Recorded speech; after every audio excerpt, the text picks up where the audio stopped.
נוצרת צפנים, אורץ שמחה ושקיעה עמדה היום וליל, המלכה היכלתי לדורות חלקות לחיים. אך נשלח עובר ונתרע, ונכון לפני קורתנו, אילנות ניתן להתמוגג, מפלצות הסלע, נשים ירו בבית, שרית בקודש נשיא, אמו איתך יהיה, חסון ירי. לחם היית לנצנה, מן האדמה והבית נותן. יודע אשר בכל לב, מספרה כל נפלאותייך.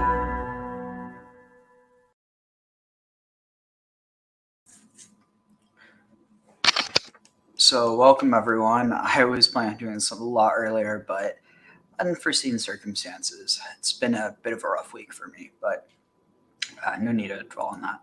So without further ado, Some parts of Erev seems to exist in the Medinet Israel right now, and they seem to be behaving in certain ways that is detriment to humanity. So I know there is a very small number, but there is some rabbis that start naming names. Is that the right approach? So first, I understand that Erev Rav is defined as by the Alter Rebbe, the author of the Tanya. It says that Erev Rav is any person who puts their physical life over the importance of their soul. In that moment, they are aligned with the Erev Rav. So we have to be very careful about pointing fingers, because when I'm enjoying like a really good chocolate cake and I'm losing sight of everything else, that is the Alter Rebbe is saying, and we have to be honest about this, that he's saying that the Erev Rav is people are part of the Jewish people, but they're just lost in short-sightedness, and we all fall into that. So that's number one. Number two is, for a person to say that they know who's a descendant of the Erev Rav is completely let them show the lineage. Let them show a line of a family tree, how they can prove. These people who are saying this can't even prove their own lineage, other than the fact that they're Jews. Most of them, unless they're a kohen, unless they're a priest, they could prove maybe that they're a priest, kohen, from back from the times of Aaron, or in a few families could prove that they have a lineage going back to King David. But most people don't have a lineage proving. I can't prove what tribe I'm from. I don't have a family tree going back that far. So who am I to know what someone else's lineage is? How far back they go to someone from the Erev Rav? well, I know from talking to you a bit, Graham, that you don't have that problem.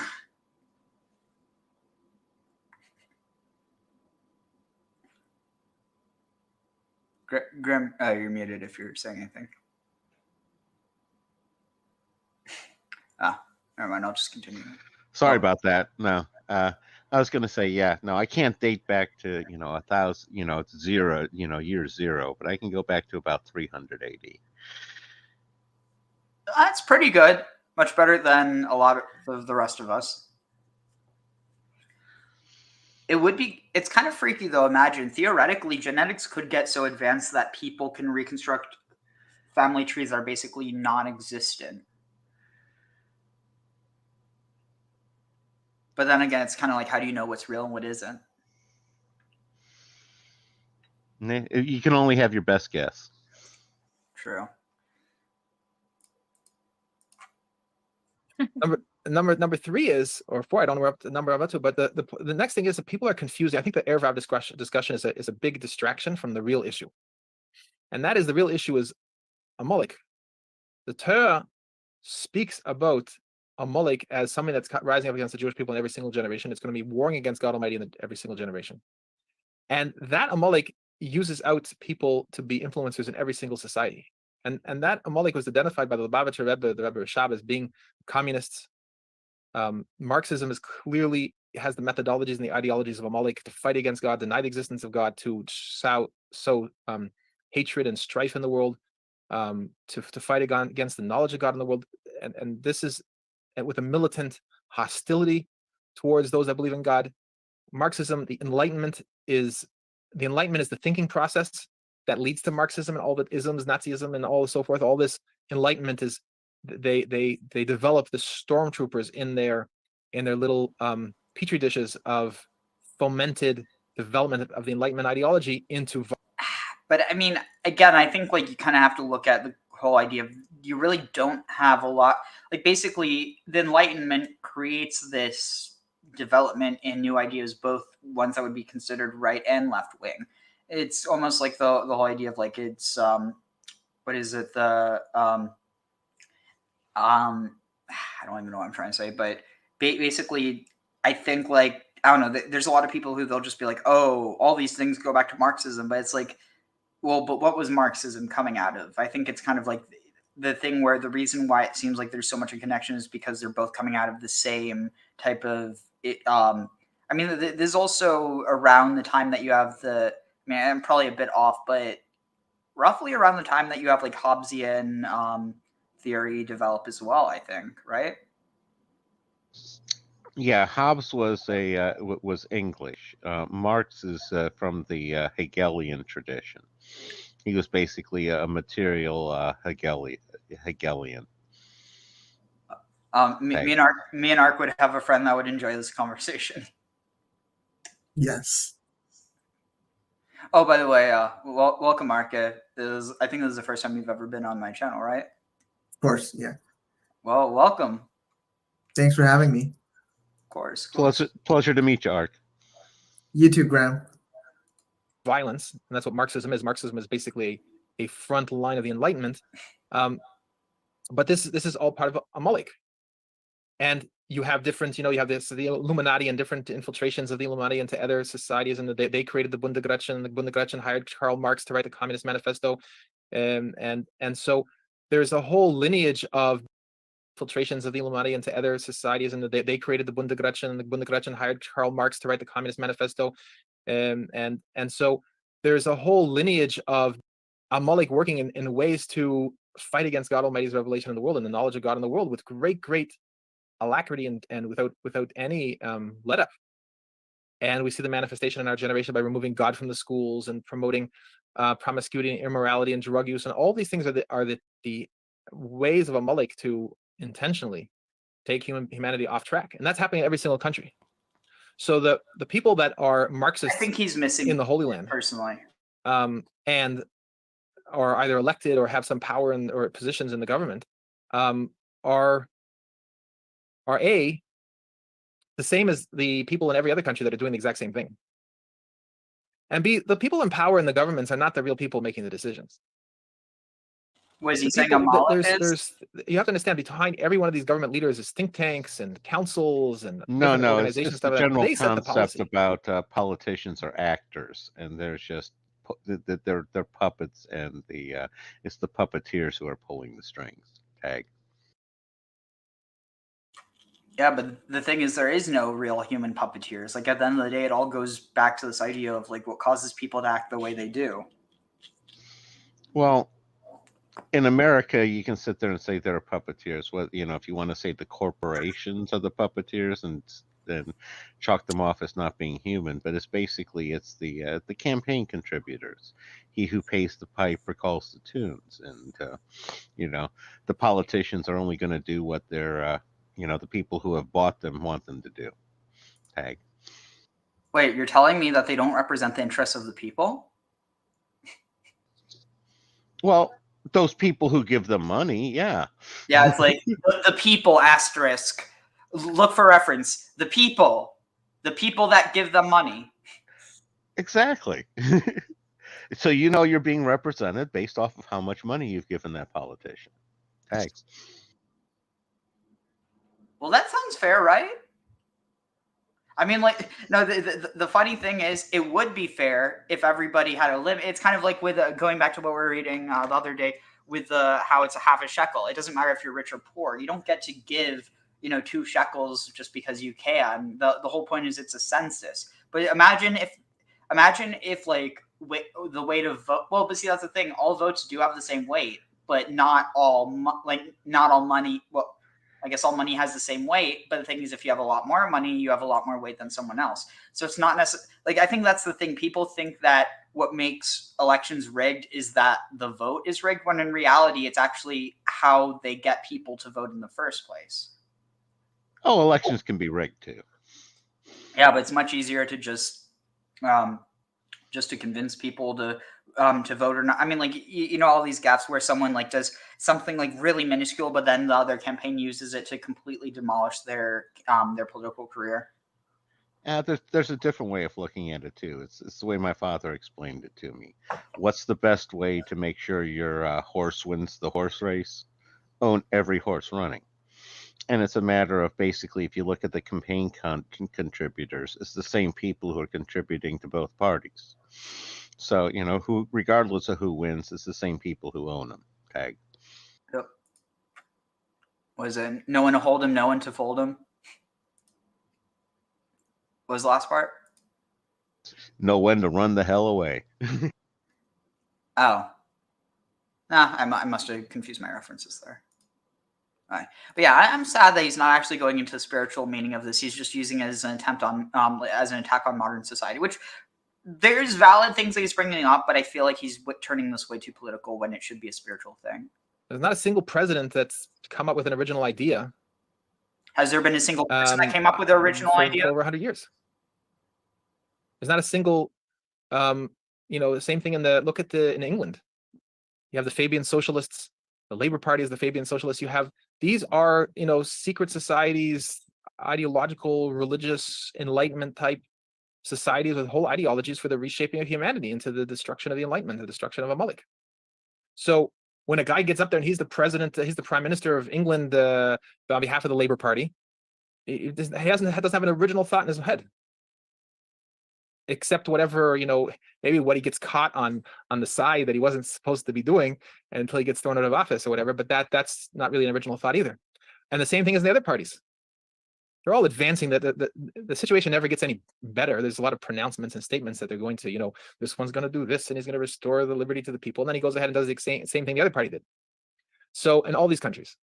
So it's really a huge distraction to, first of all, focus on the Israeli government as a particularly unique problem, as opposed to all other governments that are completely infiltrated by Marxism and agents of Amalek and so forth. We see this the whole book of Esther that this was May of last year, before everything happened in Israel and Gaza in October. So he's not referring to that, which, I mean, I do think it's kind of interesting because, like, also it actually recently came out.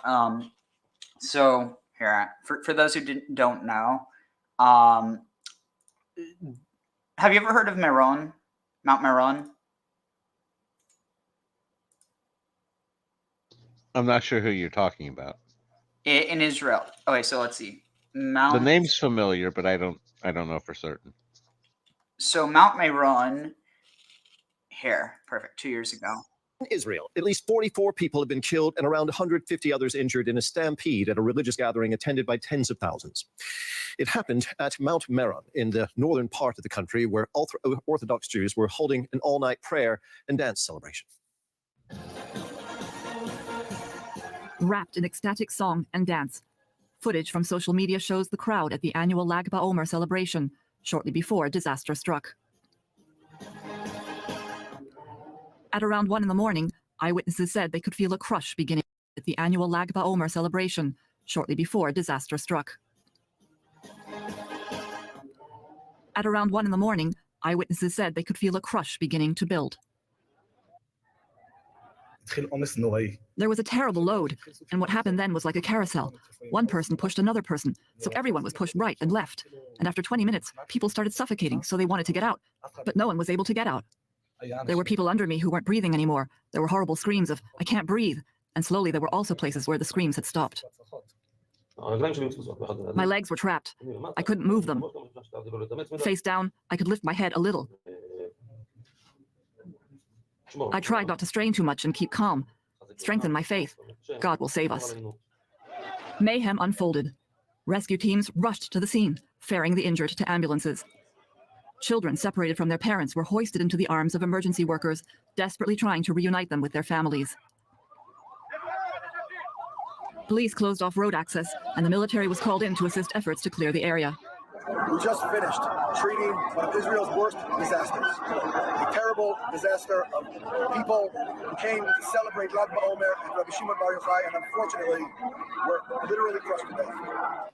Authorities say panic broke out on the steps in this narrow passageway after people slipped and fell, and those behind them stumbled. Many of the victims were either trampled or suffocated to death. It was the first large-scale religious gathering to be held legally since Israel lifted most coronavirus restrictions. But despite their successful handling of the pandemic, health authorities had warned against holding an event of this size. The Lag BaOmer religious festival is particularly popular with Israel's ultra-Orthodox community. Police report nearly 100,000 people attended the gathering, which they say is 4 to 5 times as many as should have been in a location like this. Well, from Ramla, I'm joined now by Dob Meisel, whom you saw in that report. He's with the Volunteer Medical Services And so what's Association. come out since, United. This was within the past few days.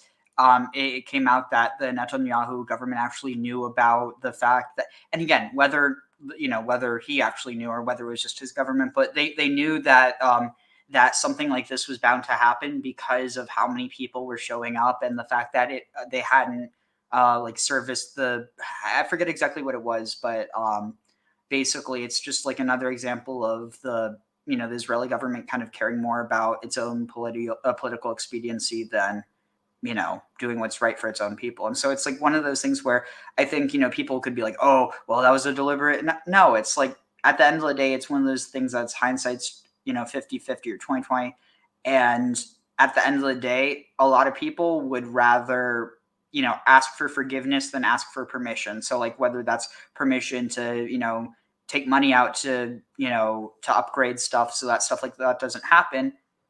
It's just, I don't know. I think that's also just part of the problem with how politics and bureaucracy works. Well, another problem is trying to deal with the difference between something could happen and something definitely will happen. Because there's a whole lot of coulds that never come about, and you can't have the government just jumping at shadows trying to prevent every possibility. It's got to be how likely is it to happen. And again, you've seen the reports and I haven't, but if it was likely, the government should have done something. If not, it's a little more understandable they didn't. Hey. Yeah, I mean, I don't know the exact specifics. That's something to look up another time, but basically that's just kind of what this reminded me of. The government of Persia and how it used out the government of Persia to try to destroy its own population. So that's happening in every country. The particular challenge about when you have, as the Rebbe says, when you have a Jewish person who's involved in this, it's an extraordinary tragedy. It's an extraordinary calamity. You have a son of Abraham, Isaac, and Jacob who has fallen so far off track, who's lost sight of reality, and who he really is so far that he's fallen into the trap of carrying out the obscene goals of a Molech. That's a devastating tragedy. It's a devastating tragedy for the Jewish people. It's a devastating tragedy for the whole world. It's a real travesty. Okay, I mean, honestly, that was not that interesting of a video. I'm not going to lie. And see, that's the thing. Like, at the end of the day, I get that, rabbis have their politics, but like I have an issue when someone uses religion in order to justify their politics rather than to just connect the two. It's almost like it feels like he wants people to take for granted the fact that because that's how he sees it, therefore that's how it is. But the thing is that, I don't know. Let me see what else I can find. That tends to be a typical human approach. Yep.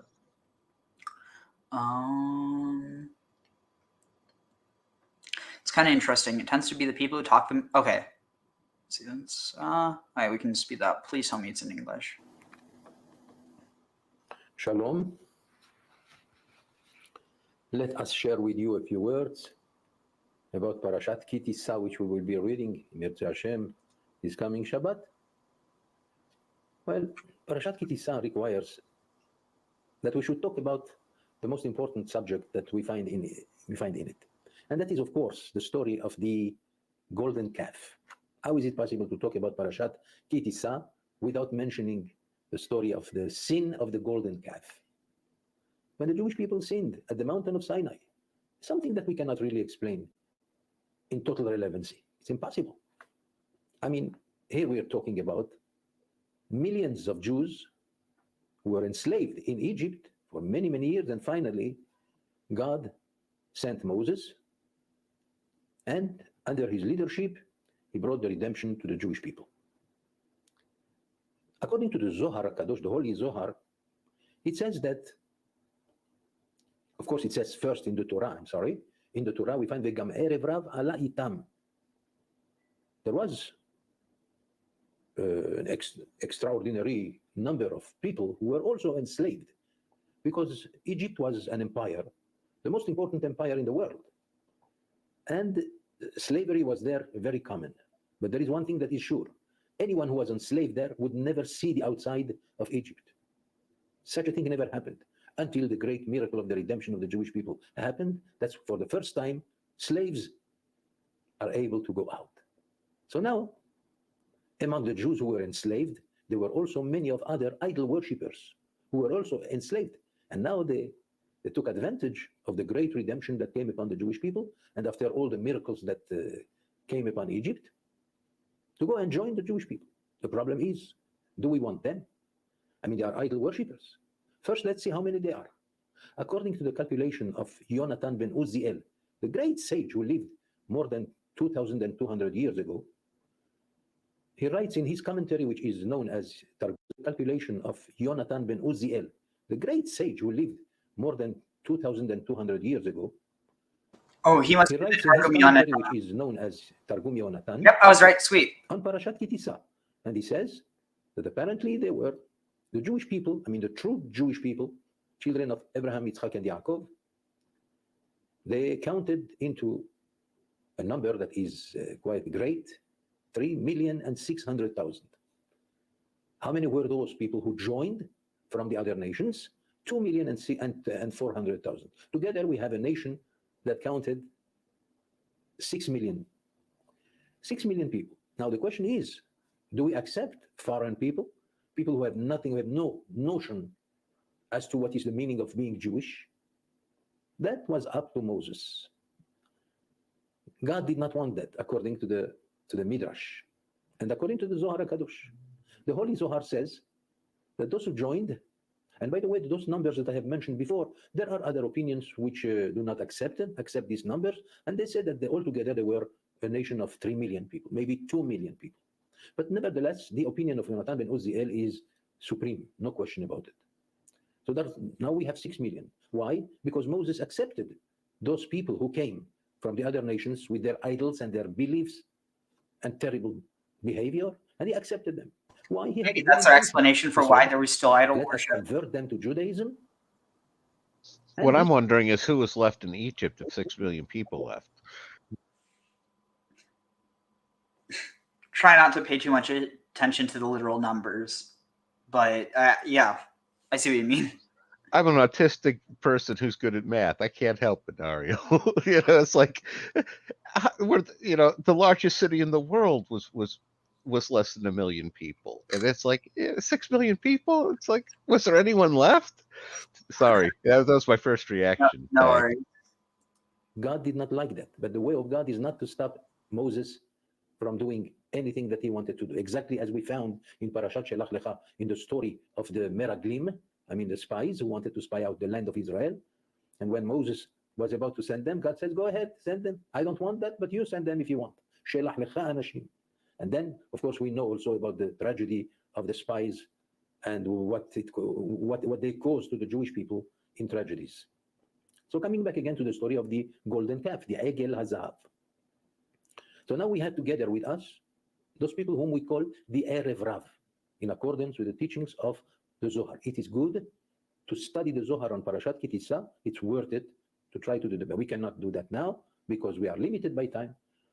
So now the question is, Moshe, how did you allow them to come in? So we said that he has a good intention. What happened is that when Moses went to the mountain of Sinai, he's going to stay there 40 days and 40 nights. Now, when is he coming back? Depending on the understanding of people. The Torah says, Vayar ha'am ki boshesh Moshe. And then whenever it says ha'am, the nation, it means the Erev, the people who joined. Those people started to foment all kinds of troubles. What is this? Where is Moses? He's not coming back. Probably he died. And there are many stories that follow that. And the nation of Israel is standing there, not doing anything, not stopping them. And the first question is, you, the real Jews, what are you doing? Stop them. They came to, that side of the world, the Erev, they came to Aharon and they said to him, we want a God to go with us. Moses is not coming back. And since he's not coming back, we have to have a God of our own. What kind of God? We want a golden calf. Aaron could have stopped them maybe. But then there was a problem. The problem is that those people were so stubborn and extraordinarily dangerous that even though the part of the Jewish part, which counted many more than them, did not have the guts to go against them. The chutzpah that was revealed from the Erev Rav was something that reminds us of something that's happening today. What I am saying, I'm not vouching for it. I'm not sure. It's only my opinion. And my opinion can be taken any way you want. What's going on today reminds us of what happened at that time. They came, let's go back again to the story of the golden calf. They came to Aaron, make us a god. Aaron said, what am I going to do? They already killed Hur, who was a prophet. If they kill Aaron, who was a high priest, then there will be a catastrophe that will befall the Jewish people altogether. So he had no choice. He said, anyway, I'm going to try to do something. I will create something, and let's see if God will help, or maybe the other side, as the Zohar says, the Sitra Achra, the other side, that part of Satan, which is the source of all the problems that we have. And that's what helped Aaron to practically create something that he himself did not realize that it would happen. The golden calf came out from whatever he threw into the fire. Some other time we will talk about the power of the other side, as the Zohar, the Holy Zohar, mentions many times, the Sitra Achra, the other side. And the question is, how come they did not have the guts, the good part, the Jewish part, go against them? They could not, because that part of the Erev Rav was practically impossible to stand against. The chutzpah was so terrible. I mean, the insolence, the stubbornness. I can't help it but thinking about what's happening in our days. In the last year, we have seen something that had absolutely no comprehension, no logic. Suddenly, demonstrations. Oh yeah, 6 days of ago. A very large part of the Jewish people. Those people who are known to be against the people of Torah, against Jewish religion, against Judaism. Unfortunately, they are very important. Many of them have contributed to the establishment of the modern state of Israel. Many of them are the pilots, which is a source of pride for the Jewish people. Many of them represent leaders of the Jewish people today. And they stand by their thousands and demonstrated again and again for 8 months, non-stop. Demonstrating for what? For things that absolutely we find no logic in them. Somehow there are some kind of changes that became an obligation of the day. But they would refuse.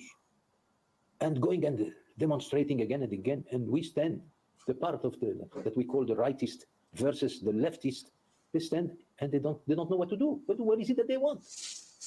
And now, after the terrible tragedy of October 7, in which we lost 1,400 Jews, people from so many kibbutzim in the frontier of Israel with Gaza, and since then we have other kinds of demonstrations.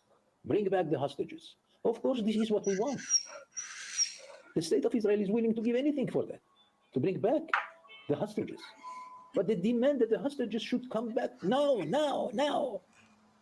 What's going on? Where is the logic? We are in danger of this kind of disunity. The terrible dissension is killing us. And the problem is that we don't know what to do. And yet we know that the number of those who stand for the logic, the rightists, the people of the right, they are there. The logic is theirs. But they don't know what to do. In the meantime, it goes on. And then the war started. And every day, 1 soldier, 2 soldiers have fallen. Of course, we should realize that this is also a great miracle that's happening. God is still with us, and He's helping us. Nevertheless, those people are against our Torah, They are against our faith, emunah. There is no emunah there. It looks like it is that. The Zohar HaKadosh in the So I'm just going to play devil's advocate because of the fact that he's making it seem so cut and dry, but it is. Again, like regarding what happened October 7th, it's a different thing than just like what I'm trying to say is to connect the way that people are responding after that versus I mean, like, yeah, there were plenty of people who didn't even like who basically tried to ignore it, but I don't know. I have an issue with this idea that he's trying to present like, oh, if people aren't unified, that's bad. Well, it's like, okay, well, why aren't they unified? But what was it? What was it that he said? Oh, right. Something on Twitter. Give me one moment. But yeah, basically, and it's one of those things where I'm very much like, I think that it's much more nuanced than anyone wants to give it credit for. But, like, even going back not that far, let me see if I can find it.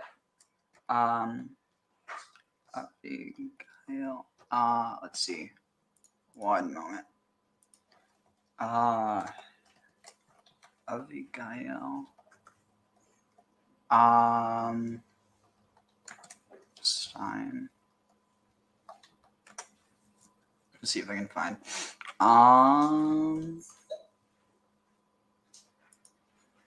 Maybe I'm misspelling it. Let's see.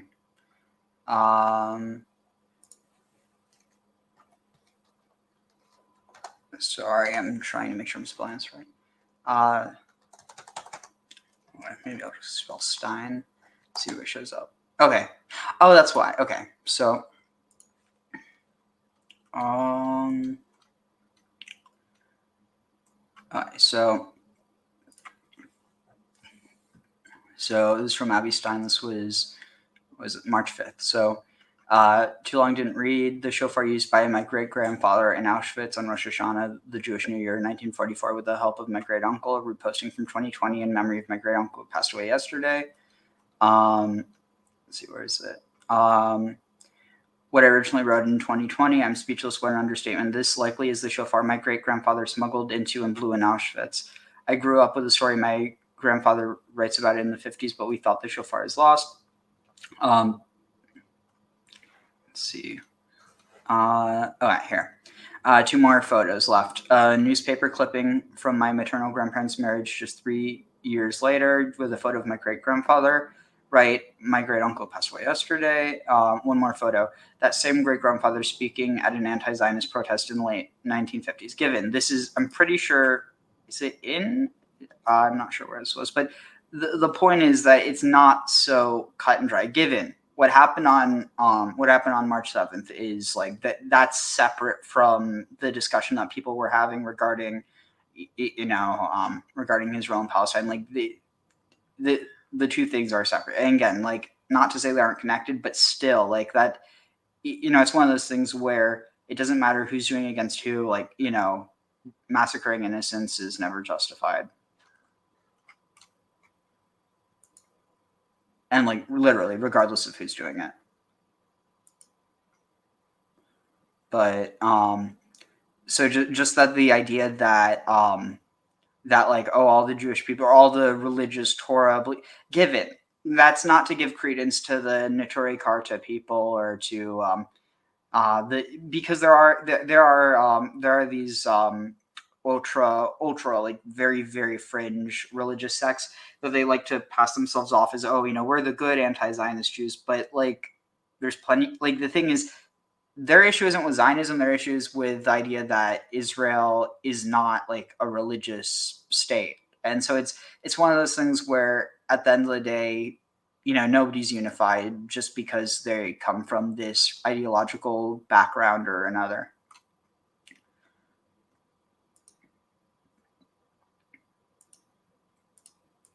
in the section that we call We'll get started in a moment. Chapter 61. It says that why are they known by the term Erev Rav? Because among them, the leaders of the modern state, of the land of Israel. That's why they are known as Erev Rav. And not only that, they are stubborn, and you cannot do much against them. It's something that you cannot separate them. And the question is, what's going on? And we all know, if we go back again to the story of the golden calf, that Moses came down. When he saw what happened, he saw that they have sinned with all kinds of terrible things that happened at that time. Moses, when he saw the terrible sight, he broke the laws, he broke the tablets of the law. And then, of course, there was a tragedy. And not only that, the identity of the Jewish people changed altogether.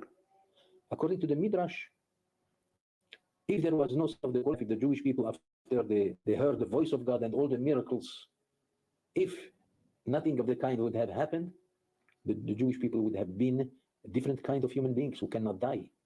But since then, because of the sin of the golden calf, now we became normal human beings. Not only that, it said that the Erev Rav is going to be an integral part of the Jewish people during all the generations till the end of time. And you cannot separate them. Of course, we are separated by the fact that they don't recognize the Jewish religion.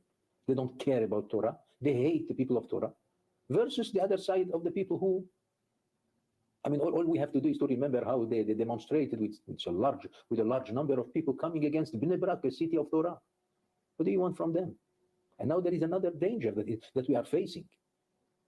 They are adamant about asking about to take all the people who learn Torah in yeshiva, to take them to the army. It is true that the city situation requires some kind of changes. It is true that it's not easy to see so many of our young, beautiful people who are going to the army with such great bravery and courage. But at the same time, the people of the yeshiva are studying Torah and they don't contribute to that, the great contribution that is needed, which means to go and be part of the army of Israel. Wait, so he is arguing that? I'm We allow such a confused. thing.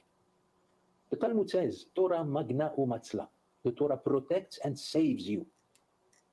Remove the Torah. If you take away the people of the yeshivot, we are going to lose everything and then become like any other army. You think then you will see one soldier or... So I don't want anyone to take this the wrong way. I mean, I don't think anyone would, except for, actually, you never know. But is he basically saying that Jews studying Torah is the equivalent, like you know how there's those video games where you have the melee like attackers, you have people who do buffs like wizards or whatever, and then you have healers or whatever, all these different roles.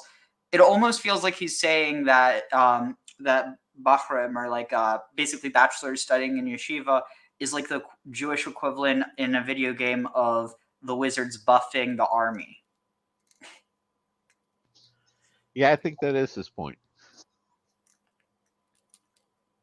I mean, it's interesting because, Jews aren't the only people who think that. I mean, like, for instance, how is this functionally... Okay, I mean, obviously, I guess you could say the difference here is that this is actually...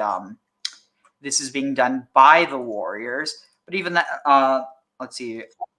Okay, what's it called? Let's see, is it... Let's see. Okay. Yeah, here, check this out. Okay, no. Okay, that's... Wait, did they name it that on purpose? So apparently there's something... Well, first off, I'm going to find this. Okay, let's see. Dance. Okay, so this is ironic. So I was searching for this, and the first thing that came up was Haka breast pump. And so I'm thinking, okay, what's a breast pump? Because I wasn't thinking that. I was thinking like this, because there's this one dance called the Haka that they do that. And so I was completely confused when it showed an advertisement for a breast pump.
So the question is, like, obviously, I feel like there's people who, because of one reason or another, they would want to, create a distinction between the two.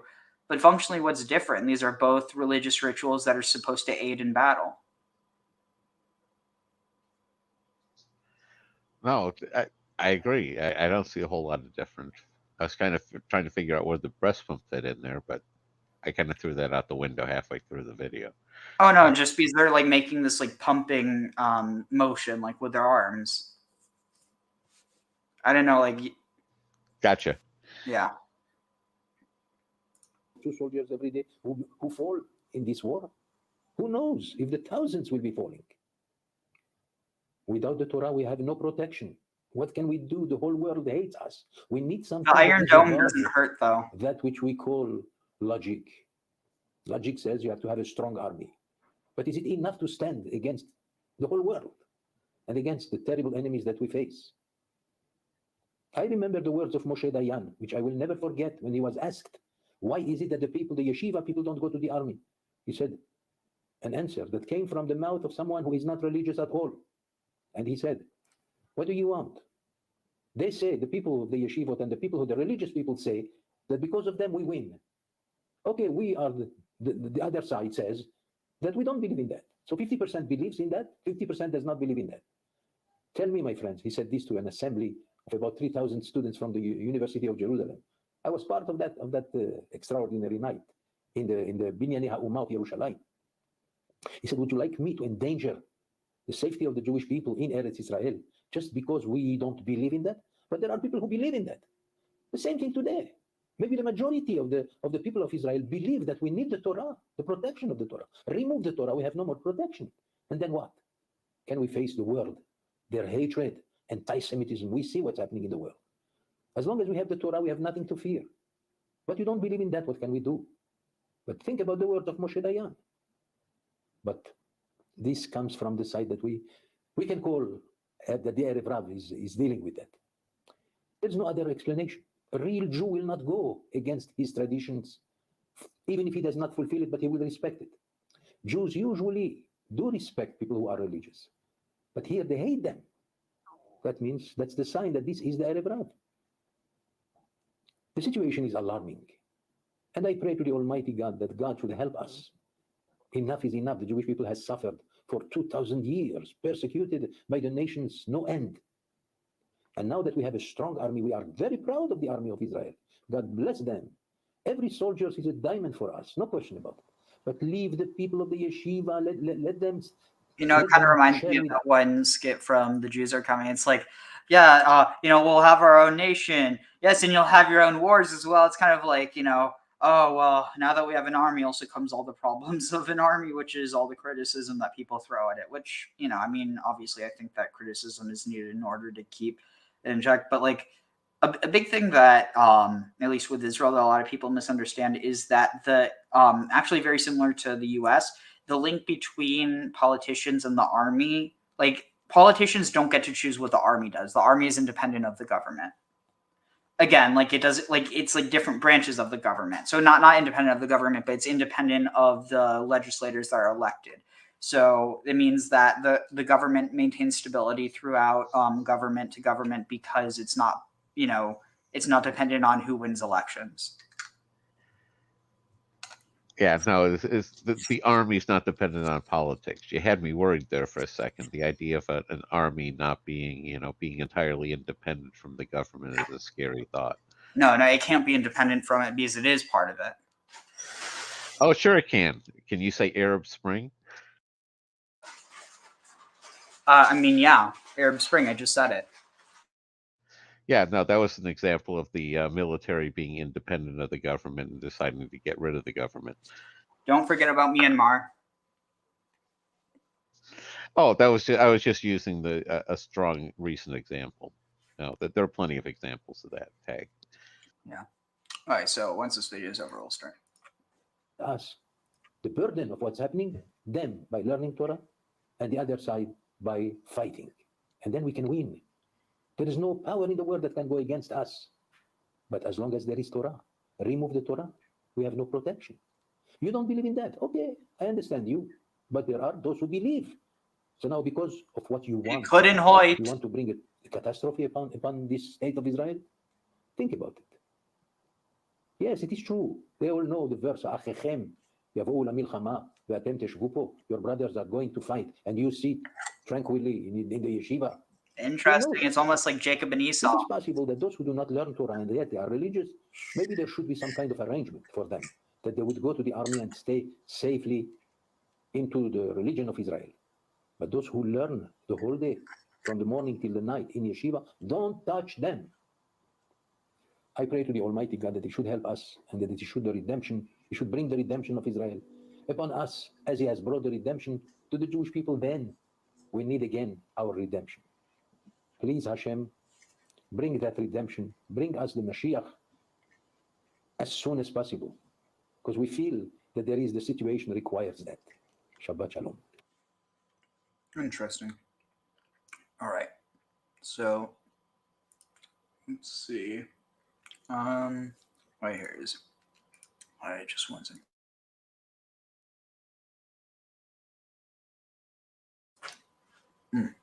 Sorry, I just need I do cookie, but now it's all. But yeah, y'all have any thoughts before we start?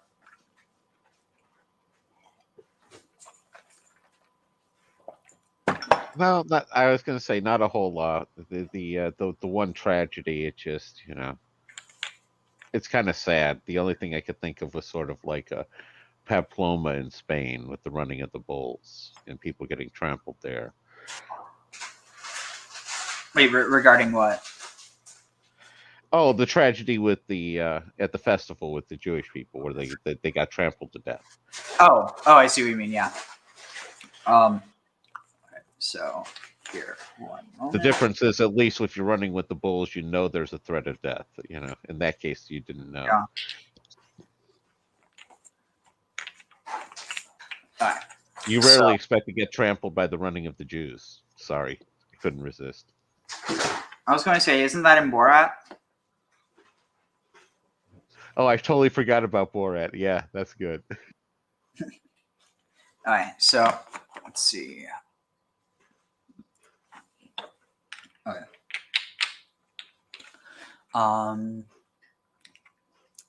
Barechu et Adonai Hamvorach, Baruch Adonai Hamvorach le'olam va'ed, Baruch atah Adonai Eloheinu melech haolam, asher bachar banu mikol ha'amim ve'natan lanu et Torato, Baruch atah Adonai noten haTorah. And we were at oh yeah, this is insanely like we're just doing one part because it's like just one part is like already almost 50 lines, which is I've never seen a chapter or not chapter, but a part of a chapter so long. Okay, so it starts at 18, and I need to close this so I can see better. All right. Vayiten el Moshe kechalto. I'm not feeling the. Vayiten el Moshe kechalto ledaber ito. And ito bizarre.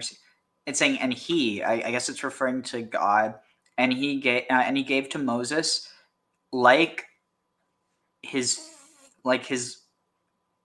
as he finished to speak with him on Mount Sinai, Shnei Luchot Habrit, 2 tablets of the witness, or 2 tablets of witness, Luchot Even Ketuvim, tablets of stone, Ketuvim that are written upon, 2 tablets of writing, of 2 stone tablets of writing, Be'etzba'a Elohim, like by the finger of God. Now, does anyone recognize any potential parallels here with another idea?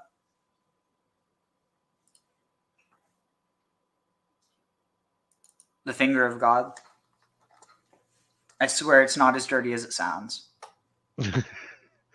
I was going to say, the only thing that pops in my head is like the angel of God. I don't know. What do you think, Art?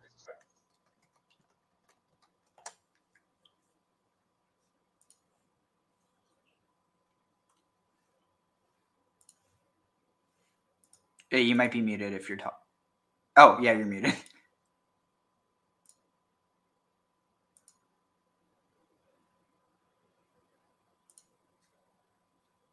Ark, you there? Oh. Anyway,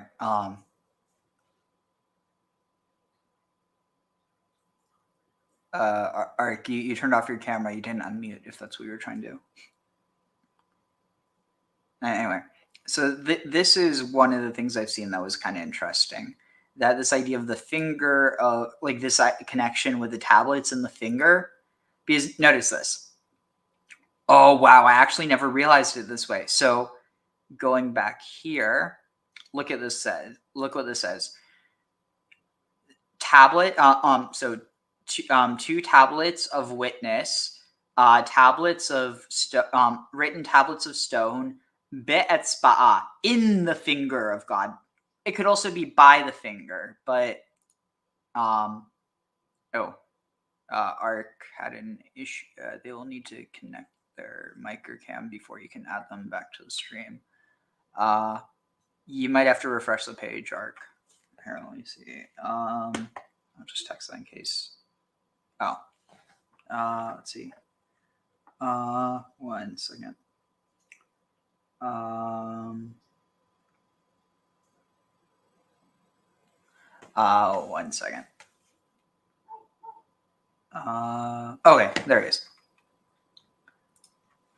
Hey. Can you hear me now? Yep. Okay, cool. So, any thoughts on the finger of God? Not sure. I was still wondering, like, the finger of God. Nope, doesn't ring anything. So check this out. The stele of King Hammurabi listening to the judgments of his god Marduk, or possibly Shamash, one of the earliest written codes of law in history. The Code of Hammurabi was written on something tall, shaped like basically on this stone tablet, tall, shaped like a huge index finger. Or in other words, it was written on or in the finger of God.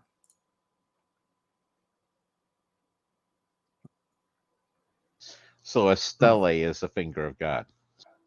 Basically, but what's interesting is if you look here, it's that here you actually have an image, and it goes right up to the point of where the oh wait, 1 second. 1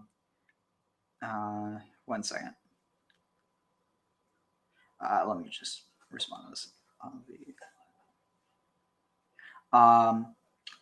But yeah, if you look at your finger, where does that end up being? So keep in mind that it's possible this is just referring to like your fingertip down to the second joint. So not like what is it? Let me see. So not like not this, but this. And so by that would mean that this thing that's maybe a third of the way down, if you look to the knuckle of your index finger, then a third of the way, or sorry, not a third, a fourth of the way down. Yeah, a fourth of the way down would be your fingernail. And so it seems like here the image is on the fingernail, because otherwise this would just be, you could say it looks finger-like, but this actually, you could argue, makes it into a stylized finger. Looks like, I mean, I would say that looks like a nail. And in my native language, there's a phrase that everything I can see it in my nails, which means that you have the knowledge that you have the knowledge already. Like if you say that, oh, I have it in my nails, means that you already have that knowledge, or you're an expert in that. Interesting. What's this? Yeah. Where'd Graham go? But wait, so almost like this idea of like your fingernails kind of tell the future. Yes, in a way. It's like, what do you call it? Like the fortune. I'm not sure. Yeah, fortune telling. Yeah, the fortune telling balls. It's like, I think it's a folklore that back in the day people used to see future in their nails. But yeah, so I do think it's interesting though, because especially the fact that it is associated with Shamash. I actually never heard of it associated with Marduk. I'd always heard it associated with Shamash because Shamash was the lawgiver. But on top of that, Shamash is associated with the sun, and with Sinai, you have a lot of the sun imagery that gets connected to. Would it be the Epiphany on Sinai, or basically the revelation at Sinai? And so there's something really intriguing about the fact that you have this. On one hand, you have the solar motif, and alternatively, you have Moses with the lunar motif. He has the rays of light coming out like a crown of horns. But what's interesting is that it's on two sides. It usually gets depicted like, two rays of light going out like this. But if you curve that, that's a crescent. So on one hand, you have the sun behind him, or, like basically light behind him, shining forth. And then he's the thing that's in front of it. So it's almost in a way indicative of like an eclipse, because not really, but it's more like symbolic, I'd say. But all right, let's go back here. So I was going to say the only thought I had to add there is the difference between Shamash and Marduk could be the difference between Assyria and Babylon, because okay, this is interesting. So here's what what Shraga Silverstein wrote about this this first one. And he gave to Moses, when he finished speaking with him, the statutes and the judgments in Mishpatim, or like laws, or judgments rather, on Mount Sinai, the 2 tablets of the testimony. By the way, Ariel, Graham was here and he was speaking and he just left. Yeah. Did you notice? Oh Yeah. yeah, there he's back. So the 2 tablets of the testimony, stone tablets written by the finger of God, literally written in the finger of God. There is no earlier and later in the Torah. This section is out of chronological order. The incident of the golden calf preceded the charge to build the Mishkan. For on the 7th of Tammuz, which interestingly is also the name of of another deity, the tablets were broken, and on Yom Kippur, the Lord Adonai was reconciled with Israel. And the next day, they began donating for the Mishkan, which was erected on the 1st of Nisan. When he finished Kechalto, speaking with him, Kechalto is written defective without the Vav. The Torah was given to Moses as a gift, as a bride, a Kala. That's what's connecting it to. Ah, dang it. Molly, how'd you get here? So it was given to him as a bride. So here you have this imagery of the Torah as like divine feminine, but specifically as like the bride, which it's interesting because is it the bride of Israel or is it the bride of God? Or is it, I don't know. It's very confusing here, I think, but is given, the Torah was given to Moses as a gift, as a bride is given to a groom. Well, that's an antiquated concept. Sabbatai Zevi, he had an interesting interpretation of that. Oh yeah, to make the in the same way that you make a bride of the Torah, to make the Torah of a bride. That's when you end up unraveling, or when you end up unclothing the Torah to read it, it gets a bit different when you're talking about a human.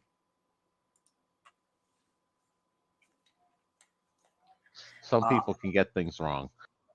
Yes, and that's why there's this idea of a fence around the Torah, or in this case, a fence around the bride. The Torah was given to Moses as a gift, as a bride kala is given to a groom, for he could not, in the order of no Molly, leave me alone. I love you, but no. One second.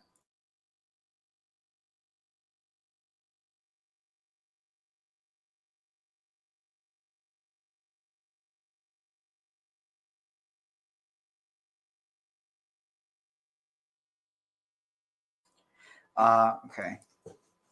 Let's see. The Torah was given to Moses as a gift, as a bride kala is given to a groom, for he could not, in the order of nature, have learned all of it in such a short time. When he finished speaking with them, Moses heard the halacha first from the Lord, and then they reviewed it together. Tablets, luchot is written defective without the vav. intimating in the Hebrew that the tablets were identical. The other thing that's interesting here is it almost seems to be implying that it was given to Moses as a gift, like as a bride is given to a groom, for he could not, in the order of nature, have learned all of it in such a short time. What's another word for learning in a short time? He knew it. So what's it implying if he knew the Torah? Like there's an interesting like sexual allegory going on here that I honestly don't know how you're supposed to reconcile it. I mean, obviously the example would be, oh well, you shouldn't think of it in this human level, but like still, I think that it's.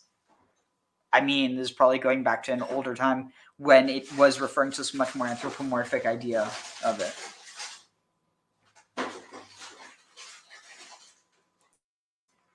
Especially given that Torah, I mean, there's a lot of interesting like syncretisms or parallels with the figure of Hathor, so including where Sinai might have been. That'd actually be interesting. I wonder if they found any possible like, I mean, obviously because there might have been many Sinais. If they might have found like a potential candidate near Serabit al-Qadim, which is where I think it's a very small temple complex, almost like a shrine, but of Hathor. One of the only ones they found outside of the land of Egypt. But let's see. Okay. ויראם כי בושש משה לרדת מן ההר ויקהל העם אהרון ויאמרו אליו קום עשה לנו אלוהים אשר ילכו לפנינו כי זה משה האיש אשר העלנו מארץ מצרים לא ידענו מהיה לו.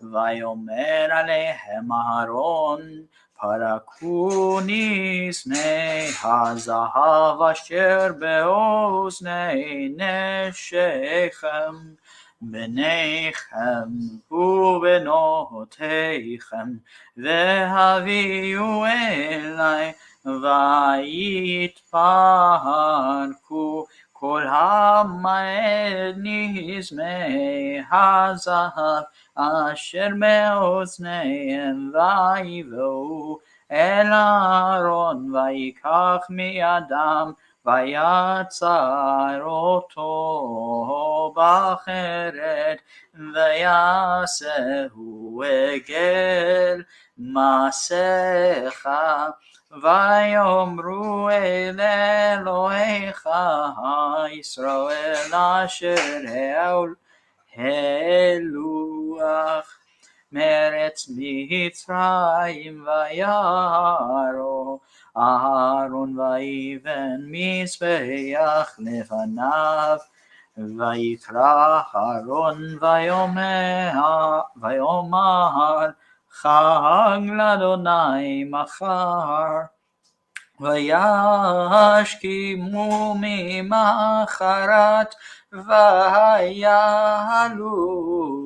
עולות ויגישו שלמים וישב העם לאכול בשעתו ויקומו לצחק וידבר אדוני אל משה לחרד כי שיחת עמך אשר העלית מארץ מצרים סרו מהם מן הדרך אשר ציוויתים עשו להם עגל מסכה וישתחוו לו ויזבחו לו ויאמרו אל אלוהיך ישראל אשר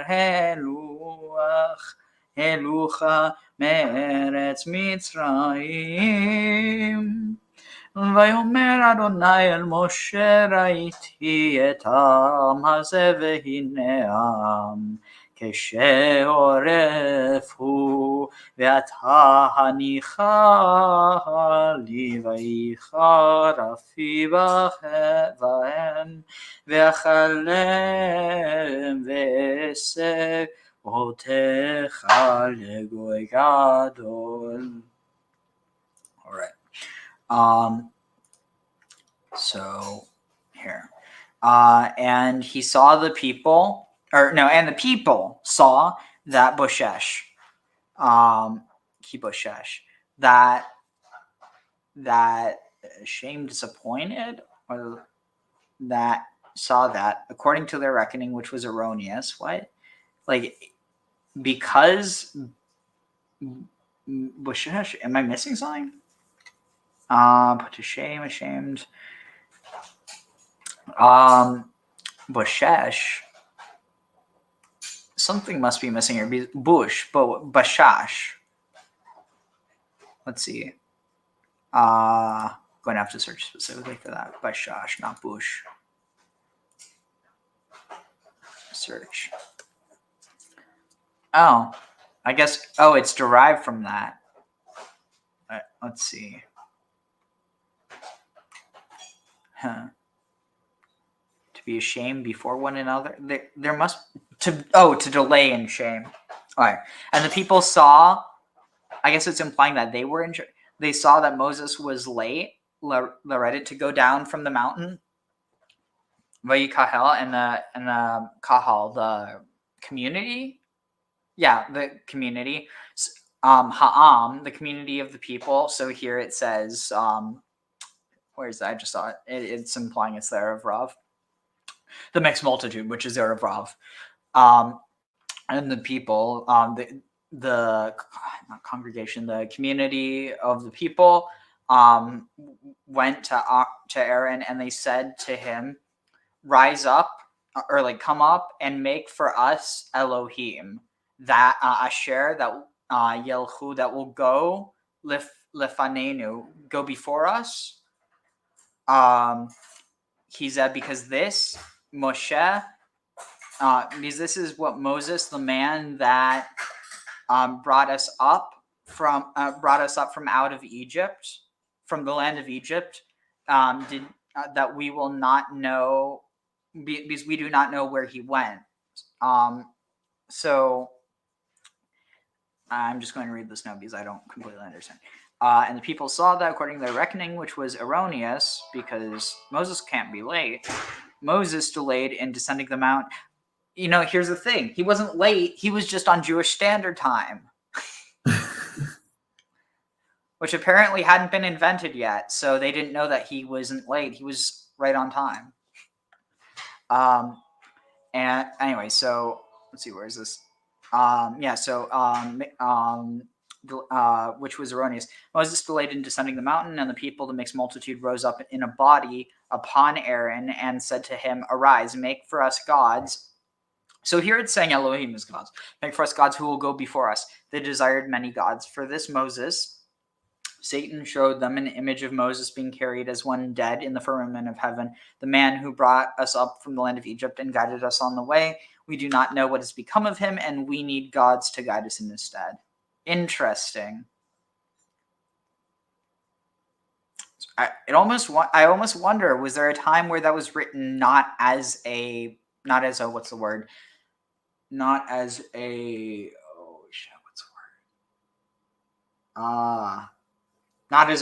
criticism, but like not as a way of trying to demean it, but actually, like, I wonder if the narrative was eventually like reversed, or what's the word? The narrative was dang it, what? No, but it's like where it's turned in on itself, inverted. Okay, invert. Let's see. Anything is late for those who are impatient. Interesting. Very, very astute. All right, so where are we? All right. Vayomer alehem, and they said to Aaron, Parku nizme. Oh no.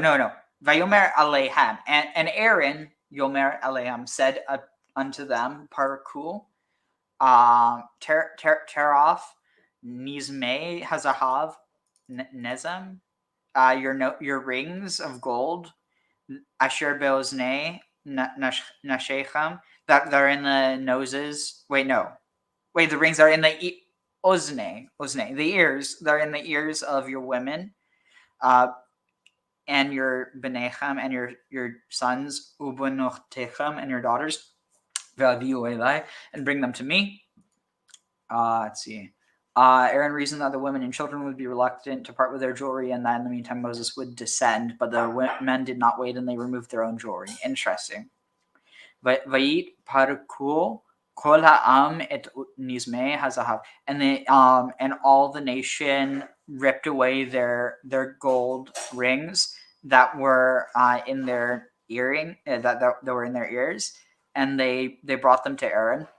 Vayikach miyadam vayatzar oto bacheret, and they took from their hands, and he bound it.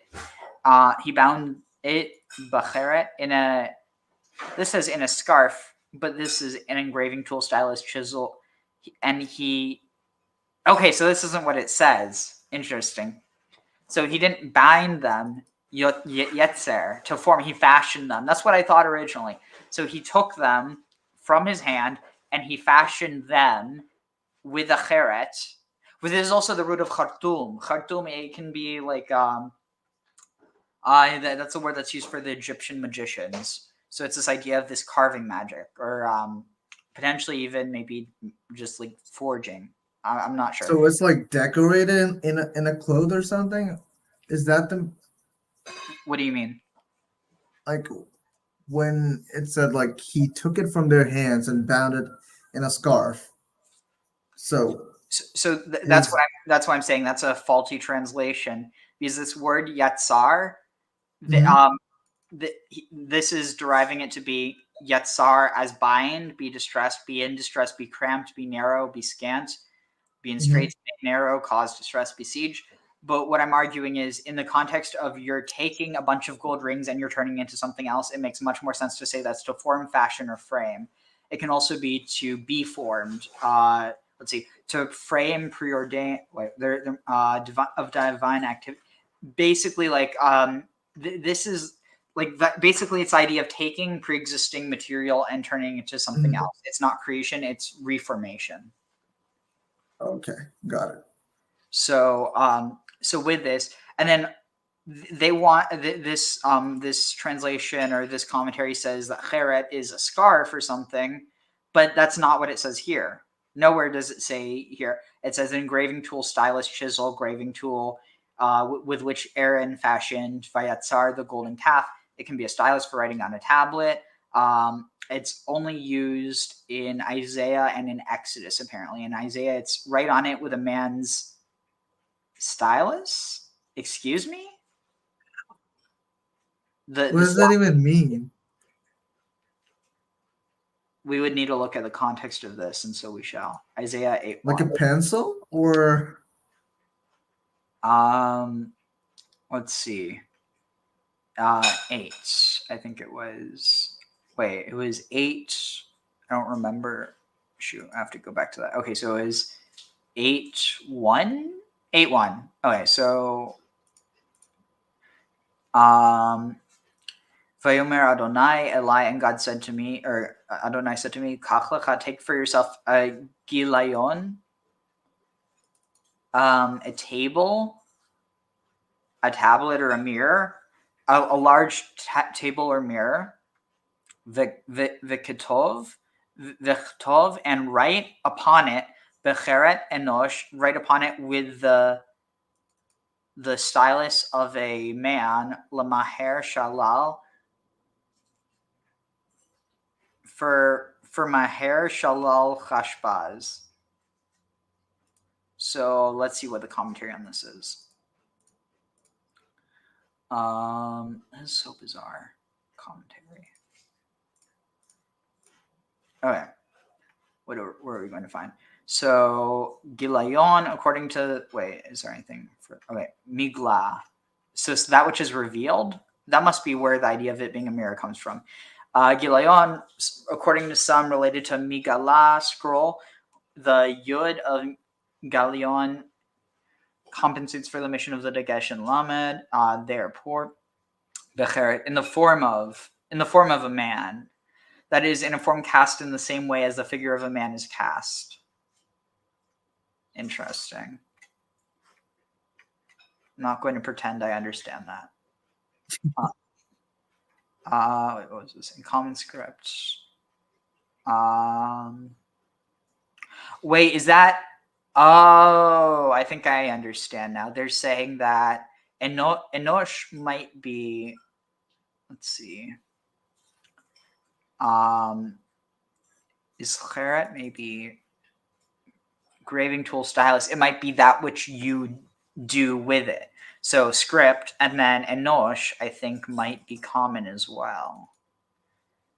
Collective. So almost this idea of that which is common or collective, and by extent, that which all men share, which is being men, within the concept of humanity, not. So that's probably how some people are interpreting this for write on it, common script. Oh, okay, in common script, meaning of Hebrew uncertain. But it could also be with it. So honestly, I'm not sure. It feels like something else might be going on there, but that's a story for another time. Let's see. All right, so 32. Where are we? Wait, where were we? 29? No, we were. Dang it! It took me further back. So we're on 32 here. Okay. Yeah. So he formed them with a chisel. He formed it with a like magic chisel, and he made an egel masecha that was and he made, it says, by agency of the sorcerers of the mixed multitude, into a molten calf. Oh, it's saying masecha, a poured out calf. So it's saying it was cast.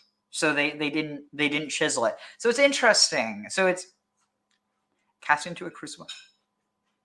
So you know what's interesting? This is saying that they cast it, but it's also saying that he formed it with a cheret.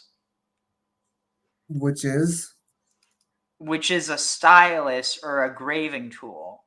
So it's basically saying that he chiseled it, or he used a chisel to not chisel it.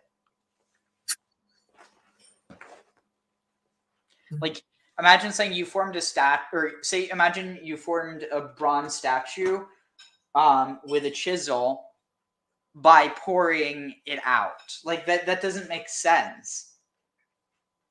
I mean, yeah, but unless it is implied that you had the chisel but you did not use it. But I'm not sure if it's the same here. So I'm not sure like what this means. Did they have a cast or something? Like how did they make this into a bowl?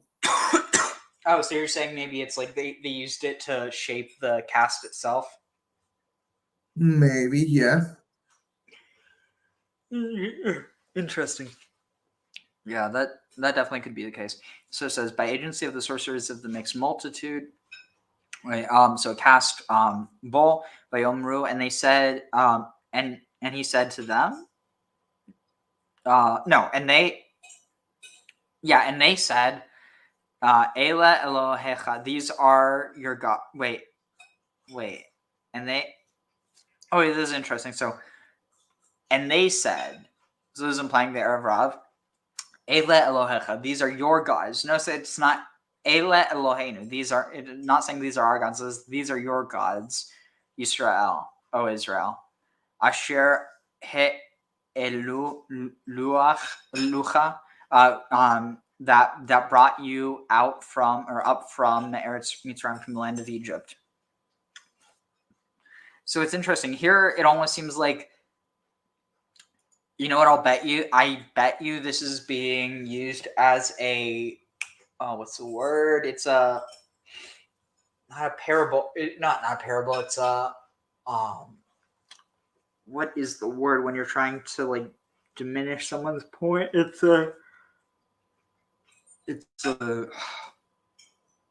Point at what? it's like I'm trying to think. It's like I don't even know what the word I'm trying to think of is, but basically that this might be a criticism or a tearing down of the Israelites or Jews who once viewed Elohim to refer to a plurality of gods rather than to one God over many. You see what I'm saying? And then by saying these are your gods, it's basically saying that this group isn't Israel. It's separating them out from Israel by saying these are your gods, Israel. Because because no. So in the Shema, it's Shema Yisrael, listen, O Israel, Adonai Eloheinu, the Lord is our God, not the Lord is your God. So I think there's something going on here. It's definitely oh my God, I'm getting the word. It's like on the tip of my tongue. It's Take your time. wait, let's see. Let's see. One moment. It's what is that word? It's like it's on the tip of my tongue. It's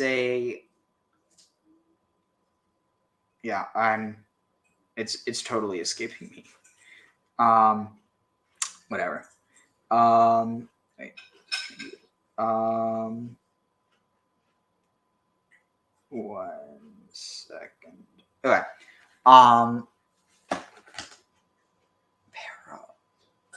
Is it? No, whatever. I'm just going to move on because it's bugging me. I can't think of it. So, all right. I share. Yeah. So I read that. Vayira and Aaron saw, that it had in it the spirit of life, and that Satan's act had succeeded and could not repel them completely. What? And Aaron saw Vayiven Mizbeach, that they built an altar lefanav before it. Vayikra, and they called out to Aaron, Vayomar, and they said, Chag Ladonai Machar, tomorrow is a festival for the Lord. That doesn't make sense. Why wouldn't they say La Elohim? Two things are going on here, because on one hand it's saying this is for Elohim, but on the other, basically saying this is Elohim, and on the other hand it seems like it's saying this is Adonai.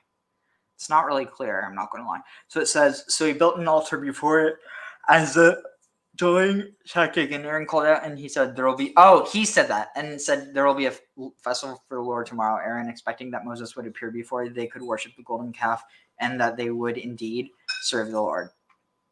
Oh, we have such a funny meme coming up, or not meme, but a video.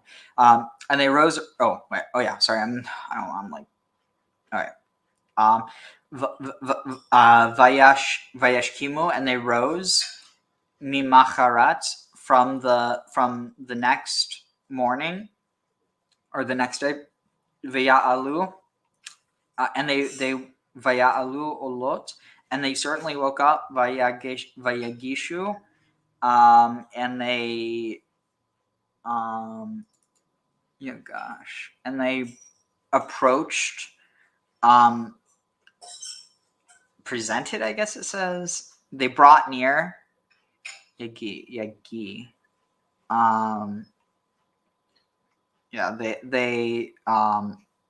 they drew near, with Shalamim Vayeshev Ha'am, with Shalamim, with like peace offerings, it says. Vayeshev, and Vayeshev Ha'am, and the nation dwelt, or sat, lechol, to eat, Vishatu, and to drink, Vayakumu latzachek, and they rose to laugh. Wait, what? It says they arose to make sport, i.e. to commit adultery and to kill. Hur, who was Miriam's son, who rebuked them, was what? Interesting. So they're basically saying that Hur, according to this, Hur, who was the father of Bezalel, the father of Uri, who is the father of Bezalel. So Bezalel's grandfather was Hur. So saying that Bezalel, the creator of the tabernacle, that his great-grandmother was Miriam. Okay, that's very interesting. I did not know that tradition. Interesting. Macarius says, these are the festivals of the altar of the calf. Also, it should be worth noting that this idea of the calf, so on one hand, it does echo some traditions around El as a horned god, but it also can tie to the idea of Atik, the bowl of heaven, El's bowl of heaven. And Atik actually comes from the root for ancient. It's also the root of the name, the old name of Carthage before it was called Carthage, which itself, so Kat means city and Chadash means new, so new city. But the old city was called Utica, and Utica is from Attika, and Attika means ancient. So it's like you have the ancient city and then you have the new city. So let's see. Did I read that? So it's interesting how they're translating this to be, or understanding this to be killing Hur. So, I mean, where are they getting this from? Okay. Wait, the Vaya'alu Olot, and they brought up Olot, offerings, and they brought up offerings, and they approached with they brought up offerings and approached with their peace offering. Okay, that makes sense.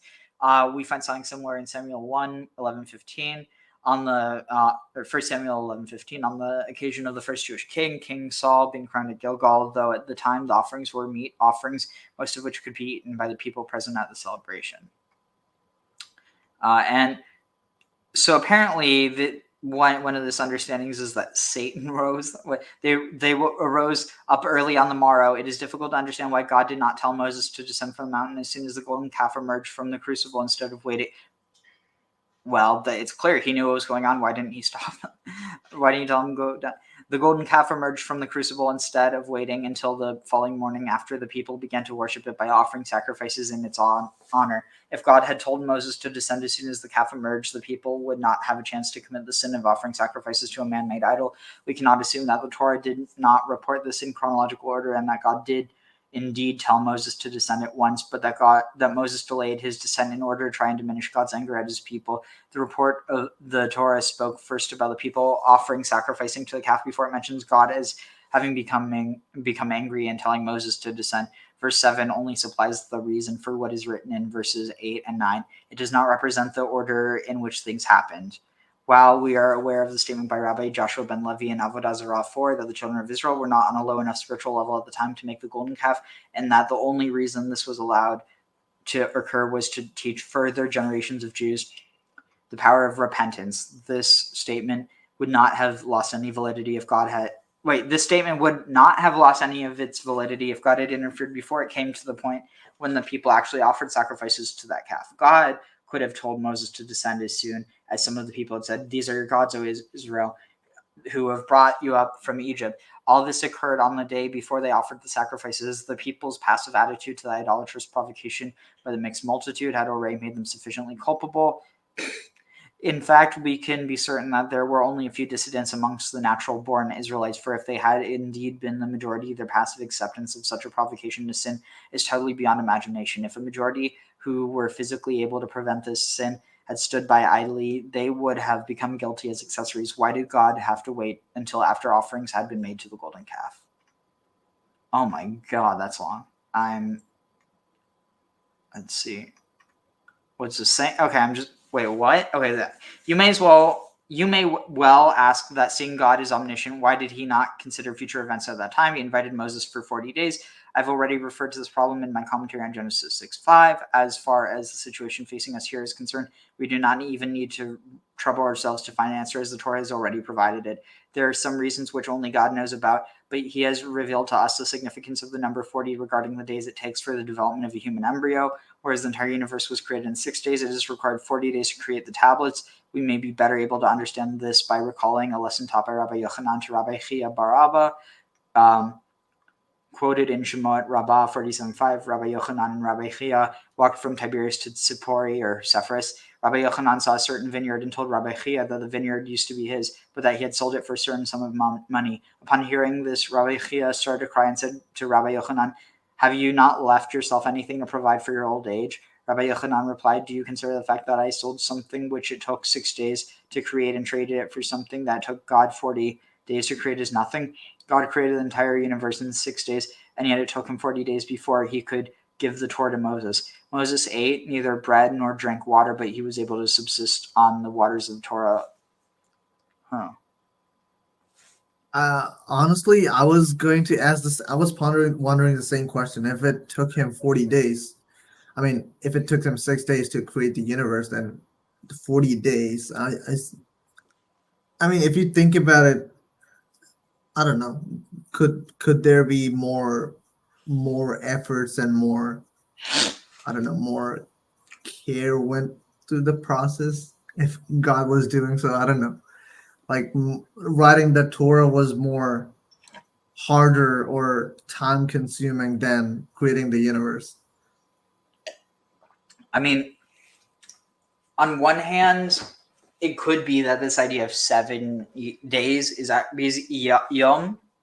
I've speculated that Yom and Yon, or rather Aeon, might actually have a similar origin. This idea of a period of time, but that it kind of like an Aeon gets understood to be a long period of time, whereas a Yom or a day gets understood as a day. But it doesn't actually specify sunrise to sunset. It's more so a period of time that Yes, I believe so. in the context of day and night, it does refer to a single day. It's almost like how day and night don't actually refer to a day or a night unless you're referring to, a day or a night. And similarly, day, you could represent day by a sun, but you're not actually talking about the sun. You're talking about the time when the sun is visible. Okay, that's an interesting take. Yes. So let's see what this says. Another reason that God could not tell Moses to descend before the Israelites had already offered sacrifices to the golden calf is connected to the 4 levels of Torah exegesis, commonly known as Pardes, which also means paradise or orchard.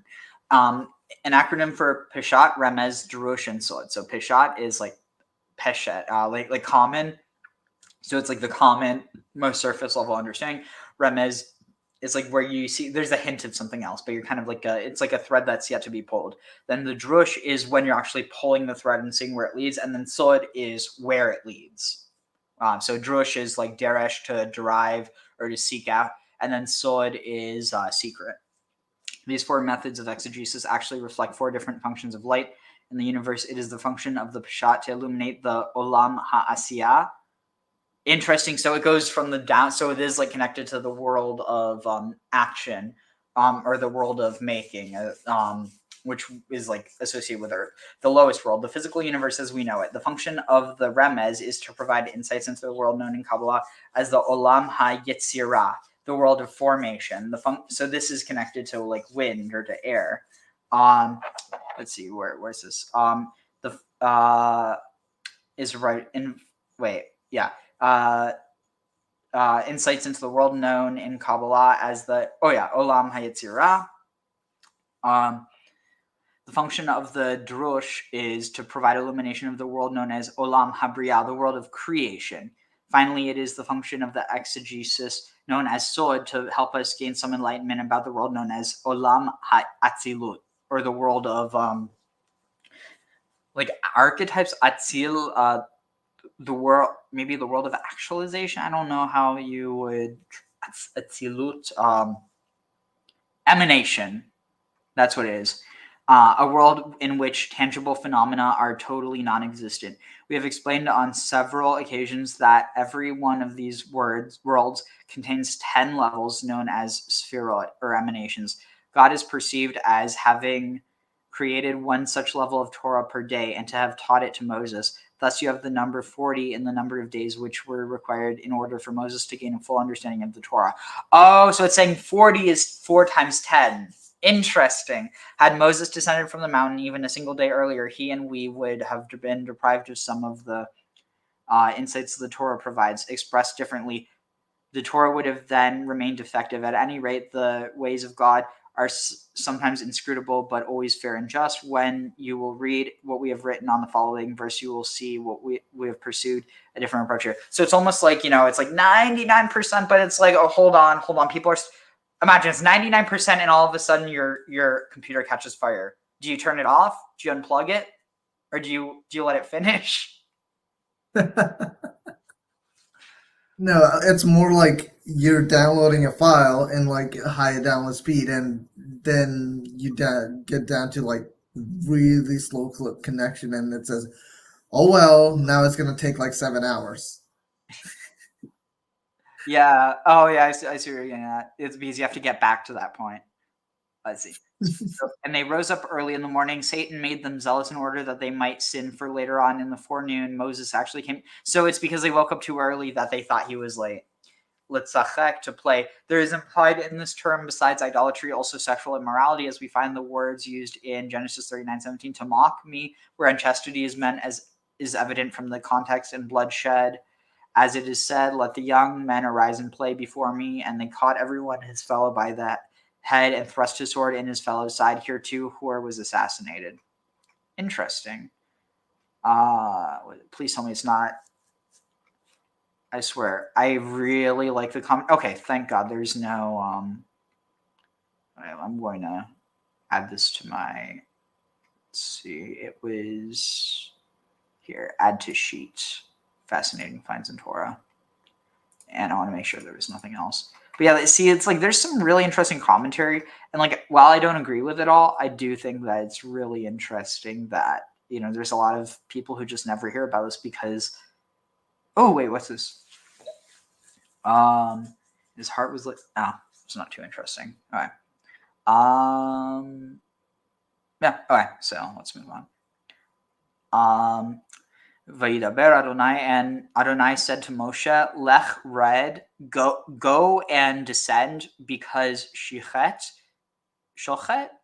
because your people are destroying Asher He'eleta, that which you went up, Me'eretz Mitzrayim, that for which you went up from the land of Egypt. So for your people, the mixed multitude that you proselytize on your own volition, that you brought up from the land of Egypt, have wrought corruptly. Oh, they've perverted they've perverted your nation, but it says your people.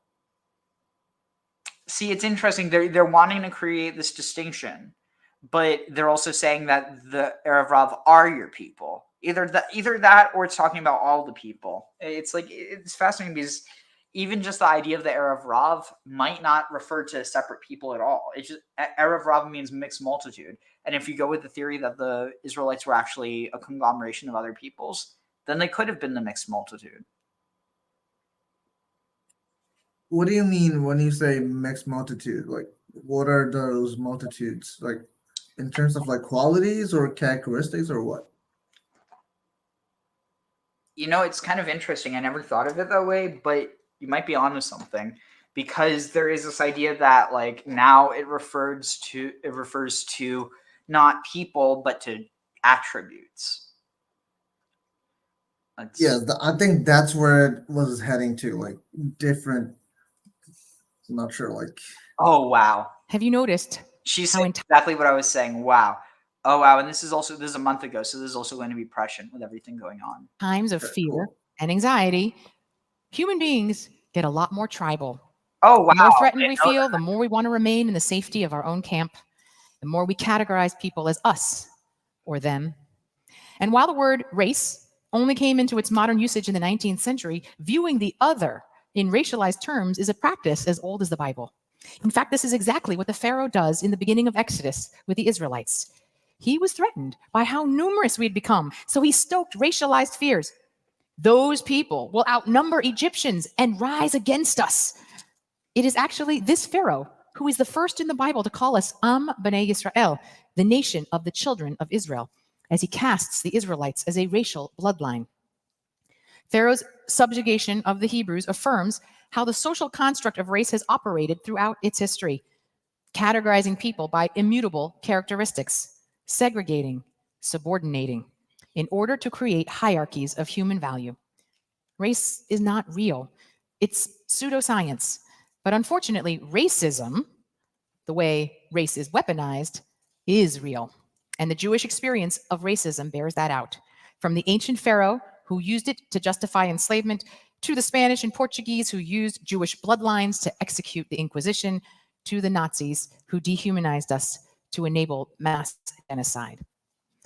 Now, on Yom Kippur several years ago, I refuted this idea of Judaism as a race or a pure bloodline, but I'm surprised by how durable this idea remains and how many Jews cling to it. Rabbi, you say Judaism is not a race, but I took a 23andMe ancestry test and it says I'm 99% Ashkenazi DNA.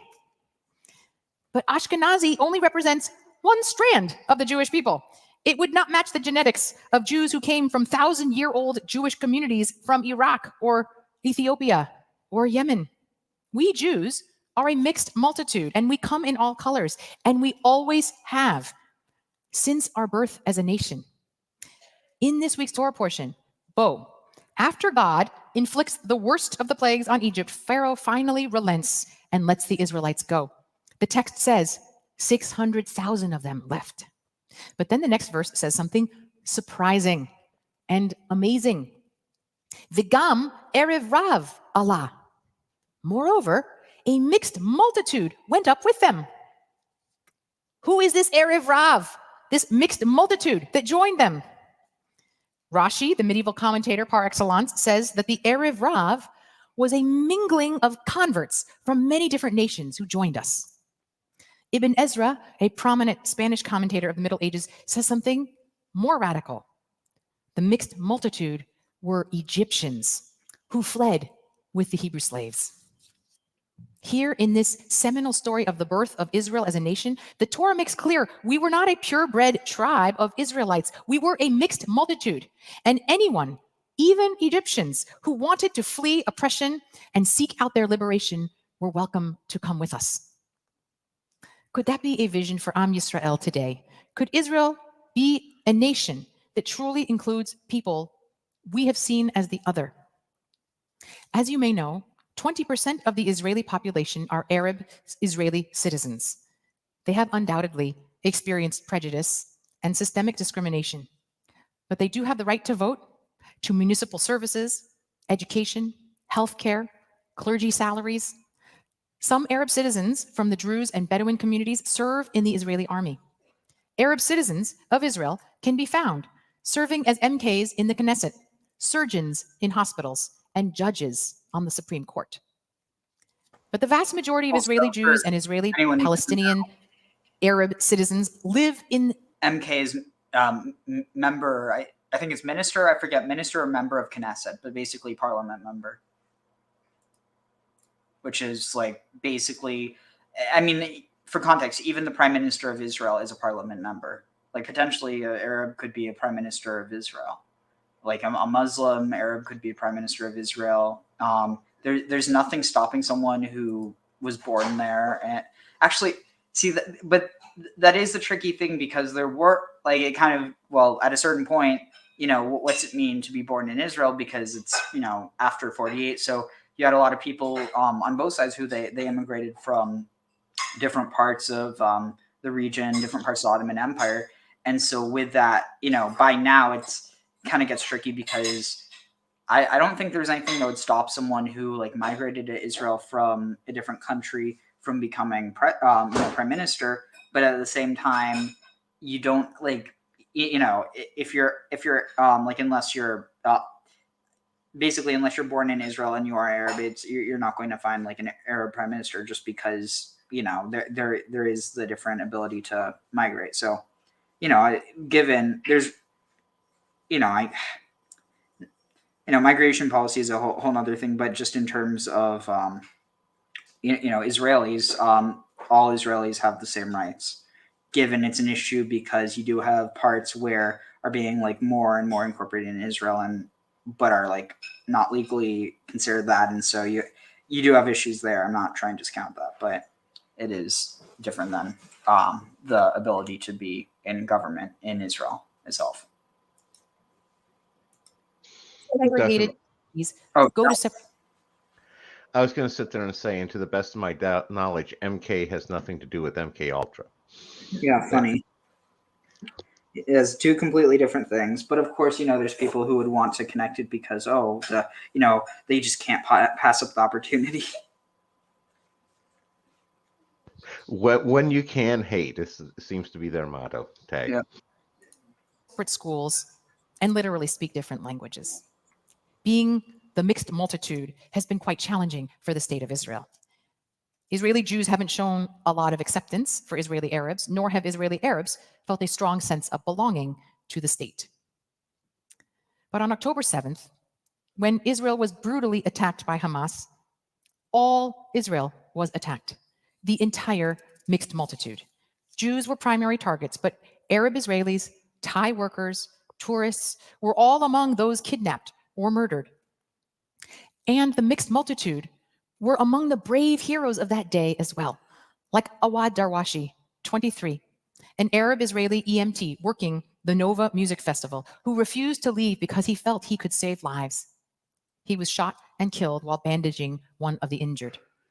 Or Lieutenant Colonel Salman Habaka, 33, a Druze commander of an armored brigade who was one of the first IDF soldiers to enter Kibbutz Be'eri and save many of the remaining residents there. Or Lieutenant Colonel Salman Habaka, 33, a Druze commander of an armored brigade who was one of the first IDF soldiers to enter Kibbutz Be'eri and save many of the remaining residents there. He raced south when he heard the first alerts and was the highest ranking officer killed at the time of his death, trying to protect Israelis in northern Gaza. Or Youssef Ziadna, 47, a Bedouin bus driver who got a frantic call from the group he had dropped off at the Nova Music Festival to come back, and he drove through gunfire to save them and dozens of others. When asked about his heroism, he simply said, "We are one people. We are Israelis. We live here together, and we need to go hand in hand." Days after the attack, Lucy Aharish, an Arab Israeli news anchor, went on the air to publicly condemn Hamas and share a message of unity. "Since Saturday morning," she said, "the state of Israel is under attack. Our beloved country is under attack." Our beloved country. This was not just the lone voice of one successful Arab Israeli citizen. The Israel Democracy Institute took a poll of Arab Israeli citizens in November, and 70% said they feel a sense of belonging with the state and its problems, which is the highest ever recorded. Just last year, it was under 50%. And 87% of Arab Israeli citizens support helping out with the civilian volunteering efforts of the war, a number that was borne out in stories of Arab citizens working side by side with Jewish citizens to help their displaced neighbors. This could be a fleeting moment of respite, or perhaps it's a sign of a transformative change in Israeli society that can endure. At a time when I hear from too many people in the Jewish community that every Palestinian only wants Israel destroyed, and at a time when the world is accusing Israel of genocidal intentions towards all Palestinians, the story of Arab Israeli citizens and their sense of belonging with and loyalty to Israel needs to be told and understood. It reflects the vision of our origin story of this week. Pharaoh wants to cast our people as a racial tribe to subjugate us. But Am Yisrael is an Erev Rav, a beautiful mixed multitude of Israelis, converts, anyone who will reach back to God's outstretched arm or to that of their neighbor, to walk hand in hand out of that narrow place into a promised land. Yeah, that's Angela Buchdahl, Rabbi Angela Buchdahl. She's really, really good. She has a good voice and has a really good mind. But yeah, I thought that was interesting, and I was kind of pulling on the same thing that she was talking about. So it's more like diversity. Basically, but not in like a what's the word? Not like a not like a flashcard. What's the word? Not like a Yeah. not trying to like check off all the boxes, but just this idea that there is no one people that is Israel. It's kind of the idea of like like the unity exists because like it's almost like with the tabernacle. There's one tabernacle, but it's one because of all the pieces that make it up. There is no one thing that's more of the tabernacle than another part. Excepting, of course, Jacob, who can stand there and say, "Hey, I'm Israel." Tag. Funny, haha. You're technically correct. And there's nothing I can say to make that incorrect. And that and $10 gets me coffee at Starbucks. Yep. Well, I can't give you the $10, but I can give you the rest. Funny. Let's see.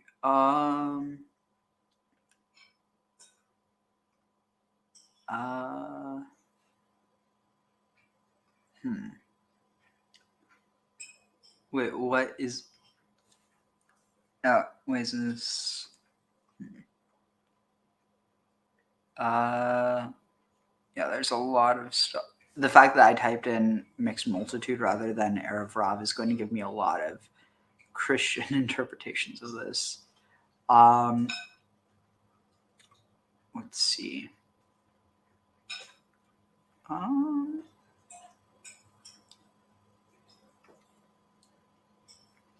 Yeah, I'm just going to search for Erev Rav.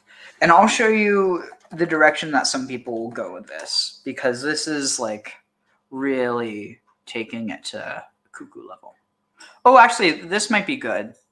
There's only 8. Only, this So gets we're pretty learning good. in the Sefer Zohar, in Bereshit, it's page Kaf Hey, I believe. 25. Speaks about the Erev Rav. Okay, so there is a big confusion on the Erev Rav, and I want to get a certain clarification from the Zohar on what's flying with it. Okay, we have, the Zohar says there's 5 kinds of Erev Rav. 5 minim in the Erev Rav. Okay, Minim are species or kinds. Yeah, page Kaf Hey. So what are the 5 kinds of the Erev Rav? Says the Zohar: Nephilim, Giborim, Anakim, Refaim, Amalekim. Okay, 5 kinds. The if you do the abbreviation of that, it comes Negara. Negara is the Rashi Tevot of those 5 kinds of Erev Rav. So what are those 5 kinds? Says the Zohar.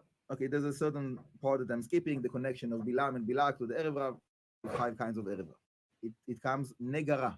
Negara is the Rashi Tevot of those 5 kinds of Erev Rav. So what are those 5 kinds? Says the Zohar. Okay, there's a certain part that I'm skipping, the connection of Bilam and Bilak to the Ariel Erev Rav. froze. We'll leave it Okay, for there you another go. time.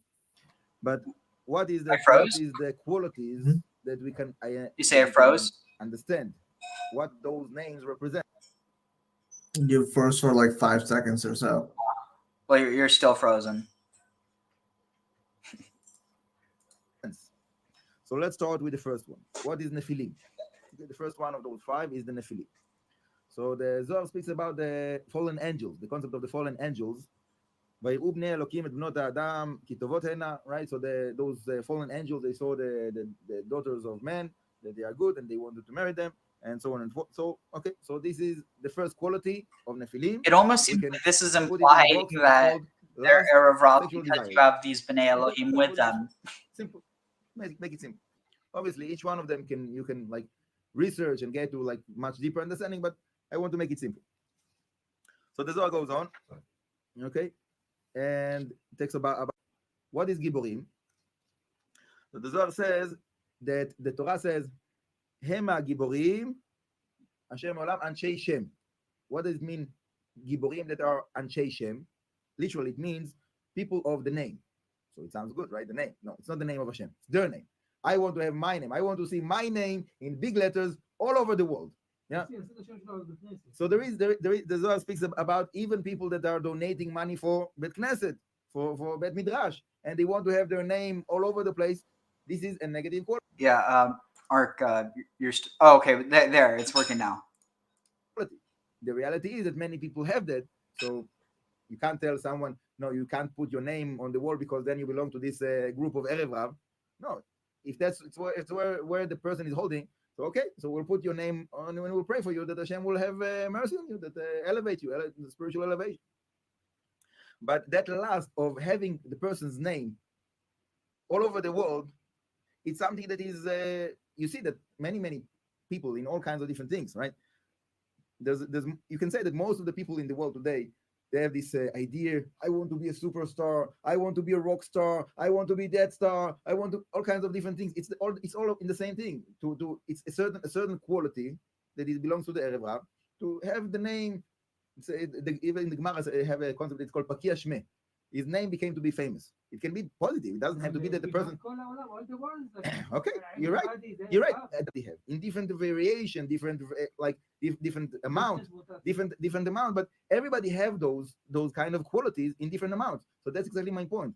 That we are all have the qualities of the Erev Rav within us. So there is people that they are very involved in looking on other people. This person is Erev Rav, and that person is Erev Rav, and he's an Erev Rav, and look how he's acting. He's the Erev Rav, right? There's many people, I'm sure that you know that many people that are very actively involved with blaming other people of being Erev Rav. But according to that Zohar, very simply, we are all have to work on ourselves to refine from ourselves those qualities, right? That's the purpose. That's what we are here for. Kadosh Baruch Hu רצה לזכות ישראל, לפני בא להם תורה ומצוות. Hashem wants to give us that merit to elevate ourselves, to refine ourselves, to clean ourselves, to purify ourselves. So this is the purpose of the Torah and Mitzvot. When we have the Torah and Mitzvot, we're using that quality that Hashem gave us of Torah and Mitzvot, we are able to refine those character traits from within us and to connect to Hashem. Anything like that, anything, and all of those qualities from those 5 kinds of Erev Rav, each one of them will make a blockage and hold back a person from making the connection with Hashem. As much as we will refine ourselves from those qualities, we will have the possibility to get in touch with our inner being, with our neshama, with the higher worlds, the purity of the high worlds, and Hashem, that which is the ultimate goal, the ultimate purpose of everything. So, I didn't say all the 5. I said 2. I spoke about the Nephilim and the Giborim. We have the Rephaim. Okay, I'll say it in short because we are running out of time. The Rephaim, the quality of Rephaim, that if they see Jewish people in trouble, they will not help them. They will prefer to save the dolphins, to save the dogs and the cats, all kinds of other things, but they will not help the Jewish people. That's the quality of the Am Israel in trouble, and they let go. They don't want to be involved with it. They prefer to help in different places, not to Am Israel. Okay. Anakim, the next one is the ones that are disgracing anything else besides of themselves. They give honor to themselves, and they don't have any honor to anything else. The only thing that they honor is themselves. And so whatever is not about them, not like so it's everything else is have no meaning, have no respect. And that's basically the concept of the Anakim. That's egoist. Okay. We can continue with that. We can continue with that another time. We have to move on to the halachot melicha, halachot kashrut. But you see that all of those qualities, each person all over the world have them in different amount. So the idea is to find a way to let go of all of those negative attribute traits. Purim is a good opportunity for that. That's the reason. But we saw a lot of Purim and we still had a name. Oh, so the last one that they didn't read about is Amalekim. Amalekim is also one of those 5. Okay, and in Purim specifically, we have the strength of getting rid of the quality of Amalek.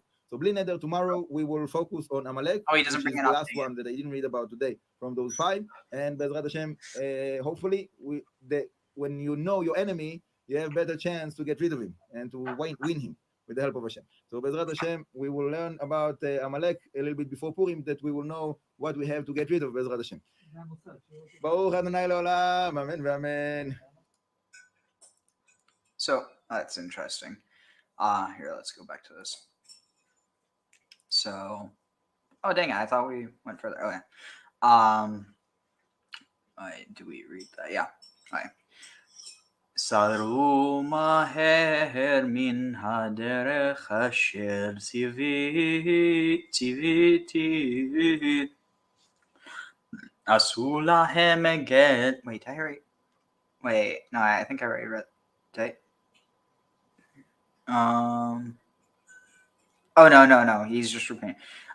Saru mehar min haderech asher tzivitim, asu lahem egel masecha, vayishtachavu lo, vayizbechu lo, vayomeru el Elohecha Yisrael asher ha'elucha.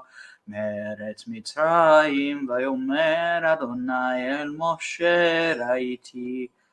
Oh wait, that's why I already did that, so I just need to translate. And Adonai said to Moses, I see the people. I see this people. Wait, did I write? Oh no, I didn't do that yet. Fine. Yeah, and they have turned from the maher. They have turned quickly from the path that I have commanded them to accomplish for themselves. Wait, no, that I have commanded them. They have made for themselves a cast or a poured out calf, and vayishtachavulo, and they have bowed down to it. Vayizbachulo, and they have sacrificed to it. Vayomru ele, and they have said, these are our gods, Israel, O Israel, or these are your gods, Israel, that have brought you up from the land of Egypt. But it doesn't make sense because they only made one, so what does it mean these are your gods?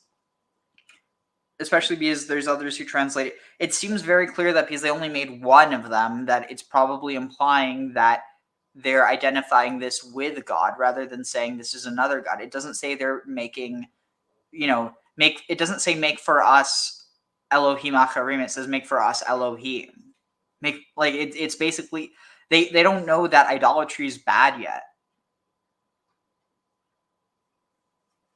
You see what I'm saying? Then it was kind of bogus for Moses to pitch a fit when they did that. I mean, to be fair, was it Moses who pitched a fit?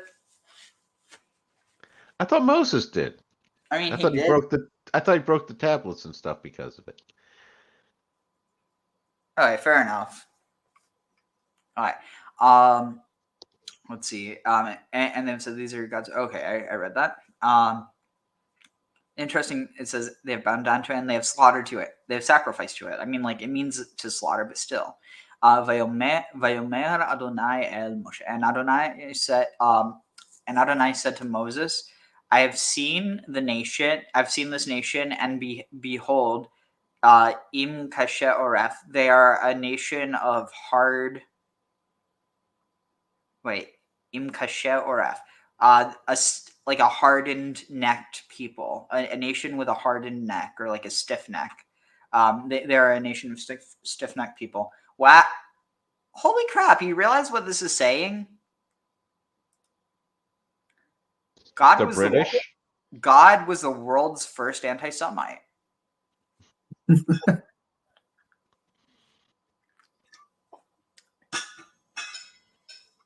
I mean, I'm not wrong. Well, he was just that way because he was trying to make him better. Okay, it just got turned into a stereotype later. Yeah, he only did it because he loved him. They turned the hard part, the back of their neck, to those who would rebuke them. I have seen those people, and behold, as a stiff-necked people. Vata hanicha, and now hanicha, nicha, leave me to rest. Hanichali, vayichar ha'afi, and vayichar, and the fury of my nostrils, in them, the fury that is in my nostrils will go against them and consume them, and I will make for them a great nation. Wait, what? I will, and now leave me and let my wrath burn against them, and I will annihilate them. The Lord hinting to Moses that his praying for them can save them. And I will make of you, otecha, of you, not of them. I will make you a great nation. All right. Vaicha. Actually, here, let me just get something into this because I need another moment. But I wonder. So let's see. Let's see. Start over with Moses. And excuse me, I'm like, to be fair, Moses is pretty stiff-necked himself, so I don't know what they're hoping to accomplish by Wait, what does it mean? He's like stiff neck, like in terms of like ideas or qualities, or he was literally stiff necked. No. It's talking about like metaphorically. Okay. Let's see. What on earth am I looking for? It would be start. Let's see. Let's see. God was going to wipe out the Israelites. I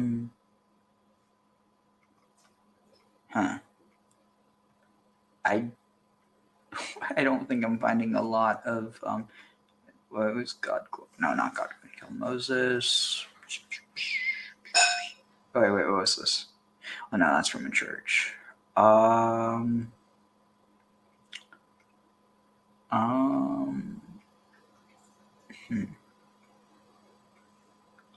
Let's see.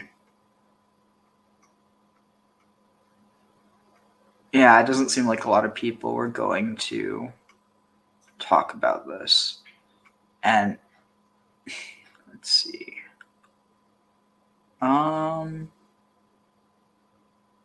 Yeah, I'm not going to find it. But, all right, let's see.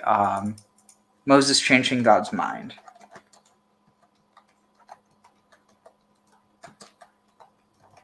It's also interesting because Hashem and Moshe have the same 3 letters in it.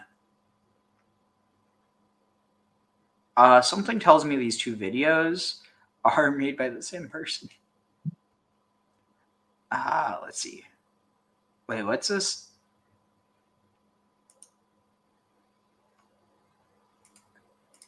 That's an interesting video. Save to playlist. Watch later.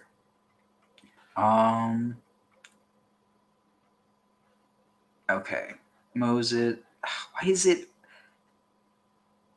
It's honestly really unfortunate that there's not more non-Christian takes on this, but excuse me, and times Microsoft AI is being controlled by fallen angels. Oh my god. Sometimes you find the darndest things. So in other words, you should use ChatGPT instead. Avoid the fallen angels. What makes you think those angels aren't fallen? Oh, I thought it was only the Microsoft one in the art that you were talking about. I thought the other ones would be fine. That, you know, because I could see where the fallen angels would be involved with Microsoft. That can make sense. Wait, why? Well, with the way Microsoft's been run over the years, it would make a lot of sense if fallen angels were involved. All right, let's see. I am not finding something specific. I would argue it's more so for Google. Well, Google just learned Microsoft's lessons and took it to the next level. Well, I think we can all agree that Palantir is by far definitely a shoo-in. You know, in my opinion, Google fails by their main motto, don't be evil. That's their motto? Yeah, you didn't know that? No. It is literally don't be evil, but it's been diluting down over the years. It's going to change don't be evil into don't believe. Oh, okay, that's a good one. Oh my god. I wish they'd settle for just don't be too evil. Sounds about right. Okay, so with the help of Hashem, we said that we're going to speak a little bit about Amalek. Okay, so it's a big subject matter. We cannot cover everything in 5 minutes, but we want to have a certain understanding. What is Amalek? So the first like understanding that I want to give that Amalek is the opposition to the Kedusha of Am Yisrael. Okay, Hashem created Am Yisrael, and Hashem created Amalek that will be as if an opposition to the Kedusha. Okay, and you see Kedusha is in the words of holiness. Chazal that every time the Kedusha of Am Yisrael lowers down, Chas v'shalom, so that Amalek strengthens. And that's something that we see generally, that Chazal says that there's a pasuk that says Emalech haver chareva. So Chazal says that lo nivnata tzur ela mechubana shir Yerushalayim. The building of tzur that represents also the negative side comes from the destruction of Yerushalayim. So it goes like one against the other. Whenever the strength of Am Yisrael raises up, so then the power of the negative side goes down, and vice versa. Now, from all of the different things that we know that Amalek is related with, Baruch Hashem. So from all of those different things, the strongest thing, the two strongest things is the Torah and Shabbat. Why? Because Chazal says that Vaychanu Am Refidim, Vayavo Amalek. What does it mean that Am Yisrael like part in Refidim? So Chazal say that Refidim shenirpu yadehem milimud Torah. They didn't want to learn Torah so much. They lost their strength of the Torah, and the result was Vayavo Amalek. Okay, that's one thing. So, but when we are weakening our learning, Chas v'shalom, this is something that brings Amalek. Another thing, there is Shabbat, right? Chazal say that Ilmalei Shamru Israel Shabbat Echad, lo haya uma u'lashon shultim b'hem. So after Am Yisrael were given the Shabbat, they didn't keep it. Hashem Yerachem, right? We know Shabbat of Purim. Okay, so Bezrat Hashem, that will be the tikkun. That will be the tikkun.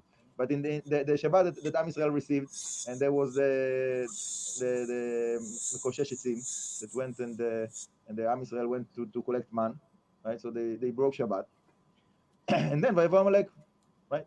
So we have the Torah and we have Shabbat, and we know that also, like I said yesterday, the Amalek is related with Balak and Bilam. Okay, there's a whole learning about it. The Bet Lamed, the Bet Lamed of Balak, and the Lamed Kuf of Balak, and the Am of Bilam. So that's Amalek. That's the Zohar says that. So, and we know that Bilam and Balak, they were like working very hard to lower the morality, the sexual morality of Am Yisrael, the purity of Am Yisrael in that aspect. So that's also something that is related with Amalek again, right? So we have the Shabbat, we have Torah, and we have that morality that is things that we need to work on their tikkun when we want to get rid of Amalek. Okay? And the Shmirat HaBrit. Yeah? That Balak and Bilam, that together is the name Amalek, according to the Zohar. So we know what Balak and Bilam did to Am Yisrael, right? That the whole thing of the Nashot Midyan, right? So that's a morality of the Bezrat Hashem, that everybody will have a kosher, pure family, and so on. So those things we need to strengthen, and also in their time of Am Yisrael in the desert, and also today for ourselves. Now, we have to finish to go to the kashrut class, but my point is that we have to understand that Amalek is the lashing like whip of Hashem to punish Am Yisrael. Chazal says that. Okay, Chazal says that Amalek is like the whip of Hashem when Am Yisrael not doing the right things. So this is the punishment. Okay. There's a lot to speak about more about Amalek. Maybe tomorrow we'll continue with it. I want also to explain the connection between that and the Holocaust. There's many connections between the Nazis and Amalek, so we see that it goes in the same direction. Bezrat Hashem, we will continue with that and explain it even further. For now.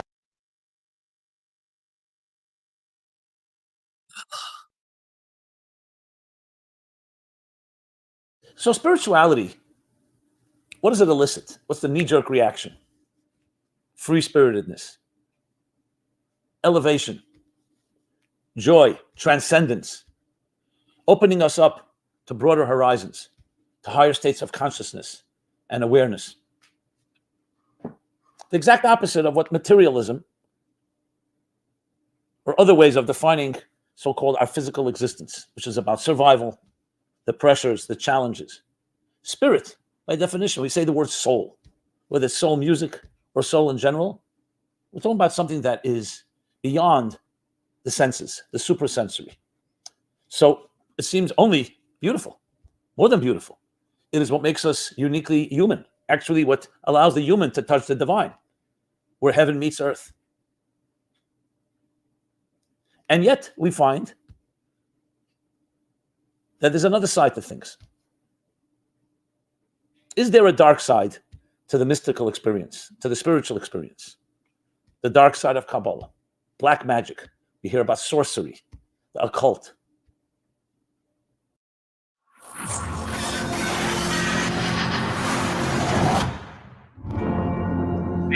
Everyone is curious about trying to find out what is true about the world. Chemistry gives us the ability to peer inside of matter and to get at the heart of the way things actually are. Our modern way of life would not be at all possible without developments that come from chemistry. But it's also important to note that chemistry has a real contribution to make to the liberal arts. The history of science is filled with fascinating stories, and I think oftentimes in science courses that piece is lost to some extent. I'm Mario. We will be looking at the contributions of Lavoisier and I think you can Dalton. skip the ad. What? You can skip the ad. What? The ad. It's an ad. You No, I can know. skip I the ad. actually want to watch this. Okay, cool. Mendeleev and Lewis.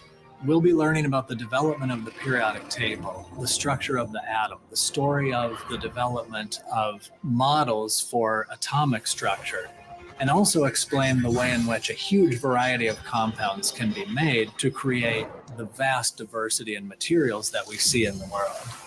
Join me as we explore the fascinating world of chemistry.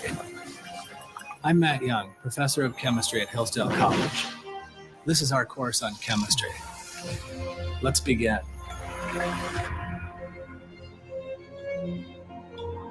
Very apropos to understand occultism. Hey, Ariel. Yeah? My Adderall crashed. What?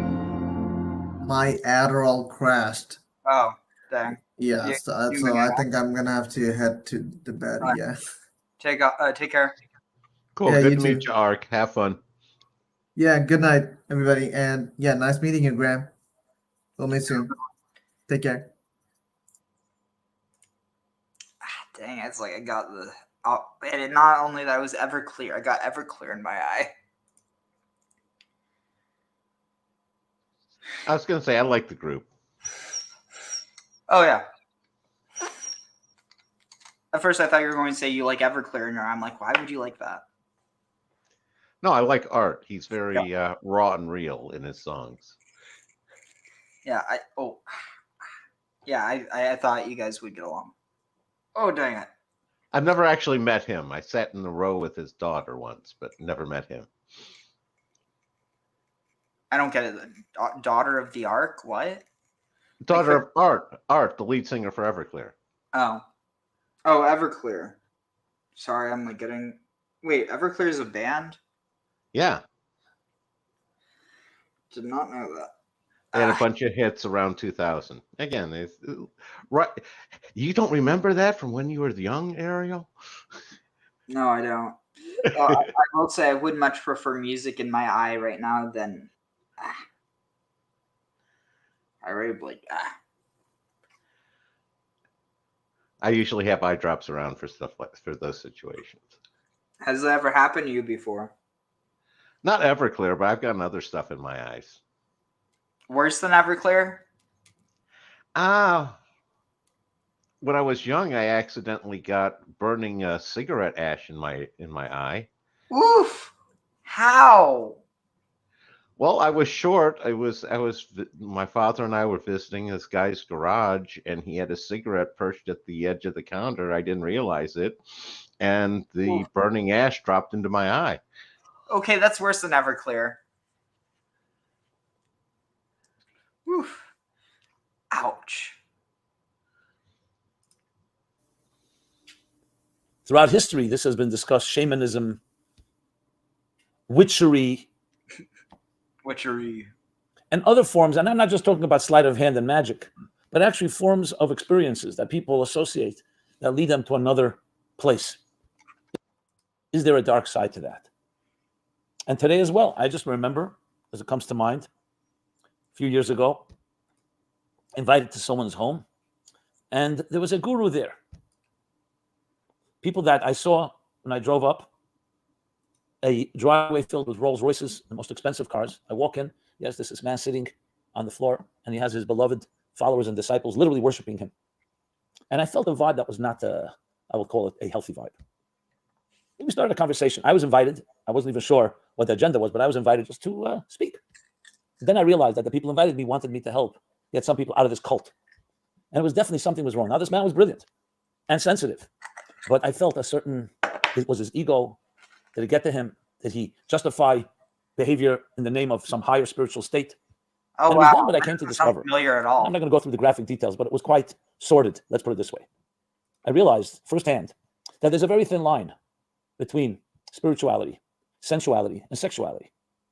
And if you don't know how to straddle that line, if you don't know how to navigate, boundaries can be crossed in ways that create quite a lot of damage. Because remember, the deeper you go into a person's soul, the deeper and more intimate you go into the psyche, into the spirit. Wow, hold on. I got to firsthand. And I'm not going to go through the here. It was his ego. It was wrong. Now, this man was brilliant and sensitive, but I felt it was his ego. Did it get to him? Did he justify behavior in the name of some higher spiritual state? And it was then what I came to discover. And I'm not going to go through the graphic details, but it was quite sordid. Let's put it this way. I realized firsthand that there's a very thin line between spirituality, sensuality, and sexuality. And if you don't know how to straddle that line, if you don't know how to navigate, boundaries can be crossed in ways that create quite a lot of damage. Because remember, the deeper you go into a person's soul, the deeper and more intimate you go into the psyche, into the spirit. So on one hand, yes, it can open up completely new channels, can get beyond traumas and fears and inhibitions and insecurities that block us, but you're also opening up a very vulnerable place. Think of like open heart surgery. You don't just do that in the street. It used to be sterilized environment, everything perfect. Because the deeper you go into something, the more sensitive it is. The more even one drop that goes off, the more destructive it could be. You think of a piece of dust on your finger isn't very significant, but on your eyeball, quite irritating. And the same thing is with our psyche. Crap. Which is why anyone who's a practitioner, a therapist, a mentor, a psychologist, a psychiatrist, literally a soul doctor, whatever you want to call the person, the deeper you go into something, do that block us, but you're also opening up a very vulnerable place. Think of like open heart surgery. You don't just do that in the street. It used to be sterilized environment, everything perfect. Because the deeper you go into something, the more sensitive it is. The more even one drop that goes off, the more destructive it could be. Think of a piece of dust on your finger isn't very significant, but on your eyeball, quite irritating. And the same thing is with our psyche. For alcohol. Which is why anyone who's a practitioner, a therapist, a mentor, a psychologist, a psychiatrist, a soul doctor, whatever you want to call the person who's dealing with soul matters, has to be extra careful, even more than a physical doctor, because you're opening up literally the most vulnerable, defenseless place in a person. You want to make sure that there's purity that enters. There's no other agendas, because one iota off can create very deep damage. I say damage, I don't mean irreversible, but it can create big problems. That's why we find that abuse at the hands of people who love you is far worse than from a stranger. Not to minimize a stranger's abuse, because the person who loves you, you've opened up, you trusted them.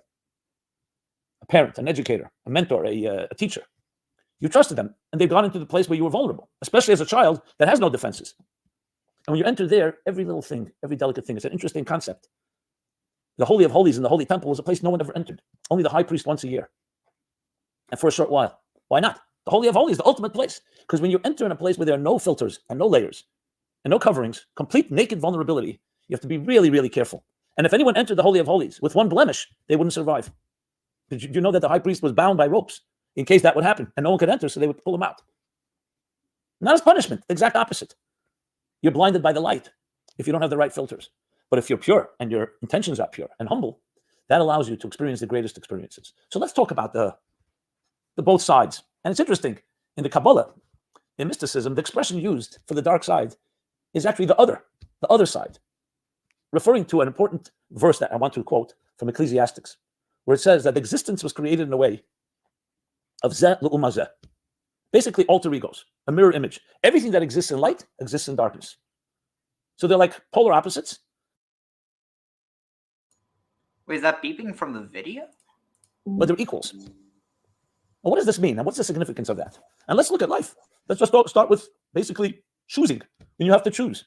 A person with great strengths, we know, can use them to develop and produce something tremendous. But great strengths can also be used in the other direction. Used in the wrong way, it could be the most destructive.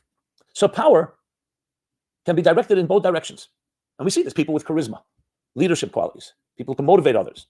So we've seen unbelievable change happen in the world in a positive way. We also see horrendous things that happen. Obviously, the example that always comes to mind is the 20th century example of Hitler. Look at his hypnotic power over people. Imagine he would have used it for the good instead of spewing hatred and venom and promoting only that agenda that he wanted to promote. Tremendous power. So power is power. Nuclear energy, atomic energy. Is it good or bad? It depends how you use it. Is a knife good or bad? Depends how you use it. If you use it to cut food or for something productive, then it's valuable. If you use it the wrong way, it's destructive. And the more powerful it is, the more destructive it is. The real question is why? Why is it that way? Why do we have these two diametric opposites? In many ways, as I said, alter egos, mirror images. So it really gets back to the very purpose of existence and why we're here in the first place. I always wondered, I don't know if you ever thought of this question. But today, we're comfortable with the invisible. Every time you use your phone, a computer, technology, you're basically engaging the invisible forces. How could there be in one little smartphone so much power, so much information, so much data? So you have to go into understanding the world of microscopic physics, quantum mechanics, the microchip, that once upon a time, ostensibly we thought the physical world, whatever's larger is more powerful, physically larger. And we came to learn that the forces that really drive existence are actually very minuscule. How big is DNA? A cell, an atom, a subatomic particle. And yet those are the building blocks that define everything. You think of computer programming. So we're using an interface upon an interface upon an interface. That's what you're pressing on the keyboard and seeing on your screen or your touch screen. But what's going on beneath the surface? That when you press that button or you touch the screen, it triggers a whole series of things that go back to the main language of zeros and ones. And those zeros and ones in turn translate into another language until it becomes user-friendly. It goes back, interesting, zeros and ones. It's almost like 0 is Ein and 1 is Ein Sof. You see what I'm saying? Like yeah, I was gonna say when you're going to the level of 3, the Ein Sof almost becomes the not a 0, but the preliminary non-number, more of a Tao sort of concept, and 1 and 0 being Mem and Shin sort of concept. Wait, how is 1 and 0 Mem and Shin? Oh, I see what you're saying. Yeah. But no, but wouldn't it be more like, I don't really think it would actually correspond with that so much. I mean, unless, I guess you'd say that Mem would be the 0 and Shin would be the 1. Well, I was going to say Shin being fire, I would put that as being the more positive aspect being the 1. But yeah, same concept. You can go either way. It's basically also a polarity. 1 is one's one option, one's the other option. Yeah. Interesting. Meaning the user interface that we can use. So I always wondered, why was it that the invisible is invisible and the visible is visible? Why not the other way around? If the driving forces, the true reality of things. Wait, the invisible is visible and the visible is what? He's wondering why the things that are visible internal invisible network. Why the things are what? Why those visible things are visible versus why those things are invisible are invisible. He's asking the general why. All right. Translate into another language until it becomes user-friendly, meaning the user interface that we can use. So I always wondered, why was it that the invisible is invisible and the visible is visible? Why not the other way around? If the driving forces, the true reality of things, is that integral, internal user interface that we can use. So I always wondered, why was it that the invisible is invisible and the visible is visible? Why not the other way around? If the driving forces, the true reality of things, is that integral, internal, invisible network, why is that not so obvious? And what is obvious is only the tip of the iceberg. It's when I began to study Kabbalah, mysticism, and especially the application of Hasidic thought, we turned it also into a psychological model, and an applicable one, came to understand the concept that the Arizal, of Isaac Luria, a great 16th century mystic, maybe the greatest mystic of them all, where he revealed what was called the secret of the Tzimtzum. You'll soon see the connection to our discussion, critical connection. The secret, Seidat Tzimtzum in Hebrew, the secret of the Tzimtzum. What is Tzimtzum? Tzimtzum literally means contract. It means to concentrate. It means to conceal, to hide, to diminish. all of the above. But the key thing to understand is not just the word, the concept. What is the concept? The concept is that when you first have a seamless singularity, meaning a seamless reality and consciousness, where there is no duality, there aren't two entities, it's all oneness. There's no room in that type of environment for diversity, for another consciousness. In other words, for us. So as he describes it using the mystical language, the infinite divine light that filled everything. What does everything mean? Everything that will be and everything that was. So it's a very broad word for everything that we can even imagine, everything. Now, as long as that consciousness dominates, as I said, there's no room for anything else. To use an example, Rav Shneur Zalman of the Adi, the great mystic as well, Chabad Hasidic founder, says the example of a teacher. Think of an infinitely brilliant teacher, and his intelligence is all revealed. Would there be room for any student to be able to even enter the room? I don't mean physically enter, to be in that space. No. So the teacher needs to do something to allow room, space for another. And what is that? The tzimtzum. Needs to withdraw, recede. Think of water receding and allowing dry land to emerge. The teacher allows his intelligence. You have to ask questions. That's the whole idea of teaching. If you just lecture, people will never learn. If you ask them questions, in the process of asking them questions, you encode the answers in their brains. That's the basis of the Socratic method, yeah. Interesting. Intelligence withdraws it, so to speak. It doesn't disappear. It just goes within. It's not being expressed. So tzimtzum is actually the power of refrain, the power of restraint, of withholding. Just as a good teacher will fit his ideas tailored to the students. But in this case, you first need to have a total silence to create a new paradigm. And what is the new paradigm? That there's another consciousness. And the higher state of consciousness, that singularity, that integral unity, has to be concealed. And that leaves room for now the other to emerge.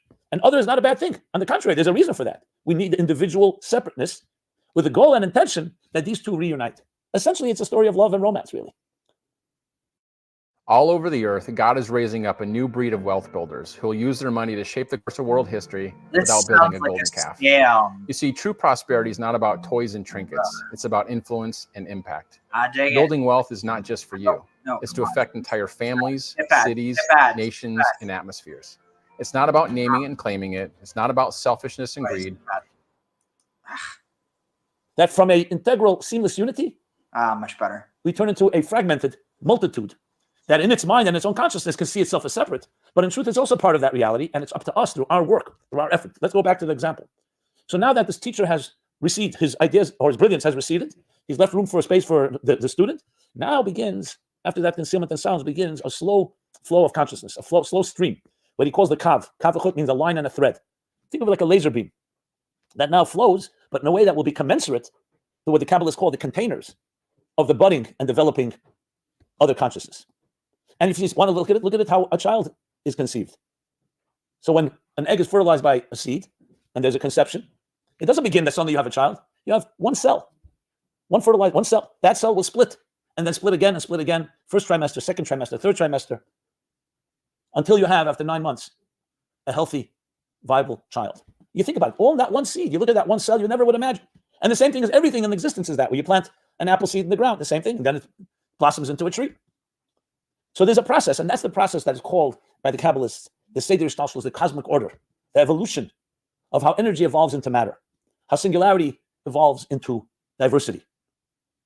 And the purpose is that the diversity should recognize integral unity, which is essentially the search for the unified field theory for unity that human beings have always been searching for. It's actually the essence of science. Science is really a spiritual journey. They may not call it that, but essentially it's looking for the underlying connection between seemingly separate and diverse phenomena. And now we've discovered that. Now we know it's a given, that there is an integral unity. So we have now somewhat of a dichotomy, an integral unity that connects all subatomic particles and all DNA and so on. And yet at the same time, there is definitely diversity. There's you and I. Self-interest has come into play. So the tzimtzum has a side effect. And what is its side effect? With the beautiful intention of creating diversity, there's also the possibility, and there has to be the possibility of, we'll call it rebellion, if you wish, where the individual defies the whole. That even though we're all fundamentally connected, I now have my self-interest. And I don't see the concealment as a concealment. I see it now. I'm here. Everything begins and ends with me. Me. Now, what does that end up turning into if you allow that to devolve? Not just self-interest, selfishness, greed, narcissism. Ultimately, you're taking something from me. It leads to conflict, to discord, and ultimately war itself. Every inhumanity that man has perpetrated on man is a result of this tzimtzum, which is actually a misdirected understanding. The tzimtzum was meant to give you individuality, So you should be independent consciousness and come back and connect, just as it is with the Bible calls male and female, created them as one. They separate in order to rejoin. That's what love is about. Love is a form of transcendence, of connecting to something, to a greater unity that's more than the sum of the parts. But when it's misunderstood or misguided, the concealment, oh, I don't have a teacher necessarily. Here I am. I'm an independent entity. And that's where things can wander off. And it's interesting, nobody wanders off overnight. It takes time. That's also a process. So let's go back to the example of the child that I gave. So now a child is born. A child is seamless. There's no duplicity, there's no lies, there's no deception. There isn't even self-consciousness. A child is naked and completely not self-conscious. Why should it be? It's pure, innocent. But then it enters, a child is seamless. There's no duplicity, there's no lies, there's no deception. There isn't even self-consciousness. A child is naked and completely not self-conscious. Why should it be? It's pure, innocent. But then it enters a world, we'll call it a selfish world, a world driven by self. Because that symptom, that concealment has now concealed that inner unity. And that's why we can hurt each other. Think about it. The Talmud asks a question that says, how is it possible? If we're all one organism, meaning everything in nature and all human beings, how could one person hurt another? It's like hurting your own person. It's because we don't see it. And indeed, that's exactly the story. Think of your body. Think of your right hand and left hand seeing themselves as adversaries. Or what do we have? That's the deep meaning of treat your fellow like yourself, or the golden rule. It's not just in this like, because it's right. It's also this idea that there is no separation. So you hurting others is hurting yourself. I agree, but given the way I've seen some people treat themselves, I don't know if I want to be treated like that. Yeah, that is a good point. I never thought of it that way. More so, it's like treat others how you would wish to be treated, not how you treat yourself. Which I guess even then, there's people who wish to be treated badly, but. I was going to say there are masochists out there. It's this. Basically, treat the other person decently is what I say. If they complain, adjust. Yeah, it's almost like imagine you go up to God and you wish, hey, I wish that I would be treated the way that this person wants to be treated. And then they happen to choose the most masochistic person in the world, and then all of a sudden they're kind of screwed for the rest of their life. It's like, this isn't what I meant. Are you? And then they question whether they were actually talking to God or a genie. And again, now you're dead. How much difference is there between the two, especially for some people? Especially if you're a Gnostic. Different in autoimmune diseases where the body turns on itself. That's tragic. It's symptom. Oh my God. So autoimmune diseases are symptom. In a sense, I mean, it makes sense, but also, and I'll be right back after this restroom. Well, it's all due to a blindness. That's why it says a person will not transgress unless they have a moment of blindness, a moment of insanity. You never put your hand in fire if you knew it was fire and it could hurt you, but we don't know. So we're able to hurt others, and we're actually hurting ourselves. It's part of who you are. So we're abusing, and we're actually betraying ourselves and the inner unity that we're all part of when we hurt each other. And there's so many other implications, but I want to bring it back to our discussion here. This is where the symptom can go in both directions. Now, the next step, the Kabbalists explain, that this is a type of market correction. Remember, there is now a dissonance going on, because the true reality is the higher consciousness that is seamless and unified. But in order for us to exist, we need to have a concealment. So now, post-concealment, how do we connect to that which is pre-concealment, when the entire existence of an independent consciousness is predicated on that symptom, on that concealment? So there's another mechanism, so to call it, a cosmic spiritual mechanism comes into play. It's called the world of Toyu, the world of chaos, cited right in the beginning of the Bible, the second verse. It refers to a world which the Kabbalist mystics call Shvirat HaKelim, the shattering of the containers, that the energy and the containers are not compatible. And why not? Because the energy represents a deeper unity. The containers represent independent identity, and they have not yet made peace with each other. So there's a shattering of the containers, which can be seen as a negative. In a certain way it is, but it's also a positive. Think of that. Think of it in psychological terms. Denial, when you think everything is good and it's not, is that better than when you actually feel shock, when you feel trauma, when you feel pain? Feeling pain is at least you're aware there's something wrong, and awareness is half the cure. So the shattering of the containers is essentially a recognition in our lives that something is not working. To apply it to ourselves beyond the cosmic into the personal, it's that when something has broken in your life and you realize something is not working, my relationship isn't working. Why? Why can't I love? Why can't I trust? Why is there something going on? Why am I self-interest getting in the way? Maybe you're blaming the other, whatever the reason is. Because there's a deeper lying dissonance that has not been resolved. Attention between the T-E-N-S-I-O-N, not attention, but tension between the inner truth of your oneness and the outer fragmentation or separation of the diversity of life. Now, the goal is not to annihilate, God forbid, or eliminate diversity. It's to find harmony within diversity, to find the unity within it all. And that's why the zeros and ones remain invisible, because the tzimtzum conceals that inner sense. And what we're left with is the tip of the iceberg. Now, let's bring it now back to black magic, the dark side of Kabbalah. So, in essence, to rephrase what I've been saying, is that reality as we see it, existence as we see it, is just the tip of the iceberg, it's the outer shell. That's another word used, klipa, an outer shell, outer husk, that has fruit within. What's the fruit? The spiritual sparks, the divine sparks, the inner energy within everything. In all matter, there's energy. And actually, matter is energy. E equals mc squared comes into play as well. Objective of life is to reveal that energy. And that essentially is not just a religious journey or a spiritual journey. This is a scientific journey as well, to reveal the energy within all matter and to access it and to use it to improve life. That's what electricity is. That's what atomic energy is. That's what nuclear energy, that is. Every form of modern technology is doing that. Not just modern technology. Now, if you think about it, as they say, technology, the first time it's used, it looks like magic. I am here to tell you today that your feelings are valid. Your trauma is valid. Your hurt is your hurt. I discovered BetterHelp 2 years ago and my life changed. You wear these shoes. You know where it hurts. No one can tell you how your shoes hurt you because they are not wearing it for you. If it hurts you, my love, it hurts you. Every human being have different capacity. The capacity you have as a human being is different from the next person. How you react might be completely different, and that's fine because you are you. It is valid. That was a huge aspect of my healing journey because I just felt embarrassed to talk about what I was going through because If anyone would have used technology today 1,000 years ago, you'd think it's magic. But it's not really magic. What you're doing is really accessing and manipulating the inner energies that define existence. Is that magic? Interesting. This is kind of what I've been like pulling on like in my own like mind for a while. This idea that technology is just a form of modern magic. Well, I was going to say Arthur C. Clarke said that famously. Oh, really? Yeah, no, that's the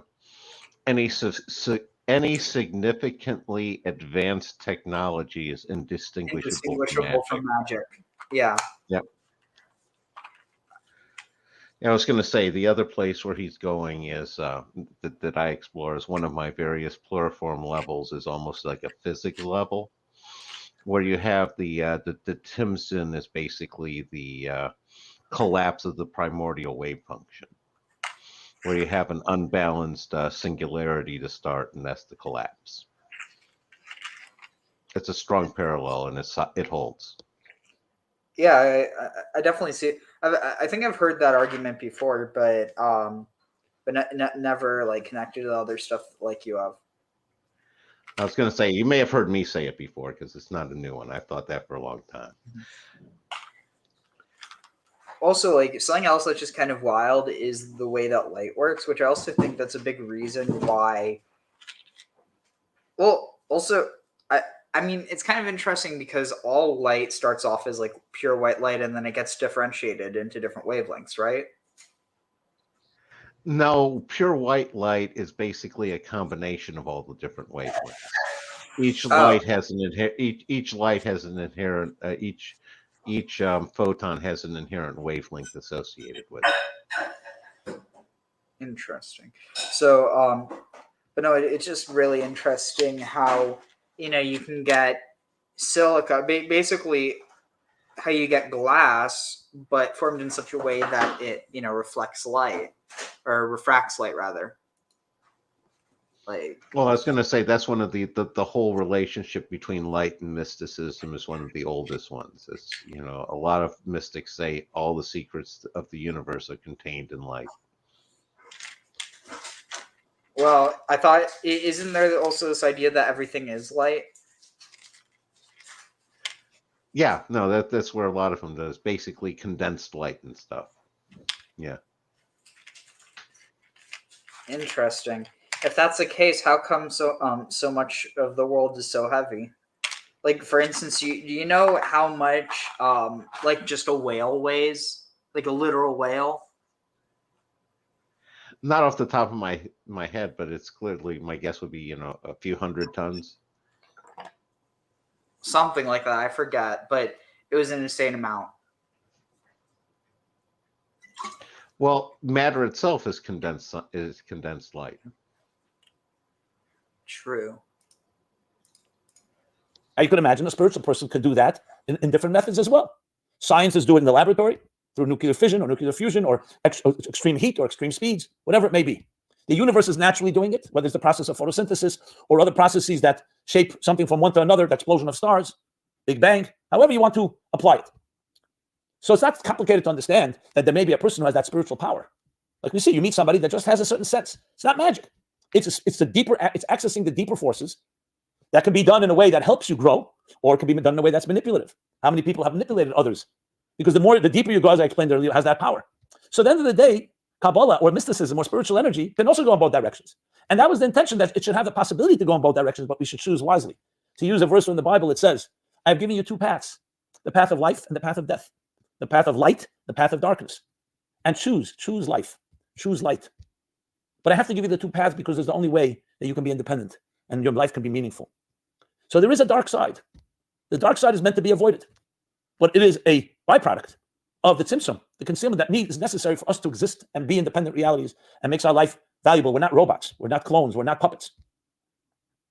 So now let's talk a little more about this black magic.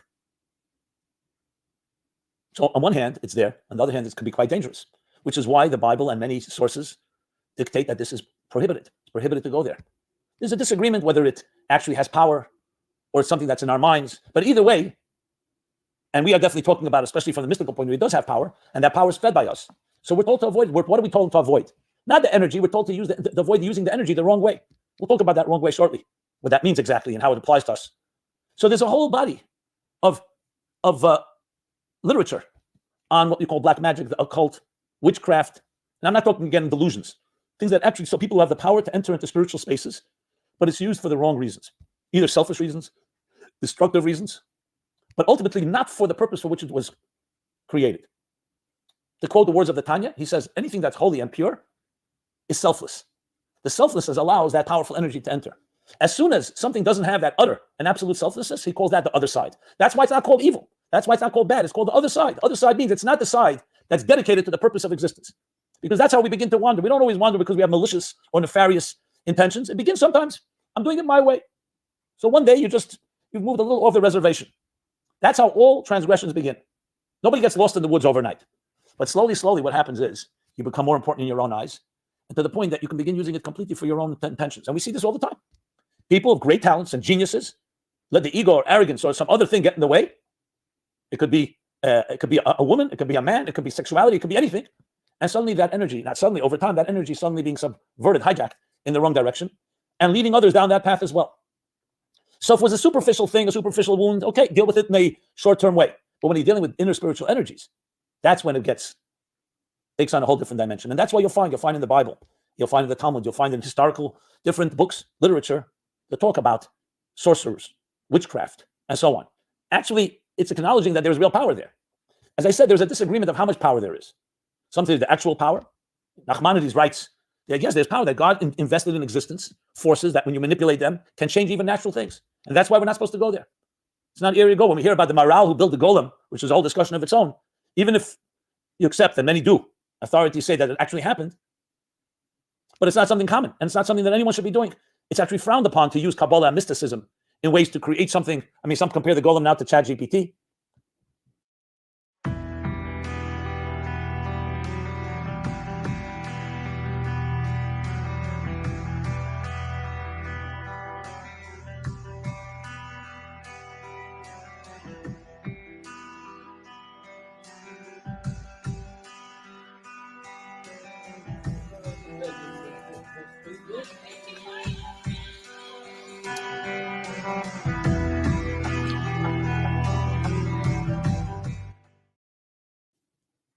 But I'm not going to equate it as something that is you're actually creating something, but it could look like it because it looks human, it seems so, but it's actually technological powers.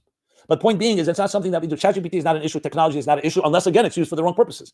I'm not going to call technology witchcraft or sorcery, but it has a similarity that if you use powers like that to manipulate or to spread hate and destruction, it can be equally damaging and destructive. So the issue is not the witchcraft, the issue is the manipulation of spiritual energies, or for that matter, psychological energies in the wrong direction, for the wrong purposes. Now you find in the Bible the prophet Bilam, for example, who's equated to Moses, a great prophet, to the point that even though he did not like the Jewish people and he was commissioned to curse them, he says to Balak, he says, as much as you commission me, I can only speak what I'm told. And he had to say things that were exact opposite of what he felt. Instead of curses, blessings came out of his mouth. But he was a prophet. But he understood where his power came from. And he had bad intentions. And later, left his own devices, he actually gave a very good idea to Balak. He says, you can't destroy them with the prophetic or spiritual powers. They have to destroy themselves. Seduce them. Challenge them. Tempt them. And you'll see that they will weaken, not from us, but from within. Which is why, what's the story? So one of the commentaries beautifully explains this idea of black magic. He says, it's the mind that gives it power. So let's discuss that for a moment. Does it actually have power or does it not have power? So it's a combination of both. As I said before, there are energies in existence, and if they're used the wrong way, they can go into the dark side. We spoke about the shattering of the containers. Let's use it psychologically. If a person has suffered some trauma in their life, serious trauma, and then it affects their lives in a very problematic way, they themselves become abusive, or the opposite, they start abusing themselves. Sadly, I'll just give an example of someone I just recently met, among many, unfortunately. Grew up in a very abusive home, and now she sells her body. And she doesn't feel the dignity. What has happened? The energy of sexuality, which is so powerful and beautiful, has completely been diverted into the dark side because she has no self-esteem. She's worthless in her mind. So fine, so I'll sell my body. I don't mean to use such a graphic example, but it's an example. Sexuality is a perfect example. It's deeper spiritual energy. That's what it is. That's why it can create such beautiful things and love and nobility and sacrifice that people do in the name of love. Healthy sacrifice. But also look at the damage it can, because you're not dealing with a small thing. It's like fire. Without fire, we have no warmth, we have no food, we're unable to survive. But imagine fire is out of control, what happens? It destroys. The same thing with sexual energy. As I said before, a very thin line between spirituality, sensuality, and sexuality. Because you're dealing with the deeper inner forces of life, which is why it has such a hold on us. That's why it has that mysterious hold on us. Because it's not just a regular thing out there. It's coming from the deepest places of going into the Holy of Holies, and you have to be very careful when you enter there. Because if it's used in the wrong way, it can create tremendous damage. That doesn't mean there's no hope, but you have to understand that. So there is Shvira Sakei, the shattering of the containers in psychological terms. Any trauma, anything that has broken you, that in turn has created a shattering in some way to your system. What's happened? So you began as an innocent, pure, seamless child, like pre-symptom, pure white snow. Then life has taken over and hurt and abused in some way, trampled on you, undermining and invalidating the person's self, all the other things that abuse does, or even worse. And now you have a distorted view. You become not just duplicitous, you become fragmented. There'll be so many different parts of you. It's shattered. The goal of the concealment was in order for you to be an independent individual and reconnect to that unity. And now you may be lost at sea. And the goal now is to find that unity because it's still inside you. That's the key thing to remember. As dark as it may be, for you to in some way trampled on you, undermining and invalidating the person's self, all the other things that abuse does, or even worse. And now you have a distorted view. You become not just duplicitous, you become fragmented. There'll be so many different parts of you. It's shattered. The goal of the concealment was in order for you to be an independent individual and reconnect to that unity. And now you may be lost at sea. And the goal now is to find that unity because it's still inside you. That's the key thing to remember. As dark as it may be, and as sad as it may be, there's still always an ember that's still burning. There's still a pilot flame. Because ultimately, everything originated from a truth. Even the tzimtzum itself, even the concealment came from a divine power of concealment, the teacher concealing. It didn't come from a bad place. It was diverted. It was hijacked. It was taken control over by other forces, but you can always reverse it. So this is somewhat of an overview of that darker side. Now, we all have it within us. You don't have to be a sorcerer or a witch or any other type of spiritual black magic magician to be in this way. We all have our dark corners. Those very sad places, those places we're very much alone. Some call it the ugly corners, some call it the shadows. We all have it. So when you look at it, some of us is just pure shame. Recognize it didn't come from nowhere. It's the microcosm within you of this darker side that we're talking about. It originates from a concealment. It's meant to give you the independence and the ability to choose and to be wise. Where it could end up is a very dark side. So yes, shame is a healthy thing because at least you're recognizing shame. It's much worse if you're not even ashamed of it. You got to the point where you can behave in ways that are atrocious, like the portrait of Dorian Gray, and you don't even feel conscience. So be happy if you have a conscience. So the conscience, however, is that little light that's allowing you to at least do something about it. So most of us want to get rid of the shame, so we do more destructive things to numb ourselves. What I'm suggesting is no, let's work our way back. Let's try to regain that innocence, the pre-symptom innocence of our childhood. And to do that is to access your beautiful soul that is there all the time, no matter what there is on the other side. But we need to know there's another side. We don't ignore it, but we don't give it more power than it deserves. Because by being obsessed over it, that itself feeds it. Go back to the theme I was speaking about. So there is energy there. But remember, the symptom itself is also energy. It's when it's misunderstood by us that gives it even more power. Think of an enemy that's not that strong, but you in your mind think that enemy is strong. They made you, they're bluffing you. Psychological warfare. And then you're giving it power by believing in it, by thinking it's really that powerful. So it's a combination of a concealment, which is real, but a combination of our attitude. So in a way, the darkness dissipates when we don't give it too much credence and power. To start worshiping your trauma, to start worshiping your negative energy is not what you want. What you want to say, it's there. I know where it's coming from. And now I've traced it to the shattering of the containers all the way to the tzimtzum. But that's not who I am. Who I am is a child that was born seamless, pure, singularity, oneness, unity. And that's what I need to find. So it's recognizing, but not allowing it to control you, and definitely not allowing it to define you. Define you. How many of us begin with one identity, and then due to whatever reasons, we've developed another identity, either to protect ourselves, or some called out of body. The inner child remains concealed, now is the outer adult. The different ways we describe the masks we wear in order to cope, because we think it's the only way to go. What we want is to get rid of that splintered identity and reconnect, to reintegrate. And reintegrating is returning back to that pre-Tzimtzum reality. The reason that Tzimtzum was there in the first place, the reason the concealment was there in the first place. So we all have black magic within us. We all have the possibility for that power, that negative dark power, the dark side. But darkness is really just the antithesis of light. And light dispels darkness. They're not equals ultimately. So even though the book of Kohelet, Ecclesiastic, says there's two equal forces, it's true. Ostensibly it's two equal, but it now comes down to your attitude. As soon as you say to yourself, I am really a personification, a channel of light, not of darkness. That's who I am. Darkness has happened to me. I may have suffered, but I'm not a sufferer. I may have been hurt, but I'm not defined by my hurt. You now weaken the hold of the tzimtzum because you're recognizing its true purpose. So the less credence you give it, the less power you give it, the less power it has. It feeds off our fear. It feeds off our negativity. So negativity, which is a result of it, is also the cause of it. So we have to eliminate that, which is by bringing positive energy into our life, which is the whole purpose of this program in the first place.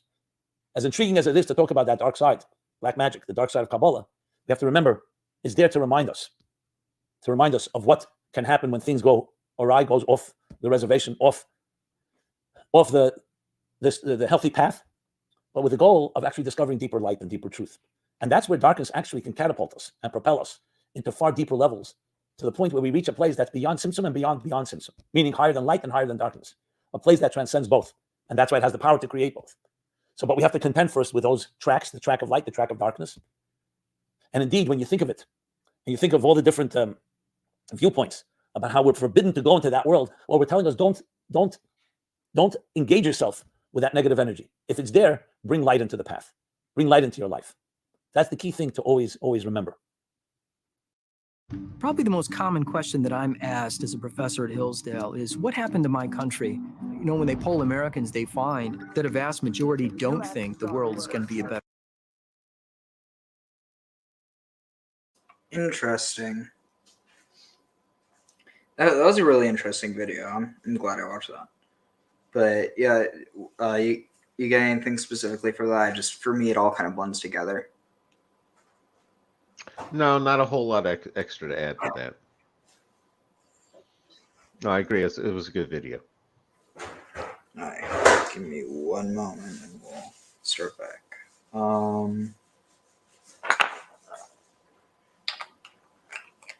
So let's see here.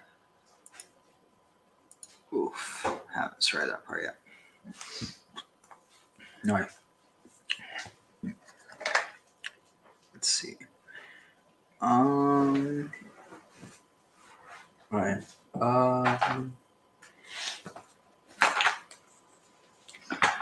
ויכל משה את פני אדוני אלוהיו, ויאמר למה אדוני יחרה אפך ועמך אשר הוצאת מארץ מצרים בכוח גדול וביד חזקה. למה יאמרו מצרים לאמור ברע הוציאם להרוג אותם בהרים ולכלוא אותם מעל פני האדמה. שוב מחרון אפיך וינחם על הרע לעמך.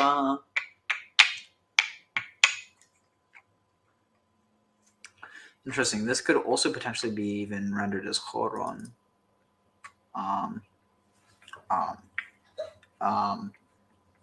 זכור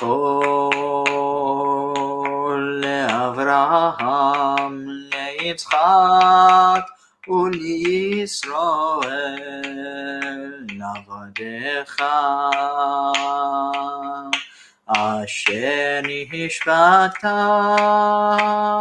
להם בך ותדבר עליהם הרבה את זרעכם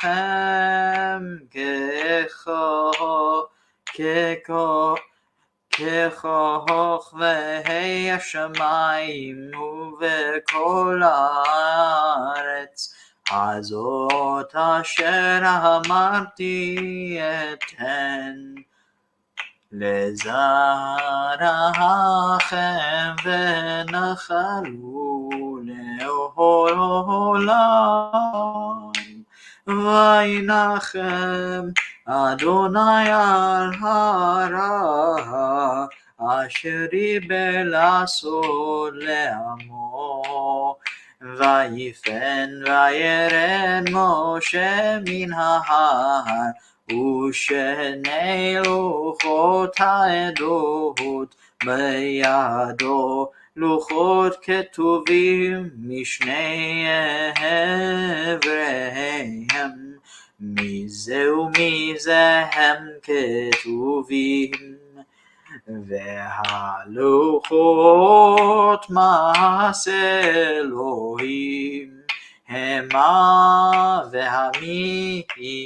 והמכתב מכתב אלוהים הוא חרוט על הלוחות וישמע יהושע את כל העם בראו ויאמר אל משה כל מלחמה במחנה ויאמר אין קולנות גבורה ואין קולנות חלושה קולנות אנוכי שומע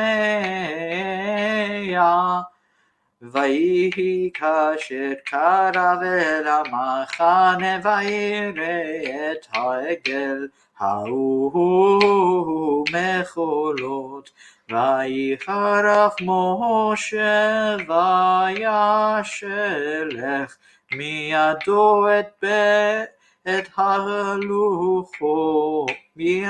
את הלוחות וישבר אותם תחת ההר ויקח את העגל אשר עשו וישרוף באש ויטחן עד אשר דק ויזר על פני המים וישק את בני ישראל.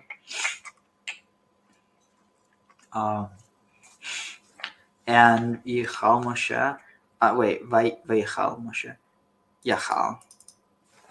And Moses became weak at the face of Adonai, his God. It says prayed, entreated, prayed, begged.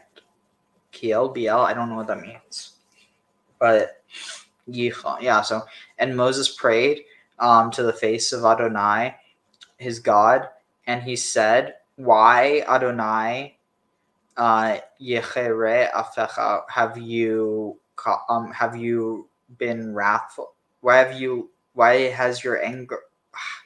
is the anger of your face against or in your people that you have brought out from the land of Egypt with great force and with a strong arm? So it says, and Moses prayed before the Lord his God, and he said, why, O Lord, should your anger burn against your people, whom you took out of the land of Egypt with great power and with a strong hand? Does rancor not obtain only with one wise man vis-a-vis another, with one strong man vis-a-vis another? I don't quite follow. Let's see. I still don't quite follow. Anyway, let's see. why should the Egyptians, or I guess it singularizes, but why should the Egyptians, means rain. Wait, what did it be? Why should the Egyptians say, why should they say, saying, an evil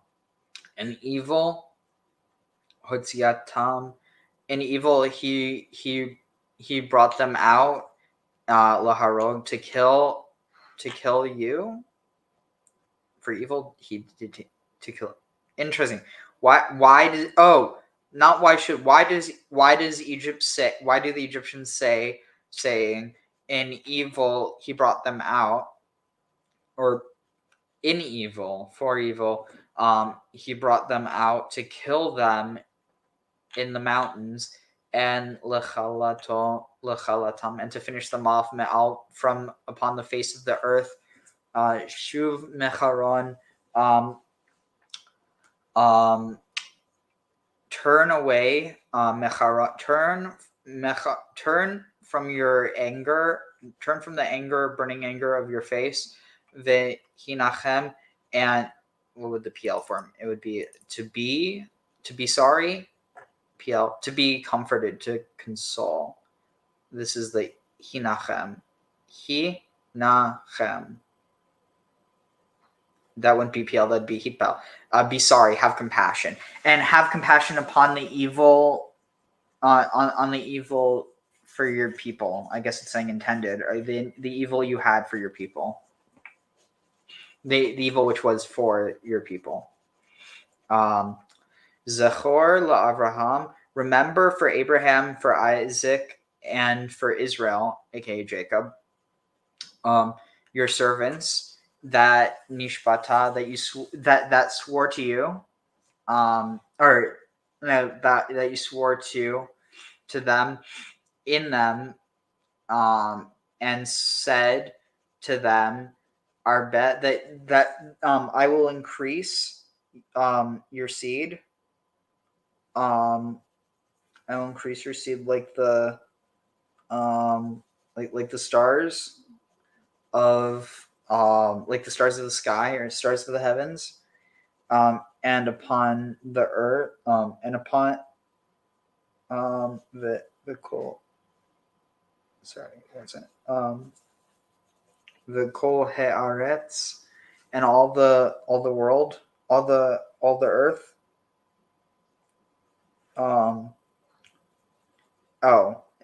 And on all the land, all the land, and all the land, all this land that I have said, I am giving to your seed, and their inheritance, as their inheritance forever. Let's see, am I missing some? I should multiply your seed as the stars of the heavens, and all this land. So is it saying? Oh no, it's not saying I will multiply the land. It's just saying all the land I will give to you. So it's just paralleling the two, I guess. Just want to say, but this is by your eternal essence. Interesting. You shall inherit it forever. V'yinachem Adonai, and Adonai regretted over the evil that he commanded, or that he spoke to happen, lasot, to his people. Vayifen, Vayired, and Moses turned away from, or not turned away from, but he changed his face. He changed his direction, I guess, and he went down from the mountain, and the two tablets of the law were in his hands. The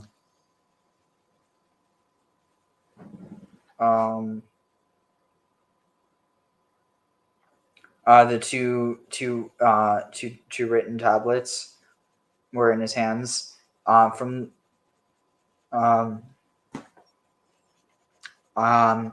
two Evraham, two of their sides. From two of their sides, Mizeh umizeh, from this to this, they were written. So they were written on both sides. I don't know why it says miraculously to be readable on both sides. Oh, I guess it's miraculous that they were readable on both sides. Kind of interesting. I mean, I guess it's a small miracle. The haluchot and the tablets, Ma'aseh Elohim, were the work or made by Elohim Hema, himself, themselves. Interesting. V'hamichtav, and the written thing, the writing, the michtav, the writing, and the writing, michtav Elohim, is the writing of God. Hu charut al haluchot, who inscribed it. Charat. What's this, like charat? Khartoum, I think. Interesting. So charat, the other charat is with a, I think, is it? I'm pretty sure the other charat is with a. Interesting. So charush is apparently also that, but no. So charut, I'm pretty sure it's actually with. At least, charat. Check this out. Charat with a tet instead of a taf is to scrape, to chisel. It's a similar meaning. So they're spelled with different sound, with different letters, but they sound the same, and so they have a similar, if not identical, meaning. Interesting. I've definitely noticed that with others. Let's see. And he inscribed the writing, and the writing was the writing of God that he inscribed upon the tablets. It's interesting that here it says that it was the work of Elohim, and then later it says it was Elohim, and he inscribed it upon the tablets. So, oh wait, Elohim hu charut. No, because here it's hu, and before it's hema. I'm going to see if there's any commentary on this. It's the type of thing you wouldn't see if you were just looking at the English, but luckily I have enough knowledge of the Hebrew to be able to catch that, though not necessary. The raw material that tablets consisted of was of divine manufacture. This is pointed at here in the order to impress the reader of the magnitude of losing such a gift made of God's own hands. Interesting. And the tablets were the work of God. Our ancients said that it was decreed that they be like this. I have already explained in the beginning of the book of Reshit. However, I believe that the meaning of the work of God is that they were created in the proper dimensions. This is meaning because of the second tablets, which Moses hewed at. Graven. Some say that the word charut means charush, graven. Others invert the latter and come up with the word chatar, to dig. Actually, the word has no counterpart. It's actually a hapax legomenon. It's probably similar to its meaning in the word patuach, engraved. It's so obvious. It's not a hapax legomenon. They must have spelled it with a taf when it should have been with a tet. I'm actually going to add that. Where was that version? Shoot, I forgot. Okay. Okay, here. Add to sheets.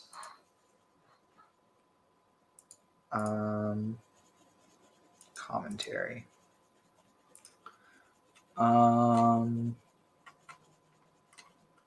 See, graven. Okay, anything else?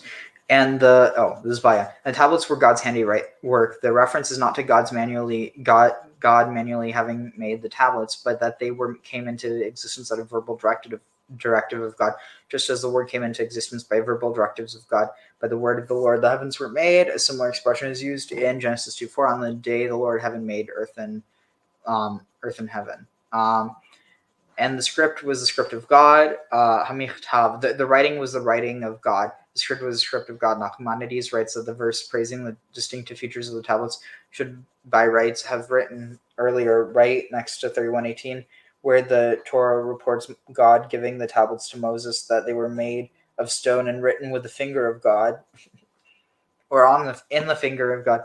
The reason the details written here have been delayed is to draw our attention to the fact that what Moses was about to smash was something so extraordinary in the very idea that he would smash it is mind-boggling. This is how Nachmanides accounts for the positioning of this verse at this point.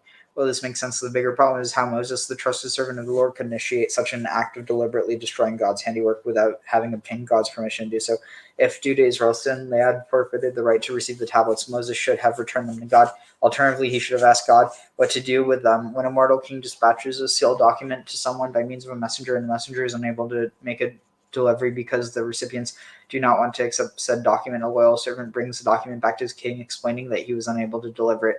He would most certainly not treat it disrespectfully by tearing it up. The reason that Moses smashed the tablets was that he had observed that the letters on it had already flown away. Interesting. As soon as he was approaching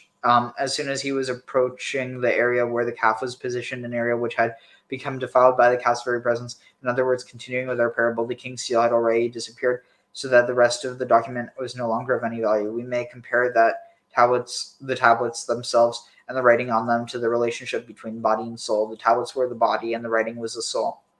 Once the soul has departed, the body is of no value whatsoever. Such a dead body deserves to be buried under the earth, which is why Moses' mind told him that the proper thing for him to do was to bury the tablets beneath the mountain. The proof for our sage's statement was that the letters had flown away, and is found in Brachot 8, where the rabbis warn of treating scholars who have forgotten their learning due to some accident, such as sickness or economic hardship, without respect. They meant that even the broken pieces of the first set of tablets were deemed worthy to be placed inside the Holy Ark. Even the stone devoid of script was not considered as having lost all sanctity. The scholar who has once been a receptacle of Torah knowledge deserves to be treated with respect even when he can no longer disseminate his knowledge, provided his present condition was due to an accident beyond his control. This is also what our sages had in mind when they said that Moses did not smash the tablets, but that they fell out of his hands. As soon as the letters were on the tablets, they supported not only themselves but carried the entire weight of such massive stone cubes. Cubes? Once the letters had flown off, it was quite impossible for a mortal man, even a giant such as Moses, to carry such a weight. The text supports our approach for as long as the letters were on the tablets. The Torah reports Moses is carrying the tablets biyado in his hands. In one of his hands. No, it would be in his hand. I don't know. As soon as he saw the calf and the dances, he could not even carry the tablets with both his hands. Verse 19. We find something parallel with human beings. As long as the body contains the soul, i.e., is alive, it weighs less than after the soul has departed. Interesting. Even a piece of iron which is white hot weighs less than the same piece after it is cooled off, i.e., after the fire has gone out of it. In halachic terms, this is the meaning of the principle hachai noseh et ha'etzmo, that the life lifts up the bones. The living people or animals carry themselves. It could also be themselves, i.e., that one does not incur a penalty for carrying living people on the Sabbath, providing they could have walked if they had not been. That one does not incur a penalty for carrying living people on the Sabbath, providing they could have walked if they had not been carried. So it's saying if they can't be carried, then you can't carry them? It's not very clear. It's interesting, though. No, is he trying to say Moses was a giant, and that's why he could carry the tablets like he did? No, it's metaphorical that he was like someone is, as powerful as mighty as Moses. I don't think it's saying literally. I just wanted to check on that one. Sometimes they come up with some interesting interpretations. Yeah, you never know. Let's see. Where are we at? Rashi, Charat. Interesting. Charat, the expressions charat, which occur only in the scriptures, and charat have the same meaning, both of them signifying engraving. And interesting. So Rashi knows the same thing as I did. Or rather, I knows the same thing that Rashi did. If you want to be I was going to say that was an interesting thing that I learned about Rashi, is he hung around with the people who founded the Templars. Interesting. I didn't know that. I didn't before earlier today either. Wait, how'd you learn that? I was watching a video on on the foundation of the Templars, and they went into how Rashi and the Kabbalists were involved with the philosophy behind the Templars. Interesting. All right, so how about so we did that. Oof. All right, Vaishma Yoshua and Joshua heard the voice of the people Bereo in their shouting roar, potentially in their evil. Ra'ah, it could be in their evil, and said to Moses, the voice of war is in the camp, or there's a sound of war. It's interesting. I wonder how this gets interpreted. Oh, it's 1:11. Cool.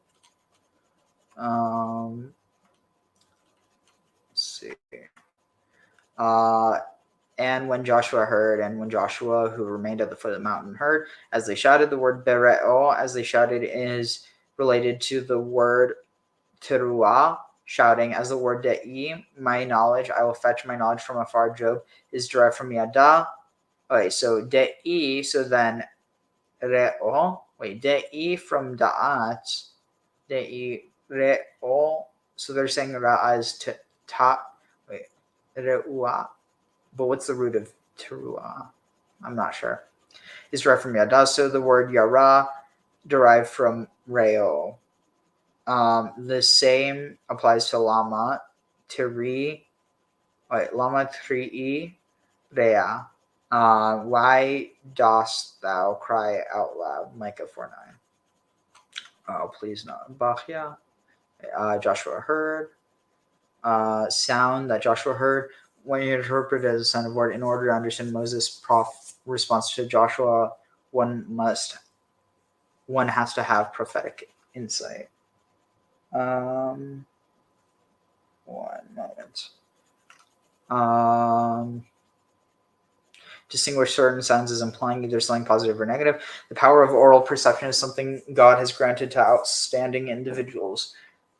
When Joshua heard the sound which indicated something negative happening, Bere'ah, he interpreted it as the sound of fighting amongst the people. Alternatively, Joshua did not refer to a civil war when he mentioned that he identified the sound as the sound of battle. Rather, he referred to the struggle between the evil urge and the urge to be good, which he perceived as being waged inside the Israelites at the time. Moses answered him that this was not how he perceived what he heard. When Moses said that he did not hear kol anot gvura, he meant that he did not perceive the good urge. He did not perceive the good urge being victorious over the evil urge. When he added that he did not hear the kol anot chalusha either, he meant that the reason was not merely an inherent weakness amongst the Israelites. What he heard was kol anot, the sound of affliction. Interesting that anot anat might be derived from the same root. I think it is, but yeah, let's see. The meaning of this, affliction, that he heard the breaking of the staff of glory, which used to be theirs and which had now been broken. The meaning of this is that as opposed to violating one or another of the commandments, everything that is apt to occur in the life of a Jew from time to time and which weakens a person spiritually, this time they had uprooted all the commandments by becoming guilty of idolatry. This is because, according to Chulin 5, the sin of idolatry is equal to violating the entire Torah. Interesting. That's Barachaim.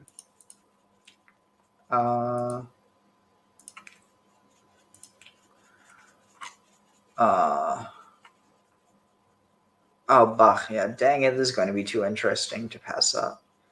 Let's see. What did I see something about? Dang it. This is all too interesting to pass up. Alright, so this is what I just read. So perhaps the word Anochi, which means I, which follows the word Anot, here is an allusion to the Shekhinah. Interesting. Is reminiscent of Deuteronomy 32:18. Sur Yeldecha Tasi, that the commission of such a sin, such as idolatry, weakens the Shekhinah. The word Shomea refers back to Joshua, who had said that he had heard the sound of battle within the camp. Moses told Joshua that what he heard was a mystical dimension of the breaking apart of the Shekhinah, so to speak. Solomon alludes to something like that, this in Proverbs 10:1. A foolish son is his mother's sorrow. That's a real interpretation. Having written this, I have found the following statement in the Zohar 2nd volume, page 195, which is the meaning of the word bera'ah. It refers to a voice sound from the sitra achra, the negative part of the emanations. This is based on the spelling of beroah, with the letter hey at the end. Joshua is received as like the moon compared to Moses, the latter being like the sun in our Agadic, which means like storytelling literature. The negative emanations are similarly perceived by Kabbalists as being like the moon when compared to the positive emanations, which are like the sun. These negative emanations are perceived as having stolen the light of the moon, which was equal in strength to that of the sun prior to its having had to diminish itself. Joshua was therefore especially attuned to these negative emanations, which is why he beheld this voice. Moses had not heard this voice, as he was attuned primarily to the positive emanations, the ones perceived as akin to the sun. Joshua reported to Moses on what he heard immediately. Interesting. So it's almost like the idea of the teacher-student relationship is also like you see things that the others can't. Koha Ambara, the whole nation, and the voice of the people was in evil or in chaos, or in clamor and shouting. The sound of the people and in shouting, the final letter in the word is the letter hey, although it should have been the letter vav, seeing that the subject is masculine. However, we may see in this an allusion to 5 different sounds or voices, such as described in connection with idolatrous cults performed in front of the golden image Nebuchadnezzar had made. Compare Daniel 3:7. We are told there are about 5 different sounds: horn, pipe, zither, lyre, psaltery, bagpipe, and more. Another meaning of the word bara may be that the word Ra is an allusion to the planet Mars, of whose negative and destructive influence on the Israelites Pharaoh had already warned Moses, as he pointed out repeatedly, based on Exodus. This is why the Israelites worshipping the calf used the musical instrument machol, as the music produced by it is reported to counteract harmful radiations from Mars. This is also why Aaron said to Moses, "You know that the people are bara and are under the influence of that planet." Joshua had not ascended the mountain with Moses, neither had he remained in the camp during the entire 40 days Moses had been on the mountain. The word Vayishma, he heard, rather than he saw, is clear proof of that. While waiting for Moses at the base of Mount Sinai, a special portion of manna descended for his benefit, as basically no manna fell on the mountain. Our sages in Yoma 76 have explained the expression lechem avirim achal ish as applying to a special portion of manna, which means like bread, like strong bread to feed a man. As applying to the special portion of manna, God made it rain around the site where Joshua had positioned himself. The Torah, God refers to Joshua as Ish in Numbers 27:18, where he responds to Moses' request to appoint a successor for him by mentioning that Joshua was suitable, that he was, in the words of Moses, a man with the right kind of spirit. Interesting. Add that commentary. Just want to get the last one. It was, I think, this next one.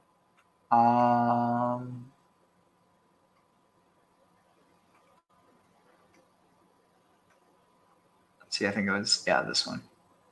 Add sheet. All right, here. And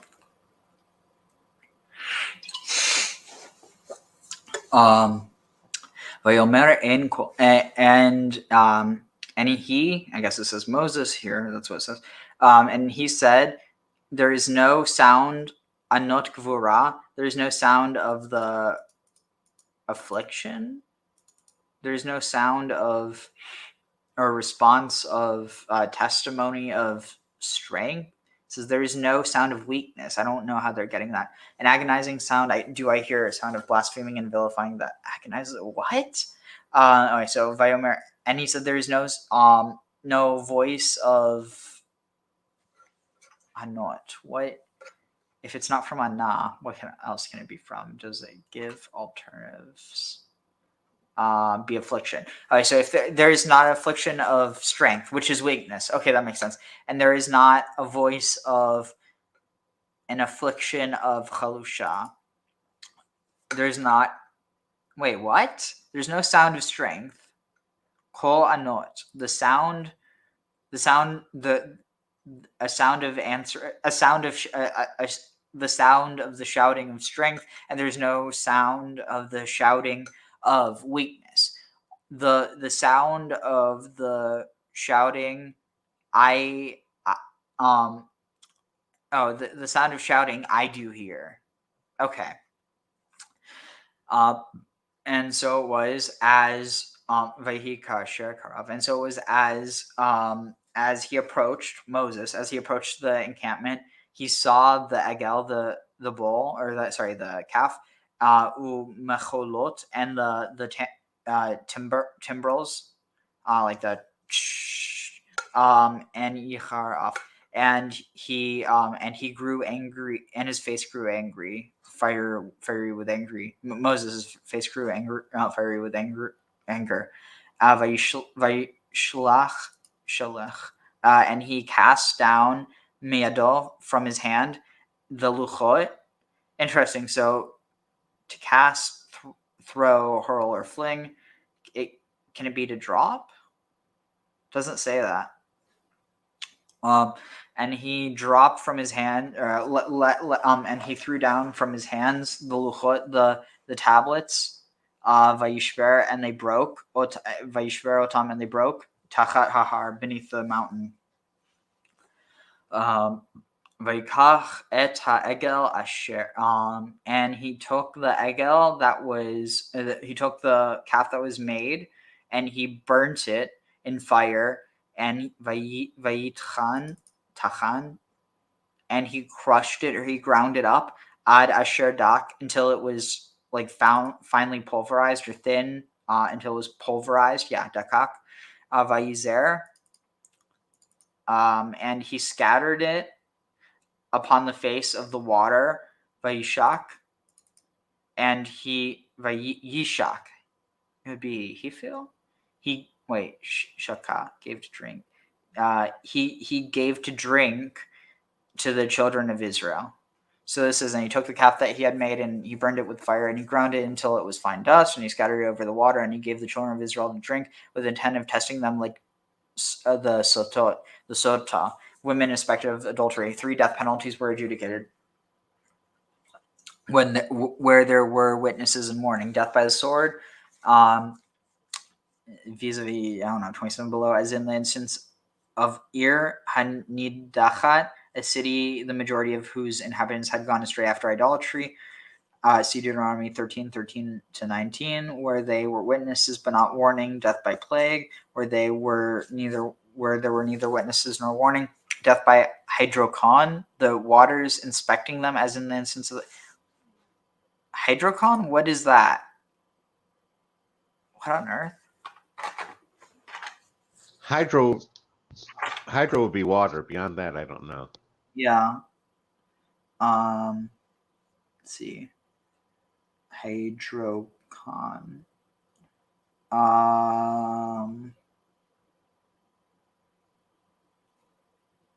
Meaning, maybe? All I'm getting is like a name brand now. Or a brand name, rather.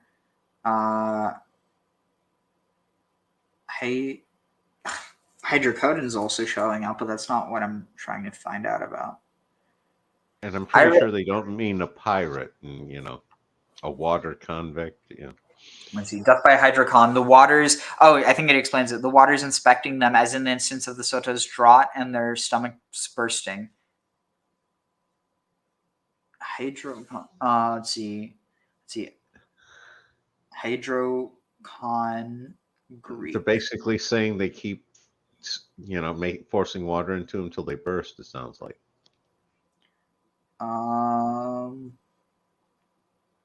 Let's see.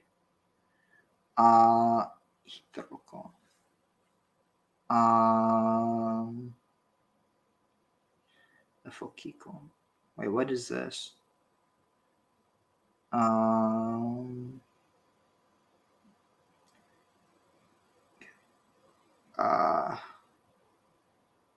I have no clue.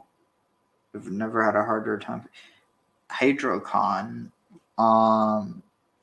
meaning.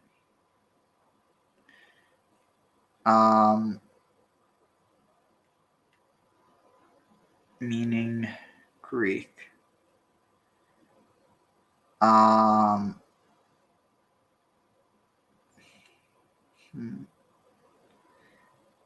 This is so strange. How are you going to throw out a word like that and not explain it? Maybe, okay, I don't know. Let's see, commentary.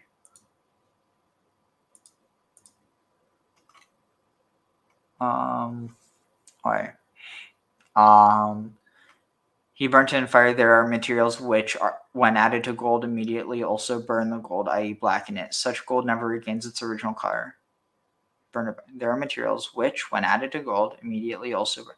It doesn't really make sense. I mean, like, what material is he saying he added to it?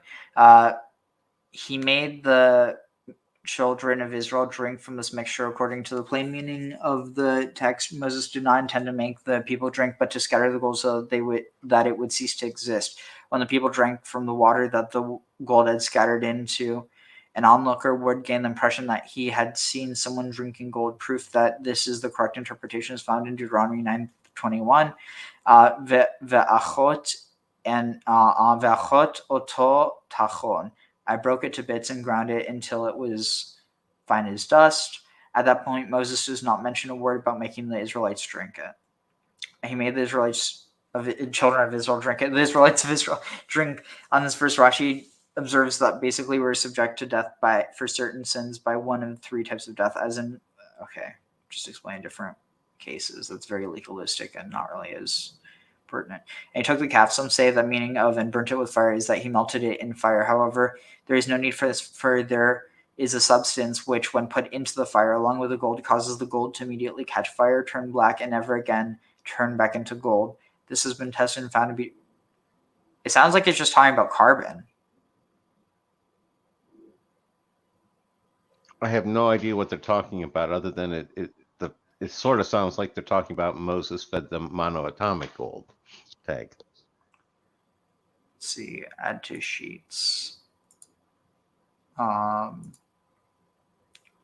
So interesting. I really wish I could talk with some of the people who wrote this and pick their brains. Let's see. Oh, wait. There was something else interesting, but I just want to make sure I didn't miss anything there. And he strewn it upon the water. The references to the water from the brook that descended out of the mountain. Moses commanded all of Israel to drink from these waters. This was similar to, and all the dust that is on the floor of the tabernacle, the priest shall take and put it into the water. Numbers 5:17. Now the water causes a sign to appear on the face of those who serve the calf, or their bellies swelled up. For otherwise, how could the Levites know who worship the golden calf? We have already said that very few of the Israelites had evil thoughts. The intention of all was to do good. So just road to hell paved with good intentions. That is, considered the calf as a god, hence the test to discover who they were. So maybe it's that they just considered that to be God. They didn't realize that because they couldn't see God, that they're like, oh, well, we have to make him because we can't see what he looks like. That is, the overwhelming majority of the people was to do good. So not all, just interesting. So it says here that all, that is the overwhelming majority of the people. Interesting. So it was Ibn Ezra. All right, now we're going down. Here.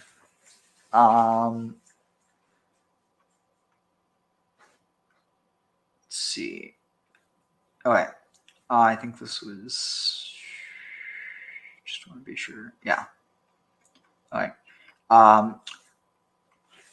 Perhaps the lesson in. Wait. Oh, here. He took the calf which they had made. It's the words in which they had made appears quite superfluous according to the. Perhaps the Torah had to mention this according to the view that The golden calf looked like a calf from the front and like a donkey. What? When viewed from the rear, as we find in the Zohar. What? Volume 2, page 192. If the Torah had written only he took the calf, I could have understood this as a reference only to the front section of the calf, and that Moses burned only that section of the image by adding the words which they had made. The Torah makes it clear that Moses burned the entire inner creature. Interesting. So if it was some sort of donkey cow and they only burnt the cow section, that could be connected to the whole story of the donkey that they later find, the golden donkey in the temple. Yeah, I was going to say the other thought occurred to me is these people are spending way too much time comparing donkey and calves' asses. Hey. No, they were only comparing. Oh, wait. You're right. Had to mention this according to the view that the golden calf looked like a calf from the front and a donkey when viewed from the rear. Actually, that's a really good point. Maybe it's a talk about a horny ass. I was going to say that is the golden ass. Yeah. I forget who the author was. It wasn't Lucian. All right, let's see. So perhaps the lesson in these words is similar to the message of the prophet Jeremiah in Jeremiah 2:19. Your wickedness itself has become your affliction, i.e. the sin has become the bane of the person. Okay, that's not really interesting. Let's see. Furthermore, the Torah may have wanted to inform us about the nature of the evil the two sorcerers had perpetrated. The first evil was that they formed the golden calf. The second, that the calf invited the people to worship it. When it said these, it said it. The calf said that when it said, "These are your gods, O Israel," etc. So that's how they explain away your gods, Israel. So as to not imply that the Erev Rav were in Israel. Interesting. That's actually a really interesting explanation for that. The Torah tells us that Moses took, i.e. seized both these aspects of wickedness. The sorcerers had created the expression lakach as a description of sanctity. Gaining control over spiritually negative forces, klipa, is used by the Talmud in Yoma 69, where the members of the Great Assembly are described as seizing the spirit which seduces men into worshiping idols and other sins and then trying to eliminate it. Moses did something similar here when he seized the spirit of impunity within the golden calf and burned it. The words vayisrof, ba'esh, and he burned it in fire, are far more appropriate when applied to the spirit within the calf than to the calf itself, seeing that one cannot burn gold. Interesting. Perhaps this is the mystical dimension of Isaiah 11:4, where the prophets describe the Messiah as killing the wicked with the breath of his lips. Right here. 1 second. Commentary. There's so much interesting stuff here. I just want to make sure I at least. Oh yeah, let's see. Izar, same as Yifzar. He scattered. Pezer is parallel to Vayiken from the root kana. Compare also the root Zara, which would be Vayizer, as here we find the word in the sense in Numbers 17:2 that et hash Zara, Halea, and throw the fire flame away. Esh Zara. Interesting. The strange fire flame away. I don't know. He examined their truthfulness by making them drink his mixture, just as a sotah suspected of infidelity has to drink water mixed with ground dust. Give the children of Israel. Okay, let's see.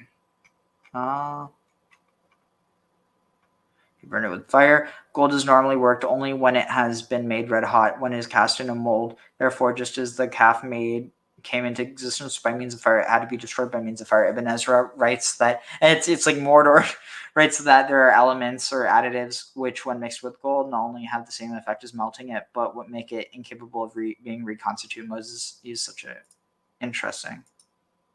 So it was one calf to bind them. Oh, funny. Yeah, and that two tablets. What was it? One ring to rule them all, one ring to bind them, one ring to fool them all, and in the darkness blind them. Is that it? I think it's bind them rather than blind them. No. Yeah. So one ring to rule them all, one ring to bind them, one ring to fool them all, and in the darkness blind them. Okay, that's it. I think so. All right, let's see. Is this? All right, one moment. Okay, so we're on. Oh, this was 20. Okay, wait, did we? Okay. Yeah. Okay. One moment.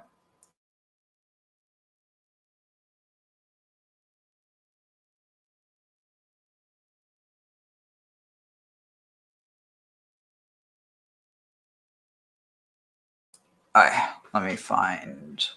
Let's see.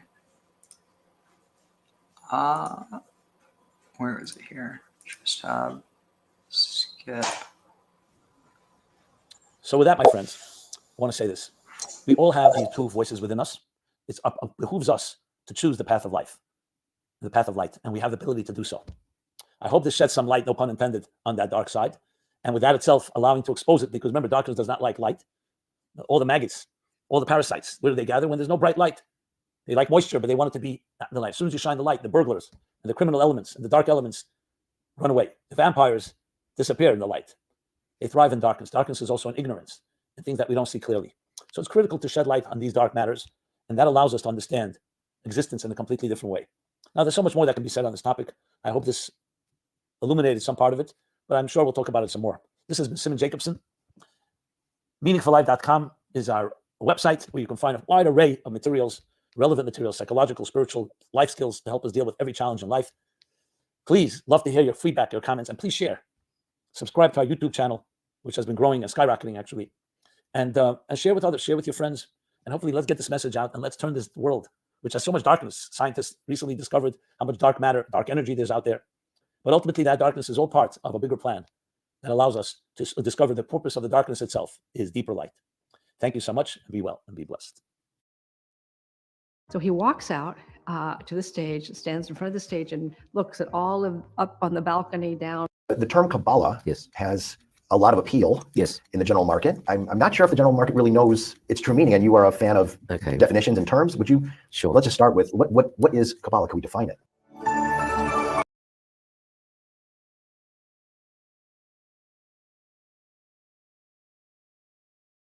So this should actually be kind of interesting. I'd like to hear your thoughts on this. This guy's kind of a nut job, but cool. I was just going to give you the reading on the ring is one ring to rule them, one ring to find them with an arrow, one ring to bring them all, and in the darkness bind them.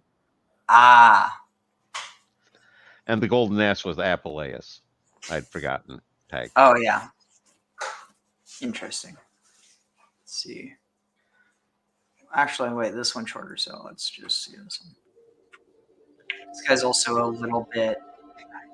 Both of these guys are a little bit nutty. Well, and by little, I mean crazy. Oh, wow. Where's the poster? So now, Hosea says to Am Yisrael, return to God. Return to God because your sins are not working out. How do we know your life is terrible? You don't have Hashem in your life. If you do not have Hashem in your life, it is impossible to be happy, successful, or anything of any value. Impossible. Why? You have no connection to the purpose of creation. So Hosea says to us, says to Am Yisrael, return. Return unto Hashem. Shuva Yisrael ad Hashem. What's So the the point of the sages animation? explain, if you really want to do tshuva, it must be every day. It must be every day. You have to work on yourself to perfect your character, to perfect all of the flaws every single day. Until you get all the way to Hashem. Ad Hashem. Moshe Rabbeinu says in Sefer Dvarim, Bepicha ubilvavcha la'asoto. It's in your mouth, it's in your heart to do it.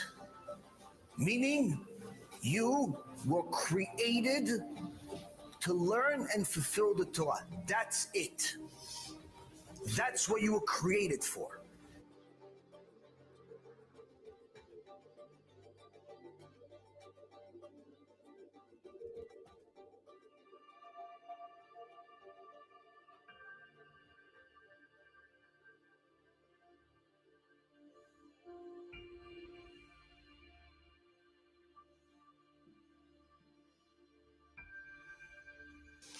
באור פניך יהלכון, the light of you, Hashem, people walk through.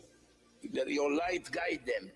בשמך יגילון כל היום ובצדקתך ירומו.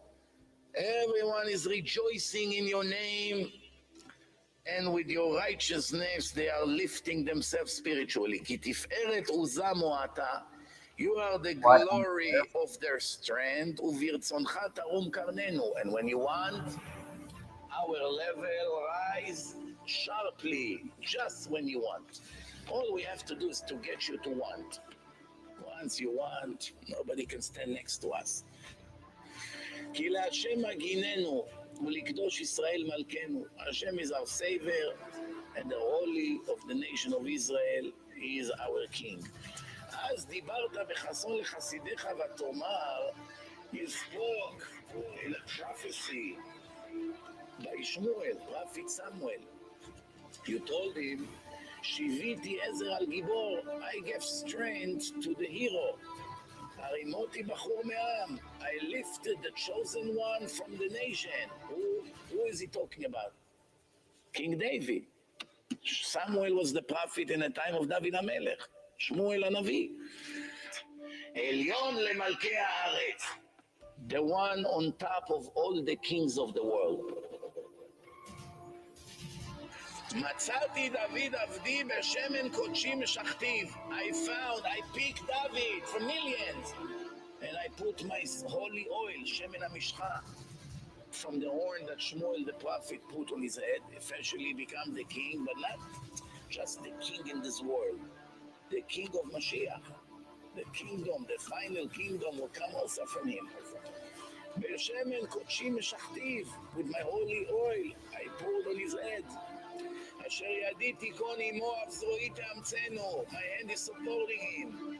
My arm strengthens him. לא ישיא אויב בו. No enemies can deceive him. ובן עוולה לא יעננו. And a despicable human being cannot torture him. וחטאתי מפניו צריו ומשנאיו אגוף. I'm going to break all his enemies in front of him. And I will hit his enemies. ואמונתי וחסדי עמו. My strength, my faith, my What does this have to do with anything?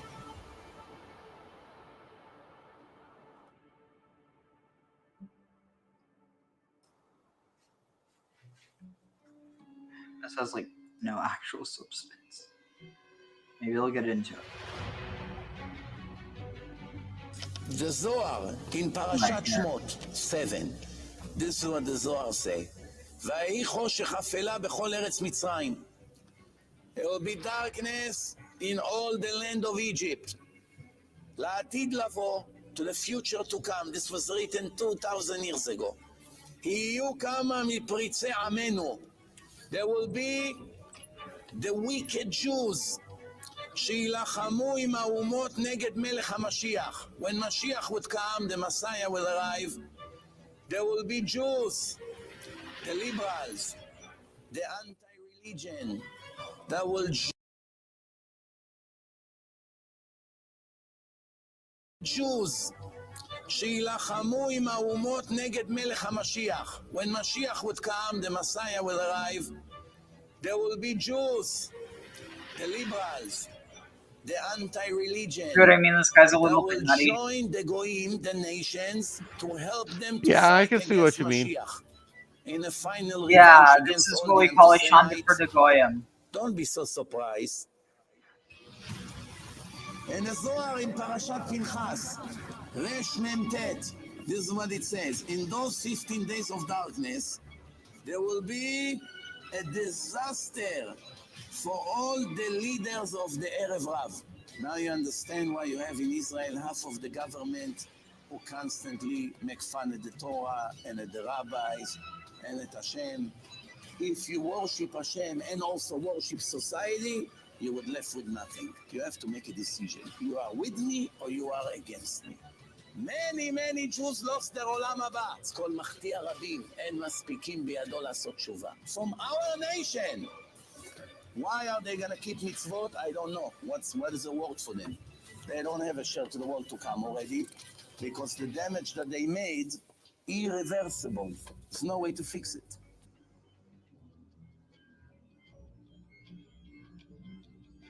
The one who lacks emunah does not attract disciples, nor teach anyone about trusting in Hashem.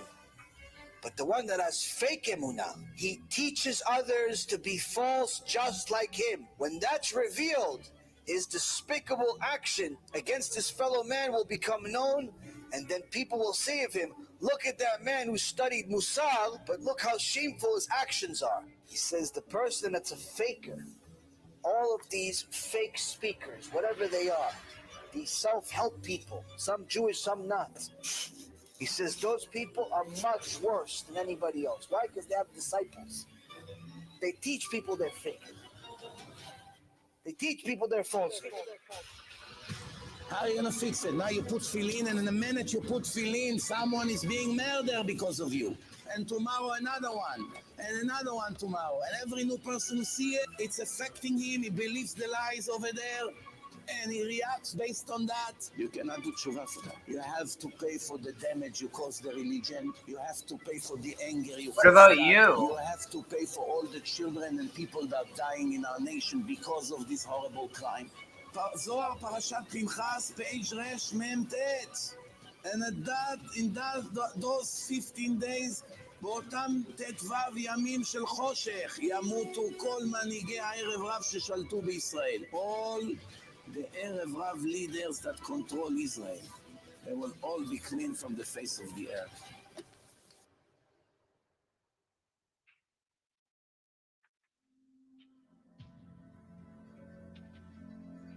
So yeah, this guy is legitimately off his freaking rocker.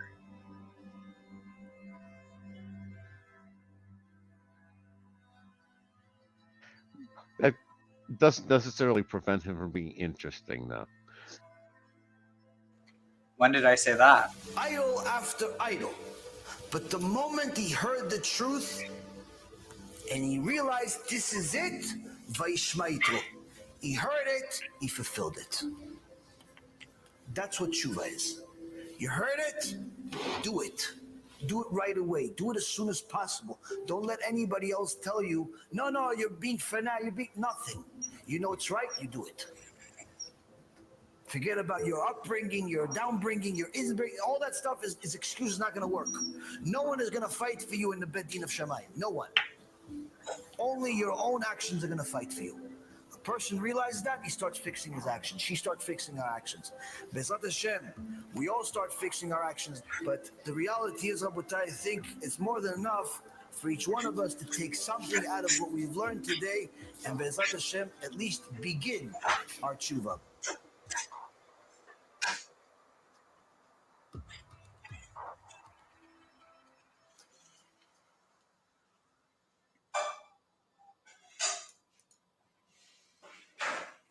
Oh yeah, where is he going after that? Oh, wow, ads, seriously. Not that I should be surprised.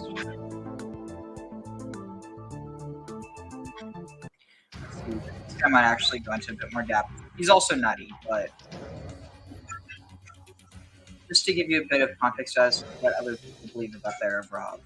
There are a lot of topics that I want to cover because it's important for us, first of all, to learn. Second of all, that we know who are we up against, and more than that, what can be done. So last week, we gave a very quick overview, my humble opinion, what happened in the disaster in Meron. And then right after was the mini war, I don't know if you call it a war, but Israel was under attack, both from the inside and the outside, which is very significant. And then the whole world events now, the whole thing that's happening in Israel with the elections, it's more like a circus than elections, but everything is connected to each other. And one can look at it in the physical eyes and say, okay, that's the way of the world. But one can look at it as signs from above and tied up with prophecies from the past and see where we're heading and to prepare yourself the right way in many different ways, in the physical level and the spiritual level. Needless to say that I know a lot of people don't like hearing it because it's like a broken record, but Mashiach is closer and closer and closer. A lot of people say, listen, you've been saying that already for a decade. I don't see anything changing. Doesn't matter. It's still closer. So a woman that she's pregnant 6 months, she's still due in a few months, but can't stop the time. So I'm sure, can't guarantee, but I'm sure that the fact that Mashiach is delayed is only the kindness of Hashem telling us, do tshuva before the storm comes. So we have another sign and another sign and another sign. With that said, I think it's very important that we cover a bunch of stuff and of different topics. Today, what we're going to start, I hope we can knock it out in one day. If not, we'll have to break it into 2 classes, maybe 3. I don't know how long it's going to take us, depending on the explanations. When I read it, it was pretty fast, but giving it over might take time. We're going to be reading from the Zohar. We're going to be reading from Parashat Bereshit, but not from the regular Zohar. We're going to read from what's called Hakdamat Zohar. There are a few parts of the Zohar. There's the Zohar on the Parashot, what we usually read here on the Parasha itself. There's Tikkunei Zohar. Hakdamat, like the and there's also introduction, Hakdamat Zohar. We're going to read from Hakdamat Zohar. You want to follow it in the book of Bereshit, and specifically in page 25a. And the topic that we're going to talk about is the concept of the Erev Rav. Erev Rav is, the translation of Erev Rav is a great mixed multitude. Because it says when they went out of Mitzrayim that a group of people went out with them. Today we're going to explain a little bit more in depth this idea of the Erev Rav, because right now the Erev Rav, and I'm not going to translate it over and over, we're just going to say the word Erev Rav. And again, the translation is a great mixed multitude. I don't like this translation because it doesn't mean anything. That's what it just says in the text. But Erev, can also be translated as evening. Rav can be translated as great. Erev, we know in Kabbalistic terms, is when the night falls, darkness comes, darkness increases. But the Erev Rav, to simplify it, is a group of people. And a group of people that, according to what we're going to read now, what the Zohar said 2,000 years ago, they're going to control the world prior to the coming of Mashiach. And there's only one individual that's going to have to come and destroy the Erev Rav, and that's Mashiach. He's going to have a job and a half. And the Zohar is talking about that Moshe was the one who actually started, so he's going to have to finish it. We're going to go through the Zohar. I don't want to ruin the surprise. But it says about Moshe Rabbeinu, Hu Goel Rishon, Hu Goel Acharon. He's the first Redeemer, he will be the last Redeemer, which means that Neshmat Mashiach has a spark or part of the Neshama, of the soul of Moshe Rabbeinu. He started the job, he's going to have to finish the job. The point is that we can't do anything. I mean, it doesn't mean that we have to sit and do nothing, but the job will be done only by Mashiach. We spoke about it on Shabbat for the ones who were here. Mashiach is going to be the one who has to destroy the Erev Rav. Now, the Erev Rav is broken into 5 groups. Now, we're going to go through all the 5 groups. First, we're going to have to give some type of an introduction, where it started, where it came from, how it developed, what are these groups, how we recognize them in our generation, because I know a lot of people don't like hearing it, but 3 times a day we pray, the evil regime, you should destroy them and eradicate them and completely remove them from the world. So who is this evil regime?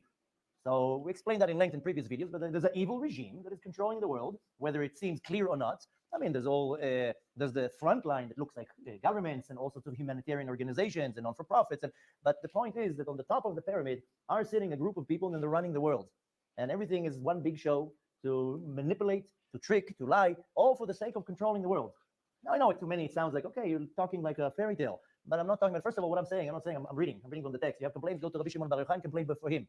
But besides the fact that the text says very clearly, and we're going to talk about it more in depth, and that's a different topic that I want to talk about the generation that came after the flood. It's called Dor HaFalaga. I mean, there are many ways to call it. Some call it the generation of the Tower of Babylon. It's not really it is the generation, but the Dor HaFalaga, the real translation is the generation of dispersion. And from then, and we're going to make, if we have time, we'll cover it today a little bit too. I hope we're not going to have to split the class in half, but we'll see how long it goes. But this is another topic that I want to talk about. We'll have to do it in a different class about the incarnations of this generation of dispersion, because they were broken into 3 groups, and they will, and I mean, that's what the Torah says, that they will end up coming here before Mashiach comes, and these are the real troublemakers. These are all the incarnations of the people from Dor HaFalaga, of course, built the Tower of Babylon, all was managed, controlled, and manipulated by Nimrod, who wanted to go against the master of the universe, and nothing changed really. These are really the beginning of the Freemasons. A group of people led by Nimrod, and the Torah is saying that. It's not that I'm taking it off some conspiracy theory website on YouTube. This is said in the Torah, that there was an individual, Nimrod. He went against the master of the universe. He created a whole party with him that went against the master of the universe after the result of the flood. And of course, I don't know if we'll have time for this today, but we'll explain how the Torah and the Talmud explains to us who are these people, where they end up, what are they doing, how did Hashem punish them, and they all have to come back here. The Arizal says that they're all going to come back here before Mashiach is going to come. Hashem brings them all back in incarnation in order to revenge. But they're still doing the exact same thing. Nothing changed.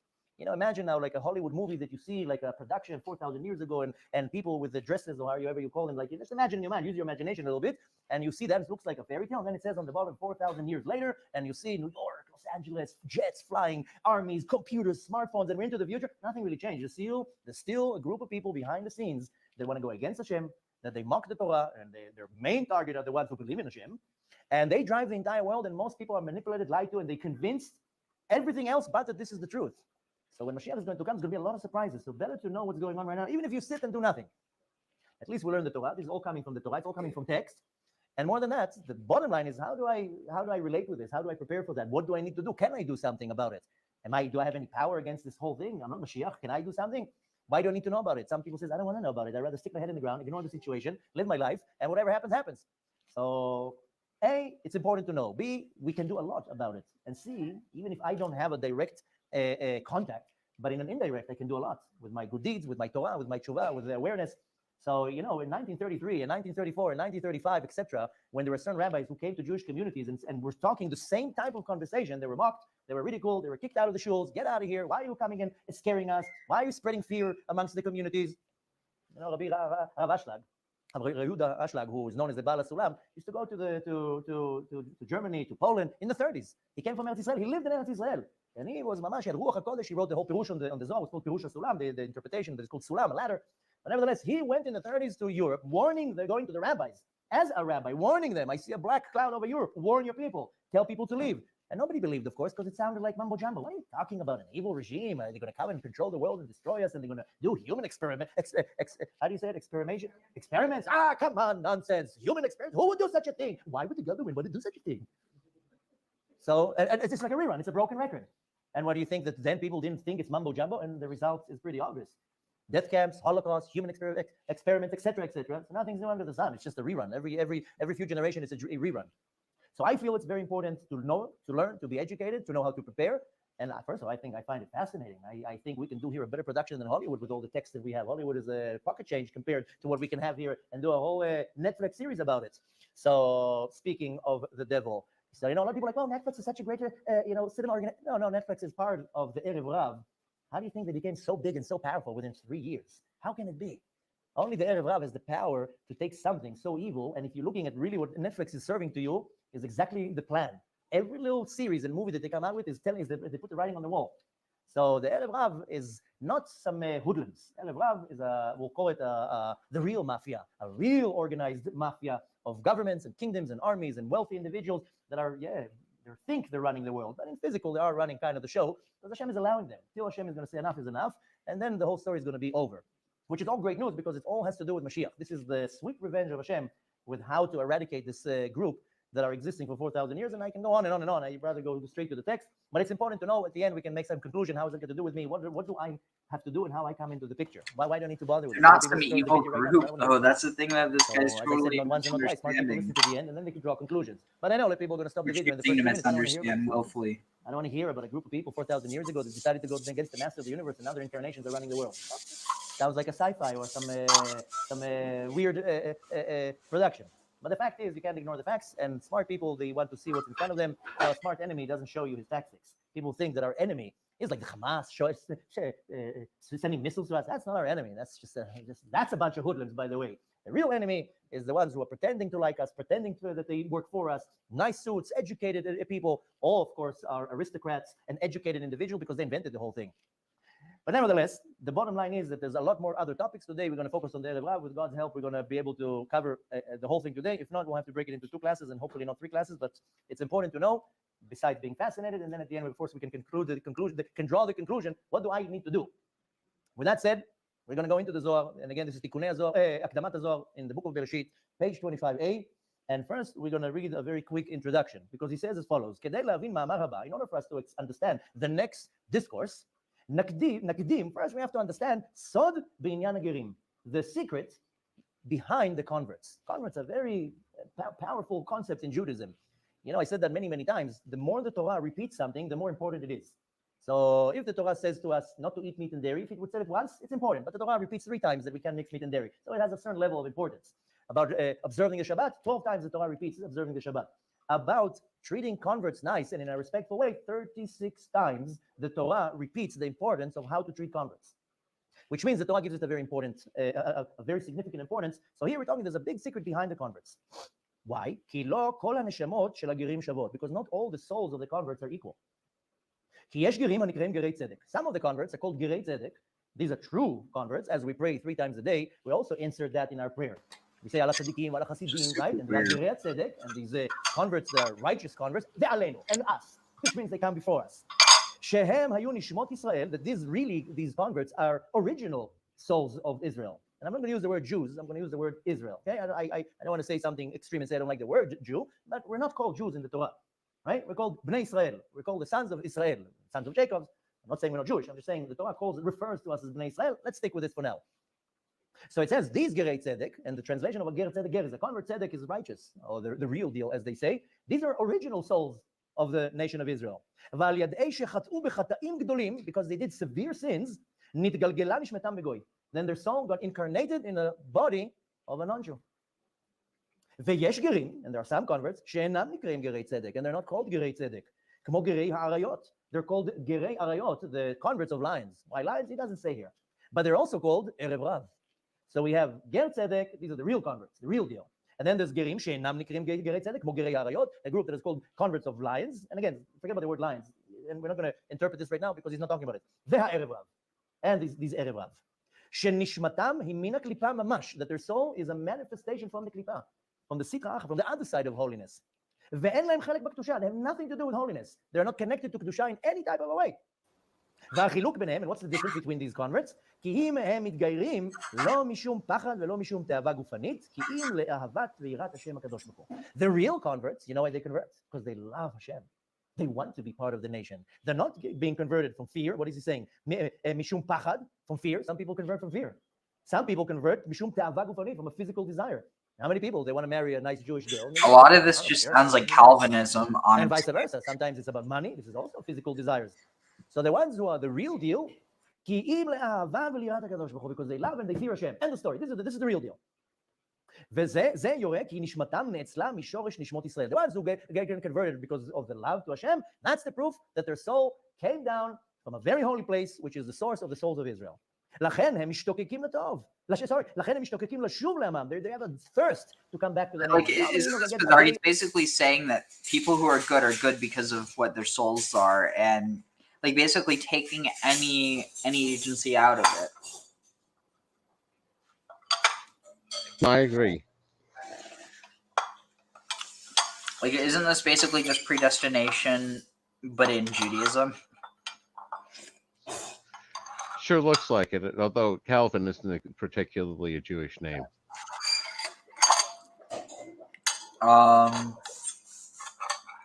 Caleb? I was thinking, Calvinberg,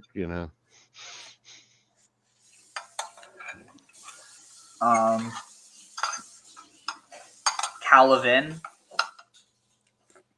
That's not bad. No, either way, he's sort of weaponizing scripture, and that's never a good idea. Yeah, this guy, he's a real piece of work. And again, not that should discredit him, because he discredits himself plenty. But he didn't even grow up religious. So this is someone who's basically, and again, you know what? If you're going to be a conspiracy theorist, be a conspiracy theorist, but don't like I said with politics, don't try to use religion to sell it. Like, it's kind of like the people who they're like, they want people in their community to buy into what they're saying about, aliens or whatever. And so they're like, oh, well, the aliens are actually the fallen angels.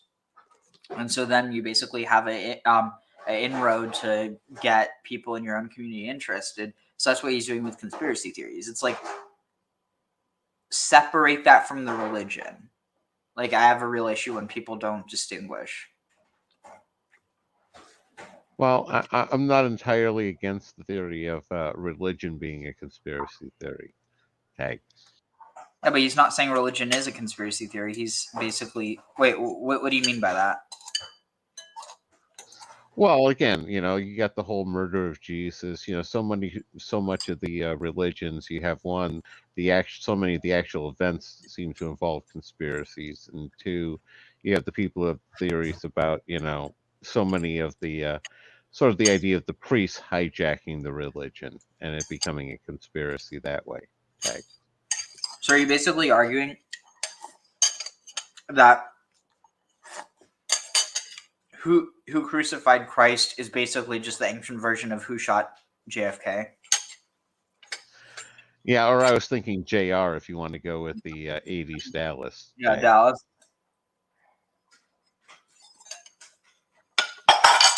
Interesting. Yeah, I mean, I see where you're going with that.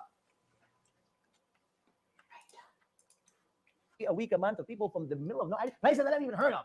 of people who, just yesterday, I read an email of some person, not going to give too much information, chas v'shalom, not to put anybody on the spot, from a place I never even heard of. I had to go to Google the place. I didn't even heard of the place, telling me that that individual is learning Torah from the internet, from my videos, and that person wants to convert. And in the middle of nowhere, there's no shuls. The person is not interested in marrying anybody, not for money, not for physical attraction. The person has a thirst for Torah, and the Kadosh Baruch Hu is now poking all these souls.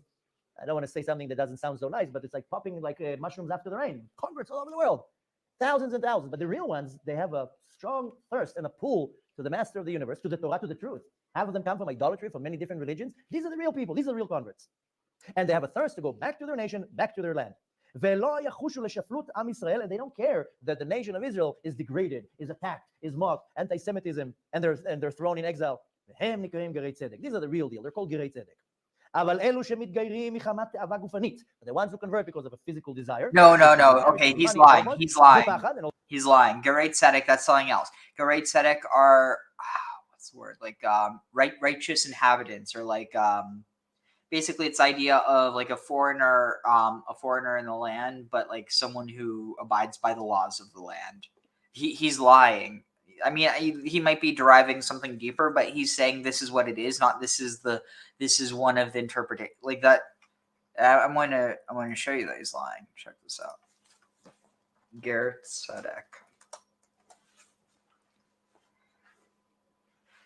Wait, what? Okay, maybe he's not. A Gerei Tzedek, true convert, is a Gentile who became a Jew out of a sincere.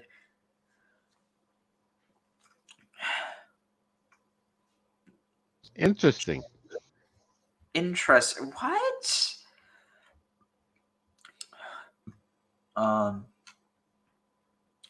Gerei Tzedek.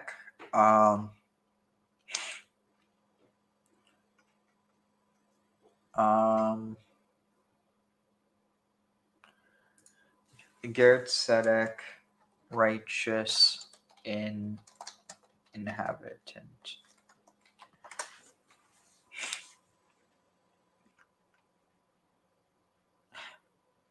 Right here. So,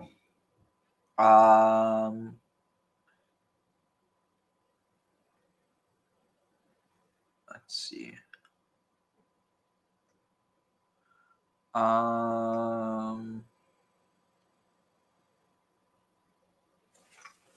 Let's see, biblical references.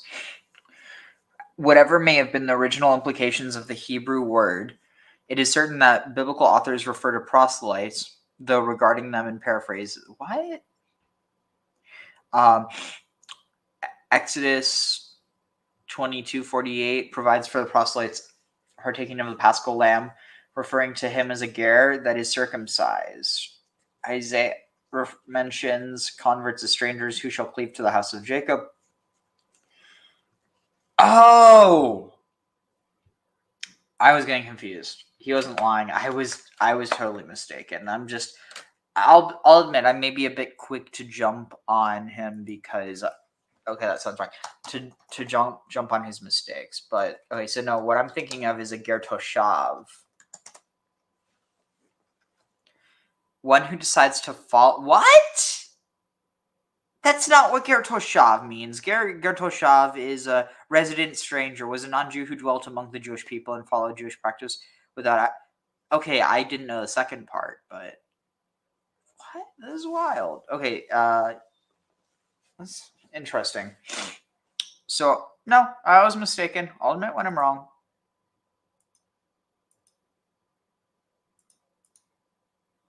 Also fear, but not for loving. They don't really love Hashem. You know, my comments, I know that they got converted, they paid $5,000, they got a certificate, they don't even observe Shabbat, they don't even eat kosher, they don't do nothing.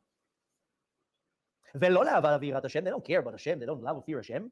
Don't eat kosher, don't keep kosher. Two different things. Klipa is a husk, or negative energy, or the sitra acha. And they're not considered a ger tzedek. They might be still Jewish. Some of them are completely confused, and maybe they come because they want to marry or something like that. And slowly, maybe it will develop. And I'm not now trying to mock anybody or put anybody on the spot. I'm just reading what the text is saying. The text is being pretty clear. The group that are the real deal and the group that are the phonies. That's it. No need to elaborate too much. And in both groups, I'm sure there's different levels and there's always exception to the rules. But this is the idea. But what's important to understand here that the text calls them Erev Rav. The ones who are not the real deal is the Erev Rav. You know, people pretend that they're Jewish. You know, and people online, they pretend they're Jewish. They come with Jewish names. Some of them had the title rabbi before, and all they teach is the gospel about the New Testament and all sorts of nonsense. And somebody sent me a video. Rabbi, he's amazing. And I'm okay, check him out. And I'm seeing this guy speaks with a heavy Israeli accent. So Israeli speaks, and after 15 minutes into the video, all he's talking about his name is Jesus. And I'm like, whoa, where did you bring that from? So, and people buy that. Thousands, tens of thousands of followers, hundreds of thousands of views. And this is a perfect example. Whether the person is Jewish or not is irrelevant right now.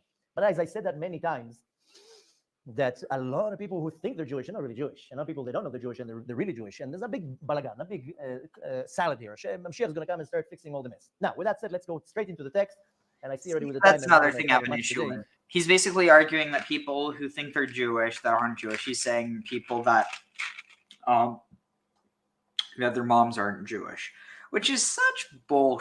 It's such bull crap. I'm sorry, but like, also, it's not like I have any stake in the game because both my parents are Jewish. Like, my family's completely Jewish, which honestly, for my own health, probably doesn't help much. Well, at least because I'm Ashkenazi, but that's the story for another time. But the point being is that I really have an issue with people who are like, oh, well, you know, you're more Jewish if both your parents are Jewish or if your mom's Jewish. Because, I mean, at the end of the day, like, it just seems really strange to me that, and like, yeah, I get the reason why, but at the end of the day, why not have it be like, I mean, even though it would still be an issue, why not have it like, oh, you know, you're like, why not be on a gradient? Like, but I guess the point is it's, honestly, this is really something that I struggle with because so many of the children of Jacob married Canaanites, but you know, most Jews wouldn't consider themselves Canaanites. So,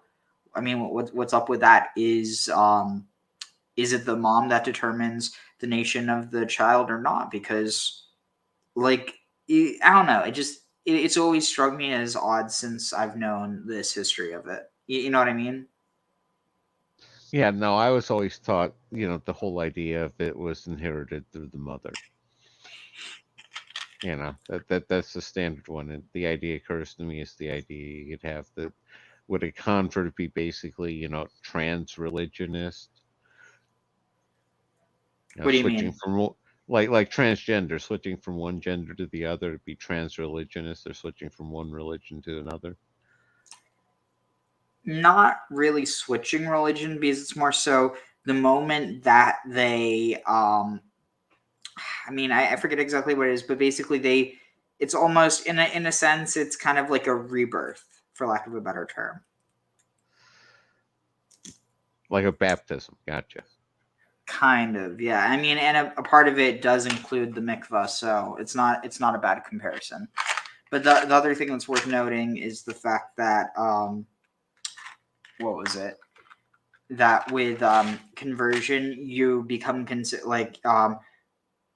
the thing is that so your biological parents are no longer for ritual purposes considered your parents. Your parents become, do you know who? Abraham and Sarah would be my guess. Yeah. Yeah, not bad. Yeah, so it's an interesting tradition. So actually, if there's a man, you can't usually tell us with women because you know, just the way that patrilineal naming goes. But if a man, if his last name is Ben Avraham, he probably has a convert somewhere, you know, in his probably when it he probably, you know, I mean, you're not going to meet any, you're not going to meet, at least not that I'm aware of. I can't think of any way unless this was just the name that they happen to take on. It would be very rare to meet a Cohen or a Levi named Ben Avraham. If that makes any sense. Yeah, it does. So, let's see. Let's continue. But let's start, and the first part is not as interesting as the next part, but we have to understand where it all originates. And it says as follows, and he says, and by the way, if you have the time or the ability, read a few pages before that. It's very interesting. I don't want to spend too much time on that, but it is interesting to read from the Zohar what it says. But it continues and says, and those people from the nations who convert to become Jewish, שלא לשם שמיים, not for the sake of heavens.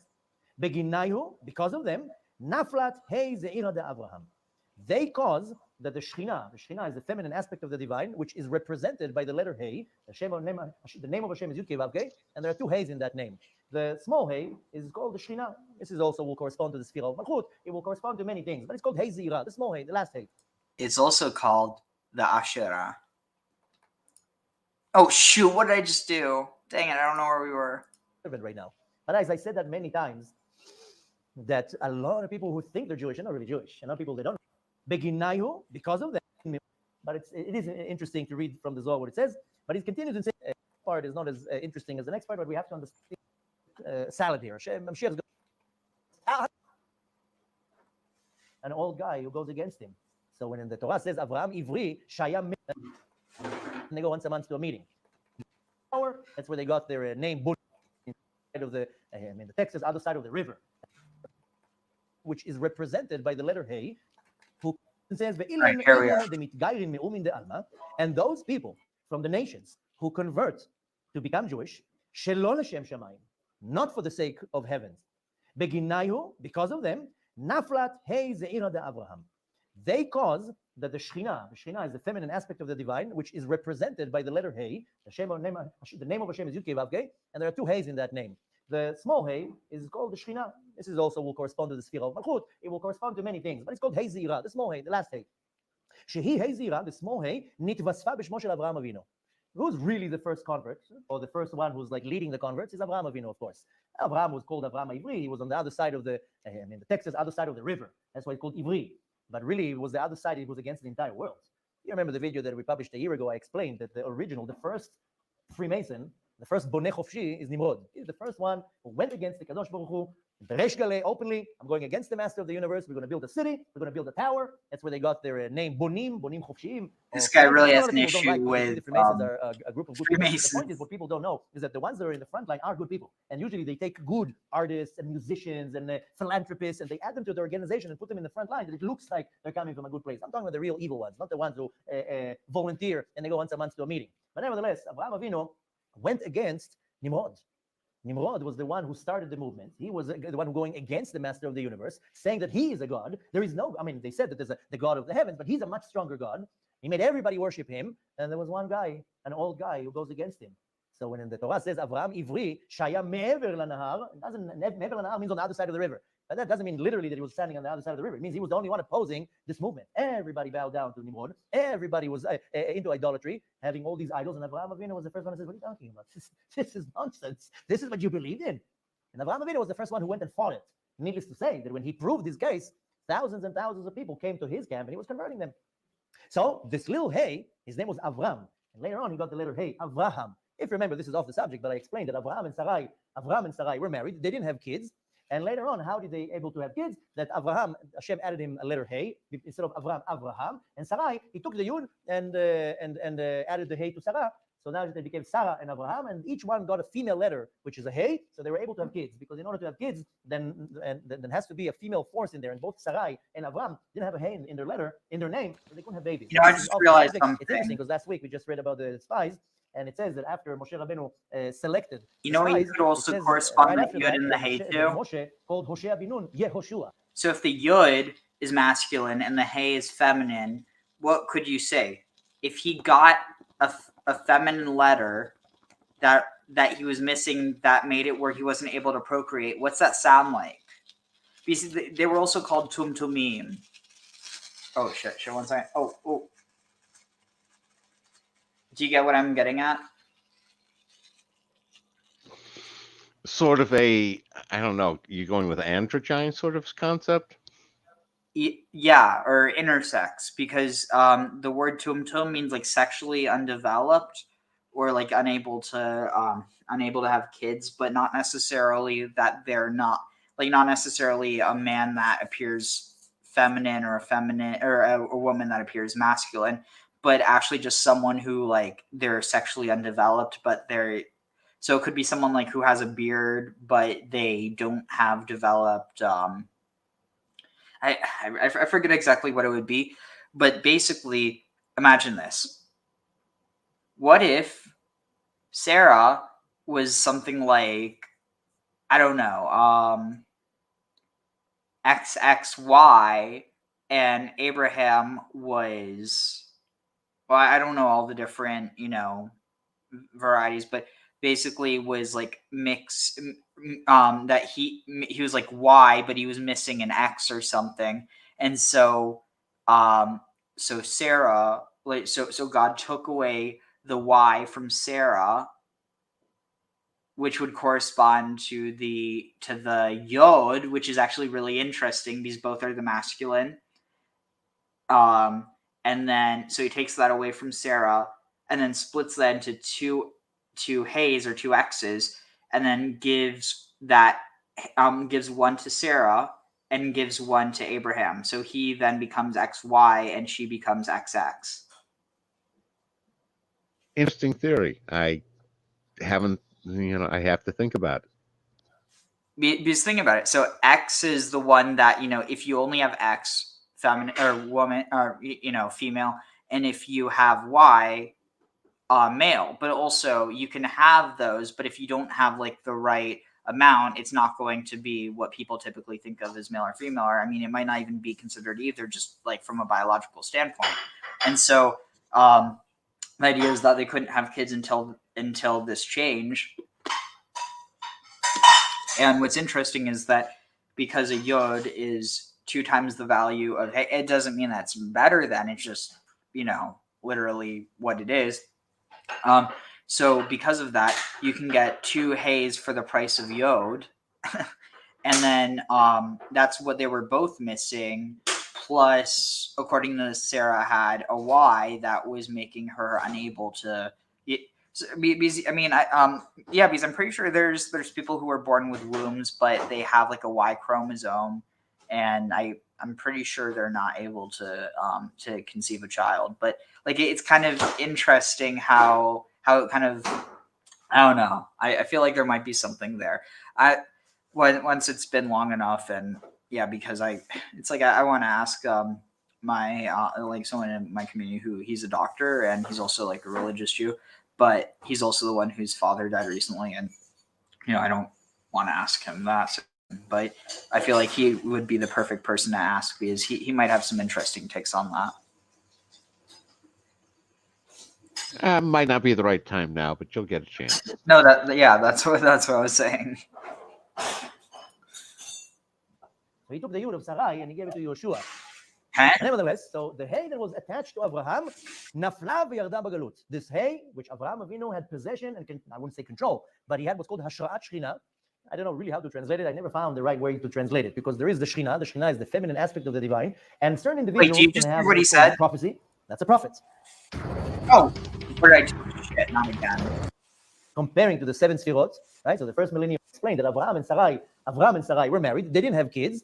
Abraham and Sarah and Abraham, and each one got a female letter, which is a hey. So, right after that Moshe called Hoshea. They couldn't have babies, but this is a female force in there, and both Sarai, so they were able to have kids because in order to have kids, then has to be a female force in there, and both Sarai and Abraham didn't have a hey in their letter, in their name, so they couldn't have babies. But this is off the subject. It's interesting because last week we just read about the spies.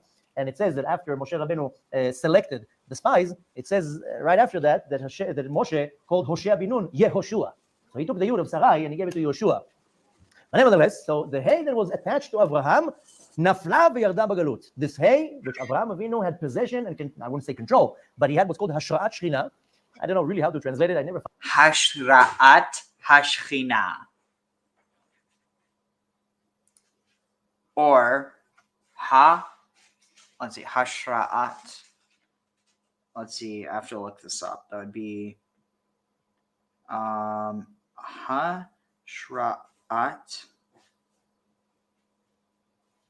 Hashra'at is inductance. What? Hashra'ut is inductance. Yeah. So Hashra'a is artistic inspiration. Holy crap! So Hashra'a, Ashera Hashra'a Interesting. So Hashrat, Hashchina is the inspiration of the Shekhinah, which interestingly you could connect to Asherah. Makes sense. Fascinating. Found the right way to translate it, because there is the Shekhinah. The Shekhinah is the feminine aspect of the divine, and certain individuals can have what's called prophecy. That's a prophet. Some individuals have Ruach HaKodesh, the Holy Spirit dwells on them, and some people have Hashrat Shekhinah, that the Shekhinah dwells on them, and they have this inspiration. Hashrat is more like an inspiration, but more like dwelling, and there's three different types, and some people have all three. Prophecy, Hashrat Shekhinah, and Ruach HaKodesh. Moshe Rabbeinu had all three. But it's three different things. A prophet is not necessarily a person that has Ruach HaKodesh. So Abraham Avinu had Hashrat Shekhinah. The Shekhinah was dwelling in his midst. Same thing with Sarah. And the moment that she died, the Shekhinah left, if you remember. And then when Yitzchak brought Rivka, then the Shekhinah came back. Nevertheless, so because of these individuals who converted for an ulterior motive, then they caused the hay of the Shekhinah to fall down into exile. When exactly? Be'elef chamisha dehu hay, in the 5th millennium. We are in the 5th millennium, right? We're now in 5,000, right? We're counting millenniums. So it's specifically in the 5th 1,000. Elef chamisha, elef is 1,000, chamisha is the 5th. And where's the hint to that? Because the letter hay has the numerical value of 5. Shehu hay. Shehu keneged ahod, which corresponds in the Sfirot, because the world was created comparing to the 7 Sfirot, right? So the 1st millennium is Chesed, 2nd millennium is Gvura, and so forth. So what's the 4th millennium? Hod. Shvishi Sfira Chamishit, that it's the 5th Sfira. Shenehepcha leotiot dava. If you write the word Hod, you write it Hey, Vav, Dalid, right? Now, if it turns over, if it flips over, to understand what it means, mitapcha, if we have the, how do you call it, the kava mashveh, the line, the equator. So if you have something equivalent to the equator, so whatever you have here, you have, let's say 1, 2, 3, 4, 5. So the other side will have 1, 2, 3, 4, 5, the negative way, the wrong way. So yesterday, if you remember we learned that there's also sfirot in the Tumah. We learned that in Shabbat in the morning in the class. So we explained that there are 10 sfirot in Tumah. So it's like, so to say, reverse. So how is Hod reversed? Because it has to be mirrored. So how would you read Hod? You read it Dava, the other way around. Now what's Dava? So first of all, it says the Sfira Chamishit Shenithapcha, which means that the 5th Sfira Hod, it's flipped over. Now you read it Dava. Now what's Dava? Besod Kol Hayom Dava. Where do we find this word? You can find it in the book of Echa, in chapter 1, verse 13. And it says, the text in Hebrew, Kol Hayom Dava. In English, the translation, faint all day long. Again, translation in English, can't really learn Torah in English. But nevertheless, this is the complete other side. That's why then was the main power of the Galut HaShekhinah. What's then? Not then when this was written. Now in our millennium, it's when the Shekhinah is the most extreme. The Galut is most extreme. The exile is in the worst state it was ever. The Ihu Charev v'Yavesh. It says that at the time, at the 5th millennium, by Elef HaChamishi, Haya ha'olam kvar charev v'yavesh. The world was destroyed and dried out. And this is, of course, a metaphorical saying. Why? Why destroyed? Ki ha'olam haya charev b'bayit harishon. The first temple was destroyed. Right? It's called Churban Bayit Rishon. Churban Shenechrav Bayit Rishon. The first temple got destroyed. Shaya, when was the destruction? In the 3,000 in the year Shelach, right? 338. 3,338. That's the year when the Beit HaMikdash was destroyed. But what's the other word that he's using? Veyavesh, and it was desolated or dried out. Babayit Hasheni, in the second temple. V'nityabshu meimei shefa olam. The waters of the world got dried out. The abundance of the world got dried out. When? Shenechav Bayit Hasheni, when the second temple was destroyed. Shehaya b'shnat gimel elafim. When was that? In the year 3000. Taf kaf chet. 828. Right? 3,828. These are the years.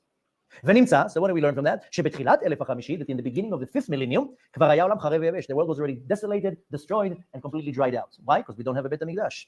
How is that? Because both בתי מקדש, both temples were destroyed. And how? שנגרמה על ידי אלו שנתגיירו שלא לשם שמיים. All that because of the ones who got converted not for the sake of heavens.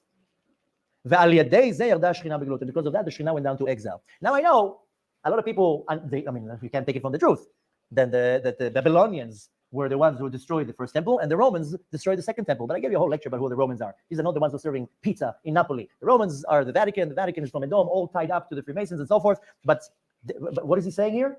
It was destroyed because of the ones who converted, but not for Hashem Shamayim. So who are the ones? The Erev Rav. So who are the ones who destroyed the Beit HaMikdash? The Erev Rav. Yeah, of course, it came through Nebuchadnezzar, it came through Titus. It's irrelevant. This is the arm. But somebody has to control in the background. So this is the first thing we need to understand, that our war is against the Erev Rav. The Erev Rav is the troublemakers. Forget about the governments that are in the front line. Forget about the ones who are on the headlines. These are puppets. But the ones who are controlling the show is the Erev Rav, and it's important to us to know. And he calls them the ones who converted, not L'Shem Shamayim. So they brought both destructions and caused all this problem. And the main problem that it caused is what's called Galut HaShechina, that the Shechina is in exile. End the story. Now, with that said, now let's go to the next step. And he says as follows, Moshe. Now Moshe comes into the picture. Begin Moshe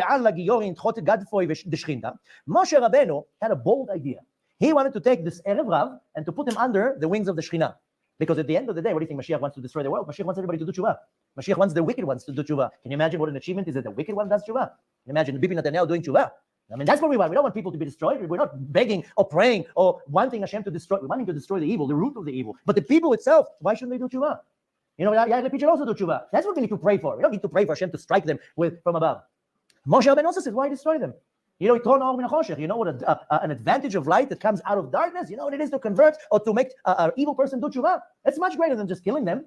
So Moshe Rabbeinu had a bold idea to bring this Erev Rav, what is called Tachat Kanfei Shechina, bring them under the control of the Shechina and make them do tshuva. And he thought maybe they could be Gerei Tzedek, the ones who really convert L'Shem Shamayim for the sake of heavens. And the root of their soul is coming from the nation of Israel. Because they were created, this root of the souls of Israel were created with the letter Hey. Where do we learn that? That it says in the Torah, we're not going to get into that, but it says Toldot HaShamayim Behi Bar'am, the creation of the heavens, Behi Bar'am. It's not proper Hebrew. What does it mean, Behi Bar'am? Behi Bar'am. With the letter Hey, he created them. And the Shechina is, we just said that the Shechina is a manifestation of the letter Hey, which means that all the souls of Israel, they are rooted in the Shechina. We are called the Shechina, by the way. And if this is the case, then they are worthy that the Shechina should dwell on them. Therefore, therefore, what did Moshe Rabbeinu did? He took the letter Hey that was given to Abraham when he circumcised himself, and he engraved on them he added on them the sign of the circumcision, that this is the secret of the letter Hey. When Abraham Avinu circumcised himself, then he received the letter Hey. He saw the Shechina. That's the secret of the dwelling of the Shechina. That the Shechina will dwell on any individual that has on them this ot, this covenant, the sign of what's called Brit Kodesh. This is a problem in our generation, I mean in any generation, but this is a problem that even a Jew, that if Chas v'Shalom pogem b'brit, that is desecrating the covenant with Hashem, then the letter Hey is removed, and removed from the individual, and Chas v'Shalom can be mistaken as a complete opposite, and then Chas v'Shalom, bad things can happen. So, and we're not going to elaborate on that. Whoever understands. To desecrate the Brit Kodesh is when a man goes with another woman who's not his wife, or Chas v'Shalom steals semen not for the sake of procreating, and so forth and so forth. It's a big problem in our generation that the Sitra Achra knows how to pull everybody in that direction. They're going to talk about the Erev Rav, that one of them, that's what they do. Is this zima, this promiscuity, or how do you say that? Promiscuity? Yeah? Yeah. You said it right. I butchered the word. You know what I'm talking about. But the point is, when Chas v'Shalom, a person doesn't have the letter of Brit Kodesh, you know, it says that on a man, on his male organ, there's the name Shin Daled Yud, which is one of the holy names of the Kadosh Baruch Hu. But if Chas v'Shalom, he desecrates the covenant, then the Yud is being removed, and then what's left is a Shin Daled. Shin Daled is a demon that controls the individual. And that's why, you know, great men, they fall for this. No, Shin Daled is Shad. He's name Shade. Okay, so let's continue. So what did the Moshe Rabbeinu did? He took these converts, he took these Erev Rav, converted them, and he placed on them this letter Hey of the Brit Kodesh.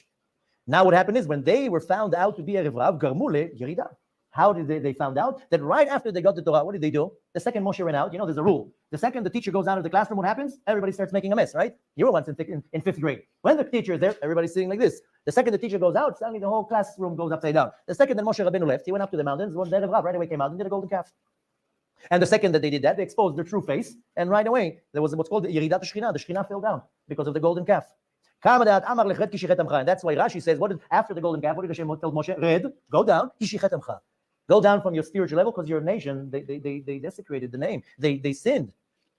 Rashi what says, Red migdulatcha. Rashi says, go down from your greatness, because your nation went off the path. Now you can interpret it as Amcha, as your nation, but also Moshe took responsibility over these converts, these Erev Rav. So you can say Amcha, the people that you brought out, these hoodlums. So this is what the Zohar says here. Who is this Amcha, your nation? Shem Erev Rav. When Hashem told Moshe, go down from your level, not because the nation of Israel made a sin, because the Erev Rav that you brought, you took responsibility on them. They did the shichet. They went against. So, shekibalta otam miatzmecha. You accepted them. Vegiyarta otam, and you converted them. Velo nimlachta bi. And these are not people who want my kingship. And you not only that, that's not with my permission.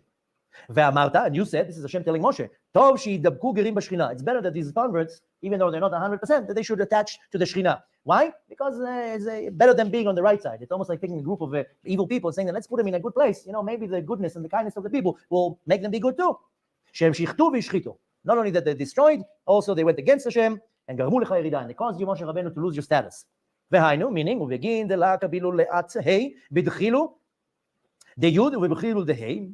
Since these fake converts, they didn't really want to come under the wings of the Shekhinah. They were riding on the wave. Let's get out of Mitzrayim. This group of people, they look like they know what they're doing. Let's attach ourselves to them. She saw dot hey mira v'ava. They didn't attach themselves to the letter hey, which represents love and fear, and they didn't attach themselves to the letter yud, which is representing the chokhmah and bina and so forth. And Hashem told Moshe Rabbeinu, you took responsibility of them. They messed up. Now you have to pay the price. You go down from your level. Now he continues. And by the way, these Erev Rav, they saw that Moshe had the upper hand over Paro. By the way, Paro was also one of the clan. I mean, when we went through the hierarchy of the Freemasons, the first one was Nimrod, who went against the Kadosh Baruch Hu. Avraham Avinu was the Lumatze, was the polarity coming to destroy him. Then came Paro, who was the same thing, going against Hashem, controlling the world, controlling the people. So Moshe Rabbeinu had to go against him. He was the next one. But when they saw that Moshe Rabbeinu overpowered Paro, said, "Ooh, it must be something good. Let's team up with them." But everything was all external. There was no love to Hashem. There was no desire to be close to Hashem. Since this was the case, Nachit Ihu Midargid Ihu Vav, Moshe Rabbeinu fell down from his level, which he was positioned in the Sphira that is called Tiferet, which corresponds to the letter Vav of the name Yud Kei Vav Kei. That Vav Nachit Imeh, and the Tiferet also went down. The Shekhinah went with him down to the Galut. So now the Shekhinah is in exile too. As the Talmud says, Galu Le'edom Shekhinah Imahem. They went into exile, the Shekhinah went with him. Begin Dela Yitavid Benayu. Why? Because Hashem didn't want Chas v'Shalom, the nation, or Moshe Rabbeinu to be included in the Erev Rav and be completely destroyed with him, and especially the Shekhinah. Why? Why? Because in the future, Moshe Rabbeinu, it says in the secret, Raza de Gilgula, the secret of incarnation, in the future, Moshe Rabbeinu is going to get incarnated. Is going to be now mixture in the exile between the Erev Rav, which means that the soul of Moshe Rabbeinu is incarnated, but like a double agent, like a double seven. You know, how do you call it? Undercover spy or whatever it is, a double spy. How do you call it? You know what I'm talking about. What? A double agent? Triple agent. Let's read it again.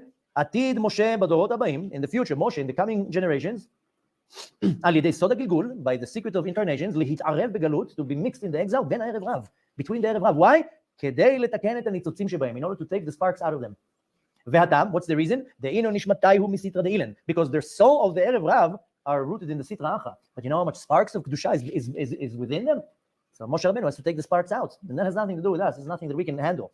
Just imagine, when you just to give one example in a minute, you know how many people from Shorish Israel, we'll call them now Jews, that are trapped in the Erev Rav? Their soul is coming from a good place, but the nitzotz, the spark, is trapped there. Moshe Rabbeinu is going to have to come back many times in incarnations to remove these sparks.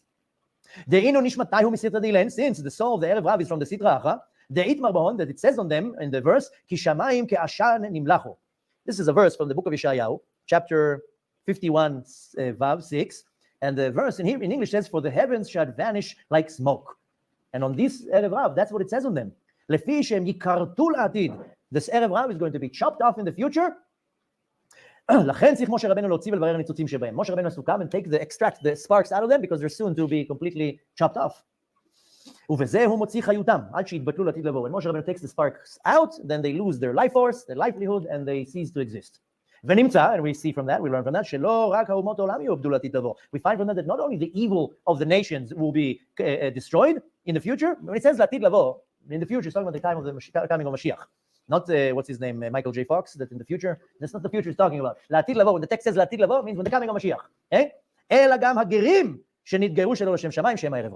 Also, I mean, what's going to happen? I mean, we gave a whole long class about it. I gave a very long class about it. The 2/3 of the world will be destroyed with the coming of Mashiach. Who are these 2/3? Go and figure that out by yourself. But it's talking about the evil of the nations, but also these Erev Rav that were converted for not L'Shem Shamayim. They are also going to be destroyed with the coming of Mashiach. Shehem Erev Rav, gam hem yovedu. Erev Rav is going to be completely destroyed. Let's do a little bit more, as I thought. We're not going to get even close to. You know what? Okay, let's do one more section, and then next class we're going to have to go through the 5 groups. We're not going to make it, but let's continue. So now we understand 2 things. The Erev Rav that he's talking about is souls that somehow sneaked in. They kind of got attached to us. I call it leeches, or like ticks. You know, a tick doesn't have a life of its own. It has to suck off somebody else's life. That's a tick. It sucks the blood of something else. That's really this klipa. Klipa doesn't have a life of its own. The klipa has to feed off kedusha. No, klipa, and if you separate it, then it dies. That's it. What's outside its So these souls, first we concluded that they attach themselves to the nation with a fake conversion, and these are the Erev Rav. Now we also learned that Moshe Rabbeinu, with a mistake, took possession, control, responsibility, so he had to go down from his level. The Shekhinah went out to exile, and Moshe Rabbeinu himself has to come and do the tikkun. That's his business, and we're not interfering. Now let's continue. Ve'ilen inun, these souls of the Erev Rav, these are De'ela ba'a noach rachamei alayhu. We have souls of this Erev Rav. And it says that these Erev Rav, they have no possession or no, the right word that he's using here is achiza. Achiza means a grasp, like a clamp, to clamp on. They don't have achiza in Kedusha. They don't have control over the Kedusha. V'shoresh nishmatam, the root of their soul, me'olamot shenichrevu. Now, we're definitely not going to explain that, but I said that many times. It's prior to this world, there were other worlds, specifically controlled by 7 kings, and they all got destroyed. I went through that once. Now it's not the time to elaborate on that, but if you remember in the book of Bereshit, it's talking about 7 kings, that one rose, was destroyed, the next one rose, was destroyed, so forth. There were worlds that were destroyed before this world. Shehem me'ataf kuf ayin daled dorot.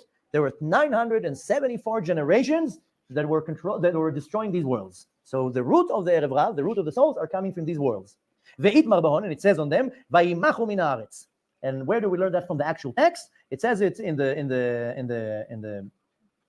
book of Bereshit, chapter 7, verse 23, and they were blotted out from the earth.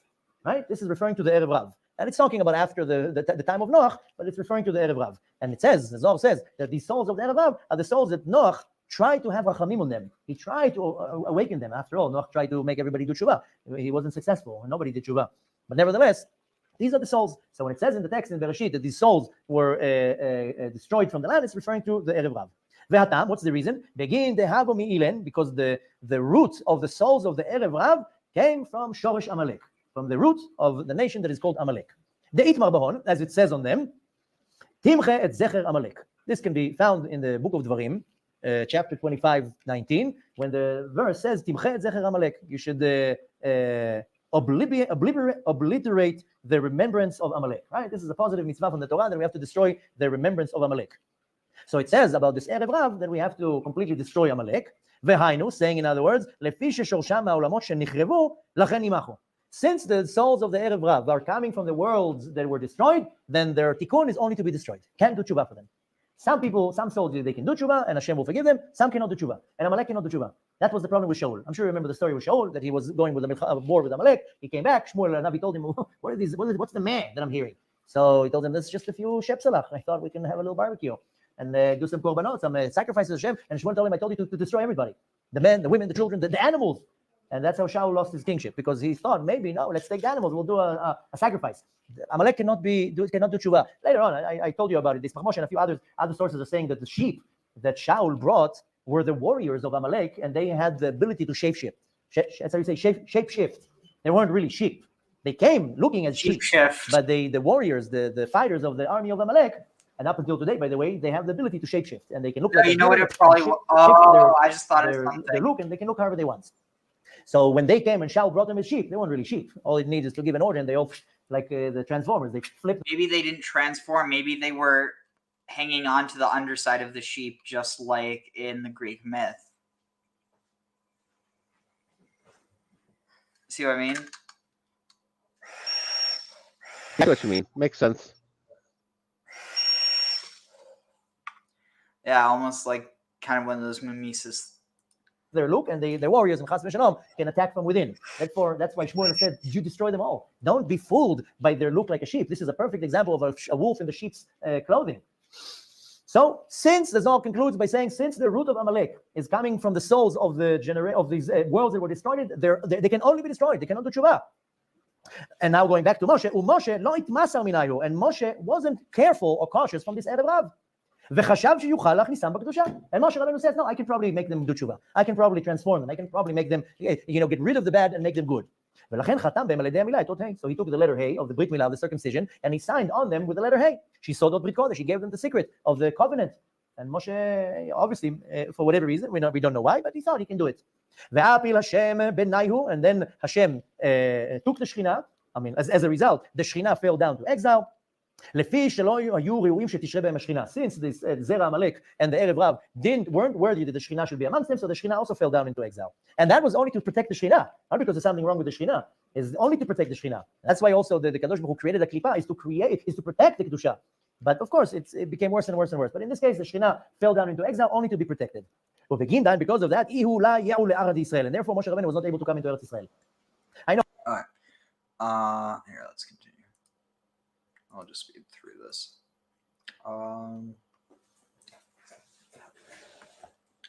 Let's see. One moment.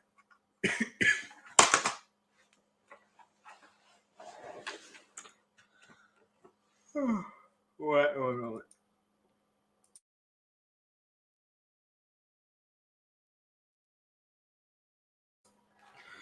Oh, yeah, just that soup.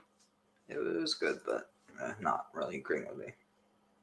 And again, it was probably my own fault. I put spices in it because it didn't have that much flavor on its own. ויאמר משה לאהרון מה עשה לך העם הזה כי הבאת עליו חטאה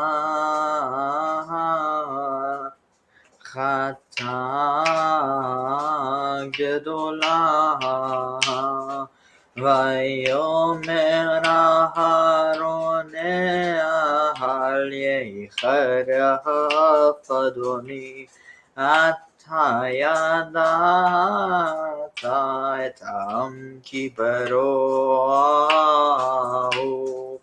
ויאמרו לי עשה לנו אלוהים אשר ילכו לפנינו כי זה משה האיש אשר עלינו מארץ מצרים לא ידענו מה היה לו ויאמר להם נרי זהב יתפרקו ויתנו לי ואשליכהו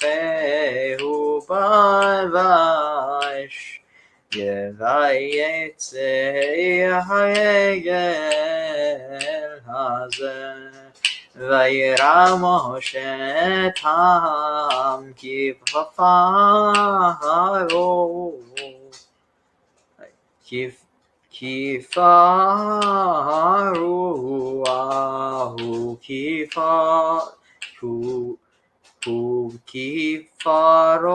אהרון לשמצה בקמיהם ויעמוד משה בשער המחנה ויאמר לי לאדוני אלי ויאספו אליו כל בני לוי ויאמר להם כה אמר אדוני אלוהי ישראל שימו איש חרבו אל ירחו עברו ושובו משער לשער במחנה והרגו איש את אחיו ואיש את רעהו ואיש את קרובו ויעשו בני לוי כדבר משה ויפול מן העם ביום ההוא כ3,000 איש ויאמר משה מילאו ידכם היום לאדוני כי איש בבנו ובאחיו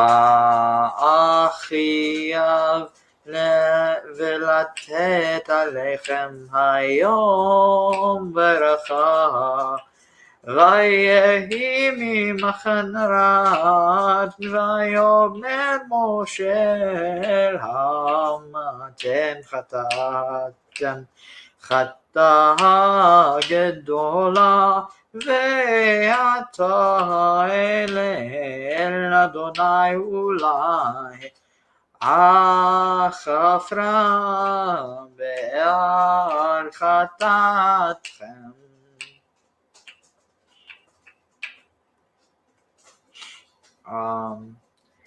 And Moses said to Aaron, what have you done? This people, what have you done? What did this people do to you? Okay, what did this people do to you? Because I came, Hevata, because upon you has been brought chata'at, a great sin. Vayomer, and Aaron said, do not fear. Al yichar afadoni. Do not let the fury of my master's face, be inflamed or be burned. You know that the people. You know the people. You know the people that in evil. You know that the people are in evil. I guess it's what was it?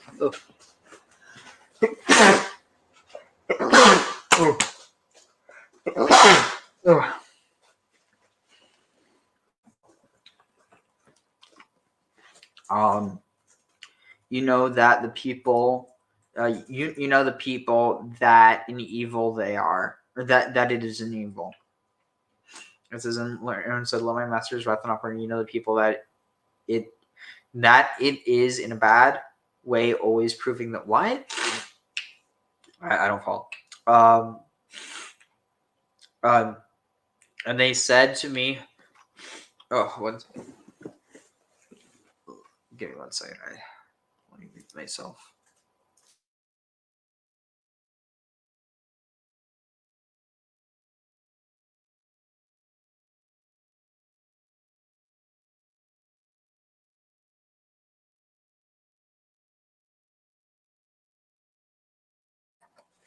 All right.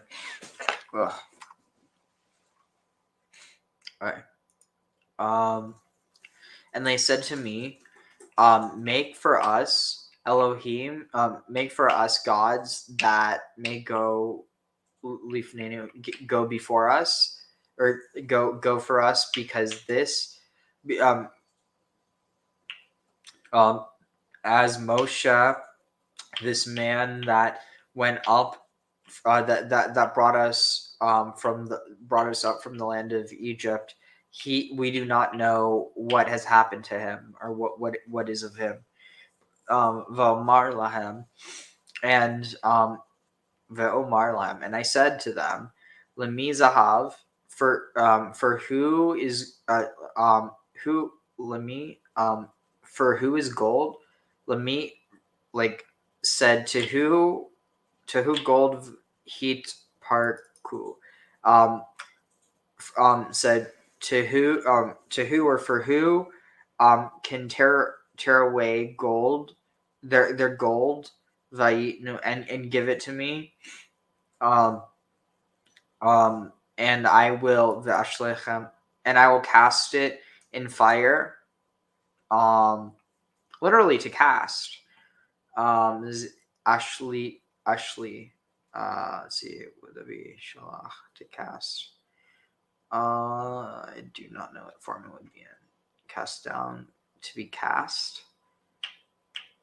I guess it's like cast, like it, yeah. Cast in fire, and this is not knowing that this calf would emerge, and the calf came out of the and this calf came out. It's like, oh, I just threw this in the fire. It's like, I just threw this in the mold, and oh, look, this calf came out. Don't blame me. I wonder what the commentary on that is. All right, this should be interesting. So this calf emerged. It came out complete. We find a similar wording in Proverbs 25:4. and it emerged from the silversmith as a silver vessel. Aaron threw into the crucible assorted pieces of golden jewelry, and what emerged from the crucible was a fully formed golden calf. And this calf emerged from the crucible. Apparently, when Aaron used his graving tool, the gold was inside. His graving tool, the gold was inside some sort of mold, and it emerged all at once, not as molten gold. According to some opinions, Aaron had thrown in a gold sheet that had been used to transport Joseph's coffin. Joseph had been referred to by Yaakov in his final blessings as an ox, so that somehow this sheet responded to the call, "Arise, ox." Interesting. That is some kind of magic if I ever heard it.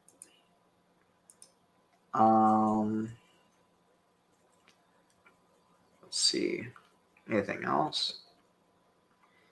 Oh, please. Is it? Oh, dang it. I threw it into the fire and there emerged this calf. Our sages called whatever has been mentioned in the connection with this calf up to this fire the first calf. The story from this point on, i.e. Aaron's personal account, is known as the second calf. This is important to realize, as our sages have said in Megillah 25, that the portion of the first calf may be read from the Torah as well as translated into another language, whereas the part commencing here may be read in public only in Hebrew. The reason our sages give for this difference is that they were concerned with the image of Aaron. Anyone who does not know Hebrew well may draw the wrong conclusion from the translated version. We need to consider that although the episode has been described impersonally by the Torah, as well as in Moses' own words in verse 8, where he said they have made for themselves a cast calf, etc., in the eyes of our sages, verse 4 and verse 8 are all considered as parts of one story. This is why these verses may be read in public in translation here. However, where Aaron tells of his own involvement, it became important to ensure that he would not be accused of sinful action, which he had not, in fact, been guilty of. To give just one example, the words Vayetze ha'gel hazeh, when read in translation and out of context, give the impression that Aaron wanted to whitewash his part in the affair, saying the calf had come out by itself. It might also give the impression that if it had walked out by itself, it was alive. Another wrong impression. Interesting. Let's see, commentary. Oh no, all commentary. Okay. Emerges as a finished product. I said I cast into the fire. Yeah, that's pretty much what I was looking for. Okay. Oh shoot, where are we at? Okay, 24. Vayira Moshe et ha'am, and Moses saw the people that faruahu, that they had been led by a leader. When I saw the people that it was that it was exposed, for Aaron had exposed it. Wait, ki farua. The farua pual. I think that'd be. Wait, farua, to tear away, destroy, expose, neglect the hair, loosen, disarrange. All right. And Moses saw the people that they were disarranged, that they were exposed.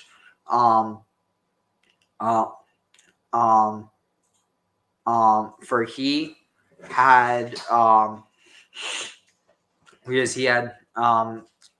because Aaron had exposed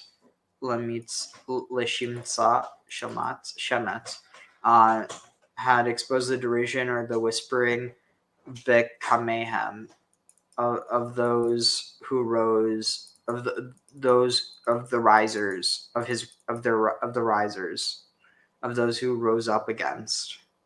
Vayamod Moshe, and Moses stood in the gate of the encampment, and he said, "Who is for Adonai, and who is for Adonai Eli, and for me? Oh, whoever is for Adonai Eli, come to me, or to me." V'ya'asfu elav, and he gathered those, and he gathered all the children of Levi. And there were gathered unto him. Yes, it would be gathered unto. Ya'asaf. Ya'asaf. Together oneself for themselves. And the house of Levi were gathered unto him. Hence it was seen that the whole entire term is kasher. Interesting. Vayomer lahem, and he said to them, thus said Adonai, the gods of Israel, God of Israel. Simu place, you'll place ish harbo. A man will place his sword upon his thigh, across from, and those who cross over and wait upon his thigh. Okay, it says a man who puts his a man who places his sword upon his thigh and crosses over and returns from the gate from gate to gate in the encampment and kills a man, and a man kills his brother, and a man who killed a man and his fellow, and a man and his close relative, I guess. So he who slaughters to idolatry. What? He who slaughters to idolatry? That does not make sense. Who? Oh, I guess it's saying to avor, like who transgresses, and veshuvu. Interesting. Let him pass back and forth from gate to gate. Where is it getting he who slaughters to idolatry? I do not understand this at all. Any thoughts?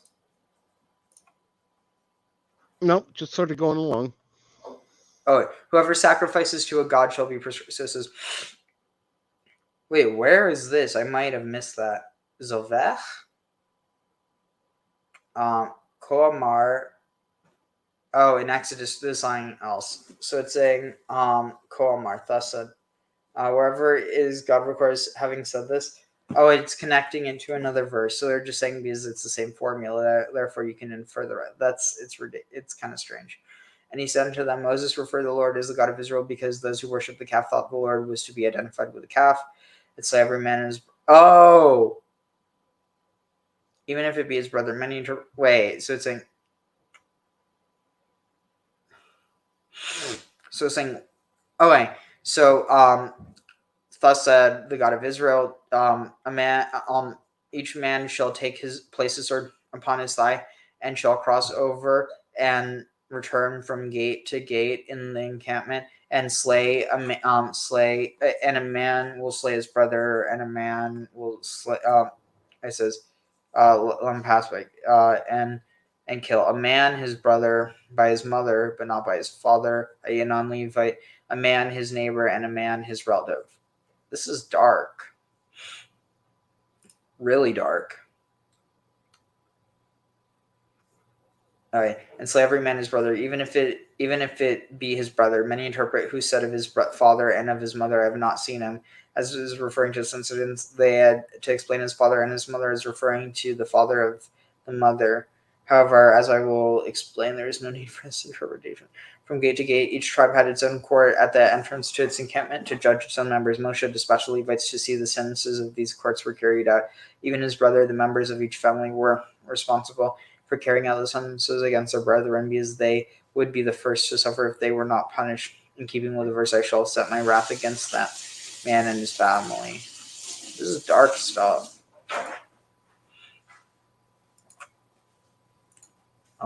Luckily, we're almost done with this. But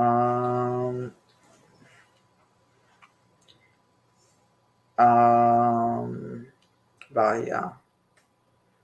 I'm just going to see if this is really worth reading. Nah, I'm going to skip that one. Yeah, honestly, this is if he found Ishat Achav, if he found him worshiping the calf, that's what it's saying. So you don't just kill people. It's only if, which is still kind of wild.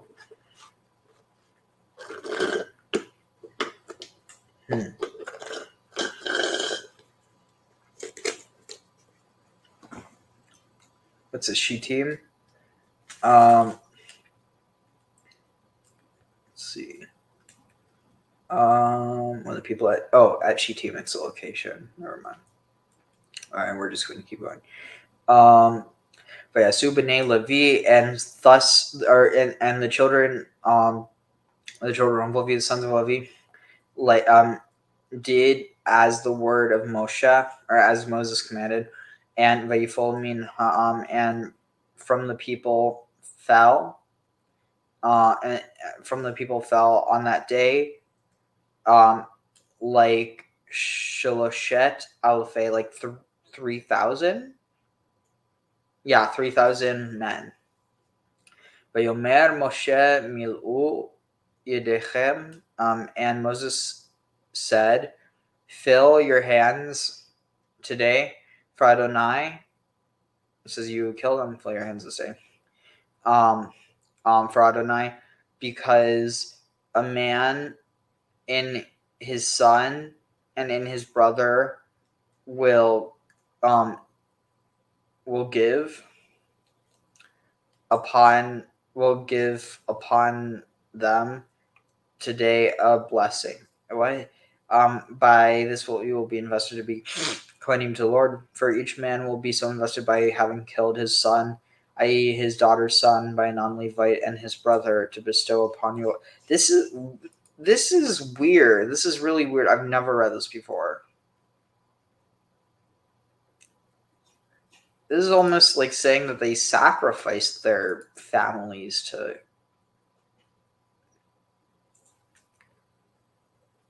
Right? Like, am I misreading this?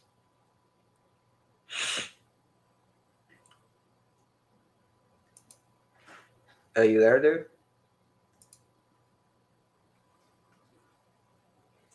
The reason that the tribe of Reuben really received a blessing from Moses at that time, although that tribe too had not received a blessing from Yaakov, was that they had volunteered to be the vanguard of the army in the forthcoming battle with the Canaanites, having vowed not to rejoin their families on the east side of the Jordan until all the other tribes had settled on their allotted territory. The tribe of Shimon, however, had neither received a blessing from Yaakov nor from Moses, due to their prince having cohabited provocatively with a Midianite princess, and because of the original Shimon's parting killing of all the males of the town of Shechem. An alternative explanation, and to bestow a blessing on you this day, Moses says here. Okay. I should separate the tribe of Levi. Graham, you there?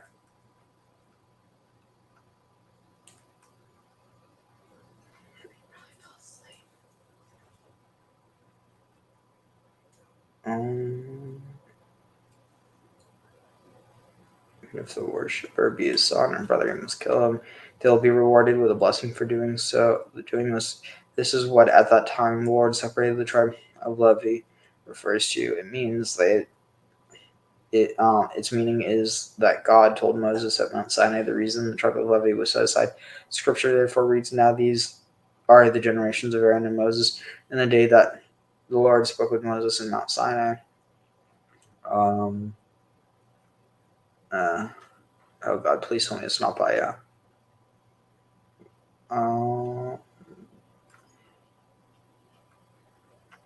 wait, what is this about the orchard? Trees in the orchard. Oh no. Ah, dang it. Oh wait, there was something there.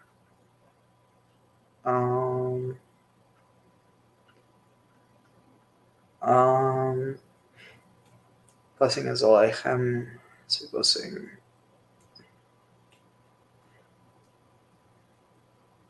We may view the whole episode similar to an orchard in which the trees have to be pruned in order to assure that the remaining branches develop more successful. What the? This is really, really dark.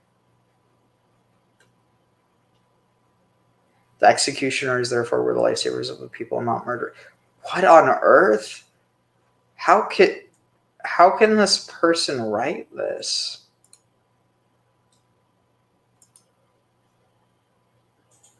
What on earth? Orachaim, who was that? I've got to look this up. They've got to have been before the Holocaust. I can't imagine that.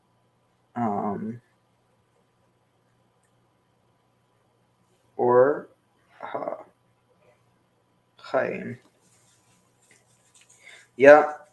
Saleh Morocco died in Jerusalem in 1743. I refuse to believe that someone could have written that after the Holocaust.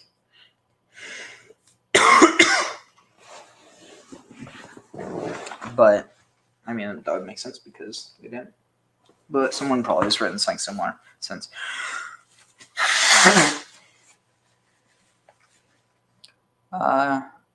See, just checking. Graham, you there? Or you fall asleep? Don't blame me if you did. We've been going for a while. Let's see what else you can find.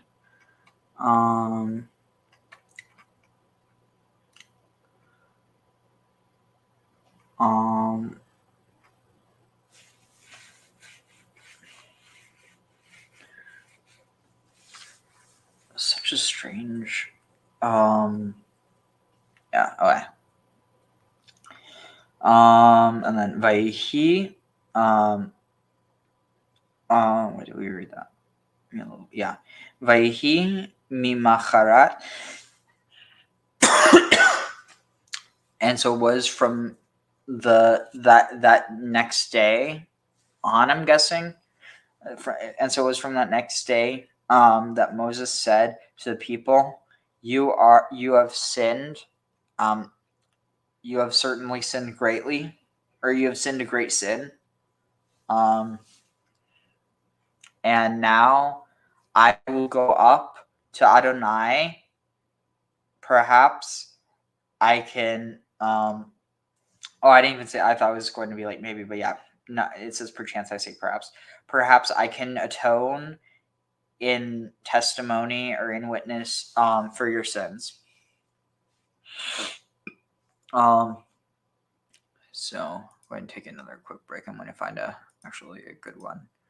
So we're talking about let's see, sin of the golden calf.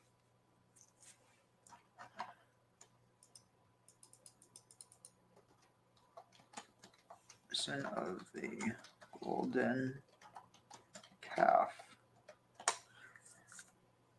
Oh wait, what was that? Let's see. Maybe at the end. Was it there? Oh, that spiritual level of being. I don't have to worry about not finding that because I subscribe to the channel, so I could always watch that later.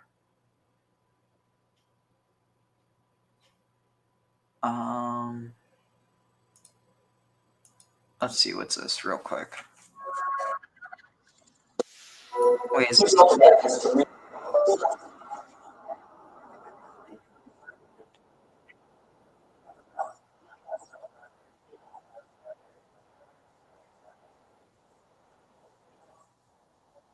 people? What are we supposed to do?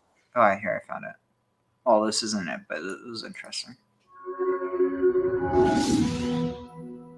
Israel today has a tremendous problem. Hundreds of thousands of people who came in the last 20 or 30 years from the previous Soviet Union, many of whom are not halachically Jewish, hundreds of thousands. What is Israel supposed to do? How are we supposed to integrate them appropriately into Israeli society, and including people from all around the world who are not fully part halachically of the Jewish people? What are we supposed to do? Is there a solution? Is this a new problem? You know, incredibly, when we look back at Tanakh and in this week's Parsha, we see that so often the challenges of today and tomorrow are actually dealt with previously, and there is precedent for them.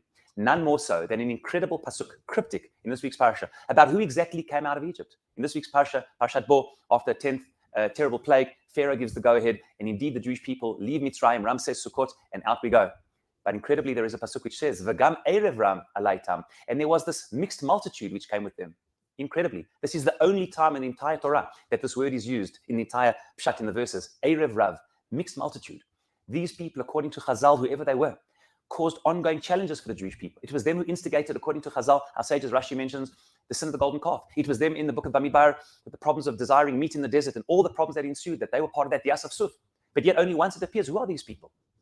Rashi and other commentators say they are mixed bag of the nations of the world, many Egyptians and others who saw the hand of God, saw the incredible plagues, and couldn't but want to come and join the Jewish people when we came out of Mitzrayim. But, says the Midrash, which Rashi brings, Hashem was not so impressed with this. The Midrash that Rashi brings in Parshat Tisa regarding the Egel Zahav, based in Midrash Rabbah, says that Hashem, so to speak, said to Moshe Rabbeinu, do not bring them out with you. But Moshe says, but they want to come. They've seen the hand of God. And this argument ensues, and in the end, Moshe Rabbeinu makes this humane, practical decision that these people should come out because they want to come tachat kanfei Shechina. Yet it was these people who caused such challenge and problem, not knowing quite how to integrate them with Bnei Israel. And finally, how many of them were there? Huge argument. Targum Yonatan on the Pasuk brings that according to the Midrash, there were as much as from 1.2 to 2.5 million people, meaning there were almost as many Jews, not hundreds of thousands, but maybe in the millions, as many Erev Rav, mixed multitude of nations which came out. Rashi says they converted, but again, challenges.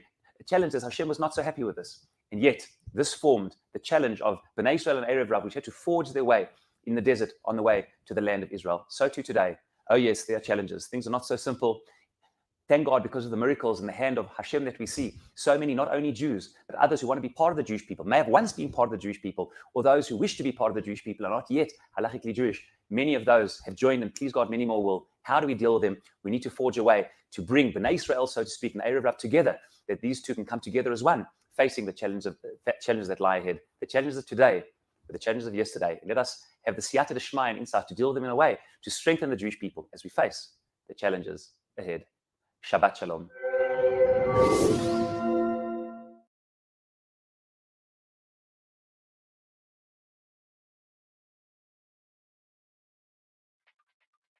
You know, when you read something in a newspaper, you read about a disaster, it can really affect you. You can feel very angry and upset, but that is nothing compared to how you would feel if you actually saw the incident with your own eyes.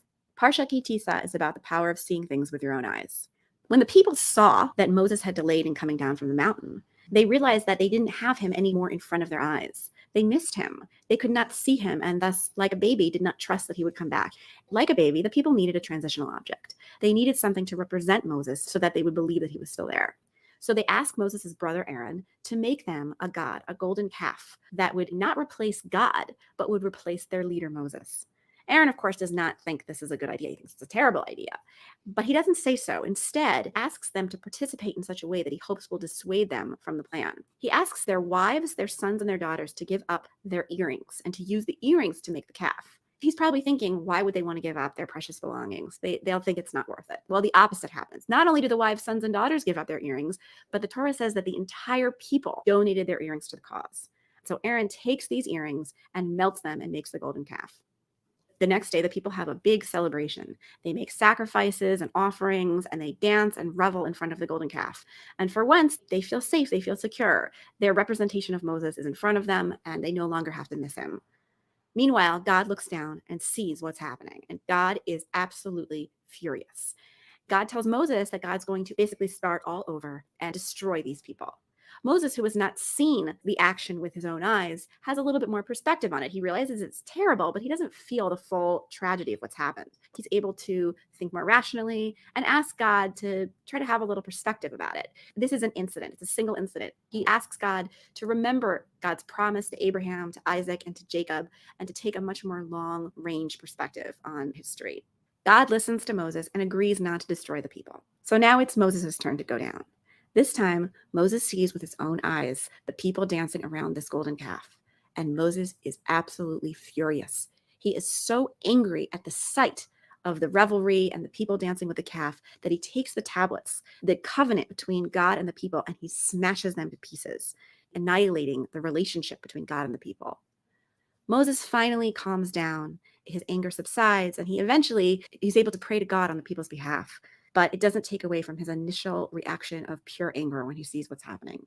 It is really the act of seeing something with your own eyes that causes such a deep emotional reaction. It is the people not seeing Moses that makes them want to create the calf. It is seeing the calf that makes the people feel more secure and not need Moses anymore.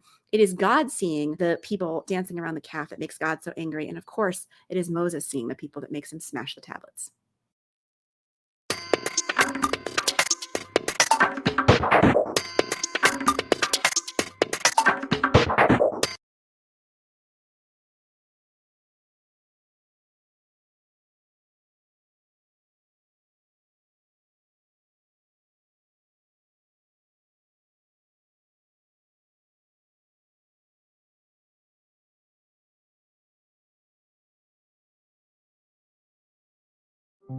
Those of us blessed with so much must lend a helping hand.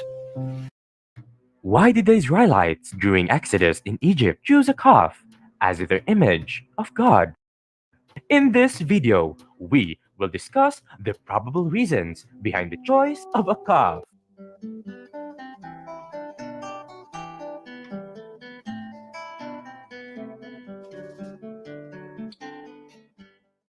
According to the book of Exodus, when Moses went to Mount Sinai to receive the Ten Commandments, the Israelites grew impatient and Aaron's resolve collapsed. According to Exodus, they gathered around Aaron and said to him, "Come, make gods for us, who shall go before us." He ordered the people to collect all the gold in their possession and use it to create a golden calf for worship. He then ordered a great feast, and all the Israelites rose up to play. When Moses returned, he was surprised to see how the Israelites sinned against God by molding the image of a calf. But of all animal figures, why did they choose the image of a calf? One could point to the gods of other nations for some possible inspiration for this. The choice of this idol was no accident. As former slaves of Egypt, the Israelites were familiar with Egyptian gods and goddesses. The Egyptian god, Hathor, a bull and a goddess of joy, celebration. And what's cool is if you were to write Hator, and then you just write it over and over again, Hatorah, Hator, Hator, Hator, Hatorah, but it's either Hator, Hator, Hator, or Torah, Torah, Torah, Torah, Torah, Torah, but you're saying the same thing. I don't know if you're awake, Graham, but I thought you'd probably find that interesting. And if not, I'll just tell you another time. But yeah, it's like one of those, like, you know, it's like library, library, library, like berry, library, library. I mean, given it's not library, but it's just, those are two words they could, whereas there's not like brary isn't a word, so it doesn't work the same way. But yeah, Hator, Hator, Hator, Torah, Torah, Torah, Torah, Torah, Torah, Hator, Hator, Hator, Hat. Tziva, Moshe. And love could have had some sway over the shape this idol took. Another Egyptian deity, Apis, was a bull deity worshipped in the Memphis region and thought to represent rulership and masculine vigor, could have served as an inspiration for the Israelites to choose the image of a calf or a bull.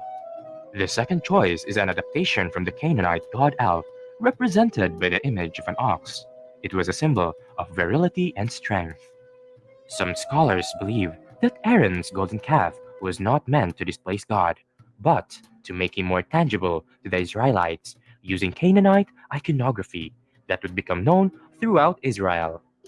Regardless of reasons, the golden calf serves as a lesson not to represent God with animal figure. It is also against the second commandment, not to make any image of idols to represent God. I hope you have learned something, and please like, subscribe, and hit the notification bell for more uploads. Thank you very much, and see you next time. To be fair, what about the image of the human animal? I mean, this is from Via Cattolica. Something tells me that they don't have an issue with God being represented in the human image. I mean, that's their thing. But alas, it's just, oh, what's this? No, this is just I think that might be the same video. Joel Baden, oh, he's good. And John Collins, this should be good. So we have this episode of the Golden Calf in chapter 32. Now, for anyone who is conversant with the rest of the Bible, this reminds us. Presented by the Congregational Church of New Canaan, Connecticut. It's kind of funny. Of another passage that comes up later in the book of Kings. And this is after the death of King Solomon. We're told that Jeroboam, who had been in charge of the forced labor and had led a revolt against Solomon and had to go down to Egypt and all sorts of resonance of the Exodus there. And when he comes back, he leads a secession, breaks off the northern kingdom from the kingdom of Judah. And in the course of that, he sets up two sanctuaries two temples, one in Dan, way up on the Lebanese border, and one in Bethel, which was just a stone's throw from Jerusalem, you might say. So at the two ends to nail the thing down. But then we are told that he set up 2 calves of gold and said to the people, you've been going up to Jerusalem long enough. Here are your gods, O Israel. Now, the Hebrew word there, Elohim, can be really either singular or plural. Yeah. But if you're setting up 2 calves, I suppose it's reasonable to take it in the plural. Especially as the verse goes on, who brought you out of the land of Egypt, and the verb to bring out there is in the plural. In the plural. So Well, certainly, grammatically agrees. The context certainly suggests the plural there. The way this resonates, of course, with the golden calf story is this is exact words that Aaron says to the people when he makes the golden calf at the foot of Sinai, right? These are your gods, O Israel, who brought you out of the land of Egypt. Now, so if we press the question, which of these is likely to have come first? If you're reading the Bible in sequence, well, Aaron did this back in the time of Exodus. Jeroboam should have known better. Right. But in all probability, one suspects that it's quite the reverse, and that Jeroboam did this, and this is being read back into the Exodus story to condemn Jeroboam. Right. I mean, to say that Jeroboam's calves are equivalent to the first great Israelite sin, right? That first moment where they really messed up. Which, to be fair, Jeroboam, this is his first moment, right? He's just started. I mean, you see what he's trying to do. Jeroboam has a people who have been used to, over a couple of generations, going to Jerusalem to sacrifice at that one central sanctuary where the ark is. And so he says, enough with that. Why should Jerusalem get all the pilgrims? My people should be sacrificing in my kingdom. And he builds these 2 calves. Now, is that so bad to set up calves? It depends who you ask. Yes. I mean, in the Decalogue, they say, you shall not have strange gods before me, and you shall not make for yourself a graven image. Were these images of the god, do you think? I think these are images of Yahweh. I think that's the part that most people that has been most misunderstood about the story. Is that it's not a story of idolatry proper, where people are worshiping a different god. They say this is the. From all the indication, it seems like El was associated with bulls, but that Yahweh was associated with rams, especially like the brackishness, the warlike nature of Yahweh compared to El. I mean, obviously, you do. It's like. It gets tricky because while a bull charges, this is more of like an ox. So this is, oh wow, and I'm pretty sure the differentiation between an ox and a bull actually has to do with it being castrated or not, which also ties in with the whole tradition of Kronos. And basically, the moment that the bull becomes the ox is when the time of the ram comes into play. So it's like, I don't know. It's kind of interesting. By the time that El becomes like a wise, kind god, it's already by the time that it almost seems like a succession of who becomes seen as like this negative force. It's like, it's kind of similar to how Kronos was this good god until he was replaced by Zeus, and then Kronos becomes a bad one. Similar to El, except in this case, it's the implication that El is separate than Yahweh. Because the issue in this case isn't that the previous one becomes bad, but that the previous idea of the separateness is bad.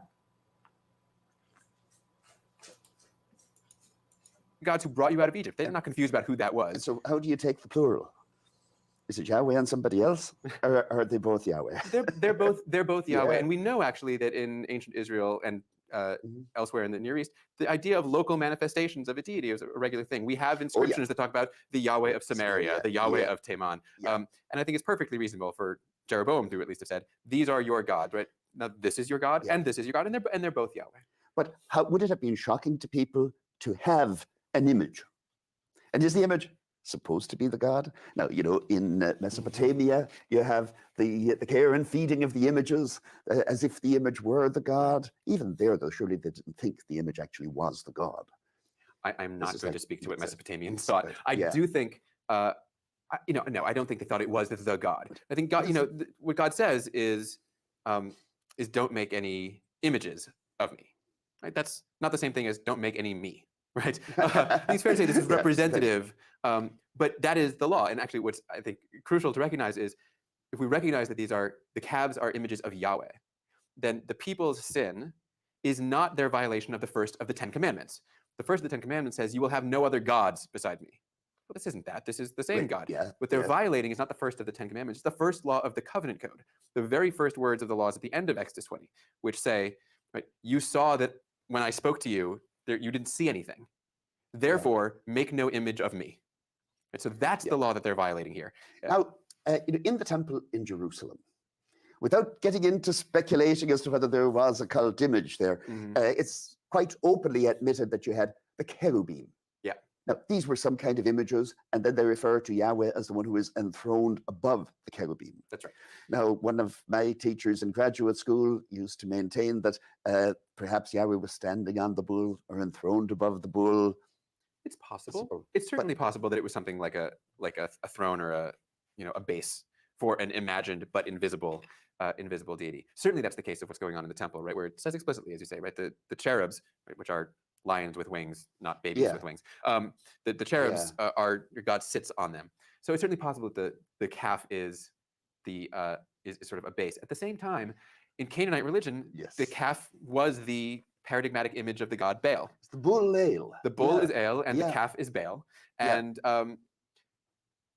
as much as the Bible tries to distance Yahweh and Israel's God from Ale and Baal, we know from plenty of places and examples that, in fact, we had a lot of syncretism, right? Of the ideas of the various gods get mushed together, and they're very much more fluid than we would think otherwise. Yeah. A bull representing Yahweh is not, or a calf is not surprising. In that But sense. all Jeroboam was trying to do, in any case, presumably, is to make the presence of the god available to the people. I think it's a purely economic move. And but even theologically, I think in any cult, you have to have some way where people can feel that they're coming in contact with the god, maybe not necessarily touch it, but have a way to focus It's the bulls in Dan and Bethel, and it's the ark in Jerusalem. And how early do you think this commandment not to make a likeness of the god would have taken hold? It's hard to know. We don't have, in part because of where the Bible comes from, right? Who wrote it, right? The people who wrote it were particularly literate, elite, a very small subset of the population. We don't have too much examples of images of the deity referred to, of the deity proper referred to, in any positive sense. Right? The aniconic tradition is actually relatively consistent and strong, I think, in the biblical text itself. That said, outside of the world, the restricted world of the author of the Bible, it was nothing but icons all the time. And of course, there were all sorts of laws that you have that don't seem to have had any effect on the lives of the people. Archaeology has well demonstrated that the sort of aniconic tradition of "you will have no image of the deity," reached about as far as the end of the scroll. And but that doesn't mean it wasn't there. Oh, right. Yeah, it could have been there from an early point. Now, if I understand you correctly, you would take all of chapter 32 as the Elohist. That's right. So now the Elohist is usually thought to have come from the Northern Kingdom, and in this case, it would be very critical of a major part of the program of the Northern Kingdom. So would you want to expand from that, that this is generally a kind of a critical source, maybe in the vein of some of the prophets? Right. So, I mean, the prophets are the best example here. Yeah. We know that prophets were often in the employ of the kings. I mean, Isaiah seems to have been, a royal advisor. Yeah. Isaiah is critical of, that's their job, right? The job of the prophets seems to be sort of like a professional adversary, whether they are actually in the employ of the monarchy or not. The Elohist source is this very strongly prophetic tradition, right? As I said, this is the source that thinks about the Sinai event as the moment when Moses is authorized as prophet. The prophetic critical strand, even within the Northern Kingdom of the Northern Kingdom, it looks very much like Hosea. So this was not royal propaganda. This was not like the state's myth or the No, I think it's much easier to see Jay being like that for the Southern. But the Northern, prophets were very rarely mouthpieces for the monarchy. Very rarely. Now, the thing that puzzles me, and this is still in a more or less historical vein about this story, is that it's Aaron who has to go make the statue. Now, Aaron is the Aaronite priesthood is associated with Jerusalem. Why do they incriminate him? Do they just want to forestall the idea that they would be taken as propaganda for the Southern Kingdom? This is, I have to simply admit, this is one of the great mysteries of this story to me, is why Aaron is on the one hand blamed, and then almost immediately thereafter let off the hook, right? So that when Moses comes down the mountain and says to Aaron, "What are you doing?" And Aaron says, threw some gold into the fire and out came a calf. Right? First of all, he's lying because the narrative said something different. But Moses' response seems to be, okay, that's fine, right? Which makes no sense. So the critique, but then the backing off of the critique. It's a puzzling moment. I have to admit. Let's, though, before we conclude, there are two other points we want to touch on. One is the tablets get smashed. They do. Back years ago, when I was editing the Journal of Biblical Literature, this great Jewish scholar, Harry Erlinsky, who was quite old at the time, who sent in a note, and I asked him to revise some little bit in it. And he sent me back a cartoon of Moses coming down the mountain, smashing the tablets and saying, darn, another revision. Now, what happens with the revision? Oh, that's so funny. At the second, does God, you mentioned earlier, nobody ever repeats anything accurately in the Bible. Oh, cool. Graham's joining back. Maybe nobody's able to actually repeat anything verbally, but it's pretty clear from Exodus 34 that God says to Moses, right, make me another set of tablets, and I'm going to write on them. No Jewish scholar, Harry Erlinsky. I'll just wait for him because he'll really appreciate that one. And I will find something else. We'll just continue with this. Just a mindless track.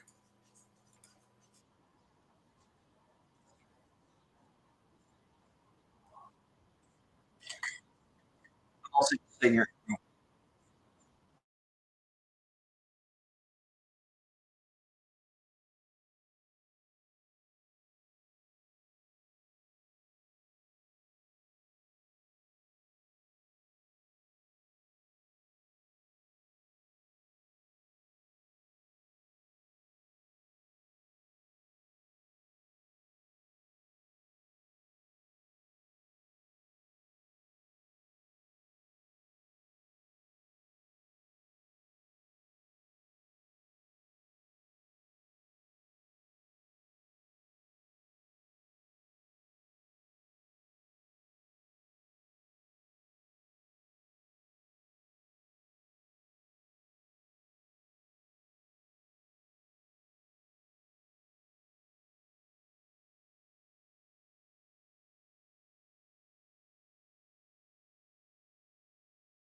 All right, so check. Oh wait, what is this? Oh.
Yeah, cuckoo.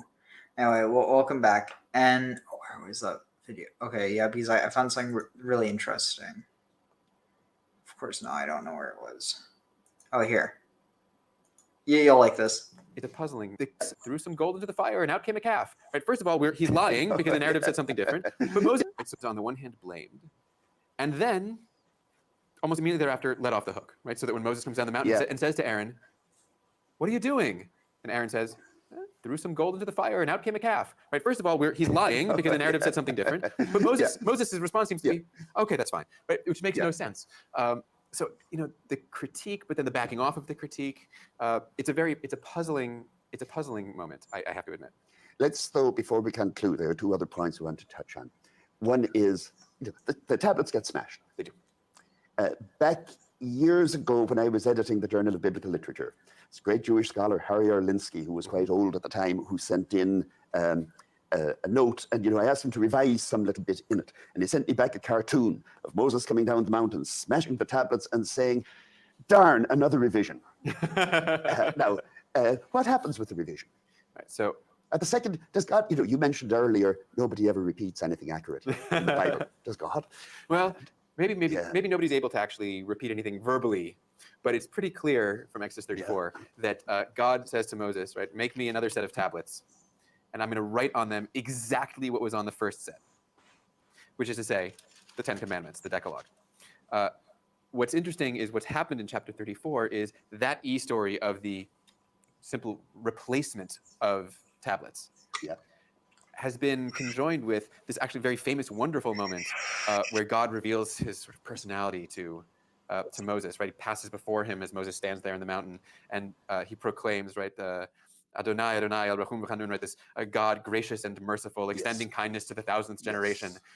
And so this moment of an expression of God's grace and mercy, which is not from that same story, this is from Jay, but it has been interwoven and combined deeply with this moment of covenant renewal, such that it ends up looking like what we have in Exodus 34 is not just the renewal of an old covenant, in fact, the making of a new one. The making of a new covenant on this basis of grace and mercy after the anger and the destruction of the tablets. This is an idea that I think had some resonance moving forward in Judeo-Christian tradition. Oh, indeed it does. And new covenants will come into play later on, and more than one of them. But since you brought up this business of God being gracious and merciful, as we wrap up our discussion of the Exodus, are you impressed? With the grace and the mercy of God? I think it's probably hard to be, to take that too literally. This is a story that begins with God's people enslaved, has massive destruction of human and animal and environmental lives, the death of the firstborn, the destruction of the Egyptians at the sea. Even the story of the golden calf involves a bit where the Levites walk through the camp and they slay 3,000 of their fellow Israelites, which seems to be met with great approval. And even the passage itself here goes on punishing children and grandchildren to the third and fourth generation. Right, this is transgender, the sins of the father. Yeah, that's this. This is not a sentimental God. No. But on the whole, you would agree that at least from somebody standing within the Israelite tradition, this is an upbeat book. What I would say is, when you read this book, at the end of it, you'd think better to be part of the Israelites than any of the other guys. That's what I would say. And mind you, that won't always be true as we work our way through the Old Testament. Or beyond. Or beyond.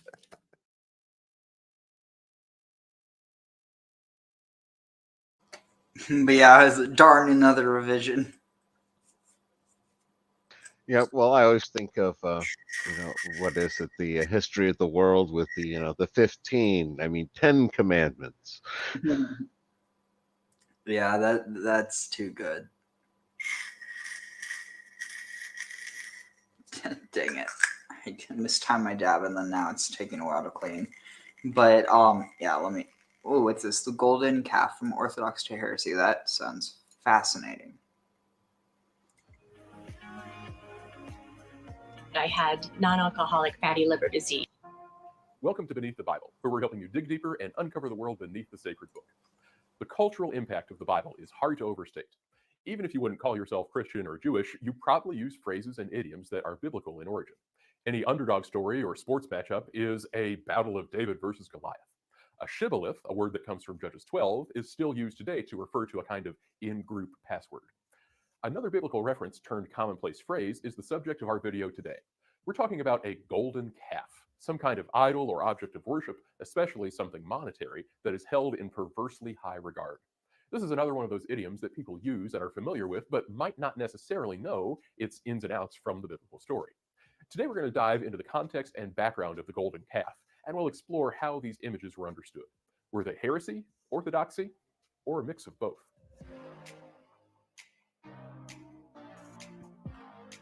The imagery of the golden calf appears primarily in two biblical texts, Exodus 32 and 1 Kings 12.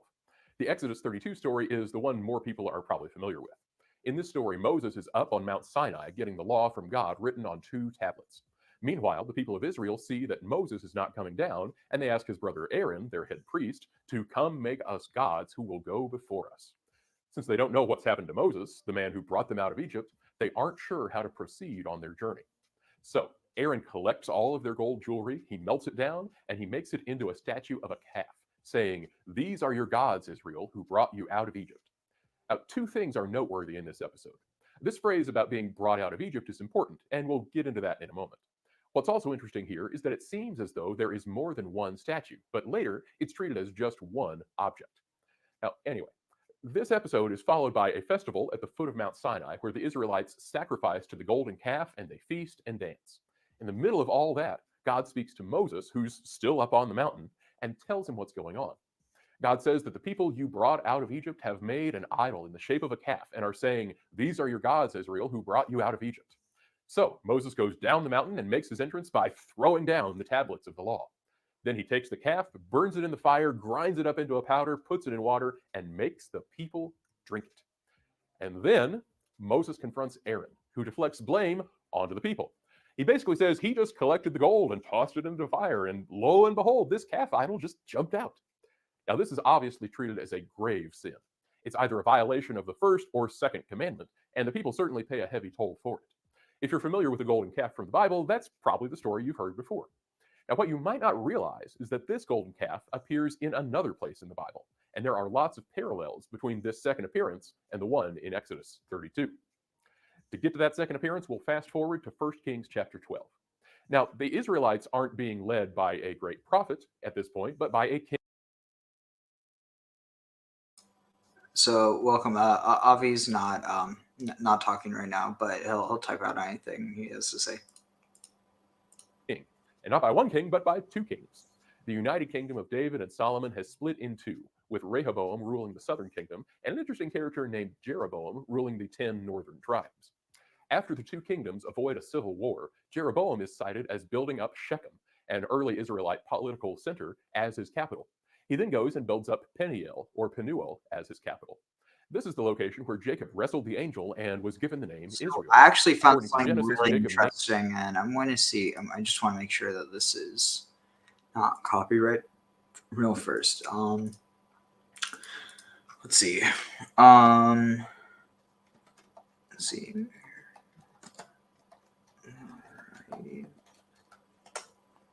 Let's see, is that let's see. I'm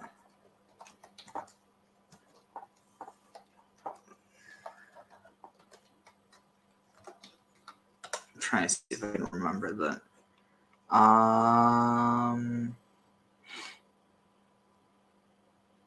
Let's see. 1 second. It's not that. Oh, okay. Let's see.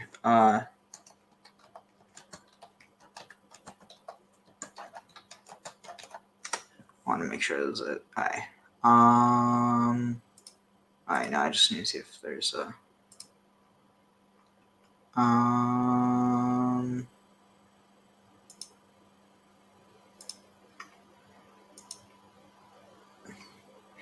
never mind, no I can't. Nah.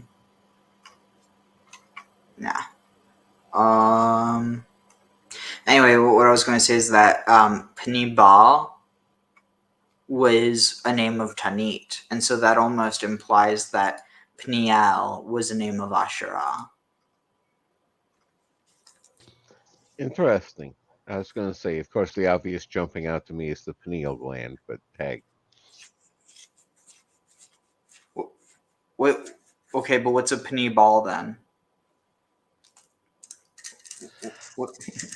I don't know. Like I said, they went with where Jacob was wrestling with God. And again, they called it pineal, and pineal gland is what jumps out to me with all the implications. No. The joke is if you like I get what you're saying, but then what's a pineal ball gland? Oh, I didn't get that it was a joke. My bad. Sorry. No worries. Shit, I just lost something. 1 second. I'll continue in the meantime. Named the face Peniel because there he had seen the face of God. It was also a very important Yahwistic worship center. Despite this building campaign, Jeroboam is concerned that his breakaway kingdom won't last. He's afraid the people will worship Yahweh in Jerusalem and be drawn to the king of Judah, leaving him behind. So, what does he do? Well, he manufactures 2 golden calves. And he tells his people, "Here are your gods, Israel, who brought you up out of Egypt." Sound familiar? He places 1 calf each in Dan and Bethel. He essentially places one at the northern end of his kingdom and one at the southern end. He even tells them, look, it's just too far for you to go worship in Jerusalem. So I've made these awesome places of worship close to home. Now, again, it's notable that Bethel, meaning house of El, is the location where Jacob saw a ladder up to heaven with angels ascending and descending. It was another important pre-existing cultic site like Peniel. Now, these golden calves are said to become a sin. The people went and worshiped them. Jeroboam made new festivals linked with these idols and appointed priests from outside the traditional priestly lineages to oversee the sites. He was breaking taboos all over the place. These are the sins of Jeroboam that are so frequently cited in the Book of Kings, the standard against which all northern kings are judged. Jehu, for example, kills the last of the Omrides and rules over Israel. He sets a trap for the priests of Baal and has them all killed at a festival he held as a ruse to get them all in one spot. But the texts say that despite him eliminating Baal worship, he did not turn away from the sins of Jeroboam, son of Nebat, which he had caused Israel to commit, the worship of the golden calves at Bethel and Dan. Jeroboam's legacy is the establishment of these idolatrous images and sites that continued in the northern kingdom for generations. Now, the many similarities between these 2 texts probably leaves you with some questions. How, if at all, are they related? The parallels seem too close for there to be no connection, but how should we understand the relationship of these 2 stories? Let's start by looking at the history surrounding these texts. We're going to start by talking a bit about these 2 texts together.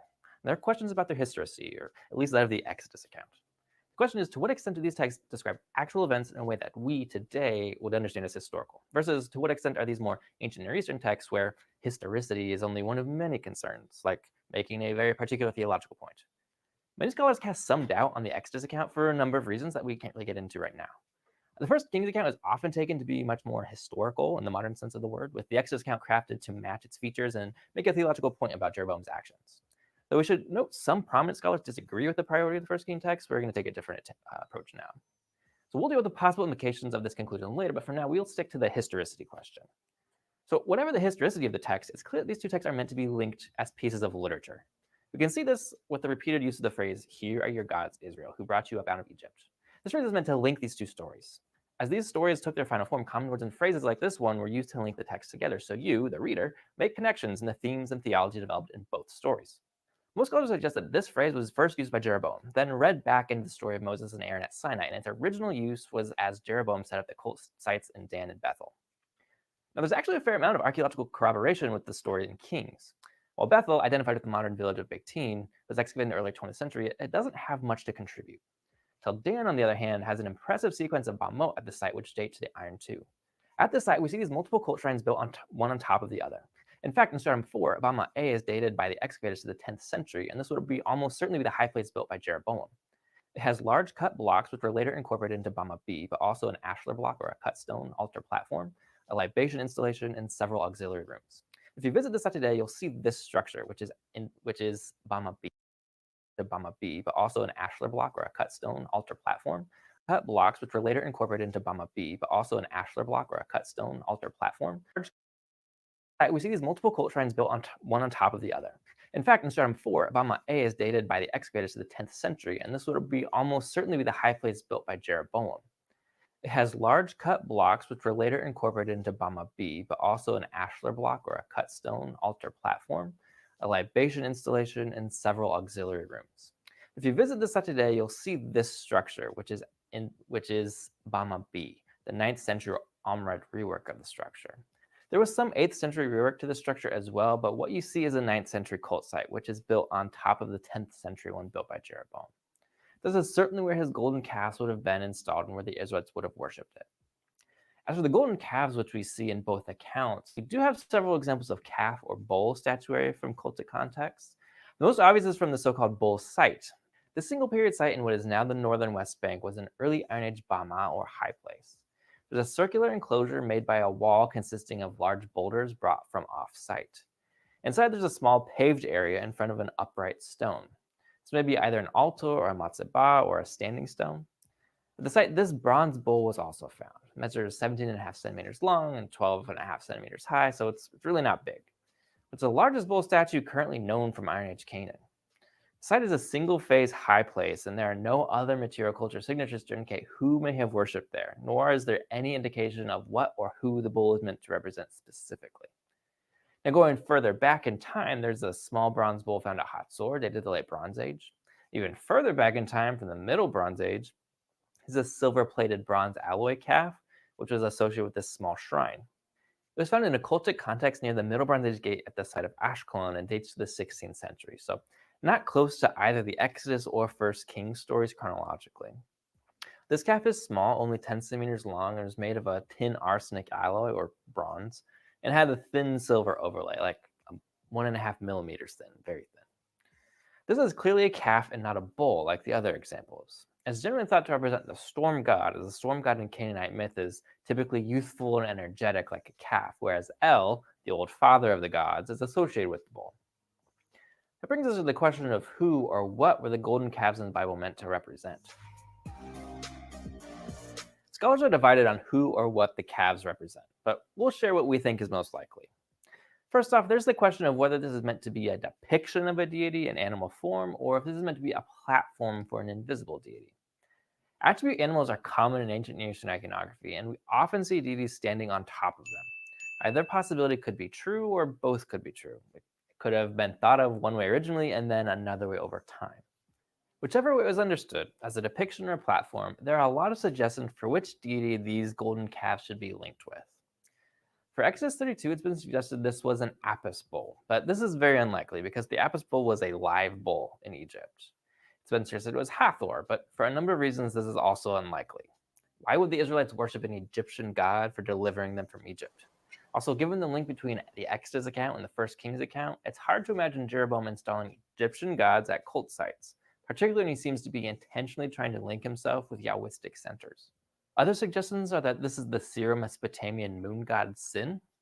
The moon god was popular in Aramean polities and in Mesopotamia, and in those places he was often associated with a bull.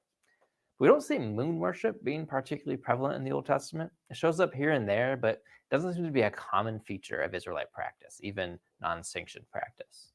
More commonly, the bulls are linked with Baal. Baal is occasionally linked with the bull in Ugaritic sources, but it's not the attribute animal primarily associated with Baal.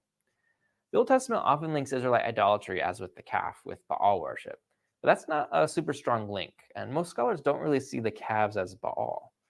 And going back to the Jehu story, we see Jehu removes Baal worship, but not the calves.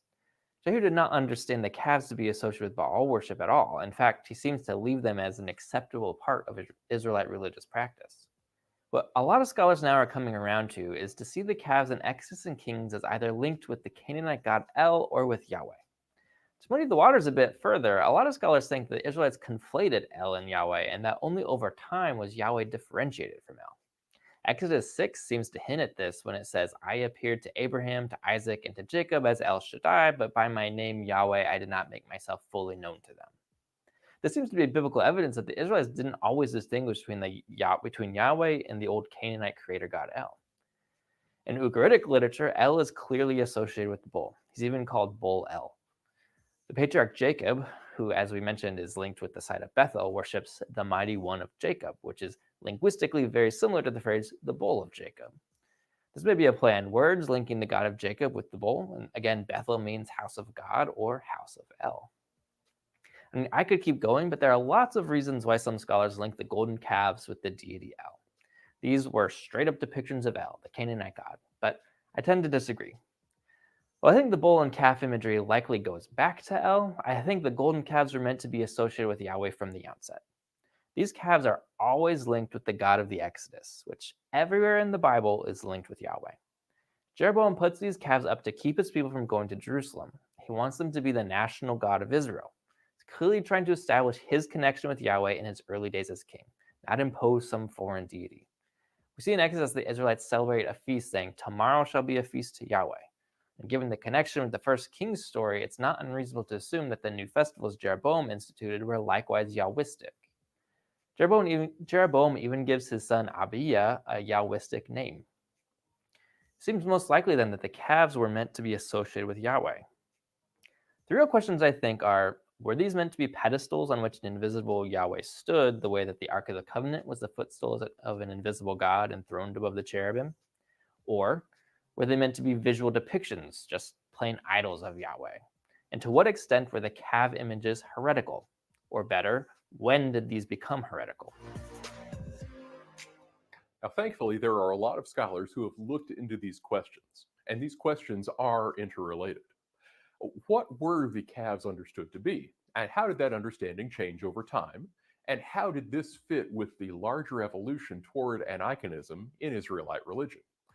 Now, it's clear enough that in the Old Testament we have today, the calves were condemned as idols. Exodus and Kings both indicate the calves were presented as your gods. So the biblical text presents the calves as idols of Yahweh, clear violations of the second commandment. Biblical scholars and archaeologists recognize indications of aniconism in Israelite religion since the Iron One, which is in line with wider religious trends in the region. But harsh iconoclastic condemnations don't really start until the 8th century.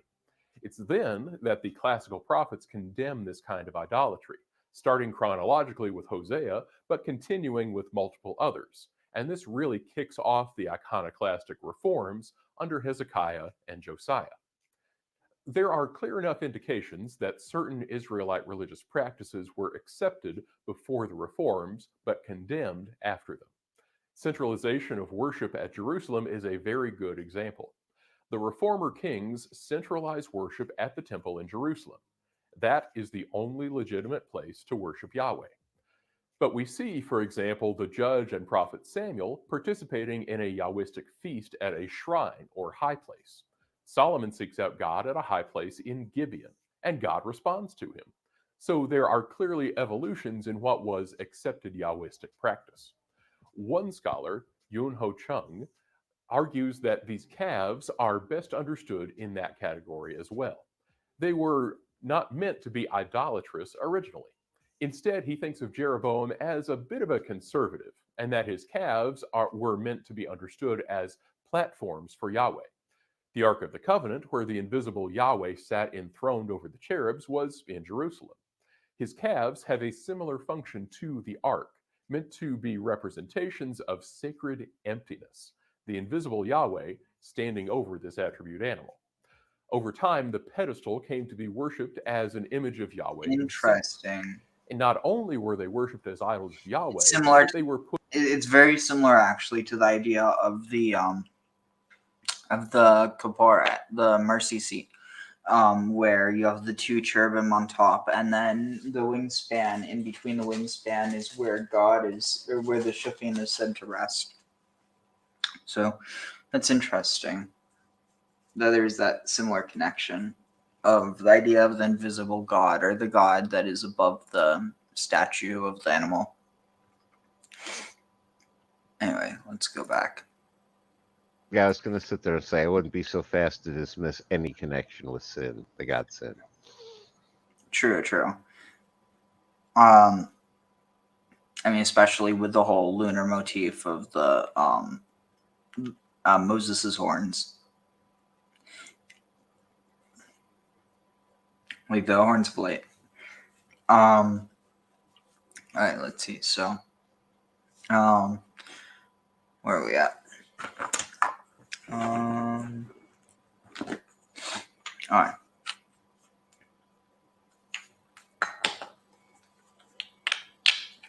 וישב משה אל אדוני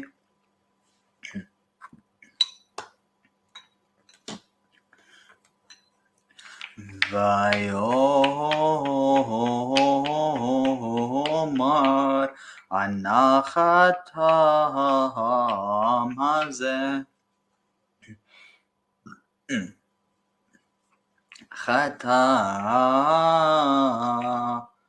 חטאה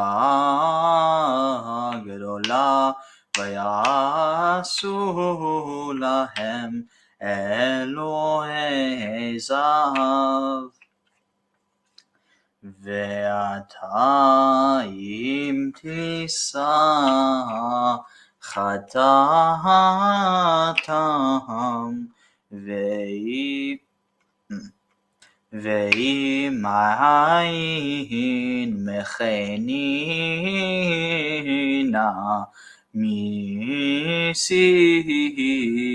מספרך אשר כתבת. ויאמר אדוני אל משה מי אשר חטא לי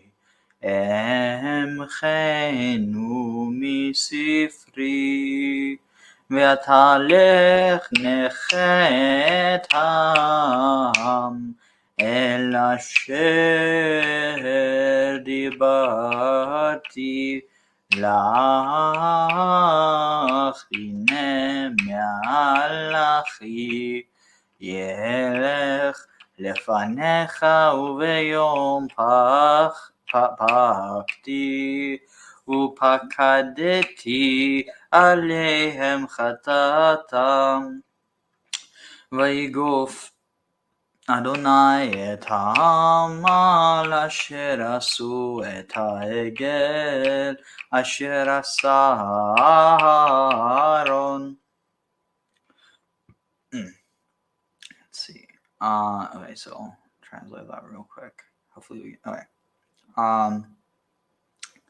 And Moses returned to Adonai, and he said, "Anachata, like please, like I beg of you, chata ha'am, the people." Or the nation, or the Amharites, the Erev, however they want to interpret this, the people have sinned have sinned greatly, or have done a great sin, and they have done this for and they have made for themselves Elohei Zahav, gods of gold, or golden gods. Ve'ata'im Tisa, and now if you lift up. You lift up their sins. Yeah, their sin. And if ayin. No, you will bear. Well, yeah, that's what it means. To lift up is to bear. It means the same thing. Okay. Yeah, like to bear arms means to carry arms. Like to bear, to lift up. Like it's just to lift up it. Like to carry the sin in order to carry it, first you have to lift it up from off of them. It's almost like, think of Atlas, like he carries the weight of the world on his shoulders, but it's only after he first lifts it, or like, it's almost like you're taking it off from someone. That's at least what I mean by lift. Understood. Yeah. And if you take away, lift up their sins, and if ayin mechene, and if not, if you're not, mecheni na, please macha, please wipe. Yeah, remove me. Yeah, blot me out. Blot me out from your book that you have written. Interesting. So it's kind of funny. It's almost like, which book? The Torah? So your entire Torah, but it's like it's almost implying the book of life, or is it implying the book of like? It almost seems like he's asking to be written out of reality in a sense. According to the Masoret, to the tradition, it is from the Torah. Interesting. Yeah, Chizko, can you please erase my name from your book? This is not a reference to Torah, which has not yet been committed to writing. Moses refers to the book of life, in which every human is inscribed on Rosh Hashanah if he was found deserving on the basis of his past record.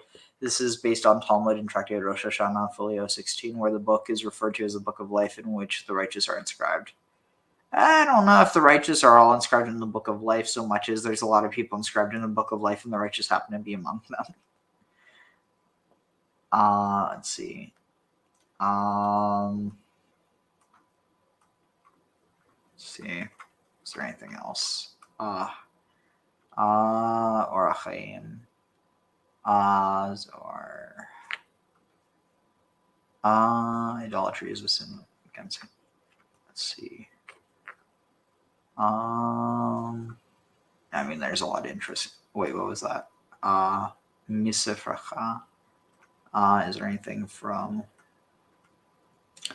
Rabbeinu Bachia? It's probably this one. Yeah. Blot my name out from your book, please. According to the plain meaning, the book Moses spoke of was the Torah. Midrashic approach. The word from your book, which Moses uttered here as a possibility, teaches that the curse of a Torah scholar, even if only conditional, is apt to come true. This is based on what Moses said here. Oh, even though the essence of his prayer, namely forgiveness of the Jewish people, was accepted by God, Moses' name does not appear in the entire portion of Tisa as a direct consequence of him uttering the words whereas God forgave the grievous sin of the golden calf. He did not ignore these words of Moses, which he interesting. So it's almost saying that that's why he didn't, on a certain level, that's why he didn't make it in. Let's see.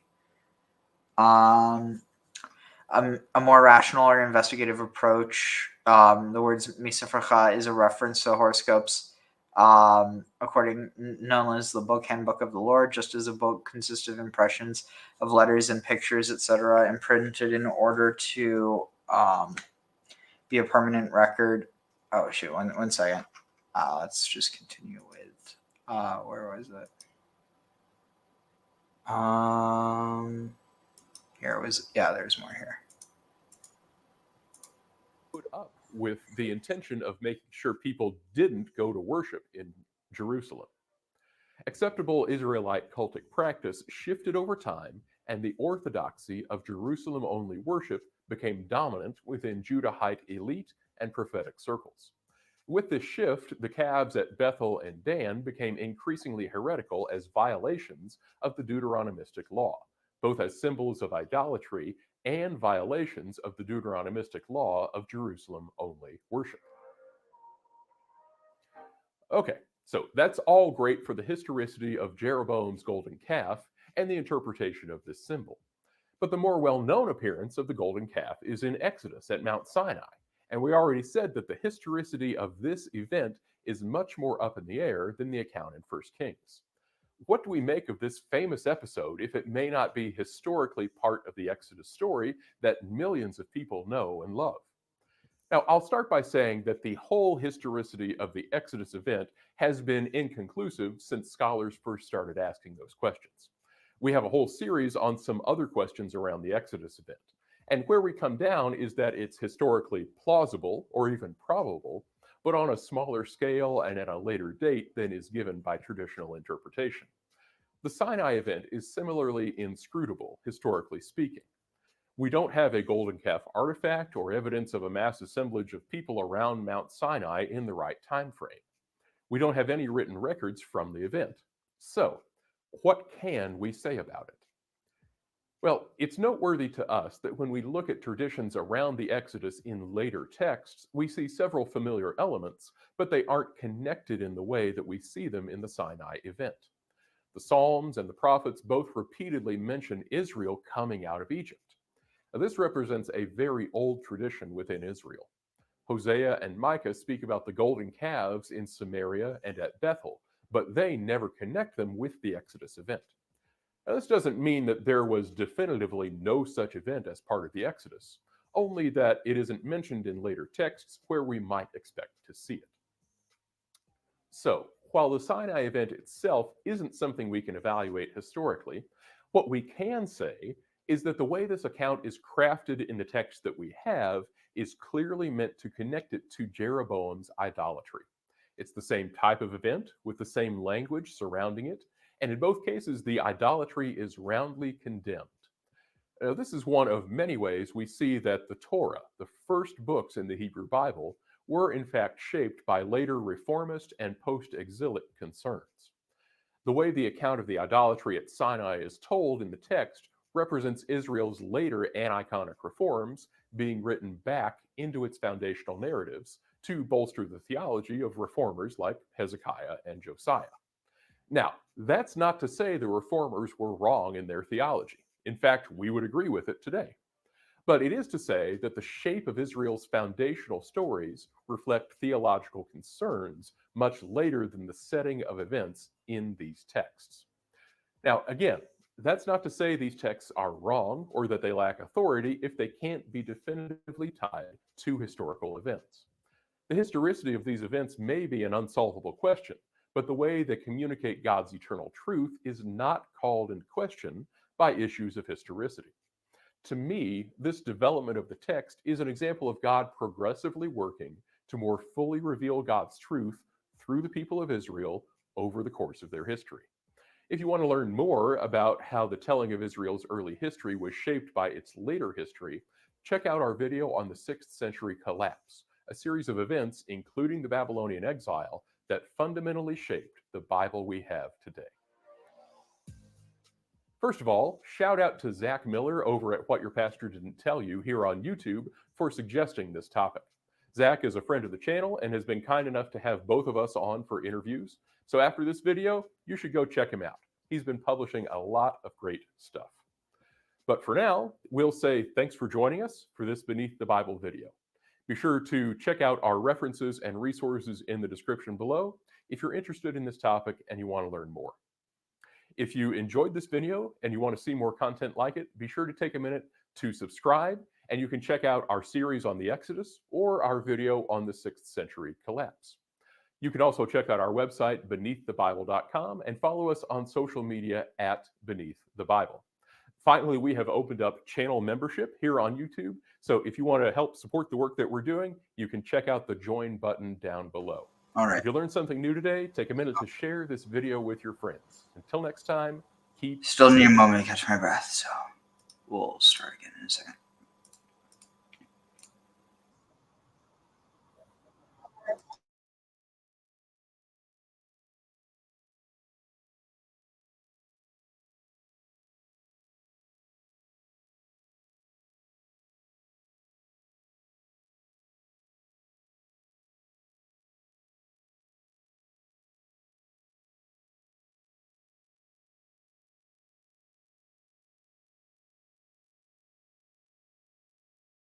What about the volume?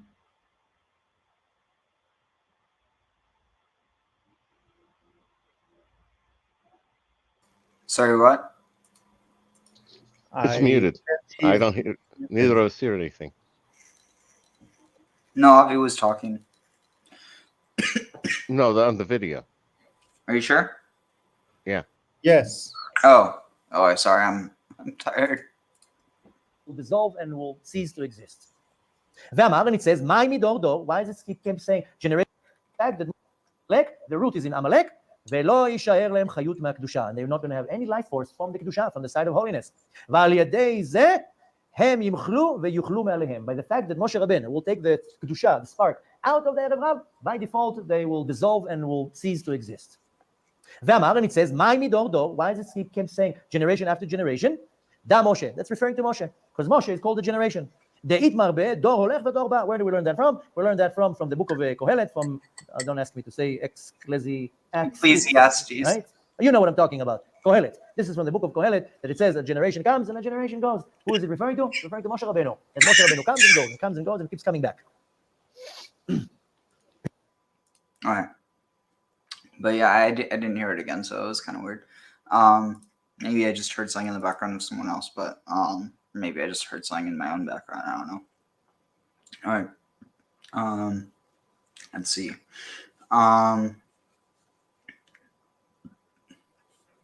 Let's see. Add to sheet. And let me just scroll through this, see if I can find anything real quick.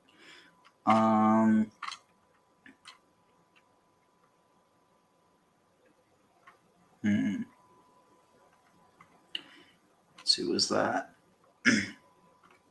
Oh yeah, a more rational. Let's see. He predetermined the fates of all those who do not qualify for his personal supervision of their fates, i.e., the Book of Horoscopes. Such a book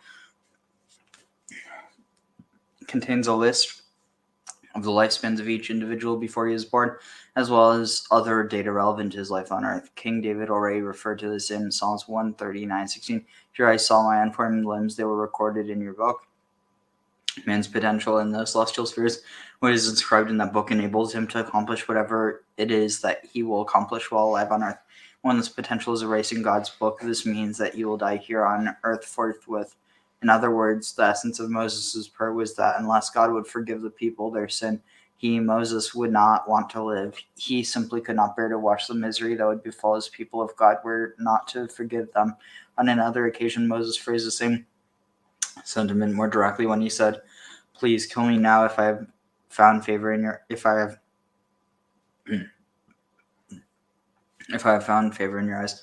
This is a typical expression used by the righteous when they experience mental anguish and despair of the usefulness of their lives. The prophet Elijah used similar language after the failure of his demonstration on Mount Carmel. Okay, interesting. Kabbalistic approach is from the word misifracha.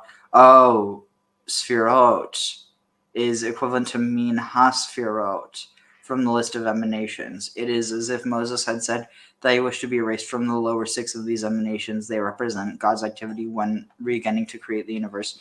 It is a reference to the six extremities of the universe, which are known as the Malachat, Shamayim, Va'aretz. Malachat? Oh yeah, the works of the heavens and the earth, the work of constructing heaven and earth. This is also the mystical dimension of Psalm 69:29. Yimchu misefer chaim, like blotted out from the book of life. May they be expunged from the book of life. David also referred to them emanations, calling them sefer. This enables us to understand the statement by the sages, Rosh Hashanah 16, that three books are opened before the Lord on New Year's Day. One contains the names of the fully righteous people, one contains the names of the definite sinners, whereas the third contains the names of the people who fall into an in-between category, the Beinoni, being neither considered righteous nor evil. The three books referring to may also be understood as Chesed, Din, and Rachamim, loving kindness, justice, and mercy. God relates to the total righteousness with loving kindness. To the wicked, he relates with justice. To the category which have not yet been crystallized as either of the former two, he relates with mercy. The attribute of mercy is called upon to decide to which category to consign these people who, by reason of their deeds, are not yet properly categorized. The Melech King, whom we address on Rosh Hashanah, deals with all the three categories on that one day. Interesting. All right. Let's see. All right.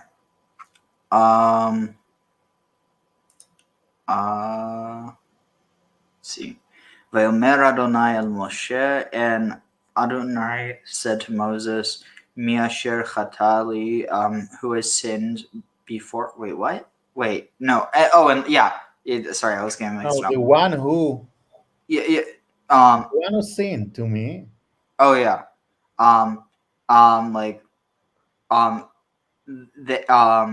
They who have sinned, or like who has sinned against me, like not a question, but who the one who has sinned, yeah, like you said, the one who has sinned against me, what was this? The one who has sinned against me, I will blot them out from my book. Just repeating that again. Interesting. So he's basically responding to blot me out if they. So he's saying if they did, like, if you're going to destroy them, what is this? If you'll bear their sin, could do not erase. Wait, so, and now, what was this? And now if you'll bear it, if not, okay, so if you will, okay, I understand. So he's saying, I will blot out anyone who sins from my book. So he's basically saying, so this response, I'll blot you out if you sin, and I'll blot them out if they sin. So it's almost kind of raising the stakes. V'talech neche, and now go and, what is this, nacha? To lead, bring the people el asher dibarti to that which I have spoken to you. Hinem malachi, behold, malachi, my angel.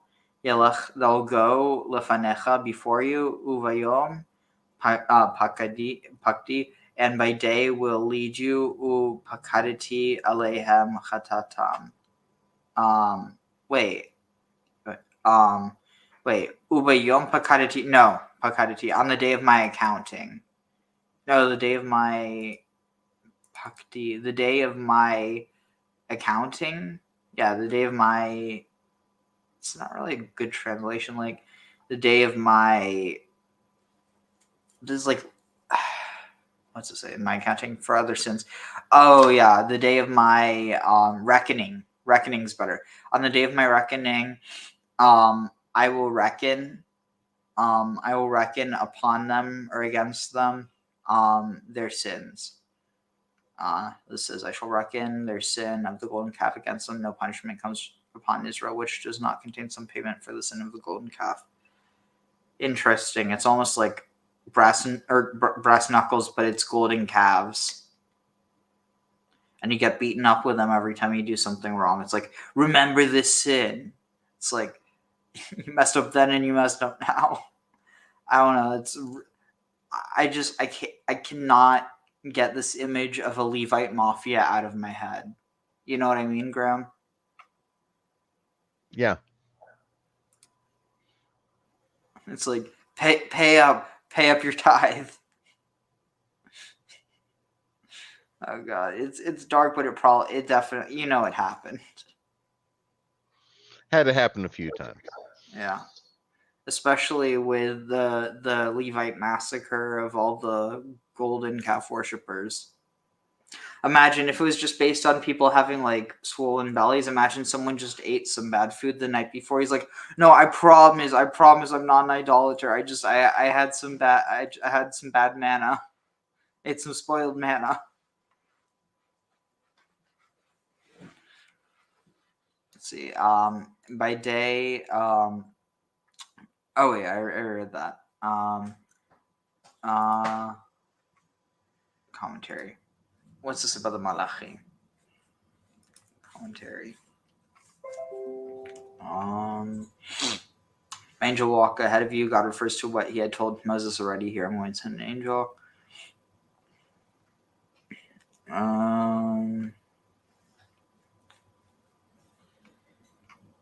Is no one going to talk about this angel more?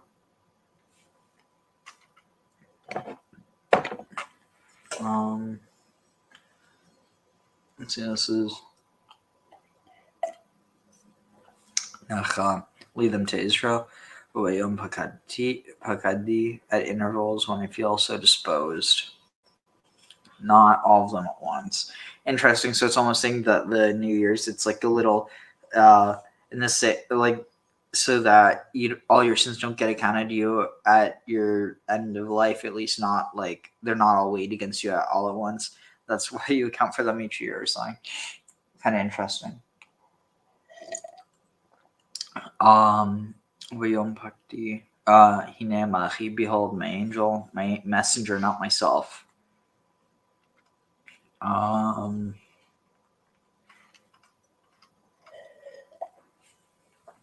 Here's an instance where lech is used connected to the verb. Oh, shoot, this keeps happening. Connected to dabur. Sorry, one second. Connected to dabur in the place of aleich. Explanation li, lech, and lahem, when following dabur, usually means about me, about you, and about them, rather than to me, to you, and to them. This was explained in Bereshit 24:7.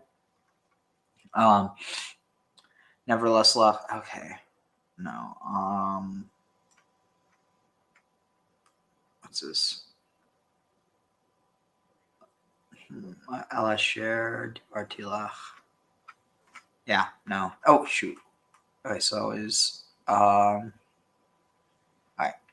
Vayigof Adonai and Adonai Yagaf. I Nagaf. want to note something.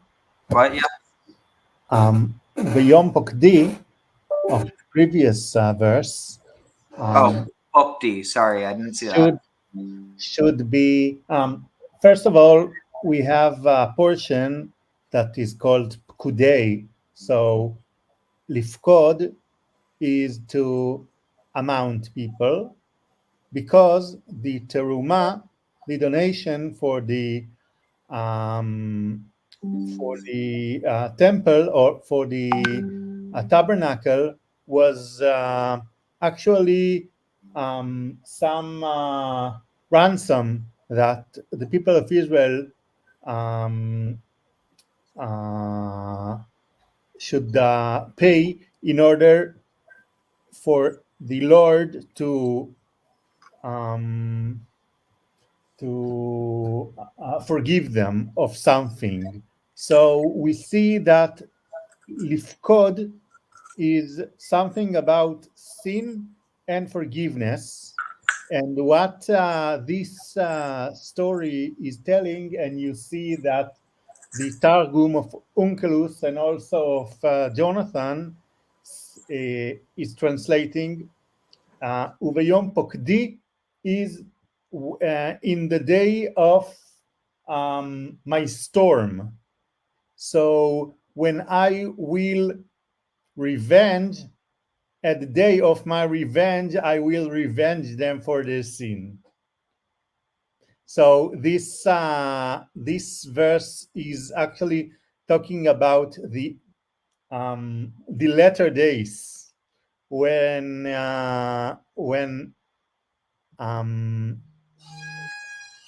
this is what is called the day of the Lord, in which there's going to be some war or some big event that many people are going to die. So this is what he means. I will seek for their sin. I will revenge them. Well, yeah, but it seems like it's also implying that this is this is referring to Rosh Hashanah. I mean, to Yom Kippur as well. Of course, because Yom Kippur is also a day of forgiveness. Yeah, and actually, every year, the people of Israel are trying to pray and regret their deeds in order for the Lord to forgive them. Yeah, it's on the anniversary, according to tradition. So this is what they are praying for, to forgive this sin. Oh, interesting. And that's why you have the Adonai El Chanun V'Rachu Merech Chapayim V'Rav Chesed V'Emet. Yes, exactly. Which, for anyone who doesn't speak Hebrew, is Adonai, like our Lord, God who, compassionate God, merciful and gracious. Was it like slow to anger and great in kindness and truth. And another thing, if you read Rashi, he's saying about this verse that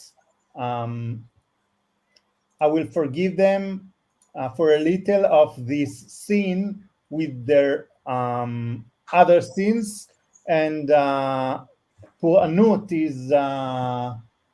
is disaster. All the disasters are coming to Israel just because of this sin of the golden calf.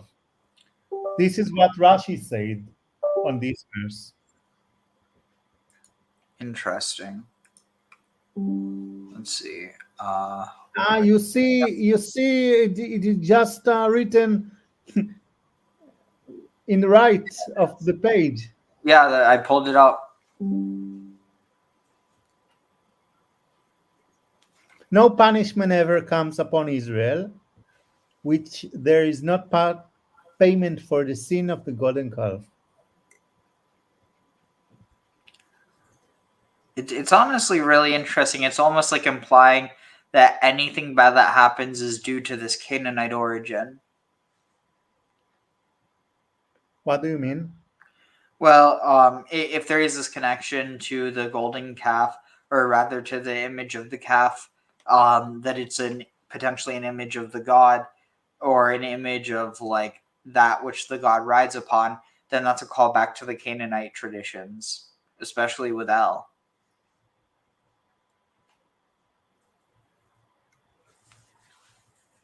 Like the associate, even just the idea of I think it's Atik, the El's bull Atik.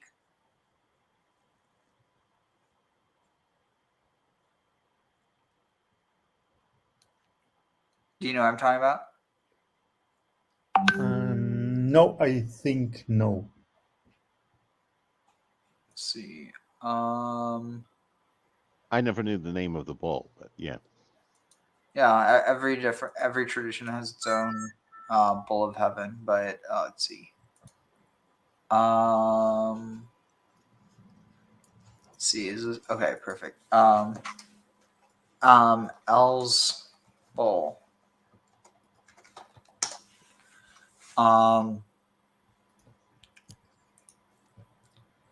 Let's see. Here. Where is this? Let's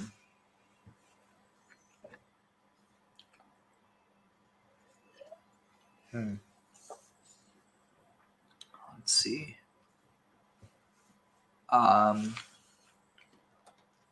Bull.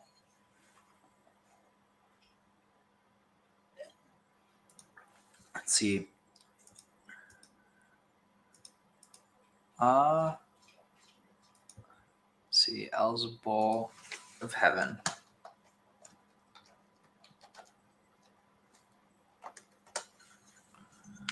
Bull of heaven. Here.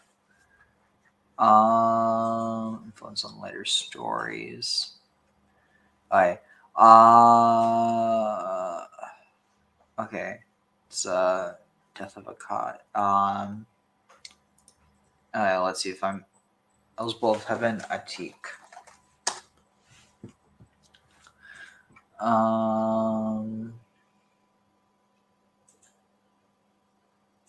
Bull of heaven. I don't know. I'm having. Okay, here. El's calf Atik.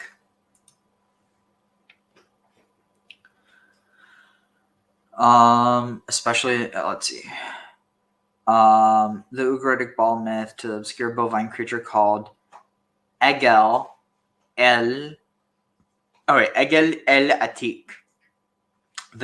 And notice this word that's used is Egel. It's calf. The calf of El Atik, which he translated as the furious bullock of El, which more likely should be translated as El's calf Atik. Furthermore, Pope compared Behemoth to the bull of heaven, slain by Gilgamesh and Enkidu in the Mesopotamian myth. Two posited a connection between Behemoth and El's calf Atik, also known as Arshu. Arshu. She seems to exceed the meager biblical and Canaanite evidence. However, in positing that the second chaos monster was specifically an earth monster, Ugaritic arts, Hebrew eretz, which she claims is named in texts such as Exodus 15:12, Numbers 15:12, Numbers 16:32, Psalms 46:7, seems to be more on. J-Day seems to be more on target, as in Job 40:41. That's J-Day 1985, 80 to 84. Seems to be more on target, as in Job 40:41, where the ox-like behemoth is paired with the sea dragon Leviathan. So as Ugarit's El's Kaf Atik or Arshu is paired with seven-headed dragon, seven-headed sea dragon, both of whom Anak claims to have defeated. Surely I lifted up the dragon, the Leviathan. I smote the crooked serpent, the tyrant with the seven heads. I smote Arshu, beloved of El. I put an end to El's calf, Atik. So these are both names of the calf.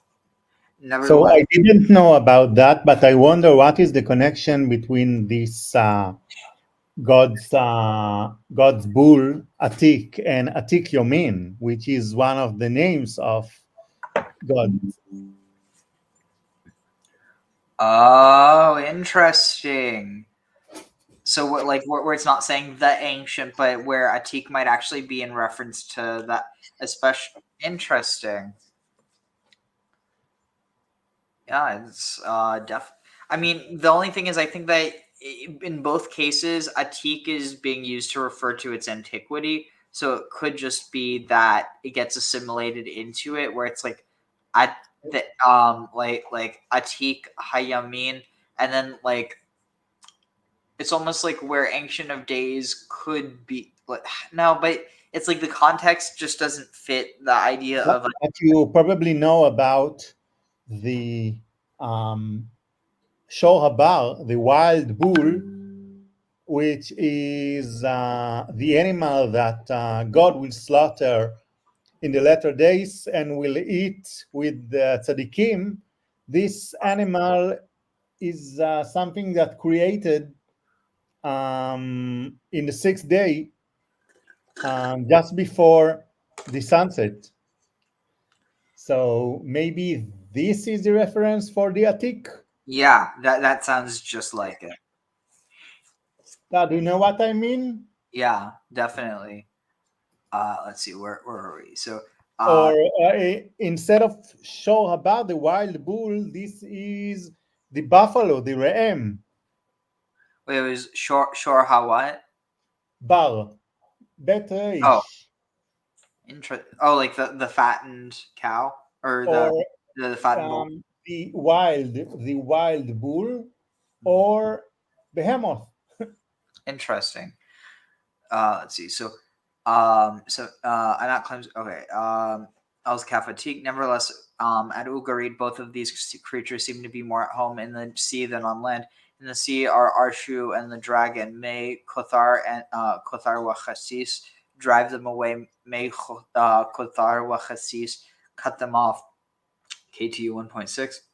This difference should not be overemphasized. However, since the basic character of Ugaritic Arshu seems to be bovine and Behemoth seems as much at home in the water, 40:21 to 23, Job 40:21 to 23, as on land, given both Ugaritic precedents and the weight of the mythological interpretation of Behemoth in the early post-biblical Jewish and Christian traditions, it seems impossible to avoid the conclusion that Behemoth of Job 40 is a distinct mythic being possessing supernatural characteristics. Behemoth's character and function, however, remains obscure. Whether Behemoth is attested elsewhere in the Bible is unclear. The two best candidates are Isaiah 30 to 36, Oracle against the Behemoth, Beast of the Negev, i.e. against Judah, courting Egypt.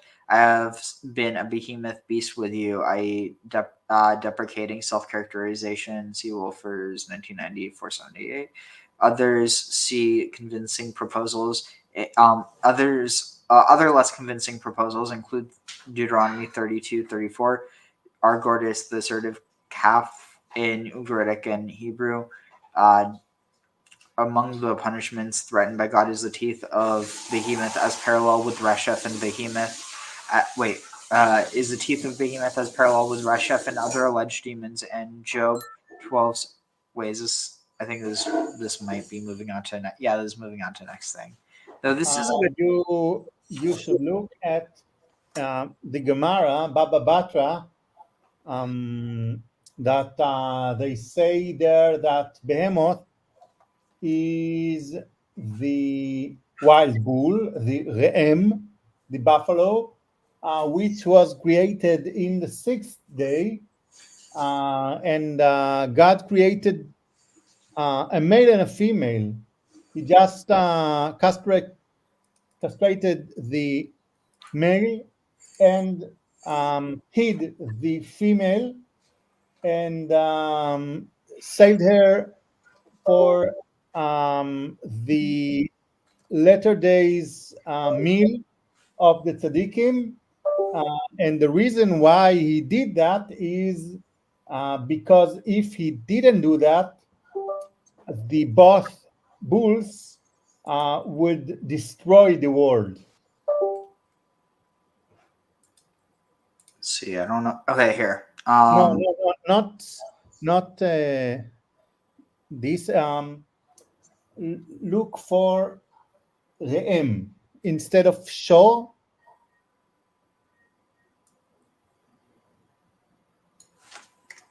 Not Re'em Abar, but just Re'em. Reish Aleph Mem.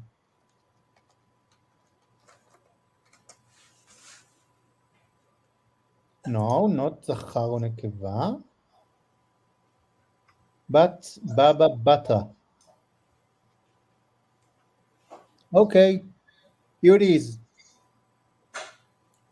Which one? 74 B6? Seven.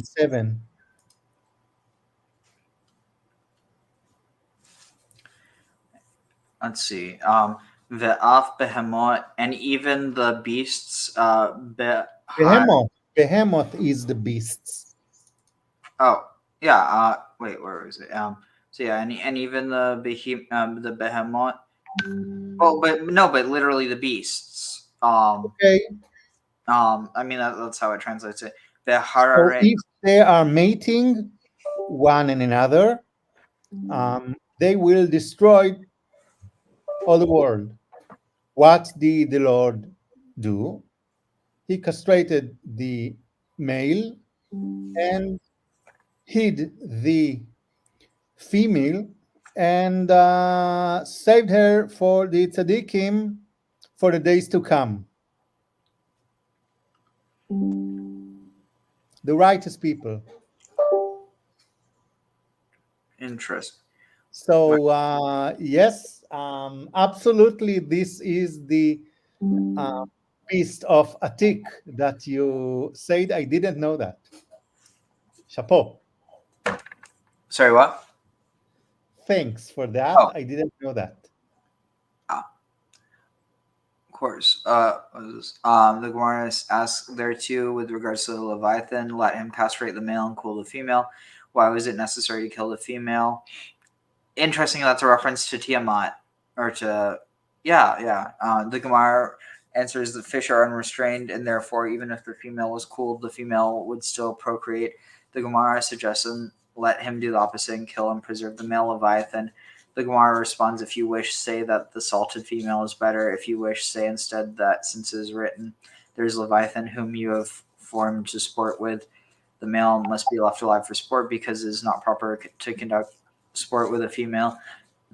The Gemara asks here too, with regards to the beast, let him preserve the female in salt instead of cooling it. The Gemara answers, salted fish is good, but salted meat is not good. Interesting. Let's see, is there and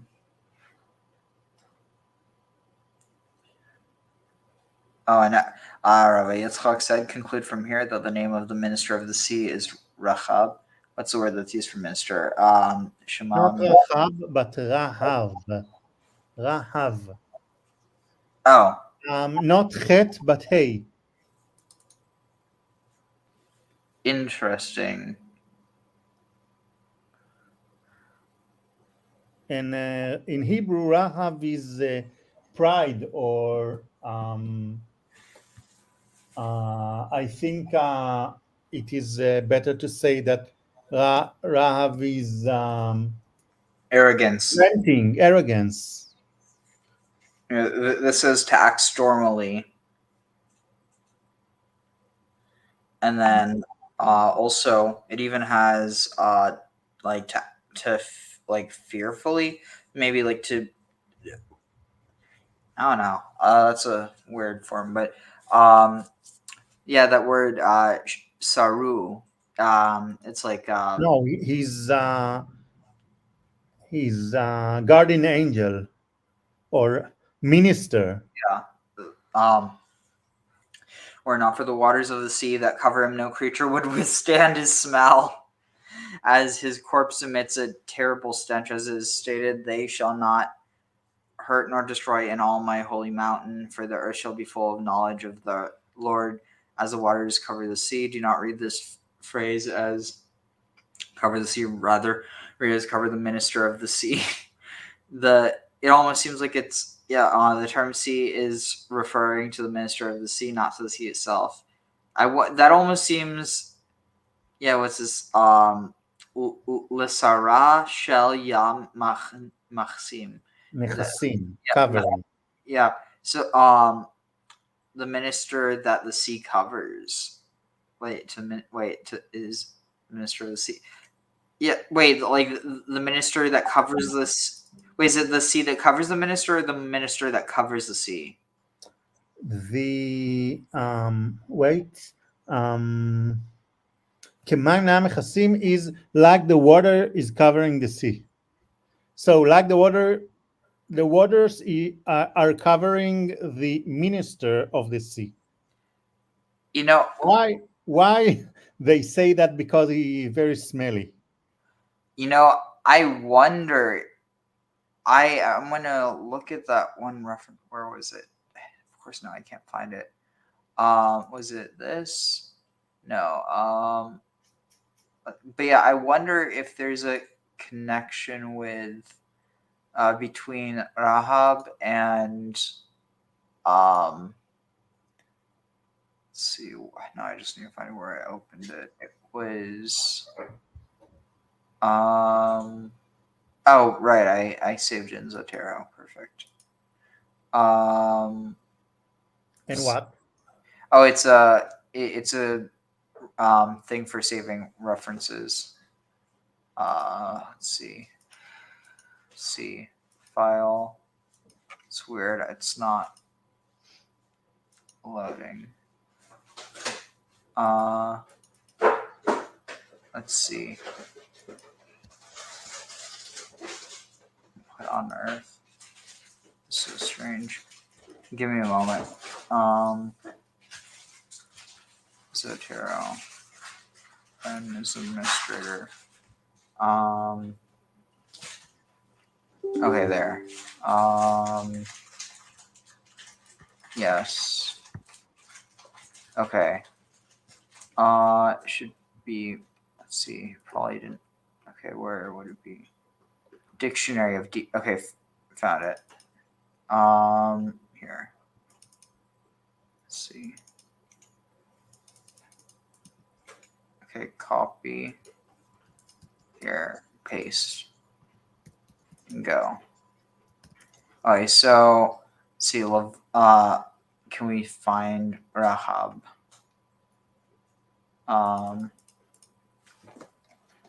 Rahab. Oh, right. Rashishi. Rahab. Okay. C512. By the way, you see that in Ugarit, the minister of the sea is not Rahab, but Yam. That's what I'm thinking, that there's actually a reference to Yam. Let's see. But actually, this is something relatively new, but Neptune is the deity of the sea. And recently, the Hebrew Academy of Israel decided to call the star of Neptune, the planet of Neptune, Rahab, the name of this minister of the sea. Oh, I thought that was how long ago was that? I've I known. think 3 years or not more than this. So but I thought but it's been called that before. It was just maybe not official. I don't know. Wait, someone is knocking my door. No worries. I will go and be back. All right, let's see. Rahab Neptune. Because I remember, I knew about that for a while. Oh wait, no, it's 2009. That's why. Because as long as I've been aware of it, it's been post 2009. Interesting.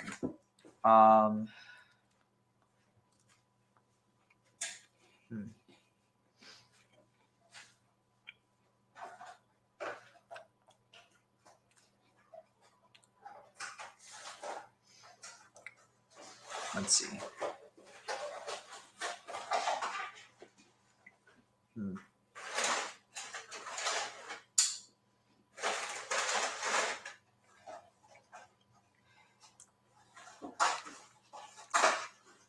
Spacious place. What's this? Oh, best. Interesting.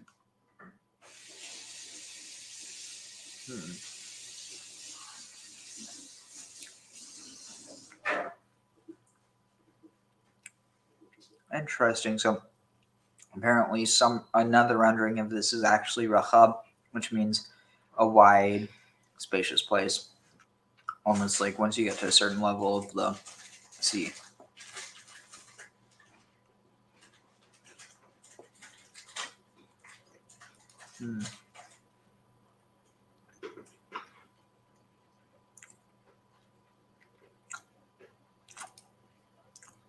What's this?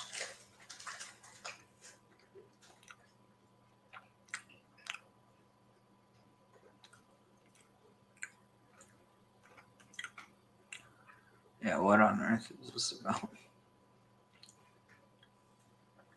Oh, that looks interesting, but no.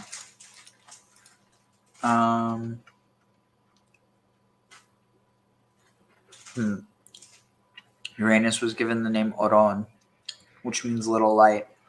So that's like Uranus, Oronos. Neptune named Rahab.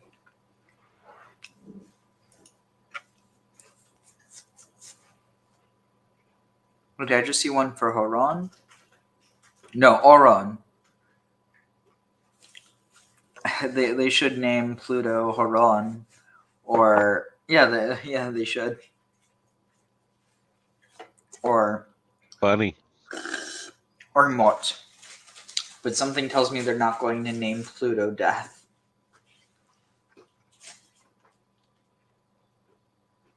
Alright, let's see. Where are we at?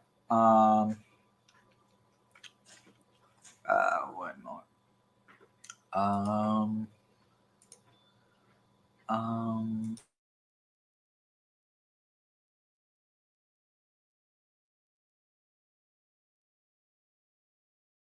Alright, so let's see. We have we go for Adonai. And Adonai smited or struck the nation upon that which they made upon over the calf that they had made. I'll come back. Just think about it, that Baikov is from Magefa, which is an epidemic. So you see that after the war on Amalek, and when the children of Israel got the manna, God promised them that all the diseases that I put on the Egyptian, I want give to you. So, well, except for Magafa Shel Simcha. So what I'm trying to tell is that, what is this noise? Magefa is, according to Dan Merkur, is just another name for poisoning of ergot. So when God is promising not to let the children of Israel to be poisoned of ergot, he is blessing them that every time they are using the ergot, they are using the so-called holy sacrament, they will succeed to get high of this ergot and not die. So when God just brought an epidemic to the Israelites, according to Merkur, probably, that means that all the sin of the golden calf was actually a mace sacrament of drinking psychedelic beer, and instead of the children of Israel to get prophesied of this LSD, they just were killed. I hope that you got me. This is what I wanted to say about the epidemic, because every time, according to him, that God just brought an epidemic to the Israelites, he says that it has something to do with the sacrament of the ergot, the psychedelic beer. So do you think that's also why it has something to do with the drinking of the gold in the water? Yes. Interesting.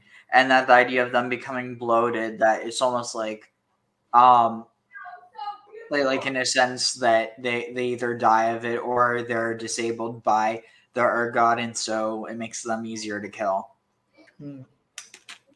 You see that the grounding of the golden calf and putting it into the water and letting the Israelites to drink it is something that is similar to the ritual of Sotah. The Sotah, yes. And the ritual of Sotah is, according to Dan Merkur, exactly the same ordeal of drinking the ergot water. So if she fails, she's going to die or being poisoned. But if she succeeded to drink that water, she is going to be blessed, because blessing is a prophecy. Interesting. So you see parallels between the scene of the golden calf and the ritual of the Sotah, with that ordeal and the punishment for the ones who will fail the ordeal, that they will be failed with this epidemic. And on top of that, the temple floor where they would get the dust from was also, in ancient times, the threshing floor. Mm-hmm. What was it, Goren? Is that the word?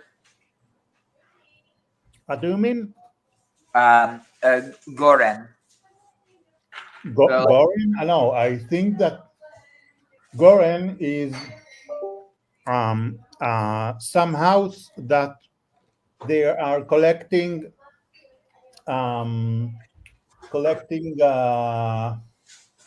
cereals, grains, and this ordeal of the ergot is, of course, something that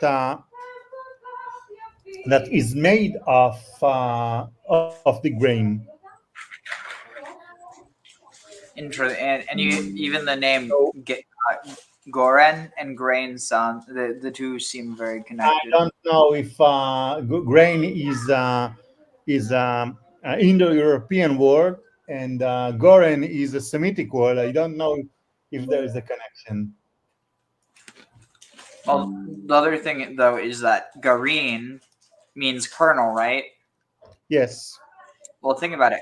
Kernel, garin, the gurnal, kernel, garin, like garinal, gurnal, kernel. Yes, kernel and garin is exactly the same root.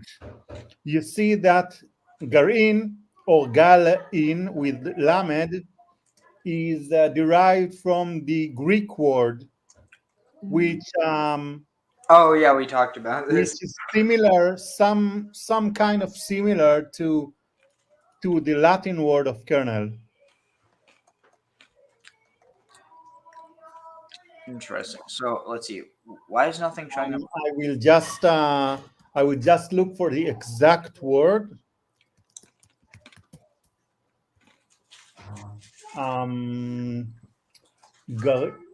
Garin is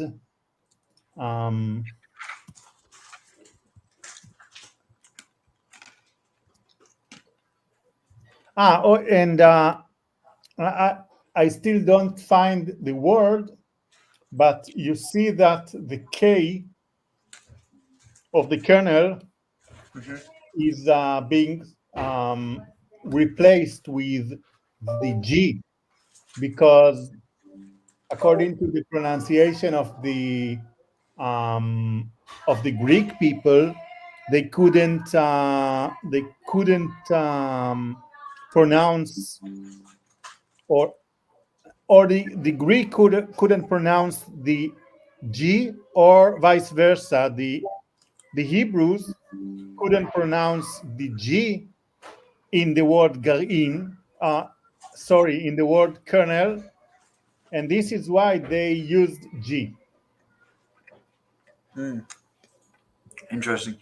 And so yeah, here this says geren is to grind grain vehemently, basically to turn it into flour. And that's where the goren threshing floor. So they are connected. Yes, maybe. So if the goren is derived from the garin, this would be a very late word. I mean, this would be a relatively new word in Hebrew. And you see that the Torah, the book of Genesis, is using this word. So you might wonder, when was the book of Genesis written? Or at least was it written in the Greek period or even earlier? It could also be that it was updated in Greek periods in order to have more depth. And the Greek word is karyon. The Greek word for kernel is karyon. Karyon, Karyon, or kappa, alpha, rho, upsilon, and nu, karyon, which was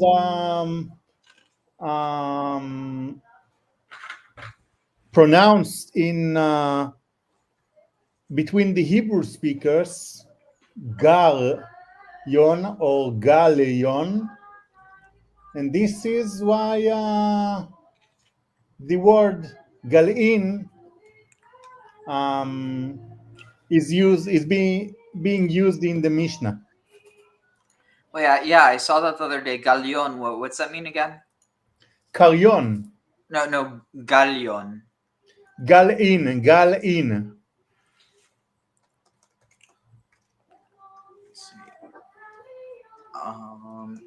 Galion. No, not Galion.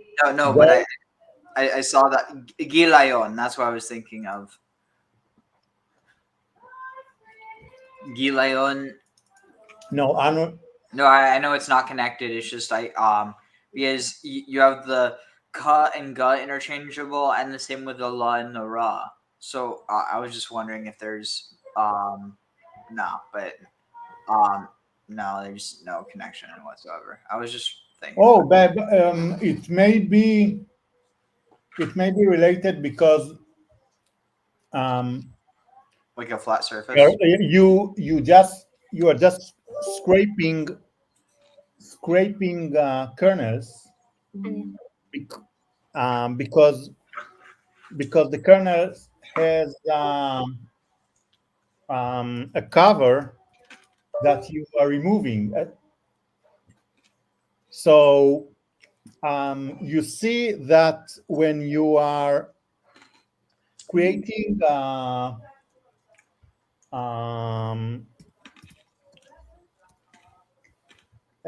parchment, you are also scraping the parchment in order to make it writable. So this is why the parchment is being called in Hebrew gilayon. Interesting. So probably the gilayon is derived from the carrion. Oh, but I mean, wouldn't the roots galan? Wait, no, but it wouldn't be galan. So I mean, I feel like it might not hold up. No, do you know the evangelion? Yeah. Or the evangelion is the Greek name of the New Testament. Mm-hmm. Not the New Testament, but the four first four books. The epistles of oh yeah, the Matthew, Mark, Luke, and John. Yes. So this is what they call evangelion, and probably the etymology of evangelion. Oh, evangelion. Yes, and you see that in the Grammar they are calling the evangelions avon gilayon, something iniquity. The gilayon of the sin, or the sin of the gilayon. Yes. Interesting.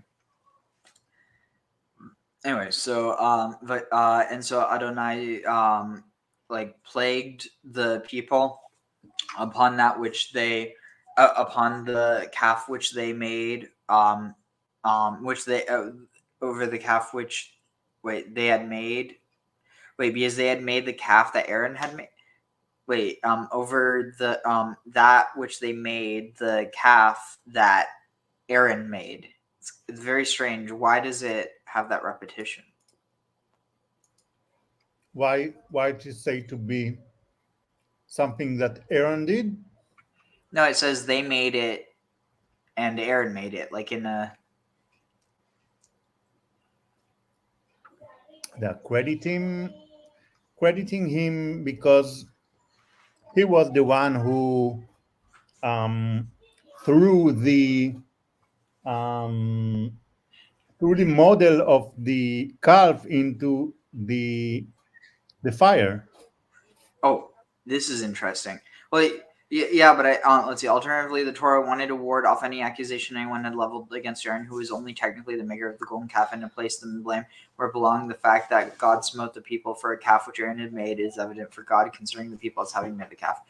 Okay, I'll share asul et haigel. There are many different forms of idolatrous cults. Some consist of the idol having the likeness of a human being, or at least the face of a human being. Other cults worship a symbol representing the appearance of a cherub, angel-like figure. Still others worship a force symbolized by the image of certain domestic beasts, free roaming animals or birds. This is what we read in the 2 Kings 17:30-31. The Babylonians made Sukkot Benot. The men of Kut made Nergal. The men of Hamath or Hamas made Ashima. So Ashima was the goddess of fate, and the Avites made Nivchaz and Tartak. The Sepharvites,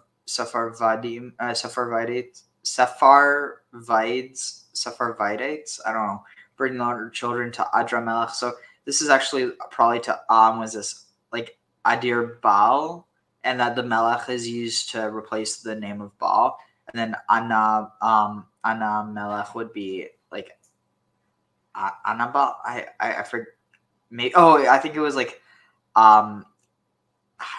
I don't even remember what the second one was supposed to be, but Anamelech, the gods of the Sepharvaim. All of these names are names of different deities. The expression Sukkot Benot refers to a hen and her chicks. The name Nergal refers to the rooster. The name Mashima describes a cat, whereas the name Nivchaz describes a dog.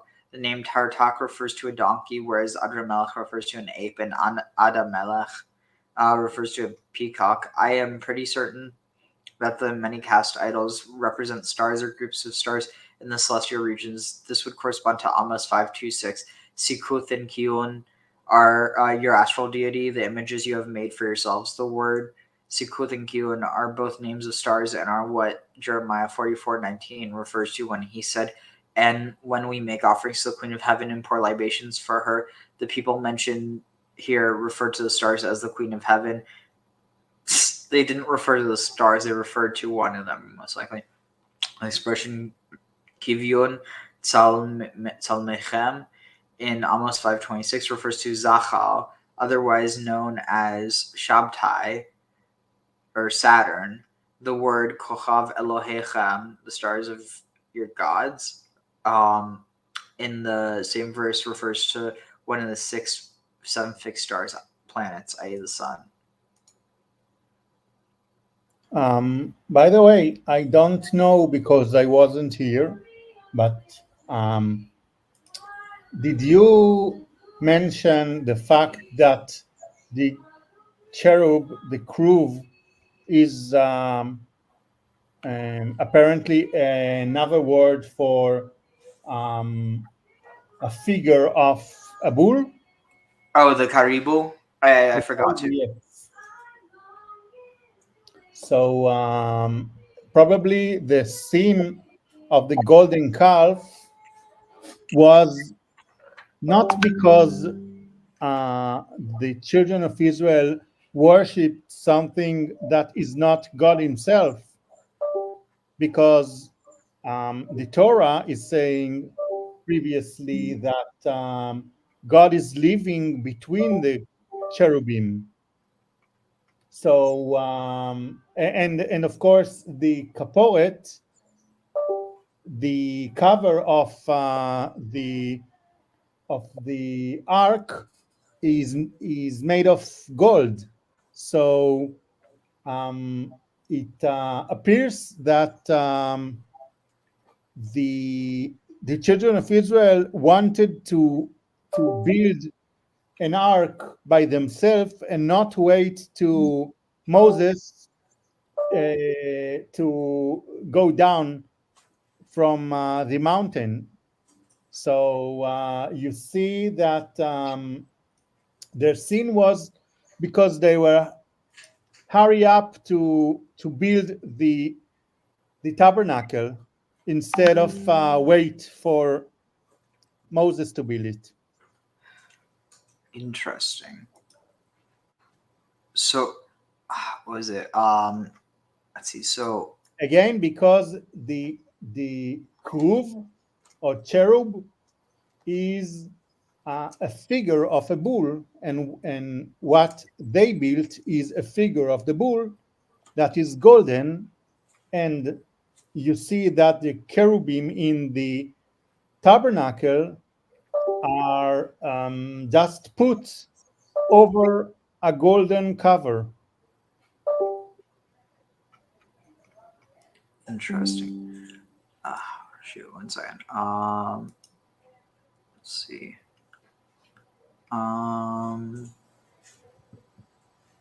Also, do you guys hear beeping, or is it just on my end? Probably from my end.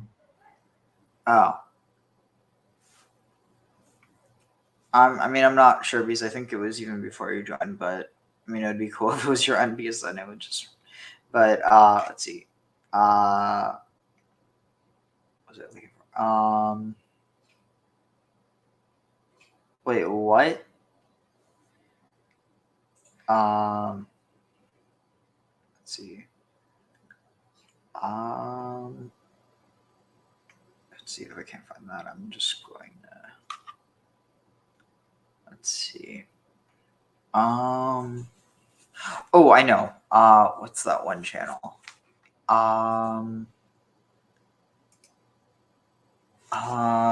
Let's see. Does God have hands? It was Tisa.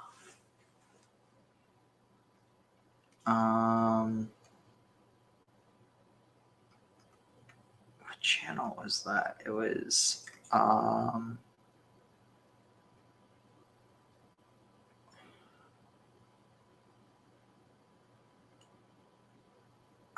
it, what was the channel? Here, I'm going to pull it up on my phone because then I can just find the name.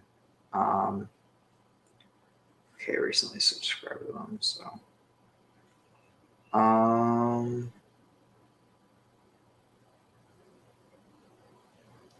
what was it? It was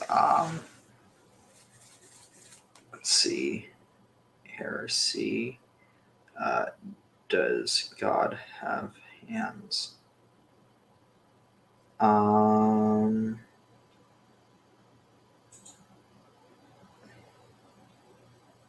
Shoot. One second. All. Gotta search for. Okay, search by new activity, maybe. Okay, it would be. I just gotta hope I remember the name.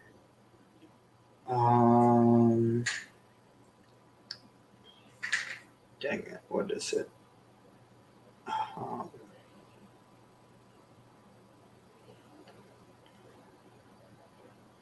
Because it all depends on when they last posted, but I don't know. Okay, wait. So it's probably further down. It's so frustrating. I wish I could find it easier. Let's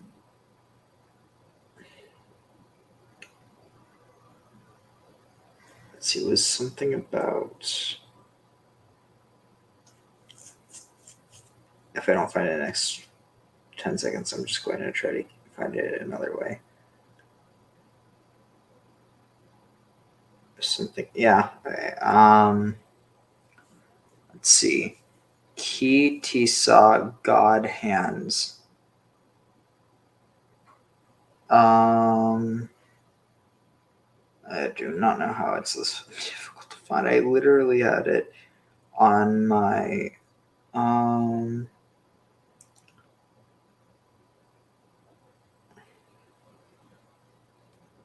Alright, well, I'm just going to find something in the meantime. And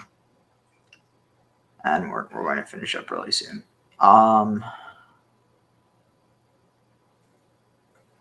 Let's see. Maybe if I throw in the word heresy, it'll show. Let's see. Holy or heresy? Was that what it was called?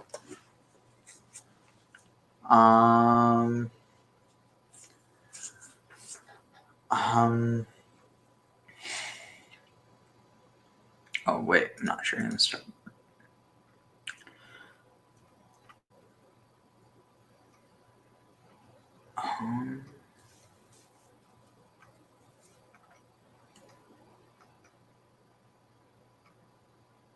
Let's see. This is literally. I literally had it pulled up before. Wait, I might actually have it still pulled up then, unless it was somewhere else.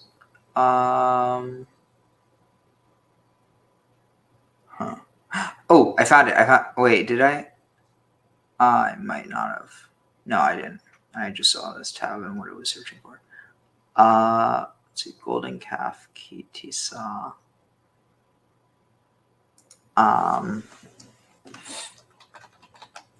Tisa.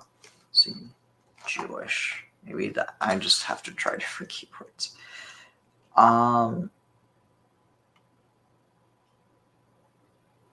It's literally ridiculous.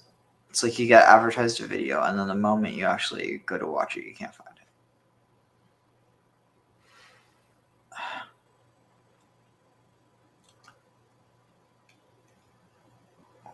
No. Sorry about this. I literally, for the life of me, cannot remember the name of this one channel.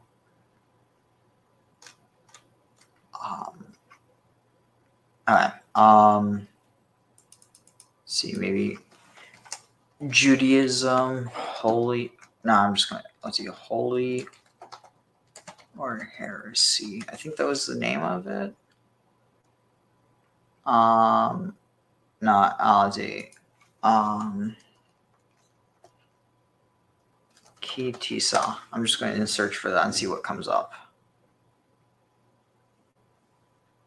It shouldn't be that hard to find it now. I mean, well, I shouldn't say that because it's going to be probably not the easiest, but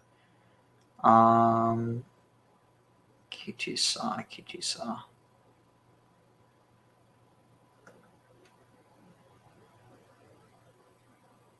I remember there was like a green background, more or less. It's ridiculous. It wasn't that green. It's like a darker green.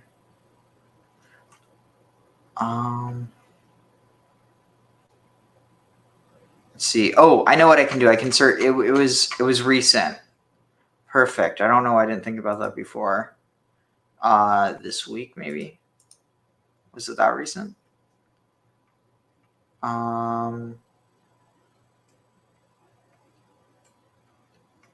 So I should find it if I look down just a bit more. I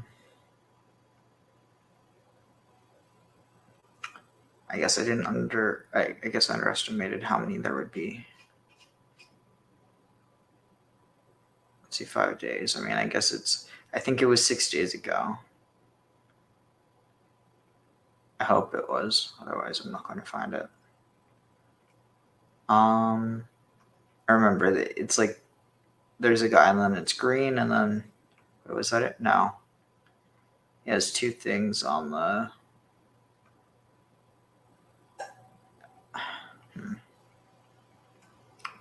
I swear, if there's one thing that Messianics have done, it's made it impossible to find anything Jewish.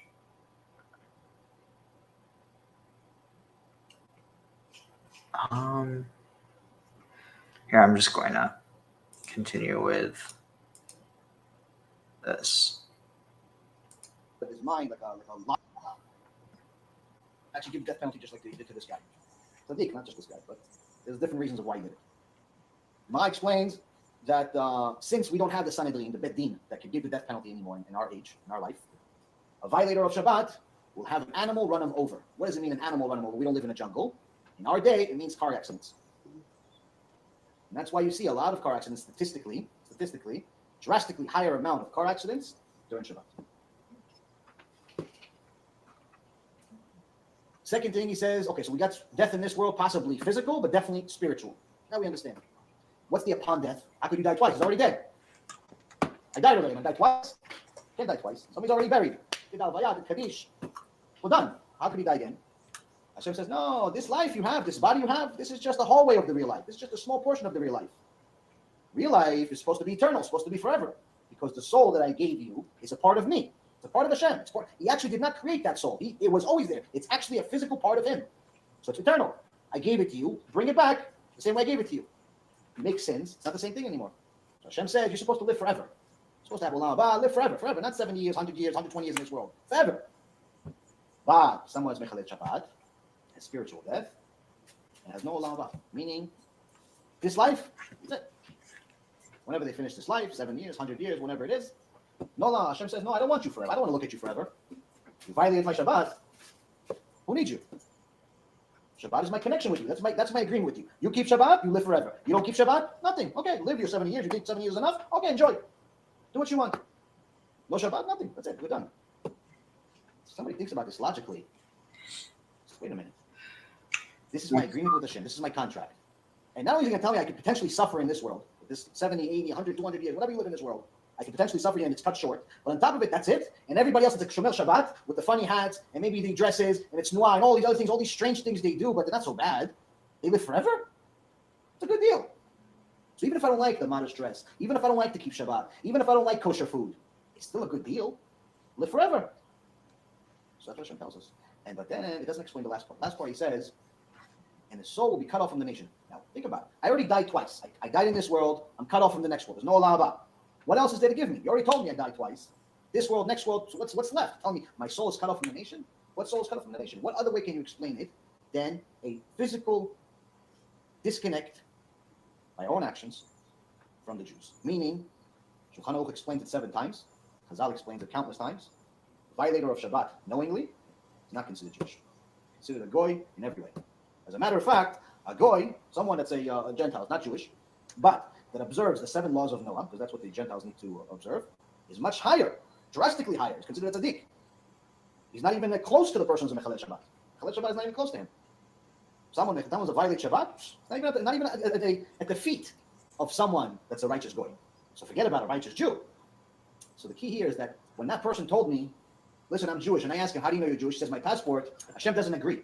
Hashem says, no, if you don't keep Shabbat, you're not Jewish. You're not considered Jewish. That's it. There's no Judaism for you. You're whatever you are. You're a different nation. There's one person that was a big tzaddik and ended up becoming a big Rasha. He was the rabbi of Rabbi Meir. And forever, they started calling him Acher. The other is what they named him. He had an actual real name. But they call him Acher. Just not to... It was so embarrassing that someone that knew something got off the derech. It was such a chilul Hashem that they call him the other.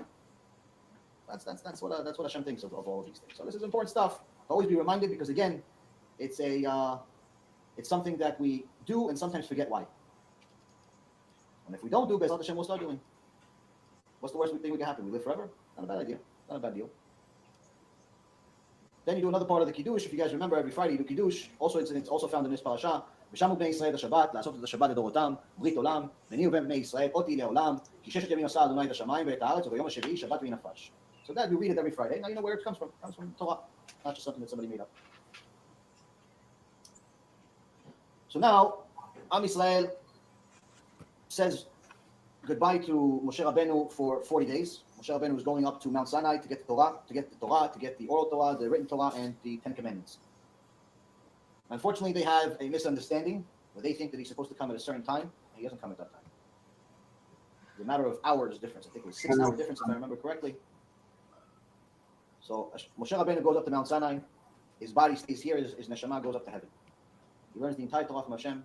Hashem takes the stones, the 2 tablets, puts the 10 Commandments on them, which we went over those 10 Commandments a few weeks ago. The first 3 is a Hashem telling us don't worship idols, don't say my name in vain. The first 3 are directly between us and Hashem. And number 4 is observe the Shabbat. So before, do not murder. Before, do not steal. Before, respect your mom and your dad. Before anything else, Shabbat came before. Shabbat came right after Hashem and telling us not to worship idols. Number 4. It's a list in order. Number 1, obviously the most important. Number 10, not as important. Obvious. Hashem said number 4, right behind me, Shabbat. Why? Because that's my connection, that's my agreement with you. So Moshe Rabbeinu goes up to get these tablets. In the meantime, there are a few thousand people, I think approximately 40,000 Egyptians that joined Am Yisrael that Moshe Rabbeinu allowed. They will forever be known as Erev.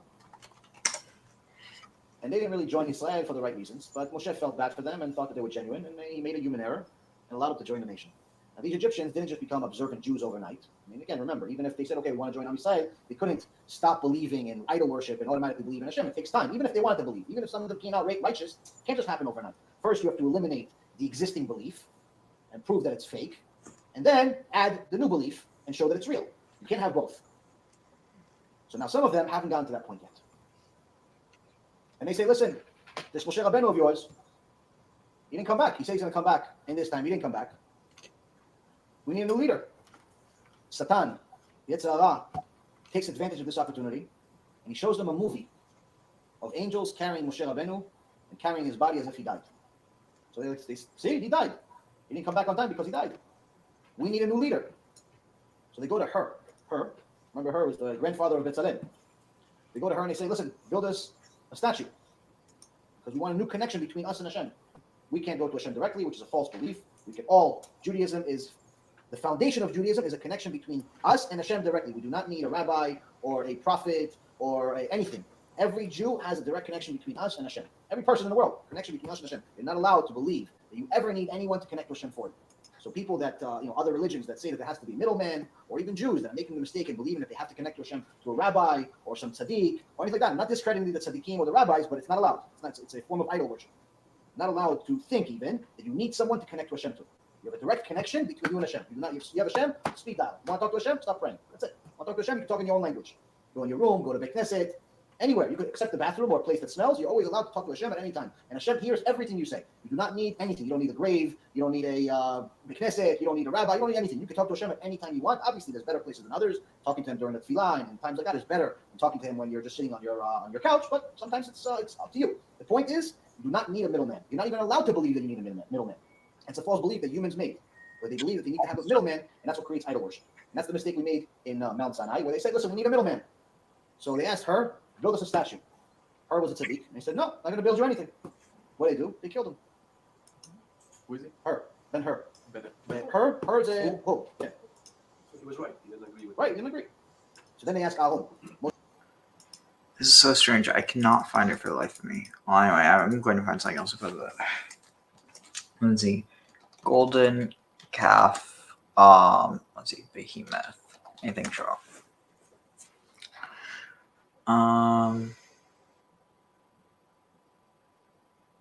What on earth is this?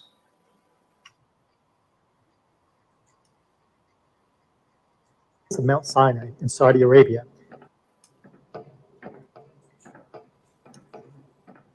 At the base of Mount Sinai in Saudi Arabia, you can find a few different kinds of rock art petroglyphs that seem to relate closely to the biblical account of what happened in Exodus 32, the worship of the golden calf. In Exodus 32:4, the Bible says, and he, Aaron, received the gold from their hands and fashioned it with a graving tool and made a golden calf. And they said, these are your gods, O Israel, who brought you out of the land of Egypt. First, the word calf here is masculine. So this calf is a bull. It is not a female cow. Second, in this verse, it says, these are your gods, plural. So you have a masculine, singular golden bull, and you have plural gods. Now, as you look at this petroglyph at the base of Mount Sinai in Saudi Arabia, you can see all this artwork of cattle. Every one of them is male, a bull. These are your gods, plural. This one bull has a man with uplifted arms under him. This is very similar to what you see in Egypt, where Shu is worshiping the cow goddess Hathor. The main difference is this is a picture of a male bull and not a female. Bull equals lordship, strength, fertility. And the picture on the right is King Tut's tomb. There are other petroglyphs in the same area of other cattle. And the ones that you can tell whether it's a female or male, they all seem to be male. Now in early Proto-Hebrew, the earliest Hebrew writing you can find, this symbol is the letter He. The Hebrew word picture for He is raised arms showing praise. In ancient Hebrew, the He indicated behold, wonder. The Hebrew word hallelujah uses the He with a word picture of uplifted arms. The Hebrew word Yahweh has two He's, Yad, He, Ba, He. So uplifted arms means behold, but it also has worship in its meaning. But it does not need to be the worship of the Lord God Almighty. It could be the worship of other gods. These are all pictures of rock artwork at the base of Mount Sinai in Saudi Arabia with hands lifted up. This is a picture of what the Bible does talk about in Exodus 32, Israelites worshiping the golden bull calf and other bull gods. In Exodus 32:6, the Good News Bible says, early the next morning, they brought some animals to burn as sacrifices and others to eat as fellowship offerings. The people sat down to a feast which turned into an orgy of drinking and sex. The Good News Bible says there was an orgy going on, and maybe Oh, even that's what it homosexual and interprets heterosexual Mesachak encounters. as. Let us go back to the rock art. If you look at this picture and you look at the men, most every man has an erection. On this picture, no women seem to be present. This picture would show male power, both bull and human. Biblical scholars seem to agree that the verb form in Exodus 32:6 signifies drunken, immoral orgies and sexual play. A man with raised arms and a woman with lowered arms. This picture seems to have 3 men, 1 woman. This one seems to have 2 men. This one is a little faint, but seems to show men and maybe a woman. This one seems to be just 1 man, but maybe something got washed away. It seems when Moses came down the mountain and saw the bull calf worshippers engaged in continual sexual orgies, at this, Moses threw the tablets out of his hands, breaking them into pieces. The very treasured gift of God broken because of pagan worship. Ah, what rebellion.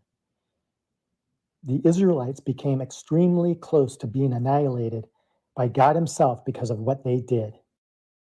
The King James Version of Exodus 32:25 says, "And when Moses saw that the people were naked, for Aaron had made them naked unto their shame among their enemies."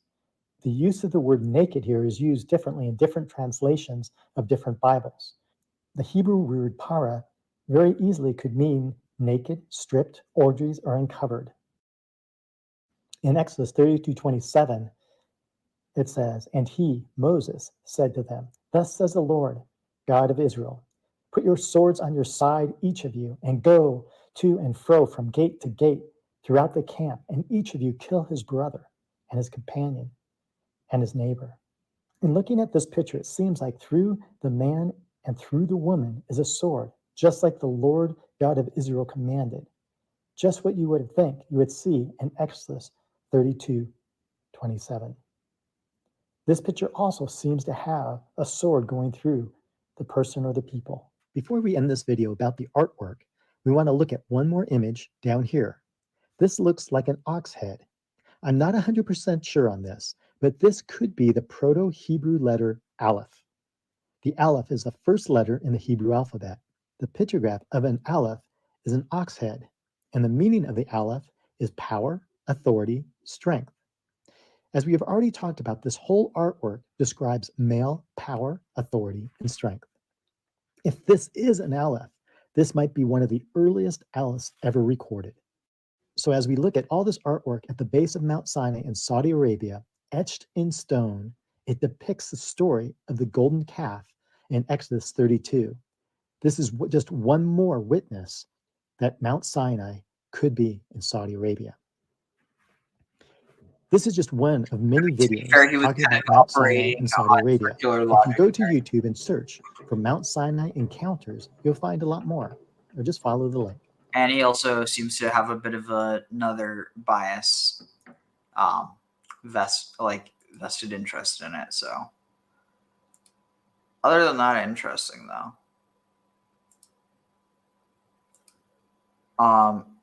Any thoughts? Definitely. I was just saying it is definitely interesting. I agree. Yeah, the interpretation though of it as as a orgy of eating and drinking, that's something that I hadn't really heard before, though I see how it gets translated that way. All right, let's finish this up. Let me just do this first real quick. All right.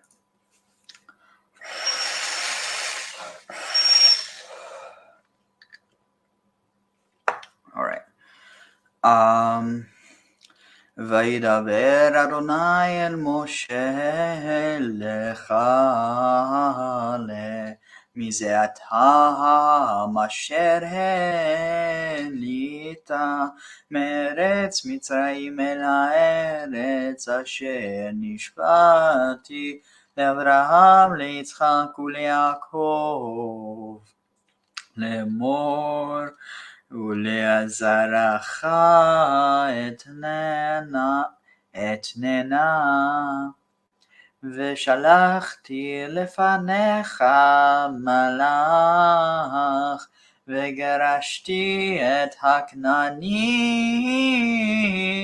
האמורי, והחיתי, והפריזי,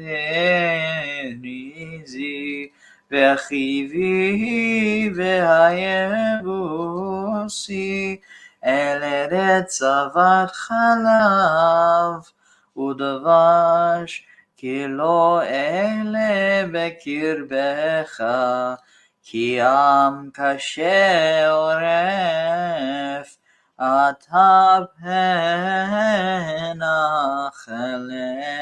אכלך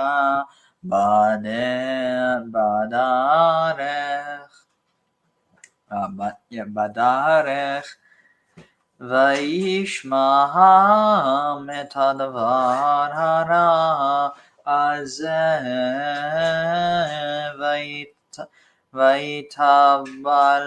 ויתבלו ולא שתו, איש דיו עליו. ויאמר אדוני אל משה, אמור אל בני ישראל, אתם עם קשה עורף, רגע אחד אלה בקרבך, וכיליתיך, ואתה הורד אדיך מעליך, ודע מה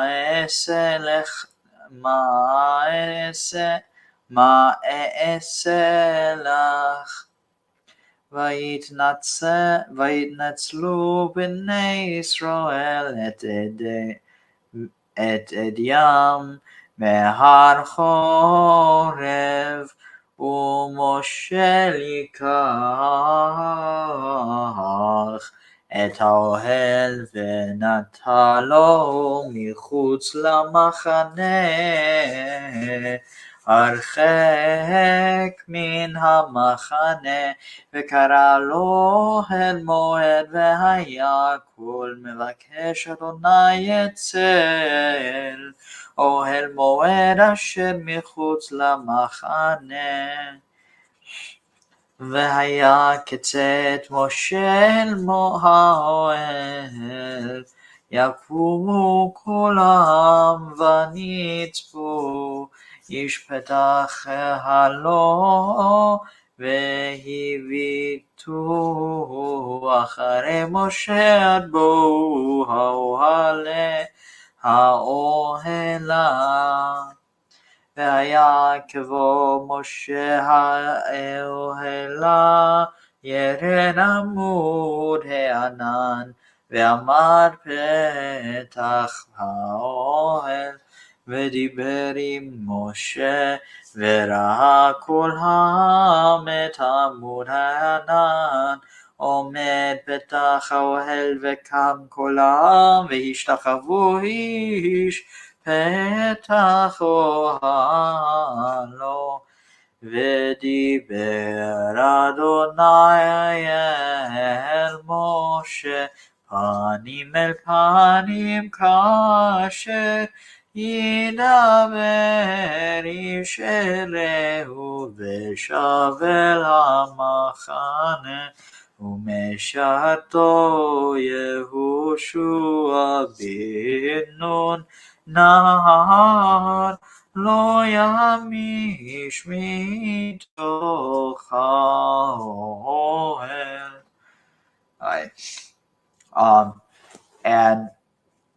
And Adonai spoke to Moshe, and Adonai said to Moshe, go up from here, you and the people that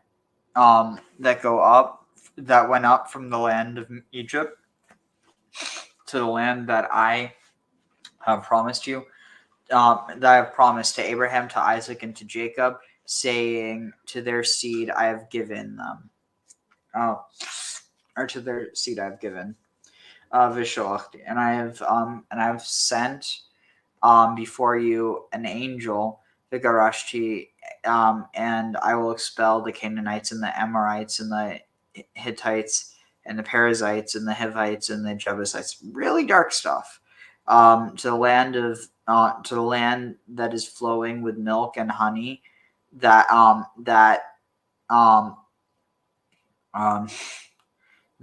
I shall not go up from in your midst, because a stiff-necked people are you, lest I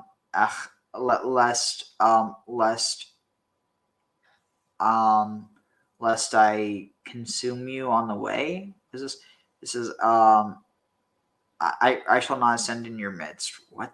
When my Shekhinah is in your midst and you rebel against me, my wrath is intensified. I shall not ascend in your midst then, lest I destroy you on the way. I read that all. Yeah. Vaishma, and the nation heard the word, the bad thing, or the evil word, the evil thing. This evil thing. Vaitavlu what was this? Aval. Oh yeah. And they mourned, and they did not shatu, and a man did not drink. Wait, what? And none of them put on his adornment. The law shatu. Oh, and a man did not place edio alav, did not place adornments upon himself. Vayomer Adonai, and Adonai said to Moshe, spoke to Moshe saying,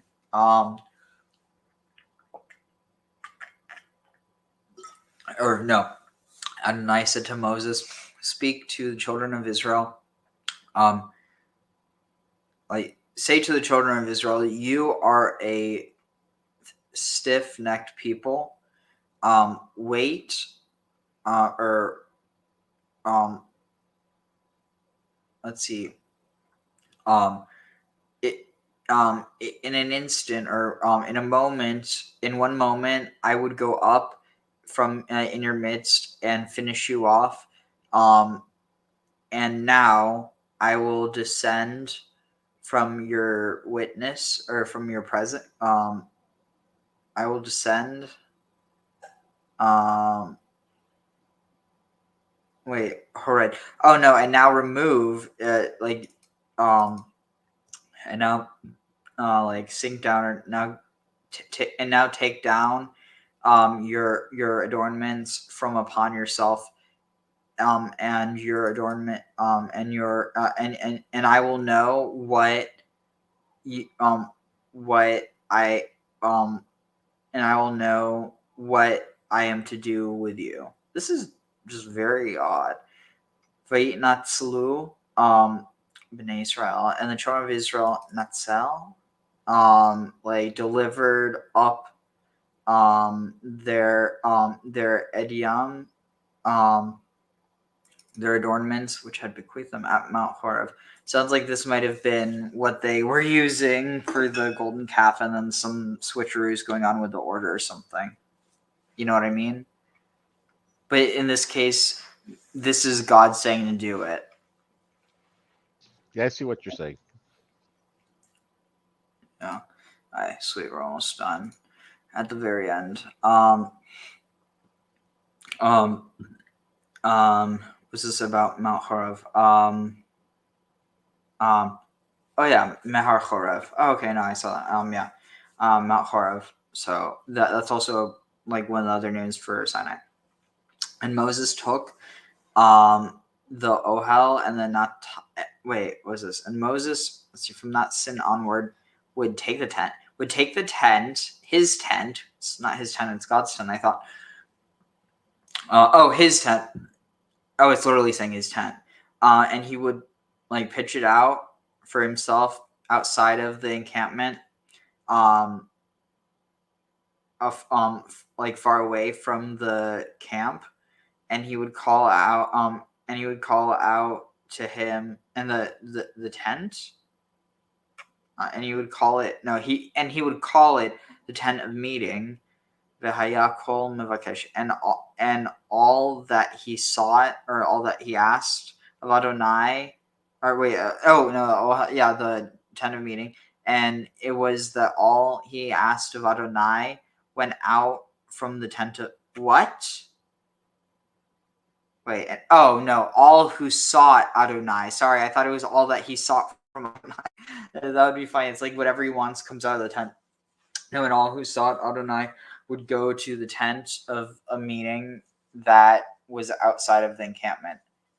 Interesting. So it says, and Moses from that sin onward would take his tent, and pitch it outside the camp, saying he was banished from the teacher, is banished from the student. Moses far from the camp, 2,000 cubits, and he would call it the tent of meeting for seekers of Torah, and all who sought the Lord, whence it is derived that soliciting an elder is like paying attendance upon the Shekhinah, would go out to the tent of meeting that was upon the camp. Interesting. That was outside the camp. Yeah. The Haya Kitsaed Moshe, when Moses went out to the tent Yakumu Kolam, that the entire nation got up or rose up by Nitzavu, and they stood Ish Petach Oholo, the men at the opening of his tent, Vehivito Navat. What? He looked around.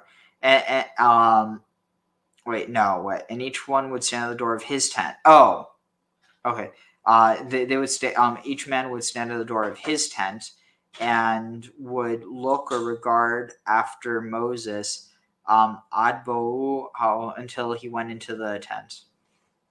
Out of respect, so they would stand up and look after Moses out of respect, and not sit down until he had come to the tent. Sweet, 3 more. Vaya Kavo Moshe, and it was when Moses went into the tent that Yered Amud Hanan, that the descending pillar of cloud and that was standing at the opening of the tent, Vidiber im Moshe.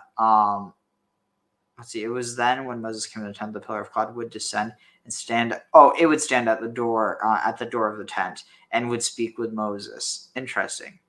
It says it would speak with Moses hearing. Let's see. Commentary on this. Luckily, it's only 18. Not even that. And it came to pass, this too was a sign. Israel saw this as soon as Moses came to the tent from the camp of Israelites. He immediately saw the pillar of cloud. Was this Tamush? Tamus Bisum Elul Licht Alesh von Kaplan. Oh my god. Divon Moshe Bemuch. I cannot read German. The same as V'medaber im Moshe, it is an ongoing action. He heard the voice Medaber to him, speak to him. It is Medaber as opposed to Midaber as opposed to Medaber. This is because Medaber denotes the king is speaking with a commoner, whereas Midaber means that the voice is speaking to itself. Interesting. It would be upon Moses' entry into the tent of meeting that the pillar of cloud, which was a manifestation of the divine presence, would descend and stand at the entrance of the tent, and he, God, would speak with Moses while no one else heard. During this period, Moses lived only partially in the camp, and the divine presence was with Moses. It did not dwell among the people. Interesting.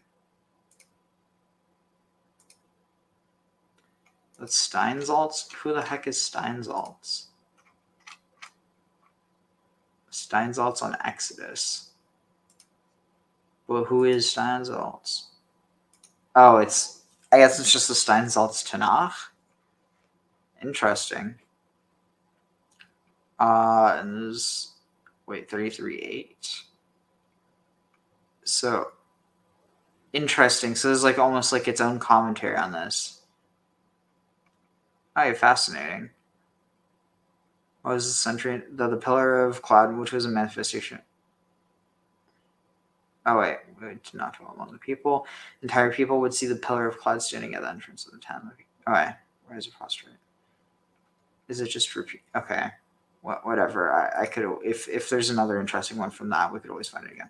Imosha, and it was wait, did I say that? He would speak with Moses. Yeah, Vira'a kol ha'am, and the entire people, and all the people saw the pillar of cloud, standing at the entrance of the tent, and they rose, and the entire nation rose, and they bowed down a man at the door of his tent. So it's paralleling the men with the pillar at the entrance of each one's tent.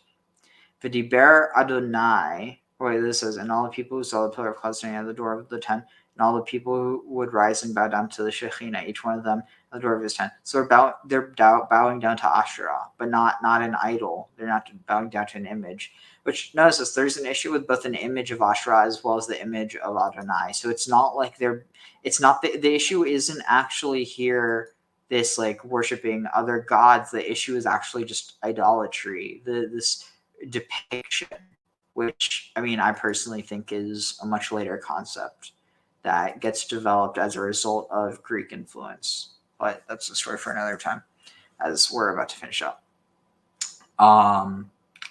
V'diber Adonai el Moshe panim el panim.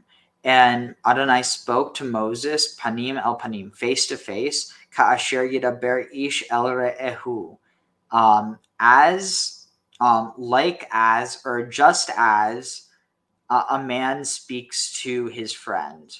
So he spoke to God face to face, just like a man speaks to his friend. Vishav. You can think about it. Moses is permanently high. Sounds a bit like me. I'm joking. Only partially joking. But where are you getting that from, though? Because when someone is talking, is speaking with God, is high. Yeah, but what makes you say permanently? Because when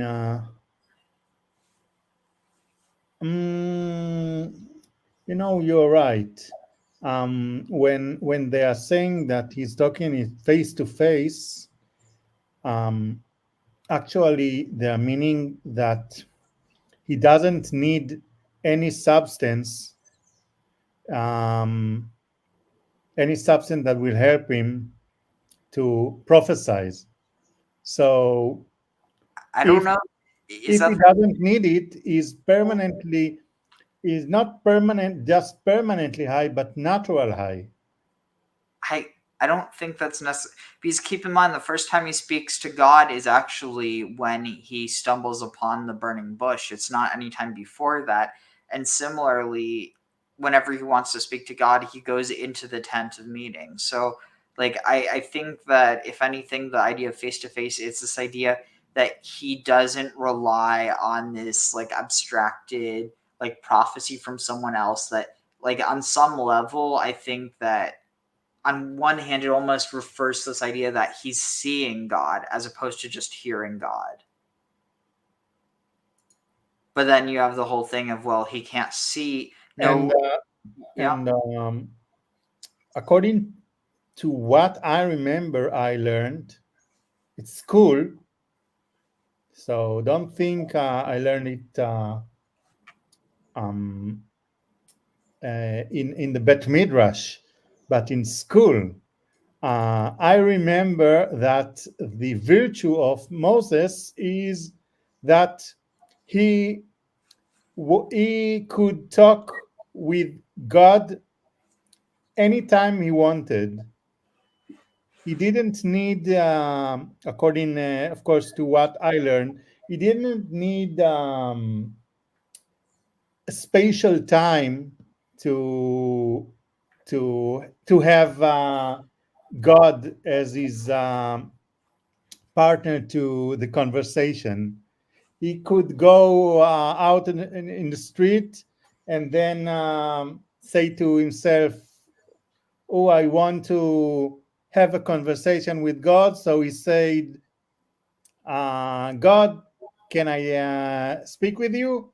And God said, yes, of course. So I think I can better call it, he has an open line to God. Yeah. But Open it's connection. yeah, but it's not like he's constantly seeing God or constantly surrounded. No. Yeah. But if he wants to prophesy, he can do it anytime he wants. So when he's talking face to face to God, that means he doesn't need to dream about it, or he doesn't need to enter the trance. Mm-hmm. He can speak with God even normally. Oh wow. Okay, this is interesting. So apparently pana can also be like the face of like something that is not like literally like someone's face, but a face, like a side. And through that, that's apparently how like pana, face, or side, edge, that's how you end up with pina being corner. No, but when you say pana, you mean turn to something. So when I turn right, I see the right in front of me. So when turning into something is to see him. And when you are talking about see someone face to face, is to just see him anytime. I mean, that I've just never heard before. I mean, that's separate to the thing of Moshe being able to speak to him anytime. At least when you are standing in front of someone, you can see him, or he can see you. Well, no, but look, it says. You know what I mean? When you are standing in front of someone, you are standing lefanav, bifnei. Yeah, but look what it literally says. And Adonai spoke to Moshe panim el panim, face to face, as a man speaks to his fellow or friend. Vishav, and he would return el machane, to the encampment. U mesharto, and he would mashar. Servant. He would and he would minister to Yehoshua ben Nun, a youth who lo yamish, who did not feel. No, didn't go out. Oh, he who didn't go out from the. And what they are trying to say is, when Moses and Joshua, his helper, are standing inside the tent, if Moses was a normal guy, he needed Joshua to go out in order to concentrate or something. So he would speak with God.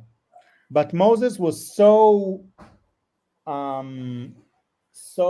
skilled or so spatial that he didn't need the preparation for the meeting of the God. But it does say he has to be in the tent of meeting. Otherwise, why would it say, and then he returned to the camp? Like, this isn't, like, at least from here, it's not saying that he's always talking with God face to face. He wouldn't be able to function if that was the case. Oh, wait, here, chizkuni panim el panim, literally face to face, an obviously incorrect translation saying that God does not possess physical attributes. Our author takes it for granted that the reader is aware of this and does not spell it out. He does, however, indulge in presenting the reader with another insoluble problem, that either God or Moses must have changed position in order to speak to one another as if on the same level. He therefore tells his readers that he does not know if the expression means that God had raised Moses closer to his level or vice versa, i.e. that God had descended to Moses' level. He had done so in Exodus 34:5 after the third 40 days after the revelation. He would return to the camp on the words Vayhi Mamcheret. Yeah. Tomorrow, day after, in the day. Yeah. And in the day after, then. Hold on, it's not as wait, was this close? Wait. Oh, on close. That's what it was. But no, I mean, okay, what was this? And the Lord spoke unto Moses face to face. I'll explain this in a section that will soon follow. But his minister Joshua, the son of Nun, a young man. Okay, wait. Let's see, what's this say? It's going to follow soon after. All right, and Moses said unto, okay, panim el panim. Okay, did they? Okay, where is this supposed to be? Okay, explain soon follow. Verse 21. See, Ibn Ezra's comments on verse 21. Let's see. Okay, 21. And thou shalt stand upon the rock. Probably according to the Mefarshim, V'shav el hamachaneh, and then he returned to the camp. That means that Moses just went to tell the elders what God said to him. Let's see. So I'll now explain the meaning of the portion. Rabbi Sadia Gaon says that God told Moses, "Bring up this people."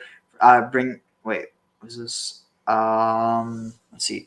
This is whether the angel for one could say, "My name is in him." God answered Moses, "My presence shall go with thee, and I will give thee rest." The meaning of thee is because I will go only with thee, but I will not rest in the midst of the children of Israel. Moses therefore responded, "If thy presence go not up with this nation mentioned earlier by Moses, in that this nation is thy people, carry us up not hence." Hence Moses employed the plural al ta'alenu, carry us not up, for therein now shall it be known that I have found grace in what? Let's see, there's gotta be something else. Let's see. It's true. One before them. I mean, like, all I'm saying is that why would he have to be in the Ohel Moed in order to speak Panim el Panim? Why does it connect the two? According to Rashi, this verse is talking about a particular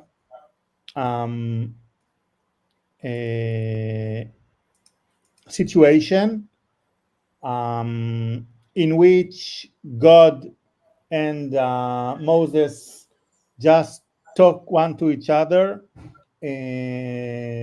when they were inside the tent, and then Moses wanted to tell the elders what he heard from the Lord.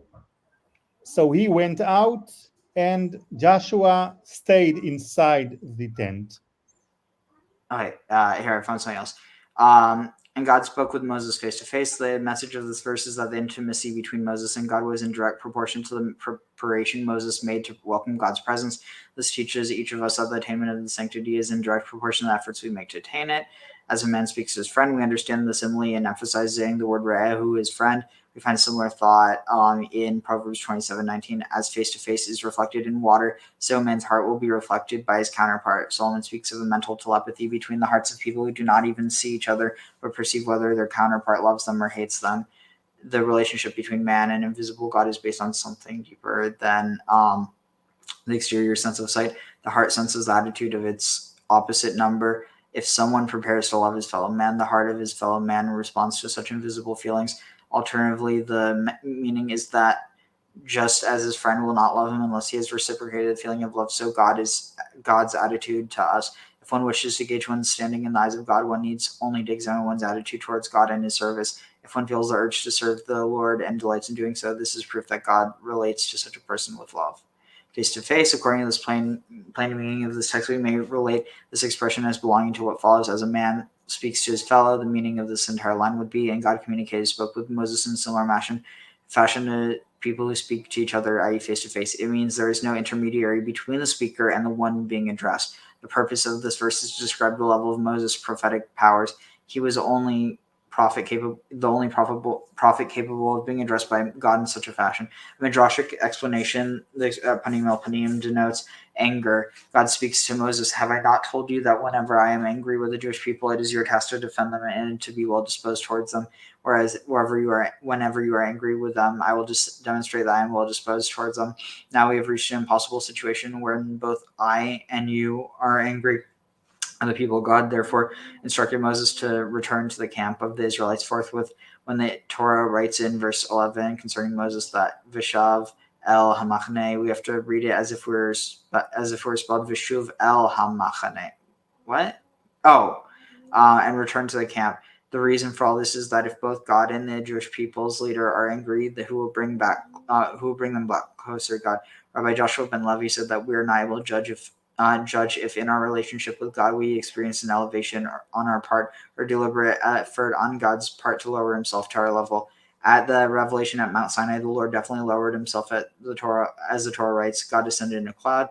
Another midrashic comment concerning the Vishav el Hamachane is found in Brachot 63, where the midrash claims that God said to Moses, return your tent to the camp, else your disciple Joshua will not move his own tent from amongst them and will take over your functions. And even though Moses did return to the camp, God's conditional promise to Joshua was not an empty promise. Joshua, who was mentioned only as a potential successor to Moses at the time, did indeed become a successor eventually. A Kabbalistic approach, the words Vidavar Adonai el Moshe panim el panim Vidibar are to be understood in the sense of po el po edaber, like mouth to mouth I will speak. I speak to him mouth to mouth. The meaning is not the same as if it had said panim be panim daber Hashem or daber Adonai, face in face I spoke to him, which we find in Deuteronomy 5:4, imachem, with him. The description of God speaking to the entire Jewish people, panim be panim, implies that they saw vision within a vision, such as alluded to by Numbers 14:14. Asher ayin ba'ayin nir'eh ata Adonai, that you have been granted a vision of the Lord. I and his person. Here, let me see. Fascinating finds. Commentary. So, I mean, like, at least to me, it seems like this is through the power of the Mishkan. But see, Orachaim, it would be further down. Bachia. Wait. Let's see. Oh wait, no, this was granted eye to eye. And his personal disciple Yoshua ben Nun. Oh, interesting. Okay. And his personal disciple Yoshua ben Nun, a lad, Joshua lived a total of 110 years. If you deduct the 40 years, the Israelites marched through a desert in the 14 years which Joshua spent in the land of Israel prior to his death, 7 years of war and 7 years of distributing the country and allocating it to various tribes. You'll note that at the time Joshua was 56 years old. How is it then that the Torah refers to him as a Na'ar, a lad? The answer is that the word Na'ar means personal valet. The master is known as Ish, whereas the valet is known as Na'ar by comparison. This is spelled out in greater detail in Esther 2:2, where the text speaks of Na'arei HaMelech Mishartav, the lads of the king, his personal valets. The words Mishartav in that verse is used to define who were the people called Na'arei HaMelech. Interesting. This is what you were talking about before.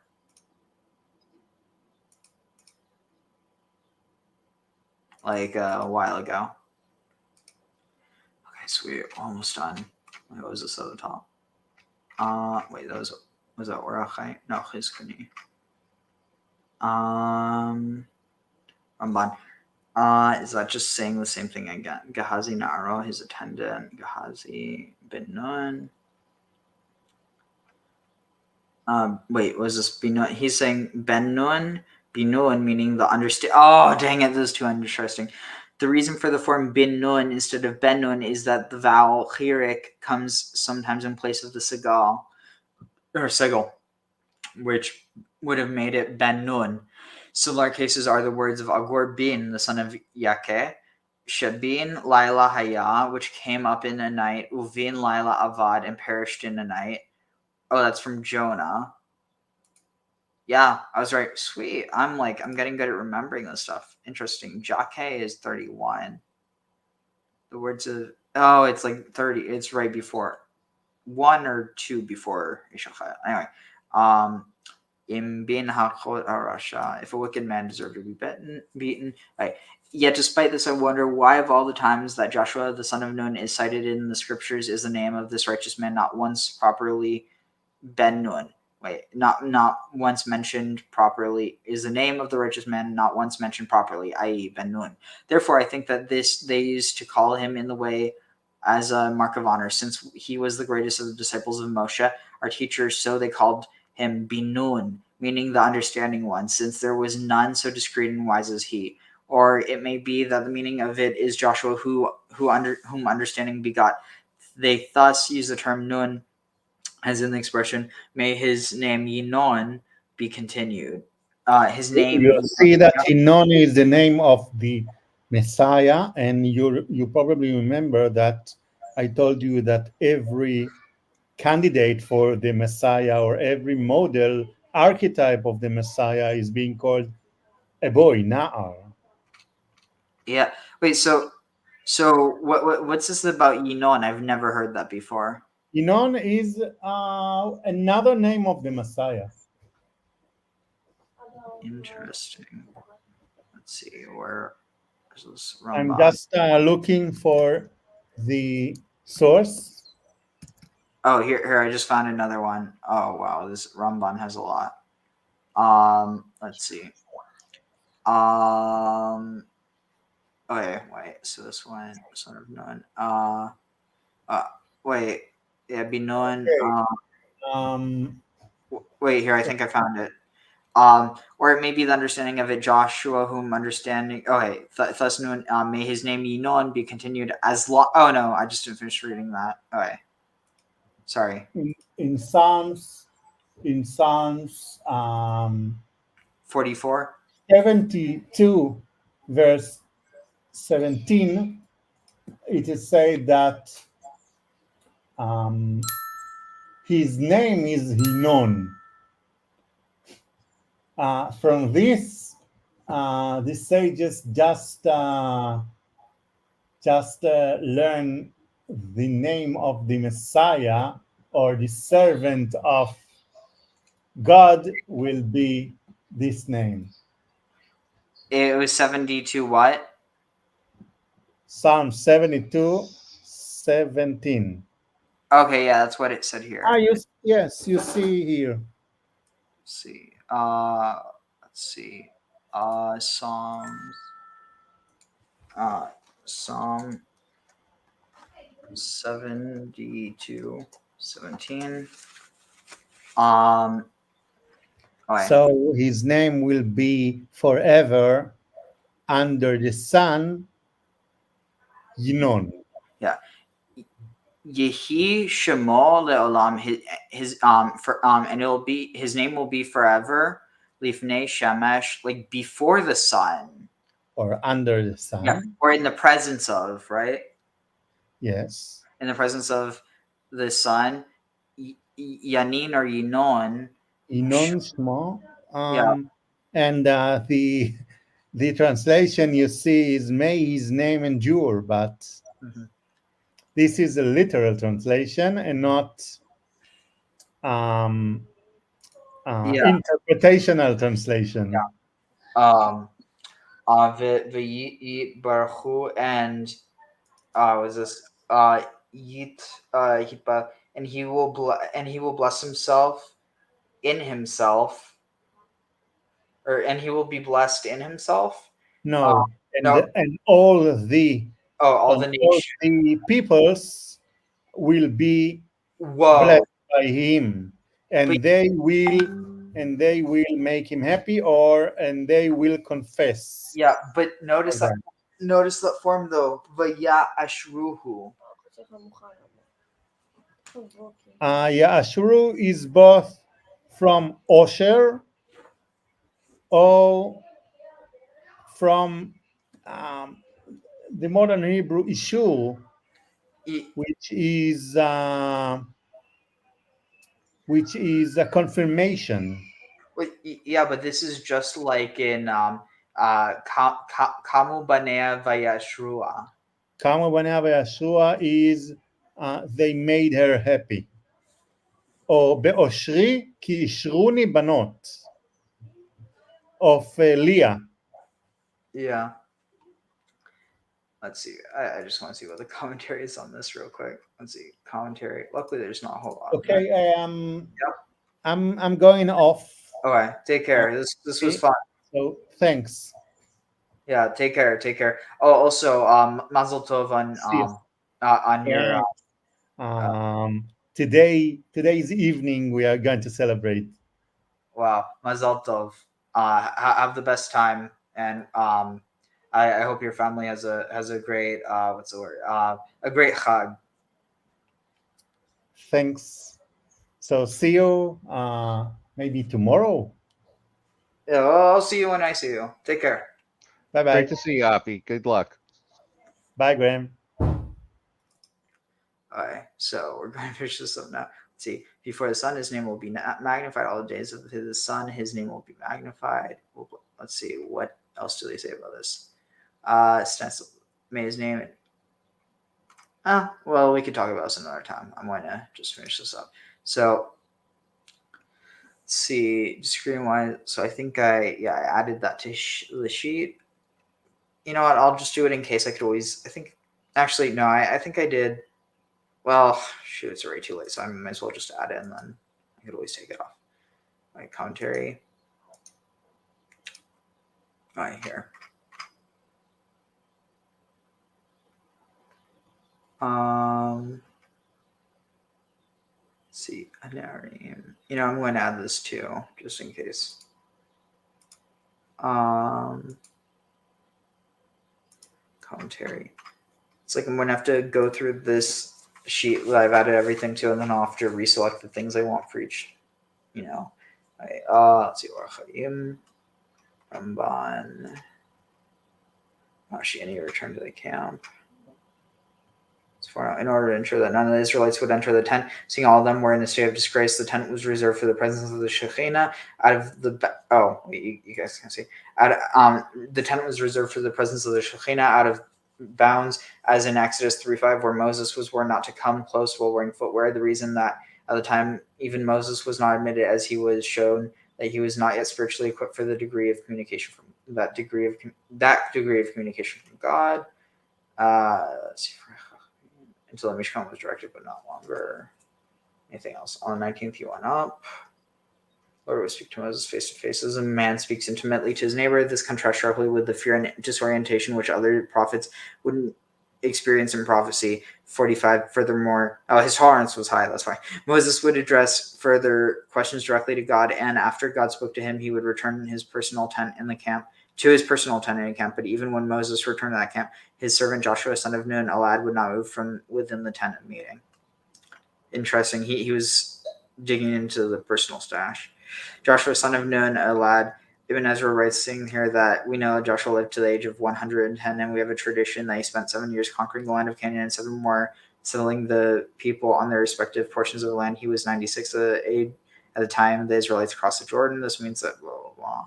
All right. Na'ar in our explanation of the word na'ar in our verse, as there are many instances where a person who performs valet service for others is referred to as na'ar, and this in no way poses a problem. The person for whom the service is performed is known as ish, which automatically makes the one performing the service a junior to the ish, i.e. a nar. As to the unusual, as to the unusual. When performing the service, a junior to the ish, a yanar, as to the unusual valchirik instead of the usual sigil, under the letter bet, in the word ben nun, Nachmanides explains this unmarked distinction for the bearer, meaning that there was no one who could match Joshua in wisdom and understanding, an allusion to Binah, understanding. An alternative explanation is that the subject here is Binah Moledet Nun. Bin, the son who is, reminiscent of Psalms in that the verse Yanun is a reference to the Messiah. The future Jews are credited to the Messiah as if they were his biological offspring, including the people being resurrected in due course, all on account of the meritorious deeds performed by the Messiah. Interesting. That's really interesting.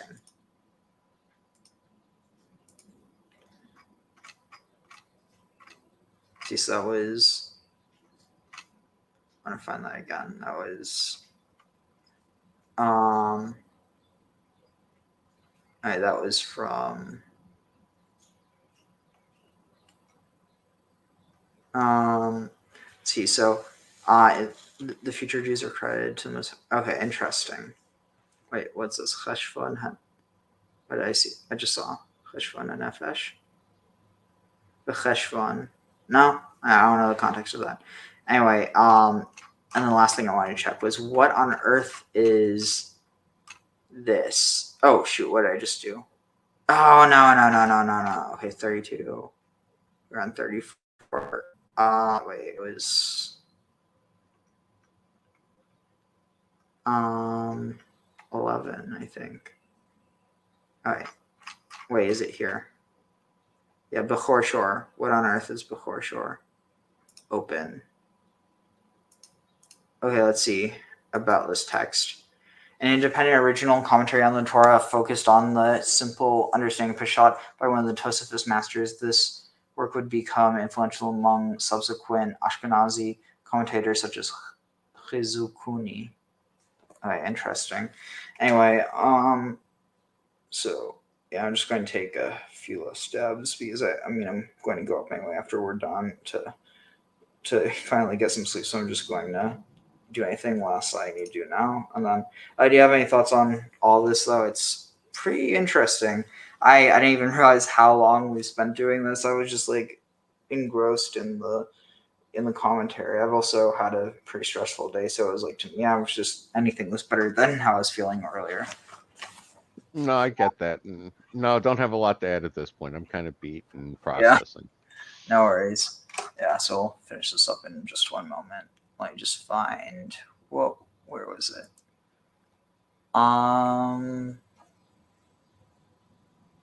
Yeah, let's just finish this up here. Pirush, the meaning for that, Dor Olech Min Olam v'Dor Ba'olam, every generation comes to know, goes away from the world. And we already explained, and he's referring to us, taking us to a midrash, what is called Kohelet Rabbah, the let Dor Pachut Mishishim Ribo. It says that Kmo Shehaya B'Dom HaRidbar, the same way that in the generation of the desert, they were called Dor, right? They were called a generation. Kmo Shekatuv Hador Hara Hazeh, where do we learn that from? Because it says that evil, that bad generation, Vehem Hayu Shishim Ribo, there were 600,000. Ratzaloma, what is he saying in other words? Shedor olech v'dor ba, haynu shishim ribo. A generation comes and a generation goes. It's referring to 600,000. That's referring to Moshe Rabbeinu. Where do we learn that? Because it says, it quotes a midrash of Shir HaShirim, and it says, V'da Moshe de'it marbe. This is Moshe Rabbeinu because it says in the midrash, de'in tatachada yalda shishim ribo bekeres echad, that this woman, the mother of Moshe Rabbeinu Yocheved, she gave birth to one person. It says that Yocheved gave birth to 600,000 people. How can it be possible? Because she gave birth to Moshe Rabbeinu, Shehaya Shakul Keneged Shishim Ribo. Moshe Rabbeinu was as powerful or as the same. It really seems like the motif of Messiah was encompassed in both Moses and Joshua. Dor Olech v'Dor Ba, a generation comes and a generation goes. Ki noda sheMoshe Rabbeinu nikra Dor. Moshe Rabbeinu is called Dor, a generation. Midgalgel veholech bechol dor v'dor. Every generation, Moshe Rabbeinu gets incarnated. The Zohar says bechol dara v'dara itpashtuta de Moshe Rabbeinu. Every generation, there's a itpashtut, manifestation of the neshama of Moshe Rabbeinu, that will come, either incarnated in a great scholar, in a great tzaddik, or whatever he decides to come. Why is he coming? Letzorcham shel Israel. He's coming to stand as a pillar to the needs of the nation of Israel. Litpalel aleim, to pray on them, velehatzilam mirat Erev Rav, and to save them from the Erev Rav. If we wouldn't have this senegal, this defense attorney, the Erev Rav would eat us alive. This is the pasuk, and that's the secret behind the verse. Milchama Hashem, the war of Hashem. Who is Hashem going to fight? B'Amalek. How? Midor Dor. Who's going to fight? Not generation of that every generation we have Amalek. Who's going to fight Amalek? The hand of Hashem, which is Moshe Rabbeinu, al yedei Moshe Rabbeinu Anikad Dor. Moshe Rabbeinu is called the generation. Hu yimche et Amalek, yimche HaKadosh Baruch Hu et Erev Rav. Kadosh Baruch Hu is going to destroy the Erev Rav through Moshe, shehem mishorish Amalek. These are the root of Amalek. And we just read yesterday in the Parsha that after the whole story with the spies, there was a group of people. They're called Ma'apilim. And they said, you know what? We're going to go and fight them. And Moshe Rabbeinu says, I don't think it's such a good idea because Hashem doesn't have your back. And they decided to go to the war, and came the Knaani and the Amaleki, and they destroyed them. You know, it says, now we're not going to get into it, especially they were totally late, but about the father of the girl, Tzlofchad. There are a few girls that are called Bnot Tzlofchad. There are different opinions of Tzlofchad. You know, we just read now in the Parsha that they found a man on Shabbat chopping wood. So many of the interpreters says that's not Tzlofchad. He did that. So, but it says on him that he was a great tzaddik. Why would he do such a thing? So, lelamed zchut, to teach a synagogue, to teach a merit on him, it says that he wanted to show everybody that if chas v'shalom you desecrate Shabbat, the punishment is death. So people will see, because if you don't see something, you don't believe. So he says, I'll take it on myself. I'll desecrate Shabbat, so everybody will see that I'm being killed and will have fear. But it also says that Tzlofchad was one of the people from the Ma'apilim who went to fight Amalek and was killed there. But anyways, this is already a discussion in the Talmud. We're going to leave it over here. But just to conclude for today, unfortunately, we didn't get to. I think what we'll do is it will actually work better because we'll have a whole class about the 5 groups of the Erev Rav. The verse starts, I'm just going to give you a sneak preview. V'chamesh minim inu be'erev Rav. There are 5 types of a klipa shehem amuravim be'erev Rav, that is mixed with the Erev Rav. Saying in other words, then milvad klipat Amalek, besides it is the klipa of Amalek, they showed dalet minei Erev Rav. There are 4 other types of Erev Rav. So there's Amalek is one of them, which we said has to be completely destroyed, and there's another 4. So that's the sneak peek for the next class, where we're going to go through the 5 groups of the Erev Rav, even though this might sound biblical, but even in our generation, the Erev Rav is broken into 5 groups. And we're going to go through them. I don't want to spoil the surprise. But just to conclude, so we see here very briefly, to just go through what we read, is that there is a certain root. You know, if you have a backyard and you're just cutting off the leaves or the stems or whatever, you didn't pull out the root. It will grow up again. If you want to get rid of something, you have to go down to its root and pull it from the root. And if you're lucky, you uprooted everything from the root. Sometimes there's also such a junk left still in the bottom. And that also has to be uprooted. So in the worlds that were destroyed prior to the creation of this world, a little stem was left from the Amalekim, from this Erev Rav, before the world was created. And that's what caused the souls of the Erev Rav to also exist in this world. Happened to be, and of course, where did they get dressed? They got dressed in, we're going to explain it in the next class, they got dressed in the generation after the flood, because technically they're all destroyed in the flood. Although, not everybody was destroyed in the flood, by the way. We know that Og Melech HaBashan was prior to the flood, and he was after the flood. So there's one opinion says that he ran to Eretz Israel, and the flood was not in Eretz Israel, which is good news, that when the flood comes, Eretz Israel would not be in the flood. And the flood doesn't have to be with water, by the way. But one opinion says that Og ran away, Og Melech HaBashan, he ran to Eretz Israel and he was saved from the flood. And another opinion says that he was so big that he grabbed the teva and he was holding on to the ark. Can you imagine? What I don't understand is how he wasn't melted from the water. I mean, it was boiling hot water. But nevertheless, obviously he survived. So if he survived, it must be that there are a few other survivors that we don't know of. You know, now this is where we end the chapter. Like, you know how they end the movies, that there's one survivor. So there's probably other survivors. But nevertheless, the Shoresh Amalek somehow survived, and they got dressed in the generation of dispersion. We're going to learn that next class. But happens to be that later on they found their way to Mitzrayim, and they went out with the nation of Israel. When they went out of Mitzrayim, and somehow Moshe Rabbeinu had the bold idea to make them convert. Probably he didn't figure out that I'm not saying anything about Moshe Rabbeinu. He knows what he's doing, but that maybe then he didn't know that the Amaleki has to be destroyed and the other 4 can be converted or can be transformed. But nevertheless, that's where the whole thing started, and up until today we have an issue. Which means, and I don't know how many times if you followed, how many times it says Bayomahu, Blatid Lavo. It's constantly talking about when it's going to be this day of glory, when Mashiach is going to come. Meaning that up until today, the control of evil in the world is by the Erev Rav, which means that anyone who goes against the master of the universe is Erev Rav. So you have to even look in our generation, who goes against Hashem? And I'm not talking about just in the land of Israel. You have to see now. The problem is that we're going to talk about it when it's explaining about the 5 groups. One group is the one they look religious. They're pretending to be lovers of Hashem. Jews, non-Jews, doesn't matter. The Pope also looks pretty religious. Who says he's religious? Who says he believes in God? The whole Vatican, the Luciferians, they don't believe in our God. They believe in their own God. But nevertheless, a big part of the Erev Rav are the ones who pretend to be observant. These are the best politicians because they look like, well, of course, I'm a God-fearing individual. So the point is that up until today, the Erev Rav is the group that are controlling the world. The good news is that they don't get along between themselves. That's the good news. But the point is that we have nothing to do with it. The soul of Moshe Rabbeinu, Mashiach has to come and eliminate it and to destroy it. And the Geulah cannot happen until Amalek is here. That's why we are fighting Amalek on our personal level, because Amalek is the klipa that is controlling each and every one of us, that it cools us down specifically from the love of Hashem. When you have excitement towards the Torah and the mitzvot, then comes a spirit and cools you down, puts this doubt in your mind. This is all nonsense. This is all hoax. This is all not true. This is the Amalek that wants to cool you down. Torah says, Asher karcha b'derech, and constantly wants me to get away from the Kadosh Baruch Hu. There's some minister here in Israel, I don't want to even say her name, that came out with some decree now that any individual that will put a table of put tefillin and will tell people to put tefillin on should get 6 months imprisonment. What? So everybody went on social media putting tefillin on and thanking her. And but can you imagine what an Amalek we have in our government that is doing what's called the Hatzat Chok, offering a new law that if somebody goes, if I come to you in the street and tell you, do you want to put tefillin on? I can get 6 months in jail. That's their Amalek. That's nothing else but Amalek in our own government here in Israel. Where do you come up with such a thing? Trying to uproot the Torah from Am Yisrael. That's Amalek. That is a clear sign that you see. I don't care how she looks, who she looks. She's called Jewish, she's not Jewish. This is a clear sign. Now we're going to have to go through all the 5 groups so we can break it down and understand, so you can know who you're dealing with. Because Amalek can come to you in your face and use the power of shape-shifting, and you think that person is a pious individual. This is what you have to read between the lines. And this is why it's going to be so important for us to understand, to see who's really running the show. There's what's on the front line, and the ones who are like how do you want to call them? The ones who are pulling the strings, how do you call it? Marionette? The puppeteer? A marionette, right? The ones who from above? Okay, so the puppeteer is the one who's running the show. I mean, the marionettes, these are just a bunch of people, politicians and musicians and movie stars and whatever, that we think that all of them are pious people, good people, they care. Like some people say, why would they want to do such a thing? Because they might not be even in control in most of the cases.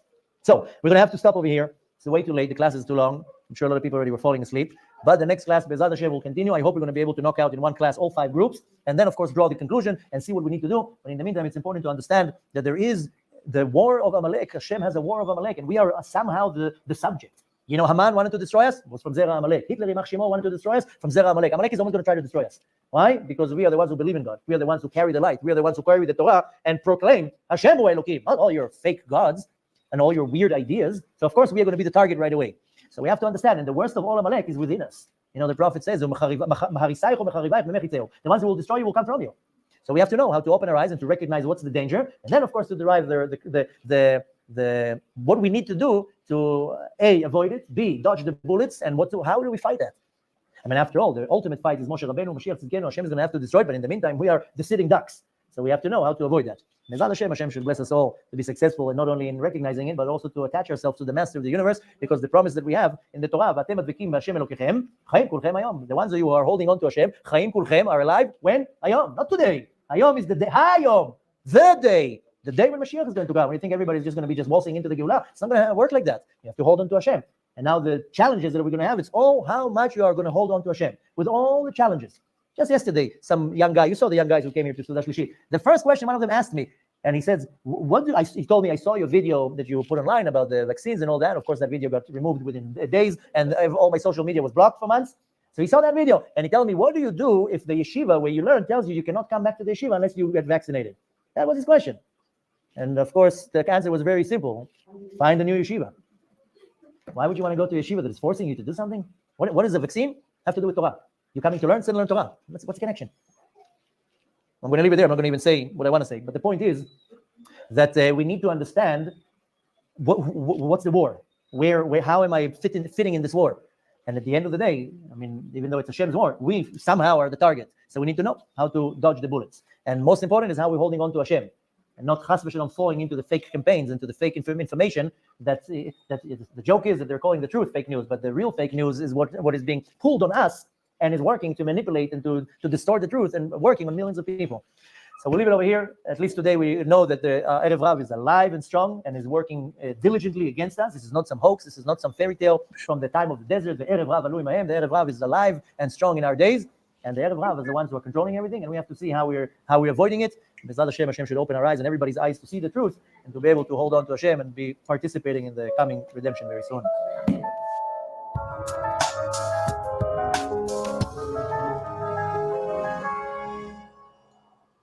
Hi, almost done. I just need a moment to figure out one more thing. But yeah, I'm definitely going to be streaming again later today. I just need to get caught up because I am way behind on this. Let's see, what's this? What's this? Where you say, I'm no longer studying my relationship with Abid, I'm no longer studying his involvement in my life, I am now developing a relationship with Why is it not enough that when you understand that Hashem gives you, you want to serve Him? Why do you have to have this leap of emunah? The physicality and the crudeness. That's how we translate the word chumias of the body. Mechasa blocks, umailim and heights. Al over your mind. So your mind is telling you, you know, I should say thank you. And your body is telling you, you'll get around to it tomorrow. As we see vividly, that because people are deeply immersed in taivas. Translation of taivas. Weakness. Translation of taivas. I thought it was doing good things. Weakness. What? Weakness. And there's two types of weakness. There's the weakness you're looking at that you want that you haven't yet had that makes you weak.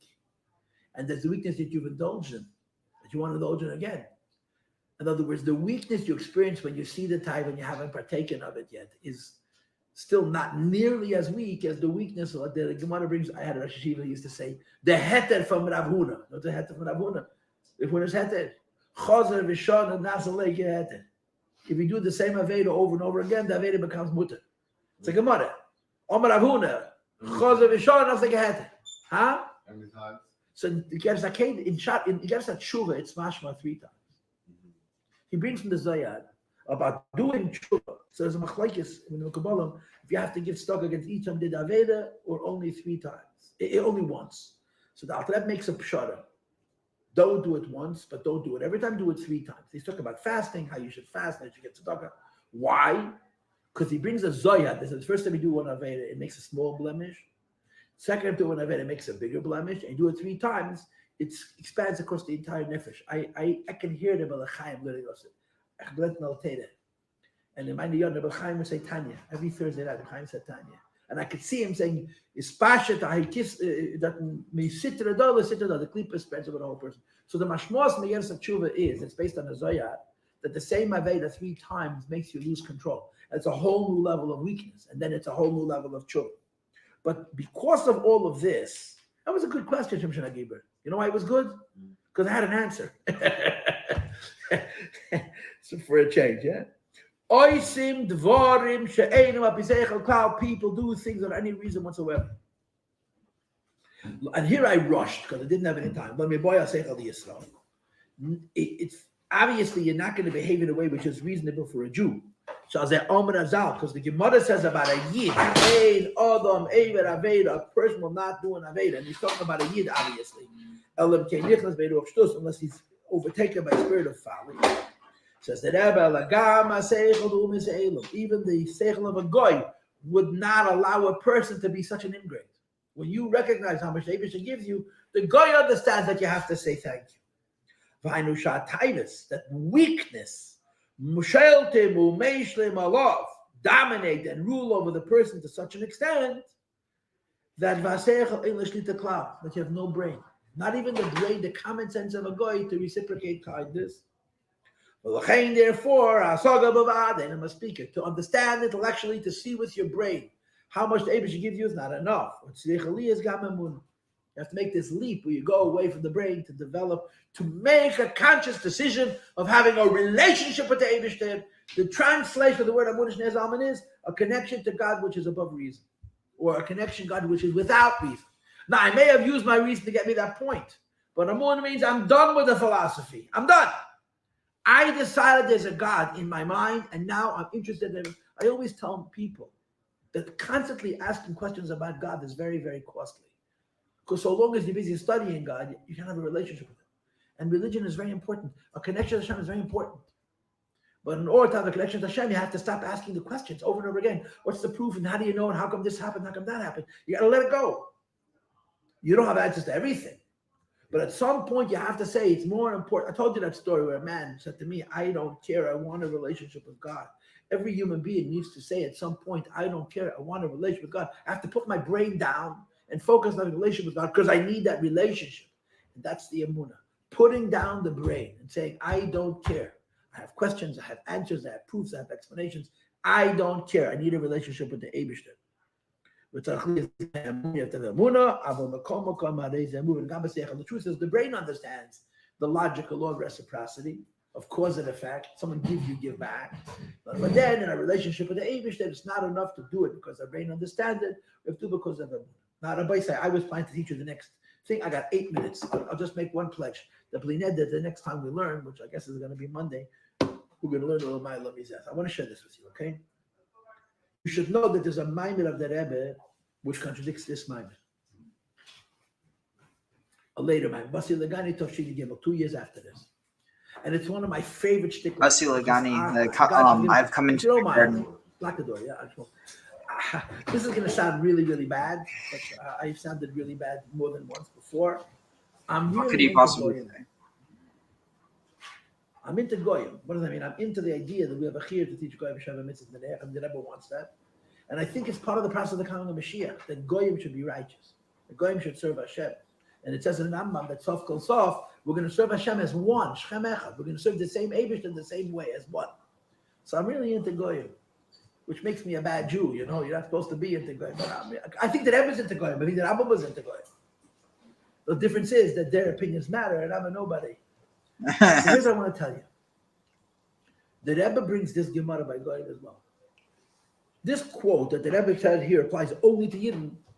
2 years later, in Basti Legai, there it applies to Goyim as well. There's a statement in the Gemara by the word soita, right? You heard of a soita, right? A soita means an adulterous woman. The Rebbe brings it down in chapter 24. And he brings this Gemara.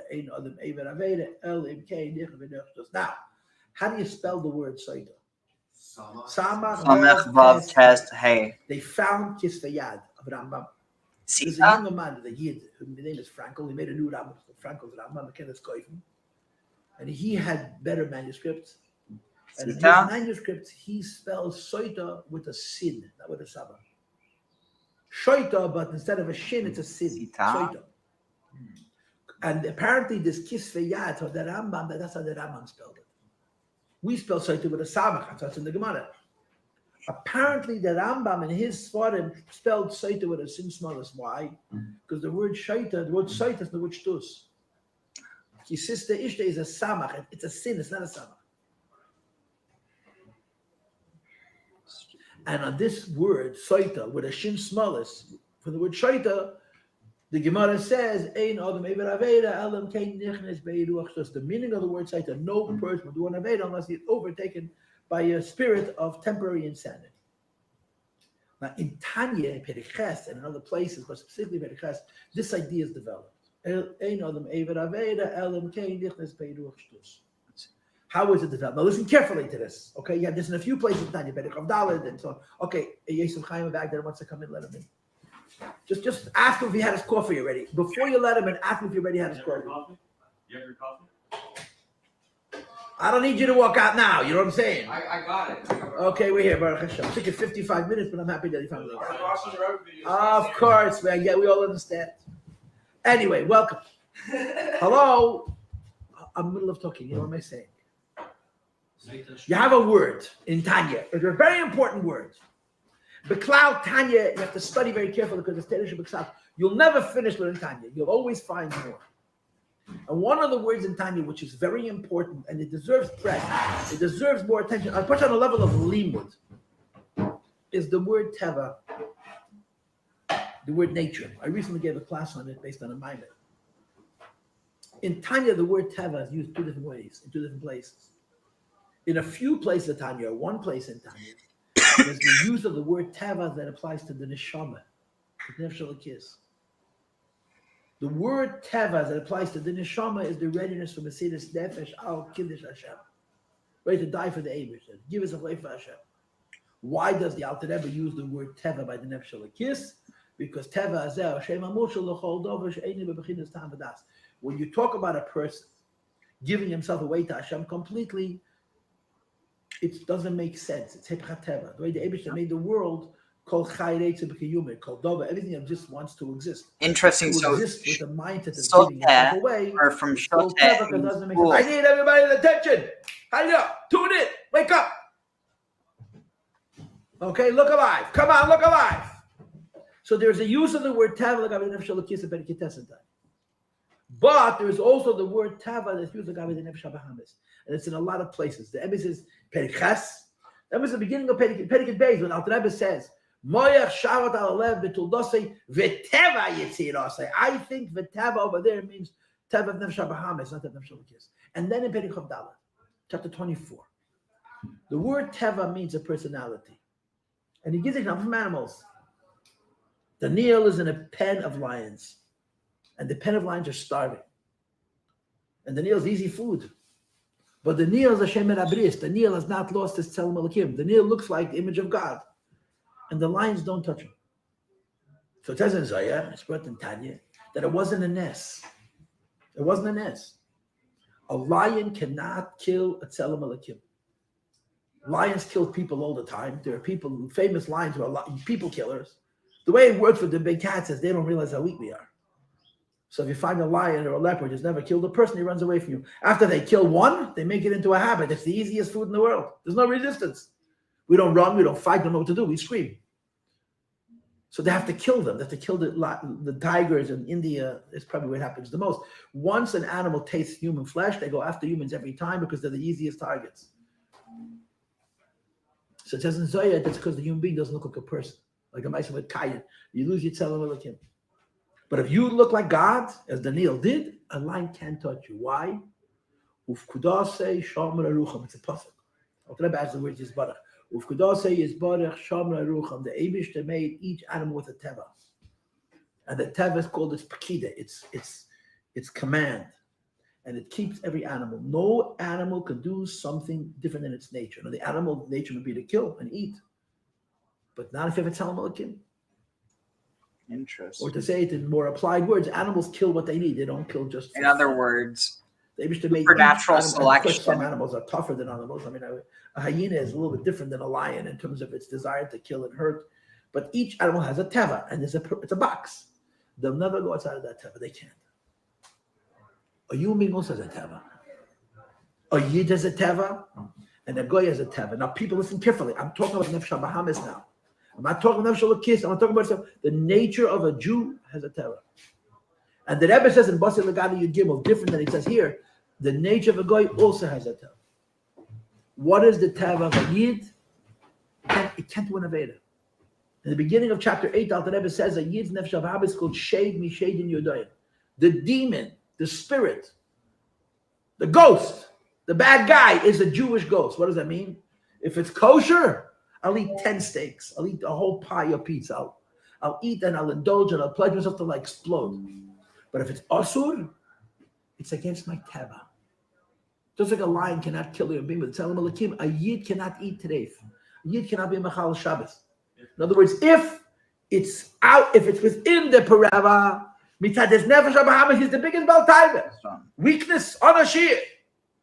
But if it's an aveda, if Hashem told a yid specifically don't do it, it's not only the pshat Hashem said don't do it. He programmed our nefesh habahamis that it shouldn't be able to do it because it's against his nature. The problem, however, is human beings are different than animals in our ability to break the Torah. Animals can't do it. That says in Tanya Perek Chavdal. The animal, side the ruch needs the animals, and side the if you know Perek Chavdal, I'll try to repeat the same idea twice. The klipis labayla cannot be worse than Nebish the made them into the teva, and the physical animals lamata which live from the klipis lamayla cannot go against their teva, and a yid can. So when a yid does an aveda, what makes him worse than an animal is he's going against his nature. Emphasis, nature of nefesh habahamis. There's actually in Kutus Abaya in my Mebeis Pedakaf where the Rebbe Rashab asks the question: if it's against the teva of do an aveda, how does he do an aveda? And he answers, Ribi Shiku and Taivas Heter. He brings the Ma'ameh Chazal. It's a Gemara. Today he tells you, this is what Yitzhak operates. Today to this, tomorrow to this. So there's different interpretations of that Gemara. But one of them is, eat kosher food, only kosher, but enjoy it at Kseyah. When you become about Taiva, you become weak. And you can become so weak that you can cross over from Heta to Issa. But the Gemara says, Ein Adam Eved Aveda, Elam Kenich V'Nichshus, Afilo Isha Hamana Efes. Hoy Shilazet Beruach Navasas Shebeliba. If not for the Ruach Shtus, even a person who was so weak, who's so used to giving into their lust, wouldn't cross that line from Heta to Issa if not for the fact that he lost his mind. So the Gemara's expression is logically defined. Shtus means stupid. Shtus doesn't mean foolish, it means stupid. For a person doing aveda, he has to be stupid. What's a stupidity? It's against his teva. His teva doesn't better. So the Rebbe is different than here. The guy also has a teva. What's the teva of a guy? A guy was given Sheva mitzvahs. And if you know the Ilumdis, it's much more than 30 mitzvahs. It's many, many mitzvahs. Goyim have a lot more than 7 mitzvahs. The 7 mitzvahs, except for the union from dinim, from making courts, they're all Leisa says. A guy is mechoyev in staka, a guy is mechoyev in kibbut avayim, a guy is mechoyev in bikichelim, a guy has many mitzvahs. And according to some days, a guy is asad in sirus. Huh? Yes, they do. We don't have mitzvah believing God either. The mitzvah believing in God is before the mitzvahs. It's to know God that's the mitzvah. So the Rebbe says in Basar Legani that if a guy does an aveda, he's also doing a ruach shtus. In other words, just like by a yid, you say that the tav of a yid, and when you say tav, you mean nefesh habamis. Can't do an aveda. If he doesn't aveda, he lost his mind. A guy, when he does an aveda, that's an aveda for a guy. A guy can be mechal Shabbos, not aveda for him. A guy can eat basar nevela, can eat basar chazir, it's not aveda for him. But so in other words, his teva tolerates it. For a guy to do an aveda is less than his teva. So that mimer contradicts this mimer, because this mimer says that this rule of ein adam eved aveda elim kei nichas v'ruach shtus is only by yid. And 2 years after this, the Rebbe said no, that it applied. It was a big chiddush. It blew the minds of Lubavitch. The Rebbe had to defend it and had to explain it. And it's a chiddush. I think it's a chiddush of the Rebbe's. You could find Makaidas for the earlier Rebbe, but this is a word from the Rebbe for unser Rebbe. What's the point? There's a limit to how bad the bad in us is. But we could make it worse. So the Rebbe says, it should be that logic alone should motivate me to be good to Hashem because Hashem is good to me. It should be that my brain is enough for me to be good to the Eibush as the Eibush is good to me. But the Riba, Shekua, and Taiva makes me crazy. And it makes me crazy to the extent, number one, that it goes against my teva of being makateva. He says a goy, and here it says a goy doesn't have this idea of teva, of not doing an aveda. And maybe the vart is a goy doesn't have the teva doing an aveda when it comes to the again, I think it's, but the Rebbe says to view Avera as like within this moral framework, I think is false, because if a guy crosses the line, he's able to aveda. So we applied the same Ma'ameh Chazal. I don't get where he's coming from, but all right. So he says, for a yid not to show gratitude to HaKadosh Baruch Hu is not only lower than the breaking of a teva of a yid, it's lower than the breaking teva of a goy. Because even a goy knows that you have to be makateva. It's logical. And the only answer to that is emunah, this leap of faith that we described before. Questions or comments? I want to thank Yezim Chaim of Baghdad for showing up, right? And I'll see you next week. Okay, and on that note, here, let's see, where is it? Okay.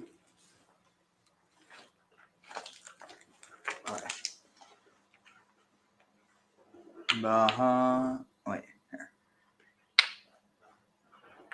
Baruch atah Adonai Eloheinu melech haolam, אשר נתן לנו תורת אמת וחיי עולם נטע בתוכנו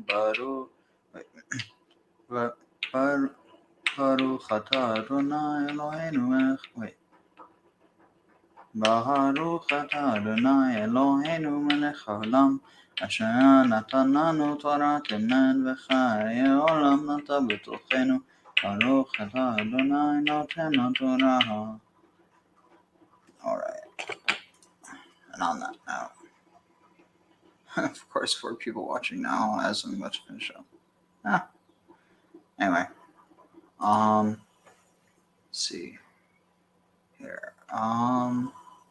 Anyway, I'll catch up later today and finish the chapter. But luckily, I mean, it's actually kind of laughable. So I don't know if y'all can really see this, but if you look at, okay, so this pay is what marks the end of the chapter. So there's 2.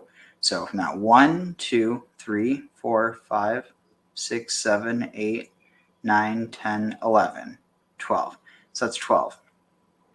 So now fourth, 13, 14, wait, let's see. Is it then? Yeah. 13, 14, 15, 1, 2, 3, 4, 5, 6, 7, 8. Wait, did I already pass it? Sorry. All right, we'll just find where the next pay is.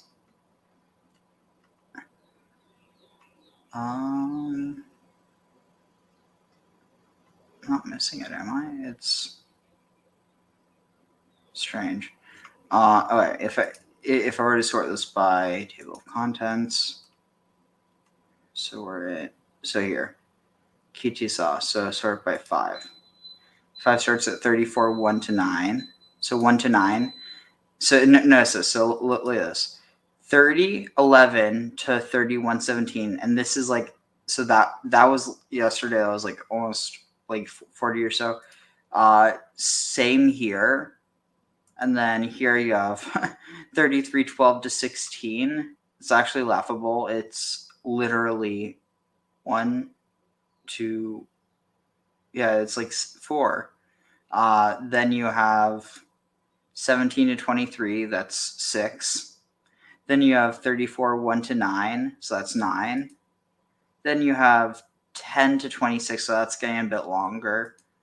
And then 34 to 27. I mean 27 to 35. So it's really not that bad, especially because you feel more accomplished. Whereas this, I literally only just got one part of a chapter done tonight. So I'm going to start earlier and hopefully be in a better mood, and then I will finish this tonight, or not tonight, but today. And yeah, so I'll catch you guys later, and I'll see you later, Graham. Sounds good. And on that note, Want to tell the Rebbe the words of the new song that we're singing with Mashiach, right? So I'm just going to read them. Am Yisrael, have no fear. Mashiach will be here this year.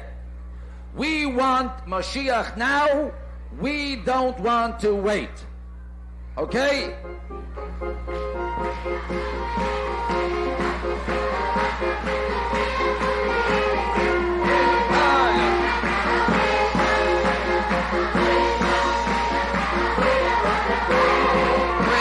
Mashiach now, we want Mashiach now, oh yeah, Am Yisrael, have no fear, Mashiach will be this year. Am Yisrael, have no fear, Mashiach will be here this year. We want Mashiach now, we want Mashiach now, we don't want to wait. We want Mashiach now,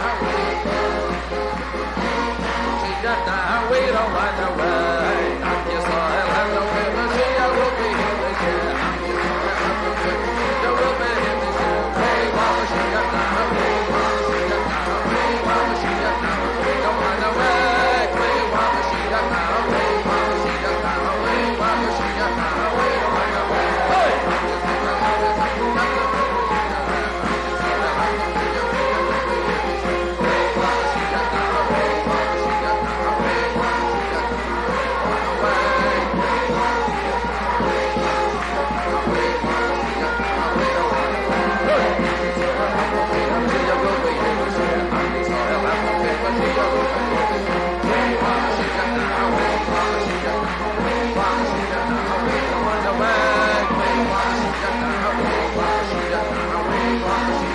We don't want to wait.